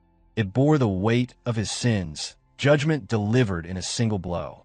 Disoriented, he flailed in an attempt to break free, his movements awkward and slow. Only when he turned to face his attacker did clarity pierce the fog of shock. It was Mugeuk. The man stood with a chill in his gaze and a tone devoid of warmth, reminding him that he had been warned. There was to be no more heart and soul reaping. The Soul Reaper Demon Supreme raised a trembling hand to his cheek, disbelief etched into his expression. Surprise had rendered him vulnerable, but that alone did not explain it. The impossibility of what had just occurred was as humiliating as it was terrifying. In retaliation, he summoned illusion to his aid. Various voice rang out, accusing Mugeuk of cowardice, hiding behind surprise. But Mugeuk met the provocation with dry amusement. Flustered, the Soul Reaper Demon Supreme lost all semblance of mystique. Mugeuk scoffed, demanding to know how long he intended to play the role of fearless predator when his targets were only the weak and defenseless. His words were daggers, blunt and unforgiving. The Soul Reaper Demon Supreme's pupils constricted to needle points. His mind raced with the question of how Mugeuk pierced through the Black Shadow's secret art. But the answer revealed itself in the crimson gleam within Mugeuk's eyes. With the blood eye essence, Mugeuk could read the patterns of energy that shaped the technique. He had broken the code, cracked its concealment, and with the dark shadow step, Mugeuk had followed his quarry, hidden within the very shadows he once ruled. Suddenly, the world twisted. Shadows pulsed, bending reality itself. In the next breath, Mugeuk stood atop a cliff as though conjured into a different plane. Winter winds howled past him, biting cold clawing at his robes. The Soul Reaper Demon Supreme's voice floated in the air like a ghost lament, echoing the warning once given. Should they ever meet again, Mugeuk would never return to the world he knew. The canyon stretched below like a gaping maw, an endless drop that promised certain death to anyone who fell. The frigid wind howled through the darkness, and the Soul Reaper Demon Supreme sought to drape the setting in a veil of fear. Yet his efforts met silence. Mugeuk remained steady, his gaze unwavering, and not a flicker of fear betrayed his thoughts. Without hesitation, Mugeuk remarked how ironic it was that a Demon Supreme, such as Yasuo, so feared by others, was in fact ruled by cowardice himself. The jab struck with precision, devoid of anger, spoken as if it were nothing more than an observation of fact. Out of the thick swirl of shadows and snow, the Soul Reaper Demon Supreme emerged, materializing before Mugeuk as though called forth by darkness itself. Gone was the disheveled appearance he had shown during their last encounter. The composure that had fled him after Mugeuk's surprise attack now returned in full. Cloaked in the blizzard's curtain, Yasuo observed Mugeuk quietly. His voice carried admiration laced with bitterness as he noted the remarkable fortitude of his young challenger. Despite being the cult leader's son, Mugeuk possessed a spirit that far exceeded his years. He acknowledged this with veiled respect before asking the question that hung between them. Had Mugeuk come to kill him? The answer came without pause. Mugeuk affirmed the intention with calm clarity, not as a threat, but as a statement of purpose. Yasuo responded with another question, more rhetorical than curious. What gave Mugeuk the confidence to challenge one of the Demon Supremes? His voice echoed unnaturally, not to deride, but to reflect the unease festering within. Mugeuk did not offer a reply.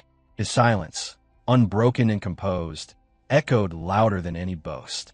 A calm, cold detachment defined his posture.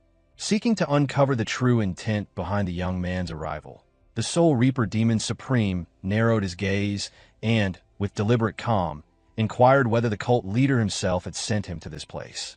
Then, with a chuckle devoid of joy, Mugeuk offered his opinion.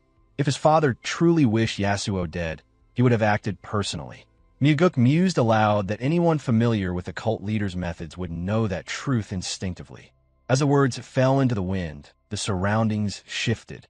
Darkness blanketed them briefly, filled with whispers, gusts, and Yasuo's faint muttering, disturbing echoes of his inner state.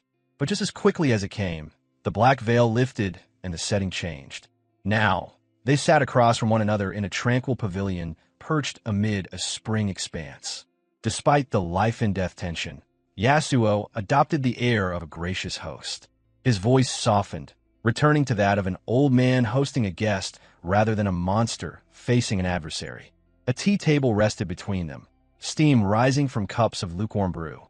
He proposed they speak honestly before blades met again, suggesting that if death awaited either of them tonight, it ought to come after clarity. Staying composed, Mugeuk agreed without hesitation. Yasuo explained that the Demon Supremes, by their very nature, ruled all beneath them in the cult hierarchy. Each of them, man or woman, was forged through madness and blood. They bowed only to the cult leader. Yasuo insisted that such beings did not tolerate weakness, nor did they offer choices to those beneath them. As the self-proclaimed defender of the cult, Yasuo believed greed was not only a right, but a necessity.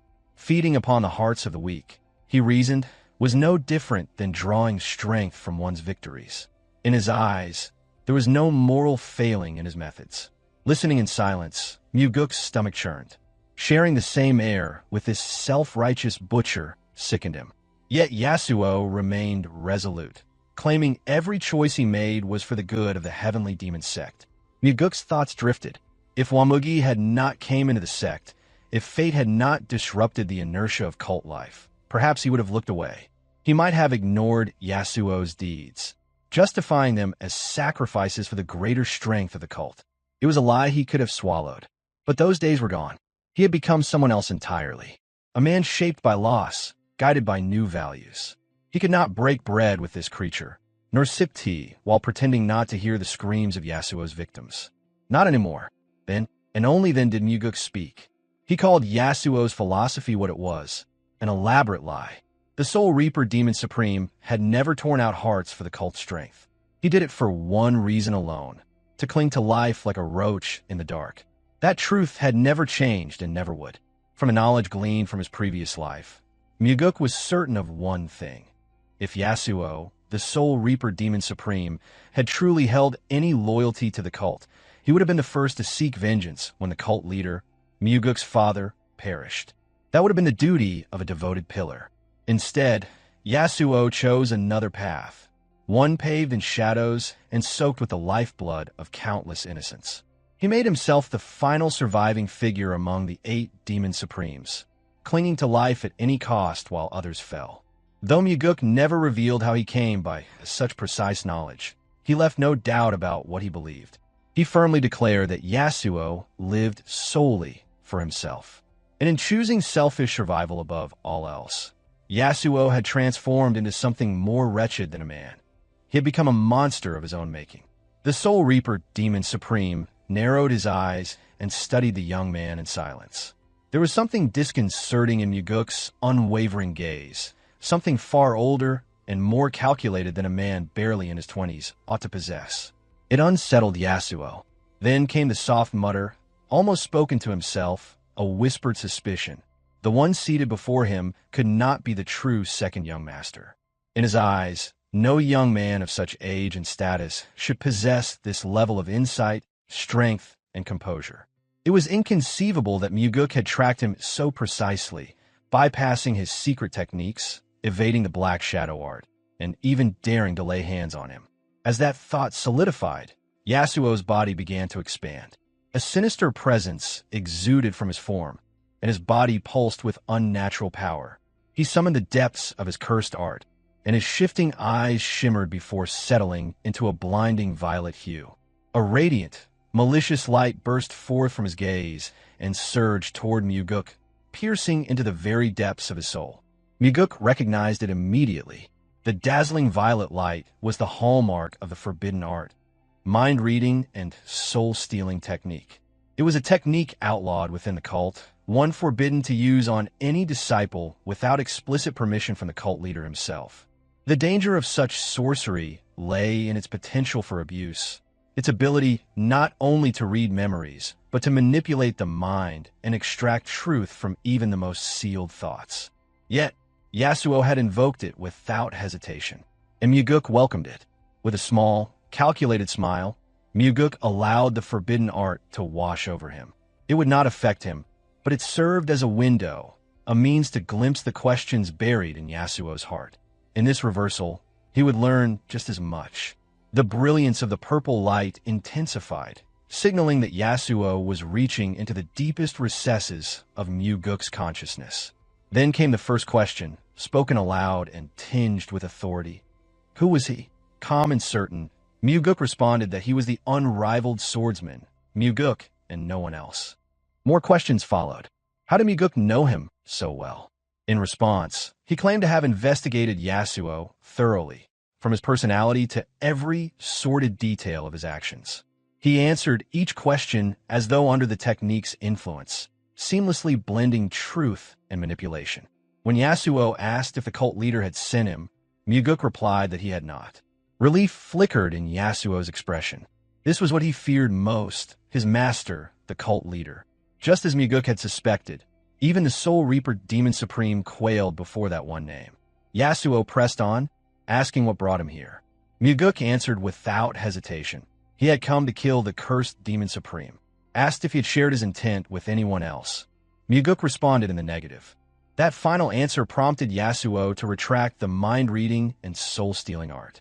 If Mugeuk had not been sent by the cult leader, and had informed no one else, then Yasuo saw no point in wasting further internal energy. The forbidden technique consumed tremendous reserves of both spiritual and mental power. From Yasuo's point of view, the information he now possessed suggested a path forward. His expression relaxed. A smile curved his lips once more, and he mused that the second young master of the heavenly demon cult would vanish into the void this night. He concluded Mugeuk would not leave alive. But Mugeuk's response was cold and pragmatic.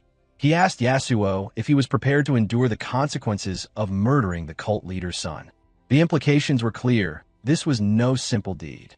A sinister grin deepened across Yasuo's face as he admitted he had already accounted for that. He would not shoulder the fallout himself. Instead, he would pin the act on another, specifically the Blood Heaven Blade Demon Supreme. According to Yasuo, the Blade Elder would be framed for Mugeuk's death. Yasuo claimed he intended to use the residual effects of the mind-reading and soul-stealing art to command Mugeuk to kill Cheonma, the Blade Demon. In Yasuo's mind, this sequence would ensure Mugeuk's destruction at the hands of one he could never defeat.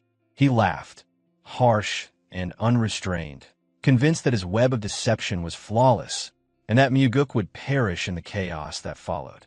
As Yasuo's final words faded into the night, the world began to twist.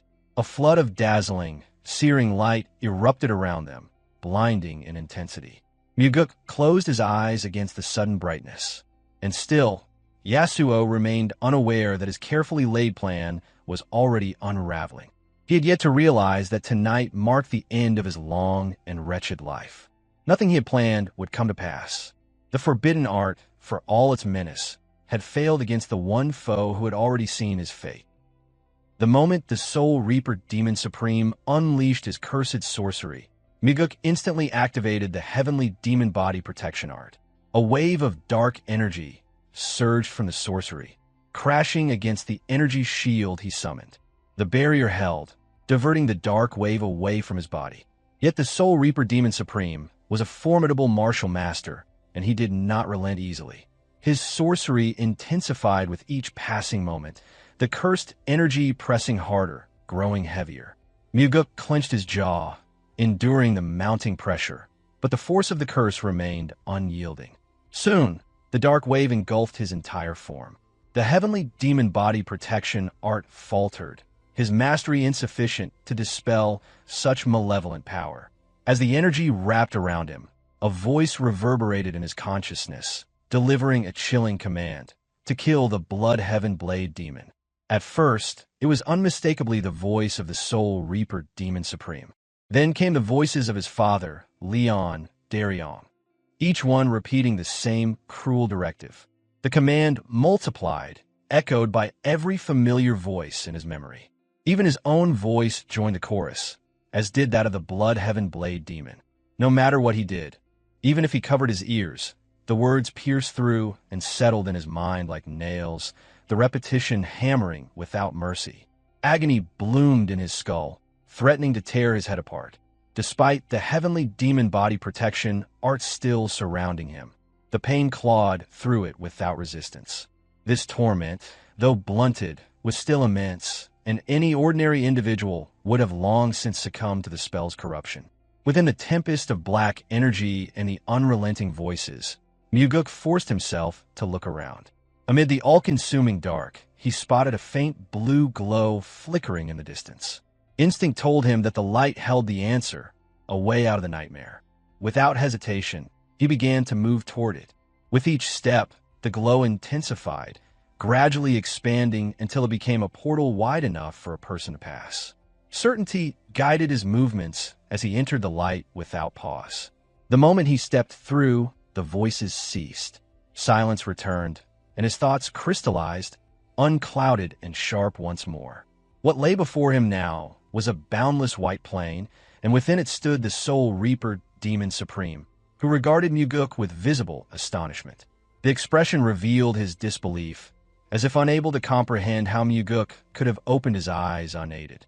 His mind questioned the impossibility, for the soul-reaping spell was supposed to hold its victims in thrall until its completion. Yet Mugeuk, contemplating the situation with a faint air of amusement, considered that perhaps the deep bond he had forged with the blood-heaven blade demon had stirred something within him. The desire not to kill that person had jolted his mind back to clarity, breaking through the enchantment. But the reprieve did not last. The Soul Reaper Demon Supreme lifted his hand once more, and another cursed spell burst forth. A familiar tide of dark energy rose, surging toward Mugeuk with renewed force. The surrounding space twisted violently, spinning into chaos as thick shadows enveloped his body again. The chorus of commanding voices returned, louder, harsher, an overwhelming surge that reignited the stabbing pain in his skull. This time, the spell bore even more weight. It pulsed with deeper reserves of internal energy, each wave of power pounding his mind without mercy. Where the first spell struck like a small hammer, this second one bludgeoned with a sledgehammer, aiming to shatter his will entirely. But the faint blue light remained, and Mugeuk succeeded in locating it once more. Without wasting a moment, he hurried toward it and stepped through. That decision proved enough to liberate him from the grip of the spell. Once again, he stood in a white plain, the same illusory realm as before. Yet, even though he had escaped, the pain in his skull lingered, splitting and sharp, a testament to the sheer strength of the Soul Reaper Demon Supreme's dark technique. Facing him in that endless expanse stood Yasuo, the Soul Reaper Demon Supreme, just as before. This time, however, no trace of surprise colored his face upon seeing the young man emerge from the illusion. The astonishment that once flickered in his eyes had vanished, replaced by cold calculation. Yasuo's question broke the silence, cast into the air with a voice laced with disbelief. How could someone so young, barely more than a boy, remain unbroken beneath such a spell? The pain gnawed at Mugeuk, dull but persistent, and through it he repeated the same response he had given earlier. His answer, simple and firm, attributed his resistance to the bond he shared with the blood-heaven blade demon, deep, unshakable, and powerful enough to stir his will. The Soul Reaper Demon Supreme dismissed the explanation with a shout, calling it foolishness. As his words reverberated across the plain, the brightness began to dim once more. Shadows surged inward as darkness flooded the surroundings for a third time. This time, however, no voices accompanied the transformation. Instead, golden radiance emanated from Mugeuk's body, the manifestation of his heavenly demon body protection, Art's inner power.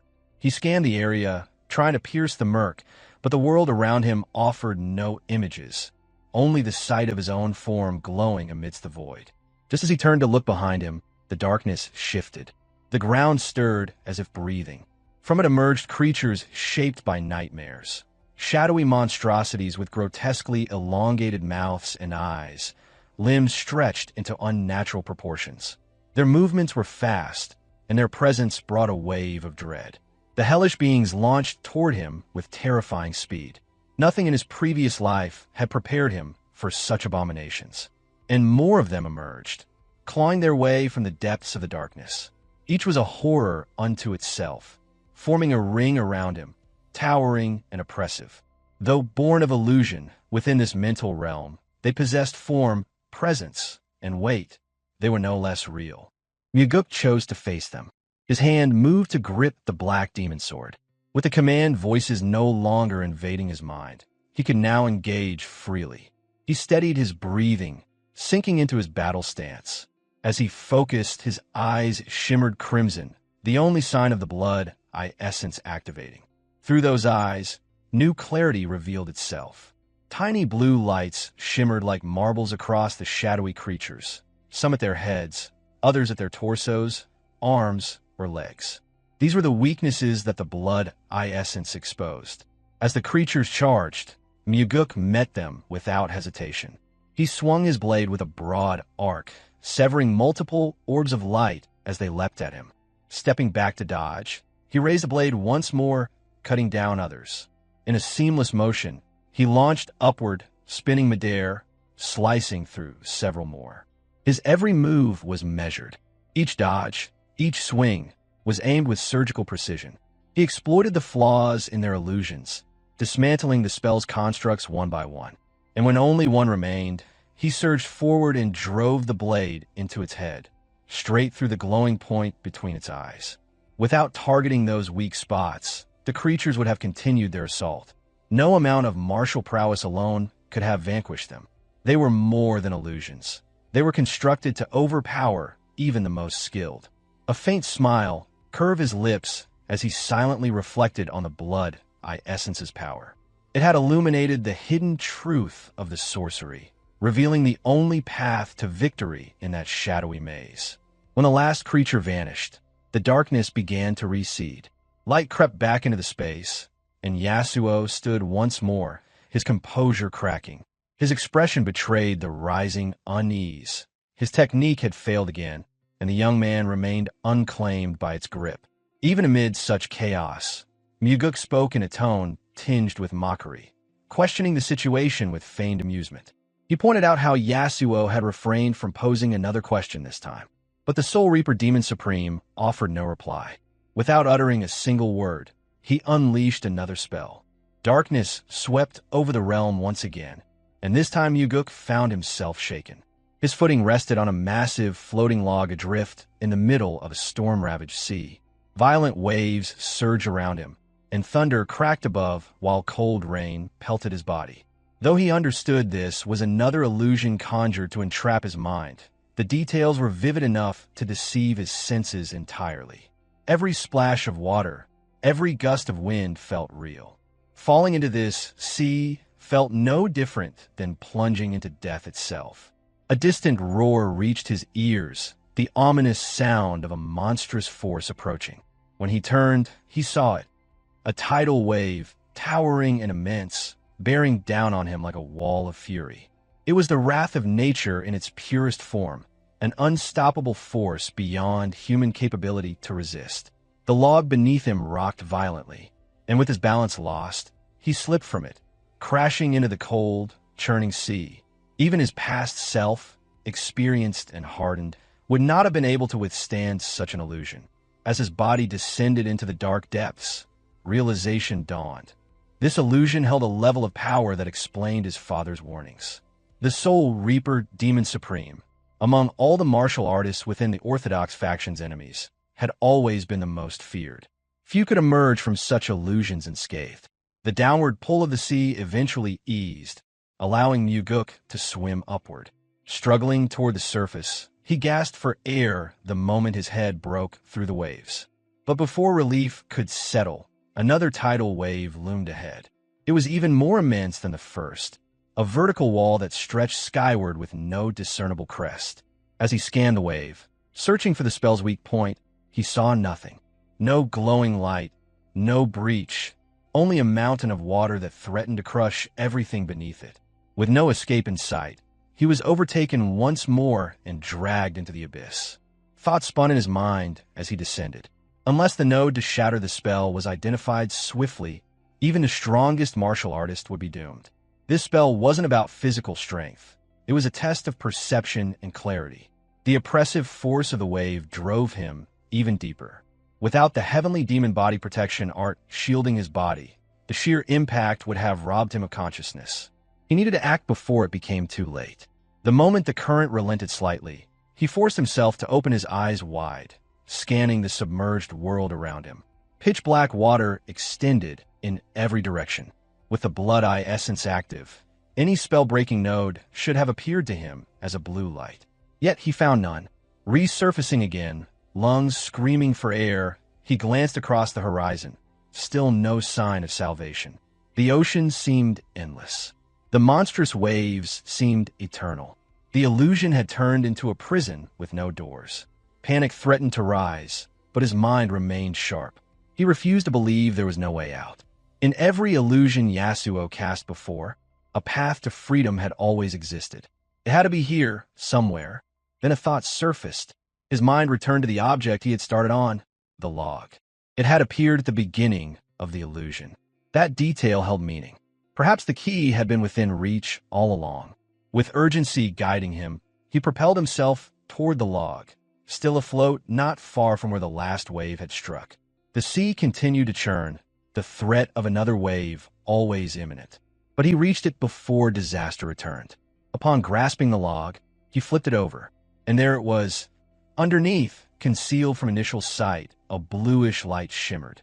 The unmistakable marker of the illusion's core. The Blood Eye essence, once again, had revealed the truth. The solution had been directly beneath him the entire time. Within that vast, churning sea, Mugeuk finally realized the truth. The very thing that had kept him afloat, the log he first stood on, had been the key to breaking the spell. Only after discovering the light beneath it did the illusion begin to make sense. As another wave surged toward him, towering and merciless, he raised his sword and, without hesitation, drove it directly into the glowing light. In that precise moment, the oncoming wave disintegrated, vanishing like a fleeting dream.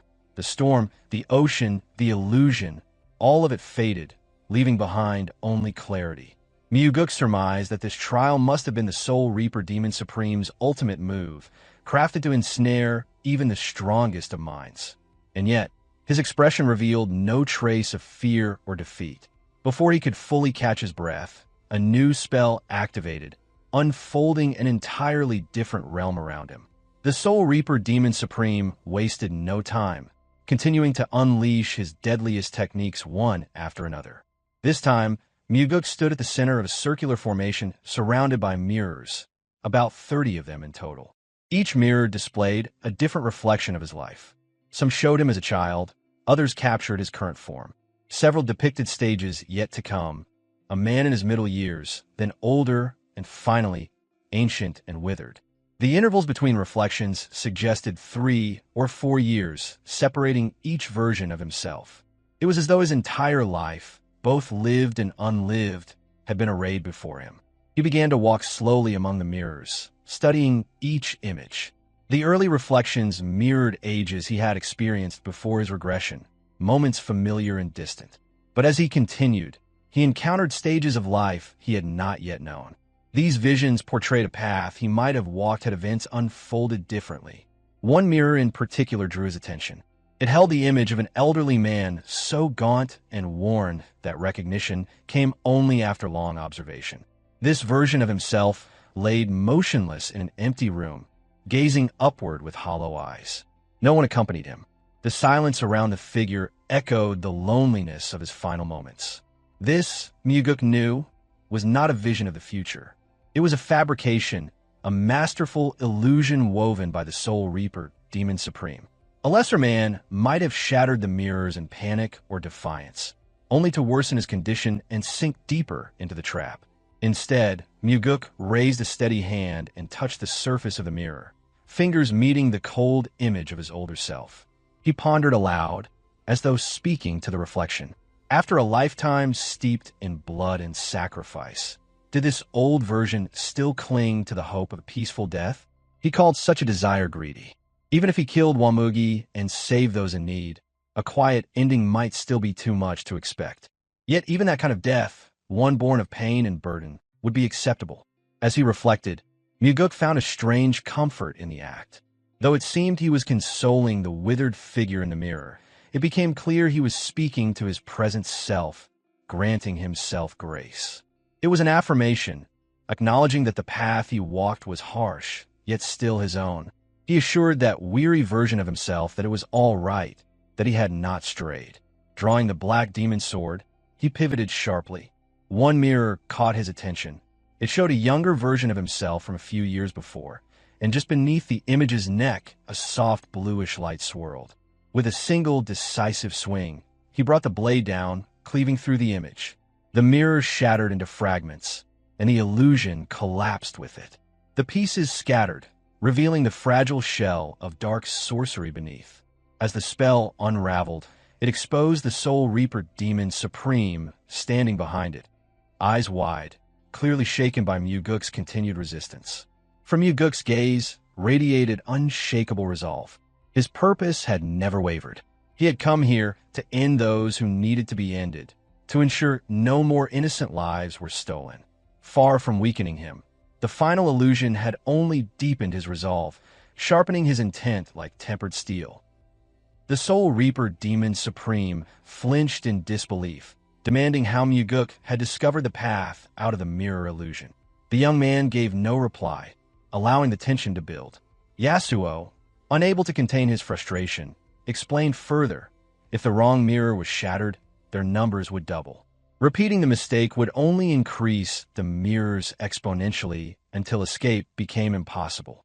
Still silent, Mugeuk calmly slid his sword back into its sheath. He then acknowledged that luck had played a role, though in truth it was the blood-eye essence embedded in his body that allowed him to perceive the correct mirror instantly.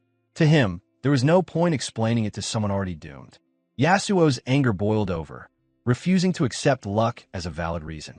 His voice trembled with rage, insisting that such an advanced illusion couldn't be undone through mere fortune. But then realization struck him like lightning. His eyes widened, his breath caught, and his entire body stiffened as a terrifying conclusion formed in his mind. He asked, though his voice cracked under the weight of fear, whether Mugeuk had truly mastered the 9 calamities demon art. The question hung in the air, unanswered. But in his heart, Yasuo had already made up his own conclusion. Seething with fury, he cursed the cult leader for selecting a successor without the knowledge or approval of the Demon Supremes. Aware of Yasuo's spiraling thoughts, Mugeuk said nothing. There was only one logical reason for the failure of Yasuo's sorcery: mastery of the 9 calamities demon art, a legacy reserved solely for the cult leader's chosen successor, or one who also bore the blood-eye essence, now glowing in Mugeuk's gaze. Yasuo erupted, hurling more curses. He accused the cult leader of betrayal, of using his own son as a tool to eliminate a comrade. To him, it was a knife in the back, a vile, unthinkable treachery. Finally, Mugeuk responded. His voice was even, laced with cold detachment. He asked Yasuo that if his father had long been known for stabbing others in the back. Then he asked a question that brought Yasuo to silence. Could he name even one instance when the cult leader had acted that way? Stunned by the accusation, Yasuo faltered. Mugeuk recalled that his father had once said the Orthodox factions feared the Soul Reaper Demon Supreme more than anyone. If such notion existed, it could only mean there had once been a form of respect. He doubted his father would betray Yasuo lightly. Still trembling with rage, Yasuo demanded to know what Mugeuk's point was. The young man fixed his eyes on him, filled with a lethal calm. He warned Yasuo not to speak recklessly out of anger, asserting that the cult leader had hesitated until the very end to eliminate one of his pillars. The Soul Reaper Demon Supreme couldn't believe what he was hearing. He asked why. If Mugeuk knew this, would he still go through with the execution? Mugeuk's answer was calculated and clear.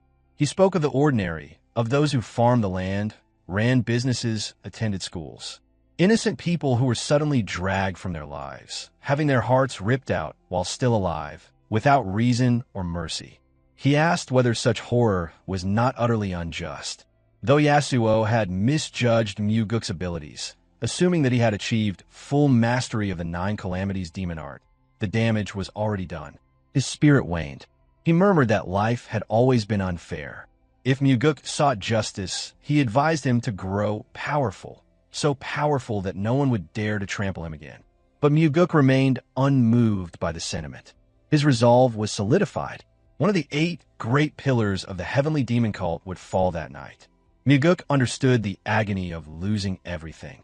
Despite the strength and status he carried as the second son of the heavenly demon, even those titles could not shield what he held dear. Bearing the chilling presence of a Death Reaper, he stood with unshaken resolve, declaring that the weight of every soul taken by Yasuo would fall upon him this very night. Across from him, the Soul Reaper Demon Supreme clung to the belief that the unfolding events had been orchestrated by none other than Mugeuk's father. That suspicion burned behind his gaze as his stance shifted, power surging in tandem with the shadows wrapping tighter around him. The glint in his eyes sharpened, and his voice, steeled by decades of will to survive, signaled a resurgence of his sorcery. He reminded Mugeuk that survival had always been the driving force behind his long, brutal life. His transformation began in earnest. Muscles surged, sinew thickened, and a wave of energy distorted the space around him. His skin turned pitch black, like iron dipped in night, and his eyes shone with a luminous blue-white intensity. From that towering form, an ancient aura radiated, oppressive and frigid, causing the air itself to tremble. Mugeuk tensed as he watched this monstrous metamorphosis unfold. The energy exuded from Yasuo was no longer ordinary demonic power. It was dark demonic energy, a malevolent force forbidden even within the bounds of the heavenly demon cult. Yasuo spoke with pride about the heart and soul reaping technique, not for the mere gain of internal energy, but as a calculated method to anchor his descent into darkness. He had embraced the forbidden in order to become something more, to ensure victory, and to destroy the 9 calamities demon art. To counter the very art Mugeuk had inherited, he had turned himself into a vessel of ruin. The implications were heavy. The dark demonic art was a curse disguised as power. Few who delved into it survived unscathed. Madness often took hold, dragging them into endless bloodlust and eventual ruin. Mugeuk knew this well, knew that those who took that path rarely returned. For this reason, it had long been forbidden by the cult. Even so, Yasuo stood as an exception, proclaiming that the energy harvested through his cruel techniques allowed him to suppress the side effects. Mugeuk then realized that Yasuo had resorted to the most merciless method possible, devouring hearts and souls to remain in control of a power that could otherwise destroy him. That grim determination made him a far more dangerous foe. Recognizing that words would no longer change anything, Mugeuk exhaled slowly and reached for his blade. He drew the black demon sword, its edge glinting with restrained fury. Opposite him, Yasuo summoned his weapon in similar fashion. A black aura coalesced around his hand, swirling with demonic fervor before condensing into the form of a dark blade. Just from its shape, Mugeuk recognized that it was no ordinary weapon. It was a sword forged for slaughter. The Soul Reaper Demon Supreme then declared his ambition with unflinching arrogance. Once Mugeuk fell, the heavenly demon himself would be next. He would seize the cult and reshape it under his dominion. Unshaken, Mugeuk offered a bitter smile as he returned the provocation with scorn. In his eyes, Yasuo lacked the courage to pursue such ambition openly. He would retreat again, surviving in the shadows, never confronting the truth of his own fear. Mugeuk had already lived through this timeline once. He knew Yasuo had never revealed his use of the forbidden art. That cowardice ran deep within his veins. Yasuo brought his massive sword down in a powerful line, the blade glowing with a purplish hue that radiated ominous energy. Mugeuk raised his own sword to meet the attack, both weapons colliding midair with explosive force. The fury between them blazed, neither holding back, and their clashing internal energies surged into their blades like twin tidal waves of rage. The explosion that followed was deafening, a shockwave erupting from the point of contact. Neither Mugeuk nor the Soul Reaper Demon Supreme retreated an inch. It was during this intense standoff that Mugeuk began to understand. Had Yasuo, not exhausted a considerable portion of his strength earlier by casting repeated soul-reaping techniques, his current, transformed state would have already overpowered him. Recognizing the threat, Mugeuk prepared to transition to a technique befitting such an opponent. He channeled his internal energy through his sword, adjusting his stance to deliver an offensive counterstrike. He invoked the first form of the soaring sword art, balancing the heavens. From his blade erupted a sharp arc of condensed sword energy, a pristine streak of light that surged toward Yasuo with immaculate precision. In that moment, despite the towering figure before him, Mugeuk appeared invincible. The luminous arc cleaved toward Yasuo's midsection. Though the strike should have cut him cleanly in half, his massive form merely rippled before mending itself, an eerie restoration that defied logic. With a booming voice, Yasuo declared the name of his own technique, Human Annihilation. The battlefield changed instantly. Darkness surged across the ground, enveloping Mugeuk's position with crushing pressure. A sense of overwhelming doom hung in the air as the Soul Reaper Demon Supreme summoned his might. 6 sword lines emerged out of nowhere, converging where Mugeuk stood. But with instincts honed to perfection, he activated the divine lightning step, vanishing a heartbeat before the area was sliced into deathly sections. Had he hesitated, his body would have been severed. Another proclamation rang out. Ghost Annihilation. The second strike descended. Faster, heavier, more destructive. 12 sword strike tore through the air shimmering as each sword line faded like lightning. Barely escaping again, Mugeuk found himself pushed to the brink. Realizing the tempo could not continue, he launched a technique of his own, the Transforming Heaven style, the second form of the soaring sword art. 12 strikes, each uniquely refined, spiraled from his sword, streaking toward Yasuo. The speed and variation tested the upper limits of any defense. However, Yasuo stood his ground and deflected each slash, his black sword clashing against Mugeuk's precise cuts. Sparks erupted, lighting the dim battlefield with violent flickers. Each deflection only intensified Yasuo's aura. The bluish-white light in his eyes burned brighter with every parried transformation. Upon batting away the final 12th strike, the Soul Reaper Demon Supreme raised his weapon again, his voice thunderous. He retaliated instantly, with a single word, annihilation. Under the oppressive darkness of Yasuo's devastating technique, Mugeuk acted without hesitation. Drawing upon the profound heaven style, the third form of the soaring sword art, he infused his sword with a void-like black energy. This pitch-black surge charged forth, clashing directly with the Soul Reaper Demon Supreme's annihilation. The purplish blaze of the attack collided midair with Mugeuk's blade, and chaos unfurled. The air ruptured with shrill cries of energy tearing, sword lines bursting in every direction, annihilating everything in their path. Mugeuk's focus held firm. With precise footwork and internal control, he avoided the ensuing cascade of destruction. However, the Soul Reaper Demon Supreme was not as fortunate. Mugeuk's counterattack tore into Yasuo's shoulder. But the injury proved fleeting, no blood spilled. His flesh, hardened by the dark art, had turned obsidian and impenetrable like plate armor. Yasuo's body mended instantly. What should have been a deep wound faded, erased as if the sword had merely brushed against him. His strength was not drawn from internal energy alone. It was his fortified body that truly made him formidable. Undeterred, Mugeuk realized with mounting tension that worse was yet to come. With metallic resonance coloring his voice, Yasuo declared his next technique, destruction. From his raised blade, 48 sword lights exploded outward.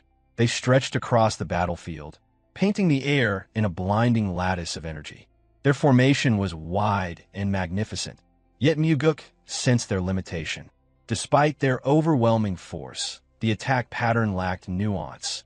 It was powerful, yes, but linear and predictable. If Mugeuk had executed this technique, it would have struck with unavoidable precision. Instead, he saw openings. Yet even so, the ground beneath the blasts liquefied, scorched by the residual heat and force. Pits of molten rock marked where each line had landed. Yasuo stood tall amidst the destruction, assuming Mugeuk had been obliterated. Then a voice, calm yet laced with challenge, cut through the haze. Mugeuk stepped forward and scathed, commending the might of the demonic art. Before Yasuo could react, he retaliated. His sword traced a blinding arc in the air as he summoned the fiery heaven style, the fourth form of soaring sword art. A blistering stroke cleaved through the air, its speed rendering it invisible to most. The energy behind the strike sheared through Yasuo's form with surgical precision. The blow landed. Yasuo faltered, staggering under its weight. For a moment, it seemed his body would collapse, yet somehow, he held himself upright. Despite the grave impact, no emotion flickered in his darkened eyes. The transformation had stripped him of humanity. Now, fully synchronized with the dark demonic art, his voice emerged as something twisted, metallic, and lifeless. He questioned Mugeuk, puzzled by the absence of the 9 calamities demon art. His breath was labored, but his arrogance had not diminished. Calm and composed, Mugeuk replied with an edge. He claimed he didn't need to rely on a 9 calamities demon art to defeat an opponent like him. It was a lie designed to provoke, to plant seeds of insecurity, to unbalance the mind already drowning in corruption. Yasuo sneered. He mocked Mugeuk's pride and dismissed it as reckless overconfidence, asserting it would be his undoing. Yet that moment of condescension proved fatal. As Yasuo spoke, Mugeuk moved. He released the Azure Sky, the 5th form of the soaring sword art, a technique engineered to strike at the breath, at the heart of a distracted enemy. The air warped under its precision, and his blade sang as it tore forward, merciless and unrelenting. This was no longer a mere exchange of techniques. This was a clash between survival and madness, between a man shaped by vengeance and a monster consumed by power. The Azure Sky sliced cleanly through Yasuo's neck, sending his head hurtling through the air. Yet, even in decapitation, the Soul Reaper Demon Supreme did not perish. Dark aura continued to writhe and pulse from his body. A moment later, the severed neck began to reform, sinew and bone knitting together, reshaping what should have been a fatal wound. Though a mark still lingered from Mugeuk's 3rd form, the vertical cut glaringly present, Yasuo remained standing. Mugeuk's voice rang out, remarking that even the Azure Sky couldn't sever this monster completely. As the sword line faded into his body, Mugeuk muttered the truth aloud. Yasuo was no longer merely human. He had become a creature of the abyss. Yasuo surged forward in response, his movements sharp and precise, not frenzied. Though it seemed an explosion of fury, his breathing remained calm, composed. The provocation had failed. Mugeuk raised the black demon sword again, exchanging heavy, forceful strikes. Every swing, every parry was calculated. He was seeking the opening to deliver his ultimate technique. Still, Yasuo pressed forward without faltering. The battle climbed to new heights, both literally and figuratively, as they rose into the sky, their swords clashing like entwined dragons in the heavens. Each strike sent shockwaves through the air, and only the brilliant flare of their weapons and the thunderous sound of impact filled the space between them. This was no longer a battle of swordsmen, but a collision of monsters forged through pain and will. Mugeuk understood that decapitation was meaningless against this enemy. Somewhere within that monstrous body, the true weakness, the source of Yasuo's demonic regeneration, must be hidden. At the peak of their skirmish, they finally broke away from each other, just briefly. In that fleeting pause, Yasuo's eyes glowed with an unnatural brilliance. Mugeuk's instincts flared. This would be the final strike. With a cry like grinding steel, Yasuo called forth the name of his ultimate move, Heaven's Annihilation. A massive cyclone of dark demonic energy erupted around him, its pull threatening to consume the entire field. It wasn't just a technique, it was destruction incarnate. Yet Mugeuk did not retreat. In this overwhelming offensive, he saw a mirrored vulnerability, an opportunity nestled within the opening of his enemy's heart. They saw the same flaw in each other and thrust forward simultaneously. In that instant, Mugeuk's pupils gleamed a deep crimson as the blood-eye essence activated. With preternatural clarity, he sought the heart of the sorcery. And then he saw it, the core of Yasuo's technique pulsing from within his chest. That was the key. That was the target. Without pause, Mugeuk burst forward using the Underworld King's Step, the feared maneuver from the Wind God's Four Stride. He stormed directly into the vortex of annihilation, slicing into its eye. The further he moved into the tempest, the denser the blades became. Countless sword energies carved the interior of the storm. But Mugeuk pressed on. Each strike that did not threaten his life was dismissed without hesitation. His focus was singular, his resolve unshakable. He charged ahead, blood beginning to leak from his lips, staining the storm crimson. But even as the pain consumed his body, Mugeuk's eyes never wavered. He pushed past agony, beyond fear, unyielding in his march toward Yasuo's corrupted heart. Yasuo continued pouring internal energy into his final technique, the swirling mass of destruction mounting in power as he sought to halt Mugeuk's approach. But the young man pressed on. The instant he reached the edge of the storm, Mugeuk channeled every last reserve of energy into the 8th form of the soaring sword art, Yellow Spring style. Two lights intersected, one dark and dreadful, the other brilliant and fierce. A radiant arc of sword light carved through the air on Yasuo's side. As the turbulence subsided, the deadly clash left both combatants grounded once more. The two figures, one a bloodied young warrior, the other a fallen demon supreme, stood upon the cracked earth in silence. Mugeuk's form was ravaged. His robes, torn to shreds, clung to his battered frame. Blood traced paths down his chin as he coughed and struggled to catch his breath. The crimson hue that had stained his pupils dimmed gradually, giving way to fatigue. Yet he remained upright, his gaze locked on the figure before him. The Soul Reaper Demon Supreme stood, silent and unmoving. He did not take in the battlefield, nor the havoc unleashed by their duel. His eyes dropped instead to his chest. Black blood poured from a wound over his heart. Staring at the damage, he voiced aloud his disbelief, wondering how the young man had managed to land that blow. In return, Mugeuk made light of it, remarking that Yasuo's heart had been so large, it made for an easy target. Yasuo collapsed. As he did, the encroaching darkness dissipated and the illusionary world around them faded. In that instant, the monstrous aura vanished. The creature that had loomed like a nightmare moments ago now resembled a frail old man. Still lying prone, Yasuo murmured that what he had witnessed was not the feared 9 calamities demon art. Mugeuk answered truthfully. It had been a combination of the Underworld King's Step and the 8th form of the soaring sword art. Though formidable, the sword art was known among the demon supremes. But the Underworld King's Step was foreign to Yasuo. Curious, he asked what it was. The shock was clear when Mugeuk told him that the technique came from the Wind God's Four Stride. Yasuo knew the technique had been lost long ago. Hearing its name now, at the end of his life, brought a quiet awe. Mugeuk spoke again, more to himself than to Yasuo. It seemed the heavens had intervened, ensuring his survival.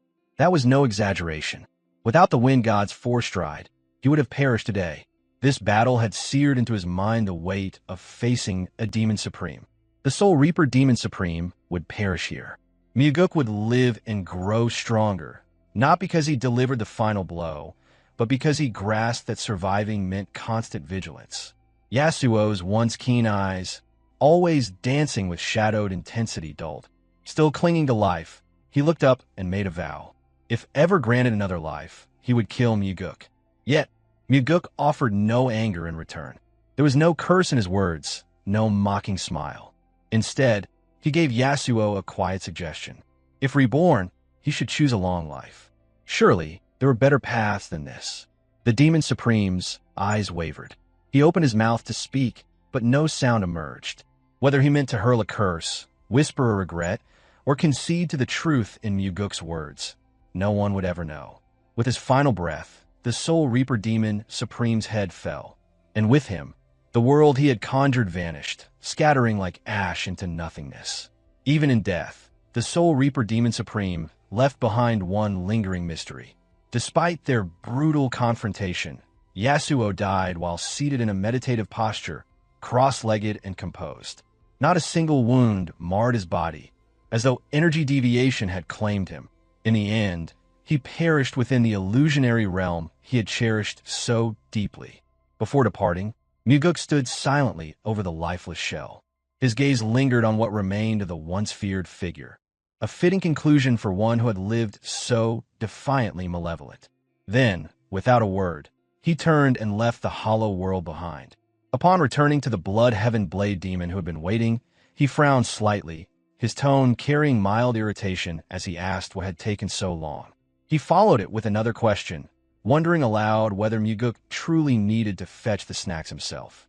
Without offering any clue to the truth of his earlier battle, Mugeuk simply replied that gathering everything had taken a bit more time than expected. After entrusting the child to Daryong, he had gone to pick up good liquor and a selection of Cheonma's favorite foods. That was the story he chose to present. When he laid out the spread before them, Cheonma frowned further, remarking that the dishes in question hardly seemed the sort to require so much time.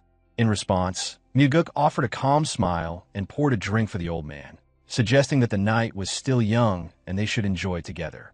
Cheonma scoffed at the gesture, pointing out that his stamina was no longer what it once was. He claimed that keeping pace with a young man would be a stretch. Unbothered, Mugeuk observed that Cheonma remained spry enough and encouraged him once more to drink and enjoy himself.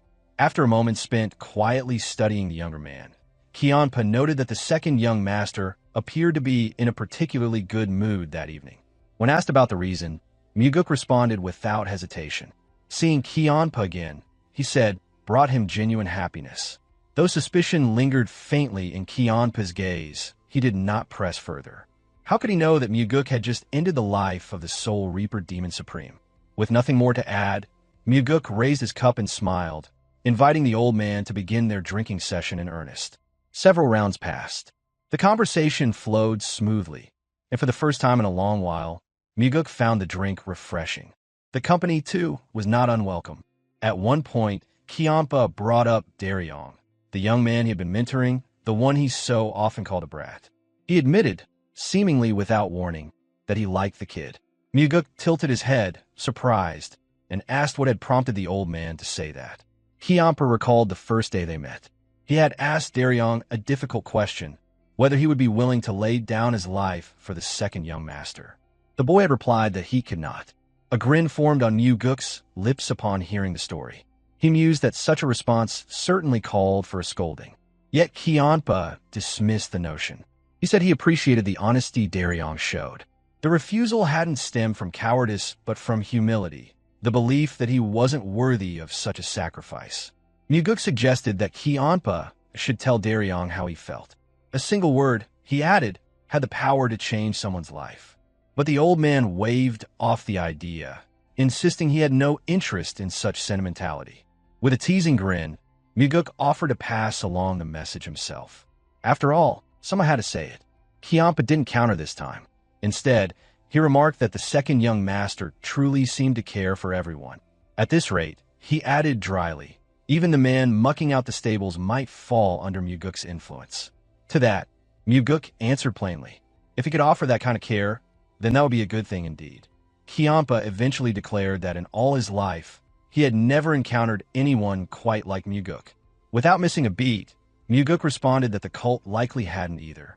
With unwavering confidence, he stated his intent to become a heavenly demon unlike any the world had ever seen, suggesting that it would be something remarkable to witness a generation shaped by such resolve.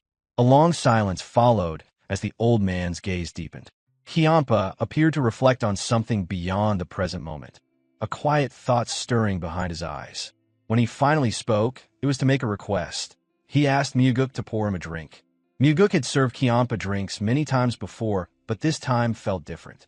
A subtle shift in the atmosphere signaled something beyond their usual routine.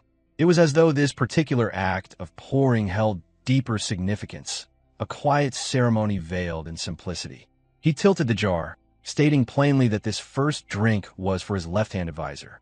Cheonma could have scoffed, refuting his nonsense, but instead, he accepted the drink without protest. Mugeuk filled it generously, and the blood-heaven blade demon emptied it in a single motion. Perhaps, at that moment, Cheonma truly resolved to follow Mugeuk. Of course, Mugeuk could never be certain. Cheonma was a man whose intentions often defied prediction.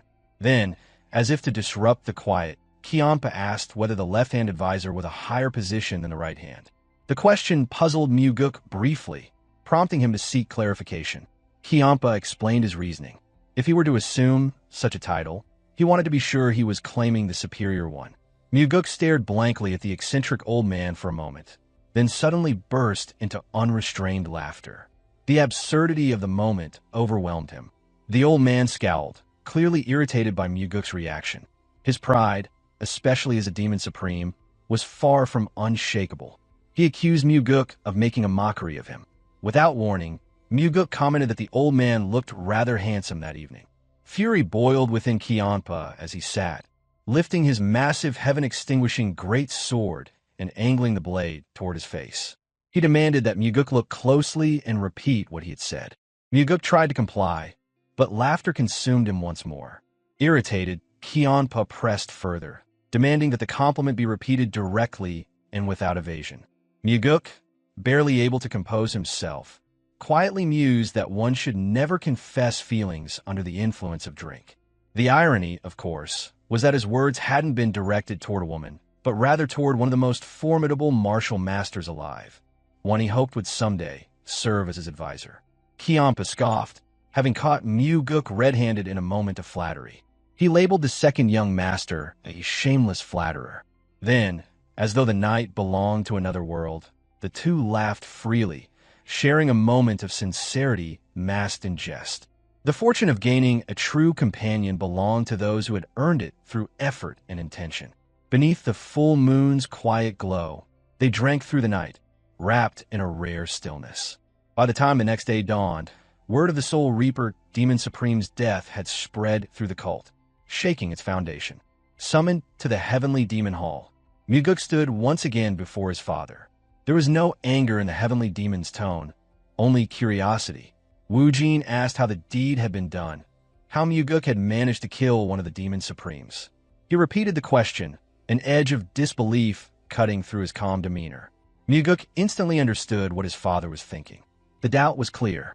Wu Jin wondered how his own son, still so young, could have possibly slain the Soul Reaper Demon Supreme. And beyond that, how he had masked it as though the death had come from nothing more than an internal energy deviation.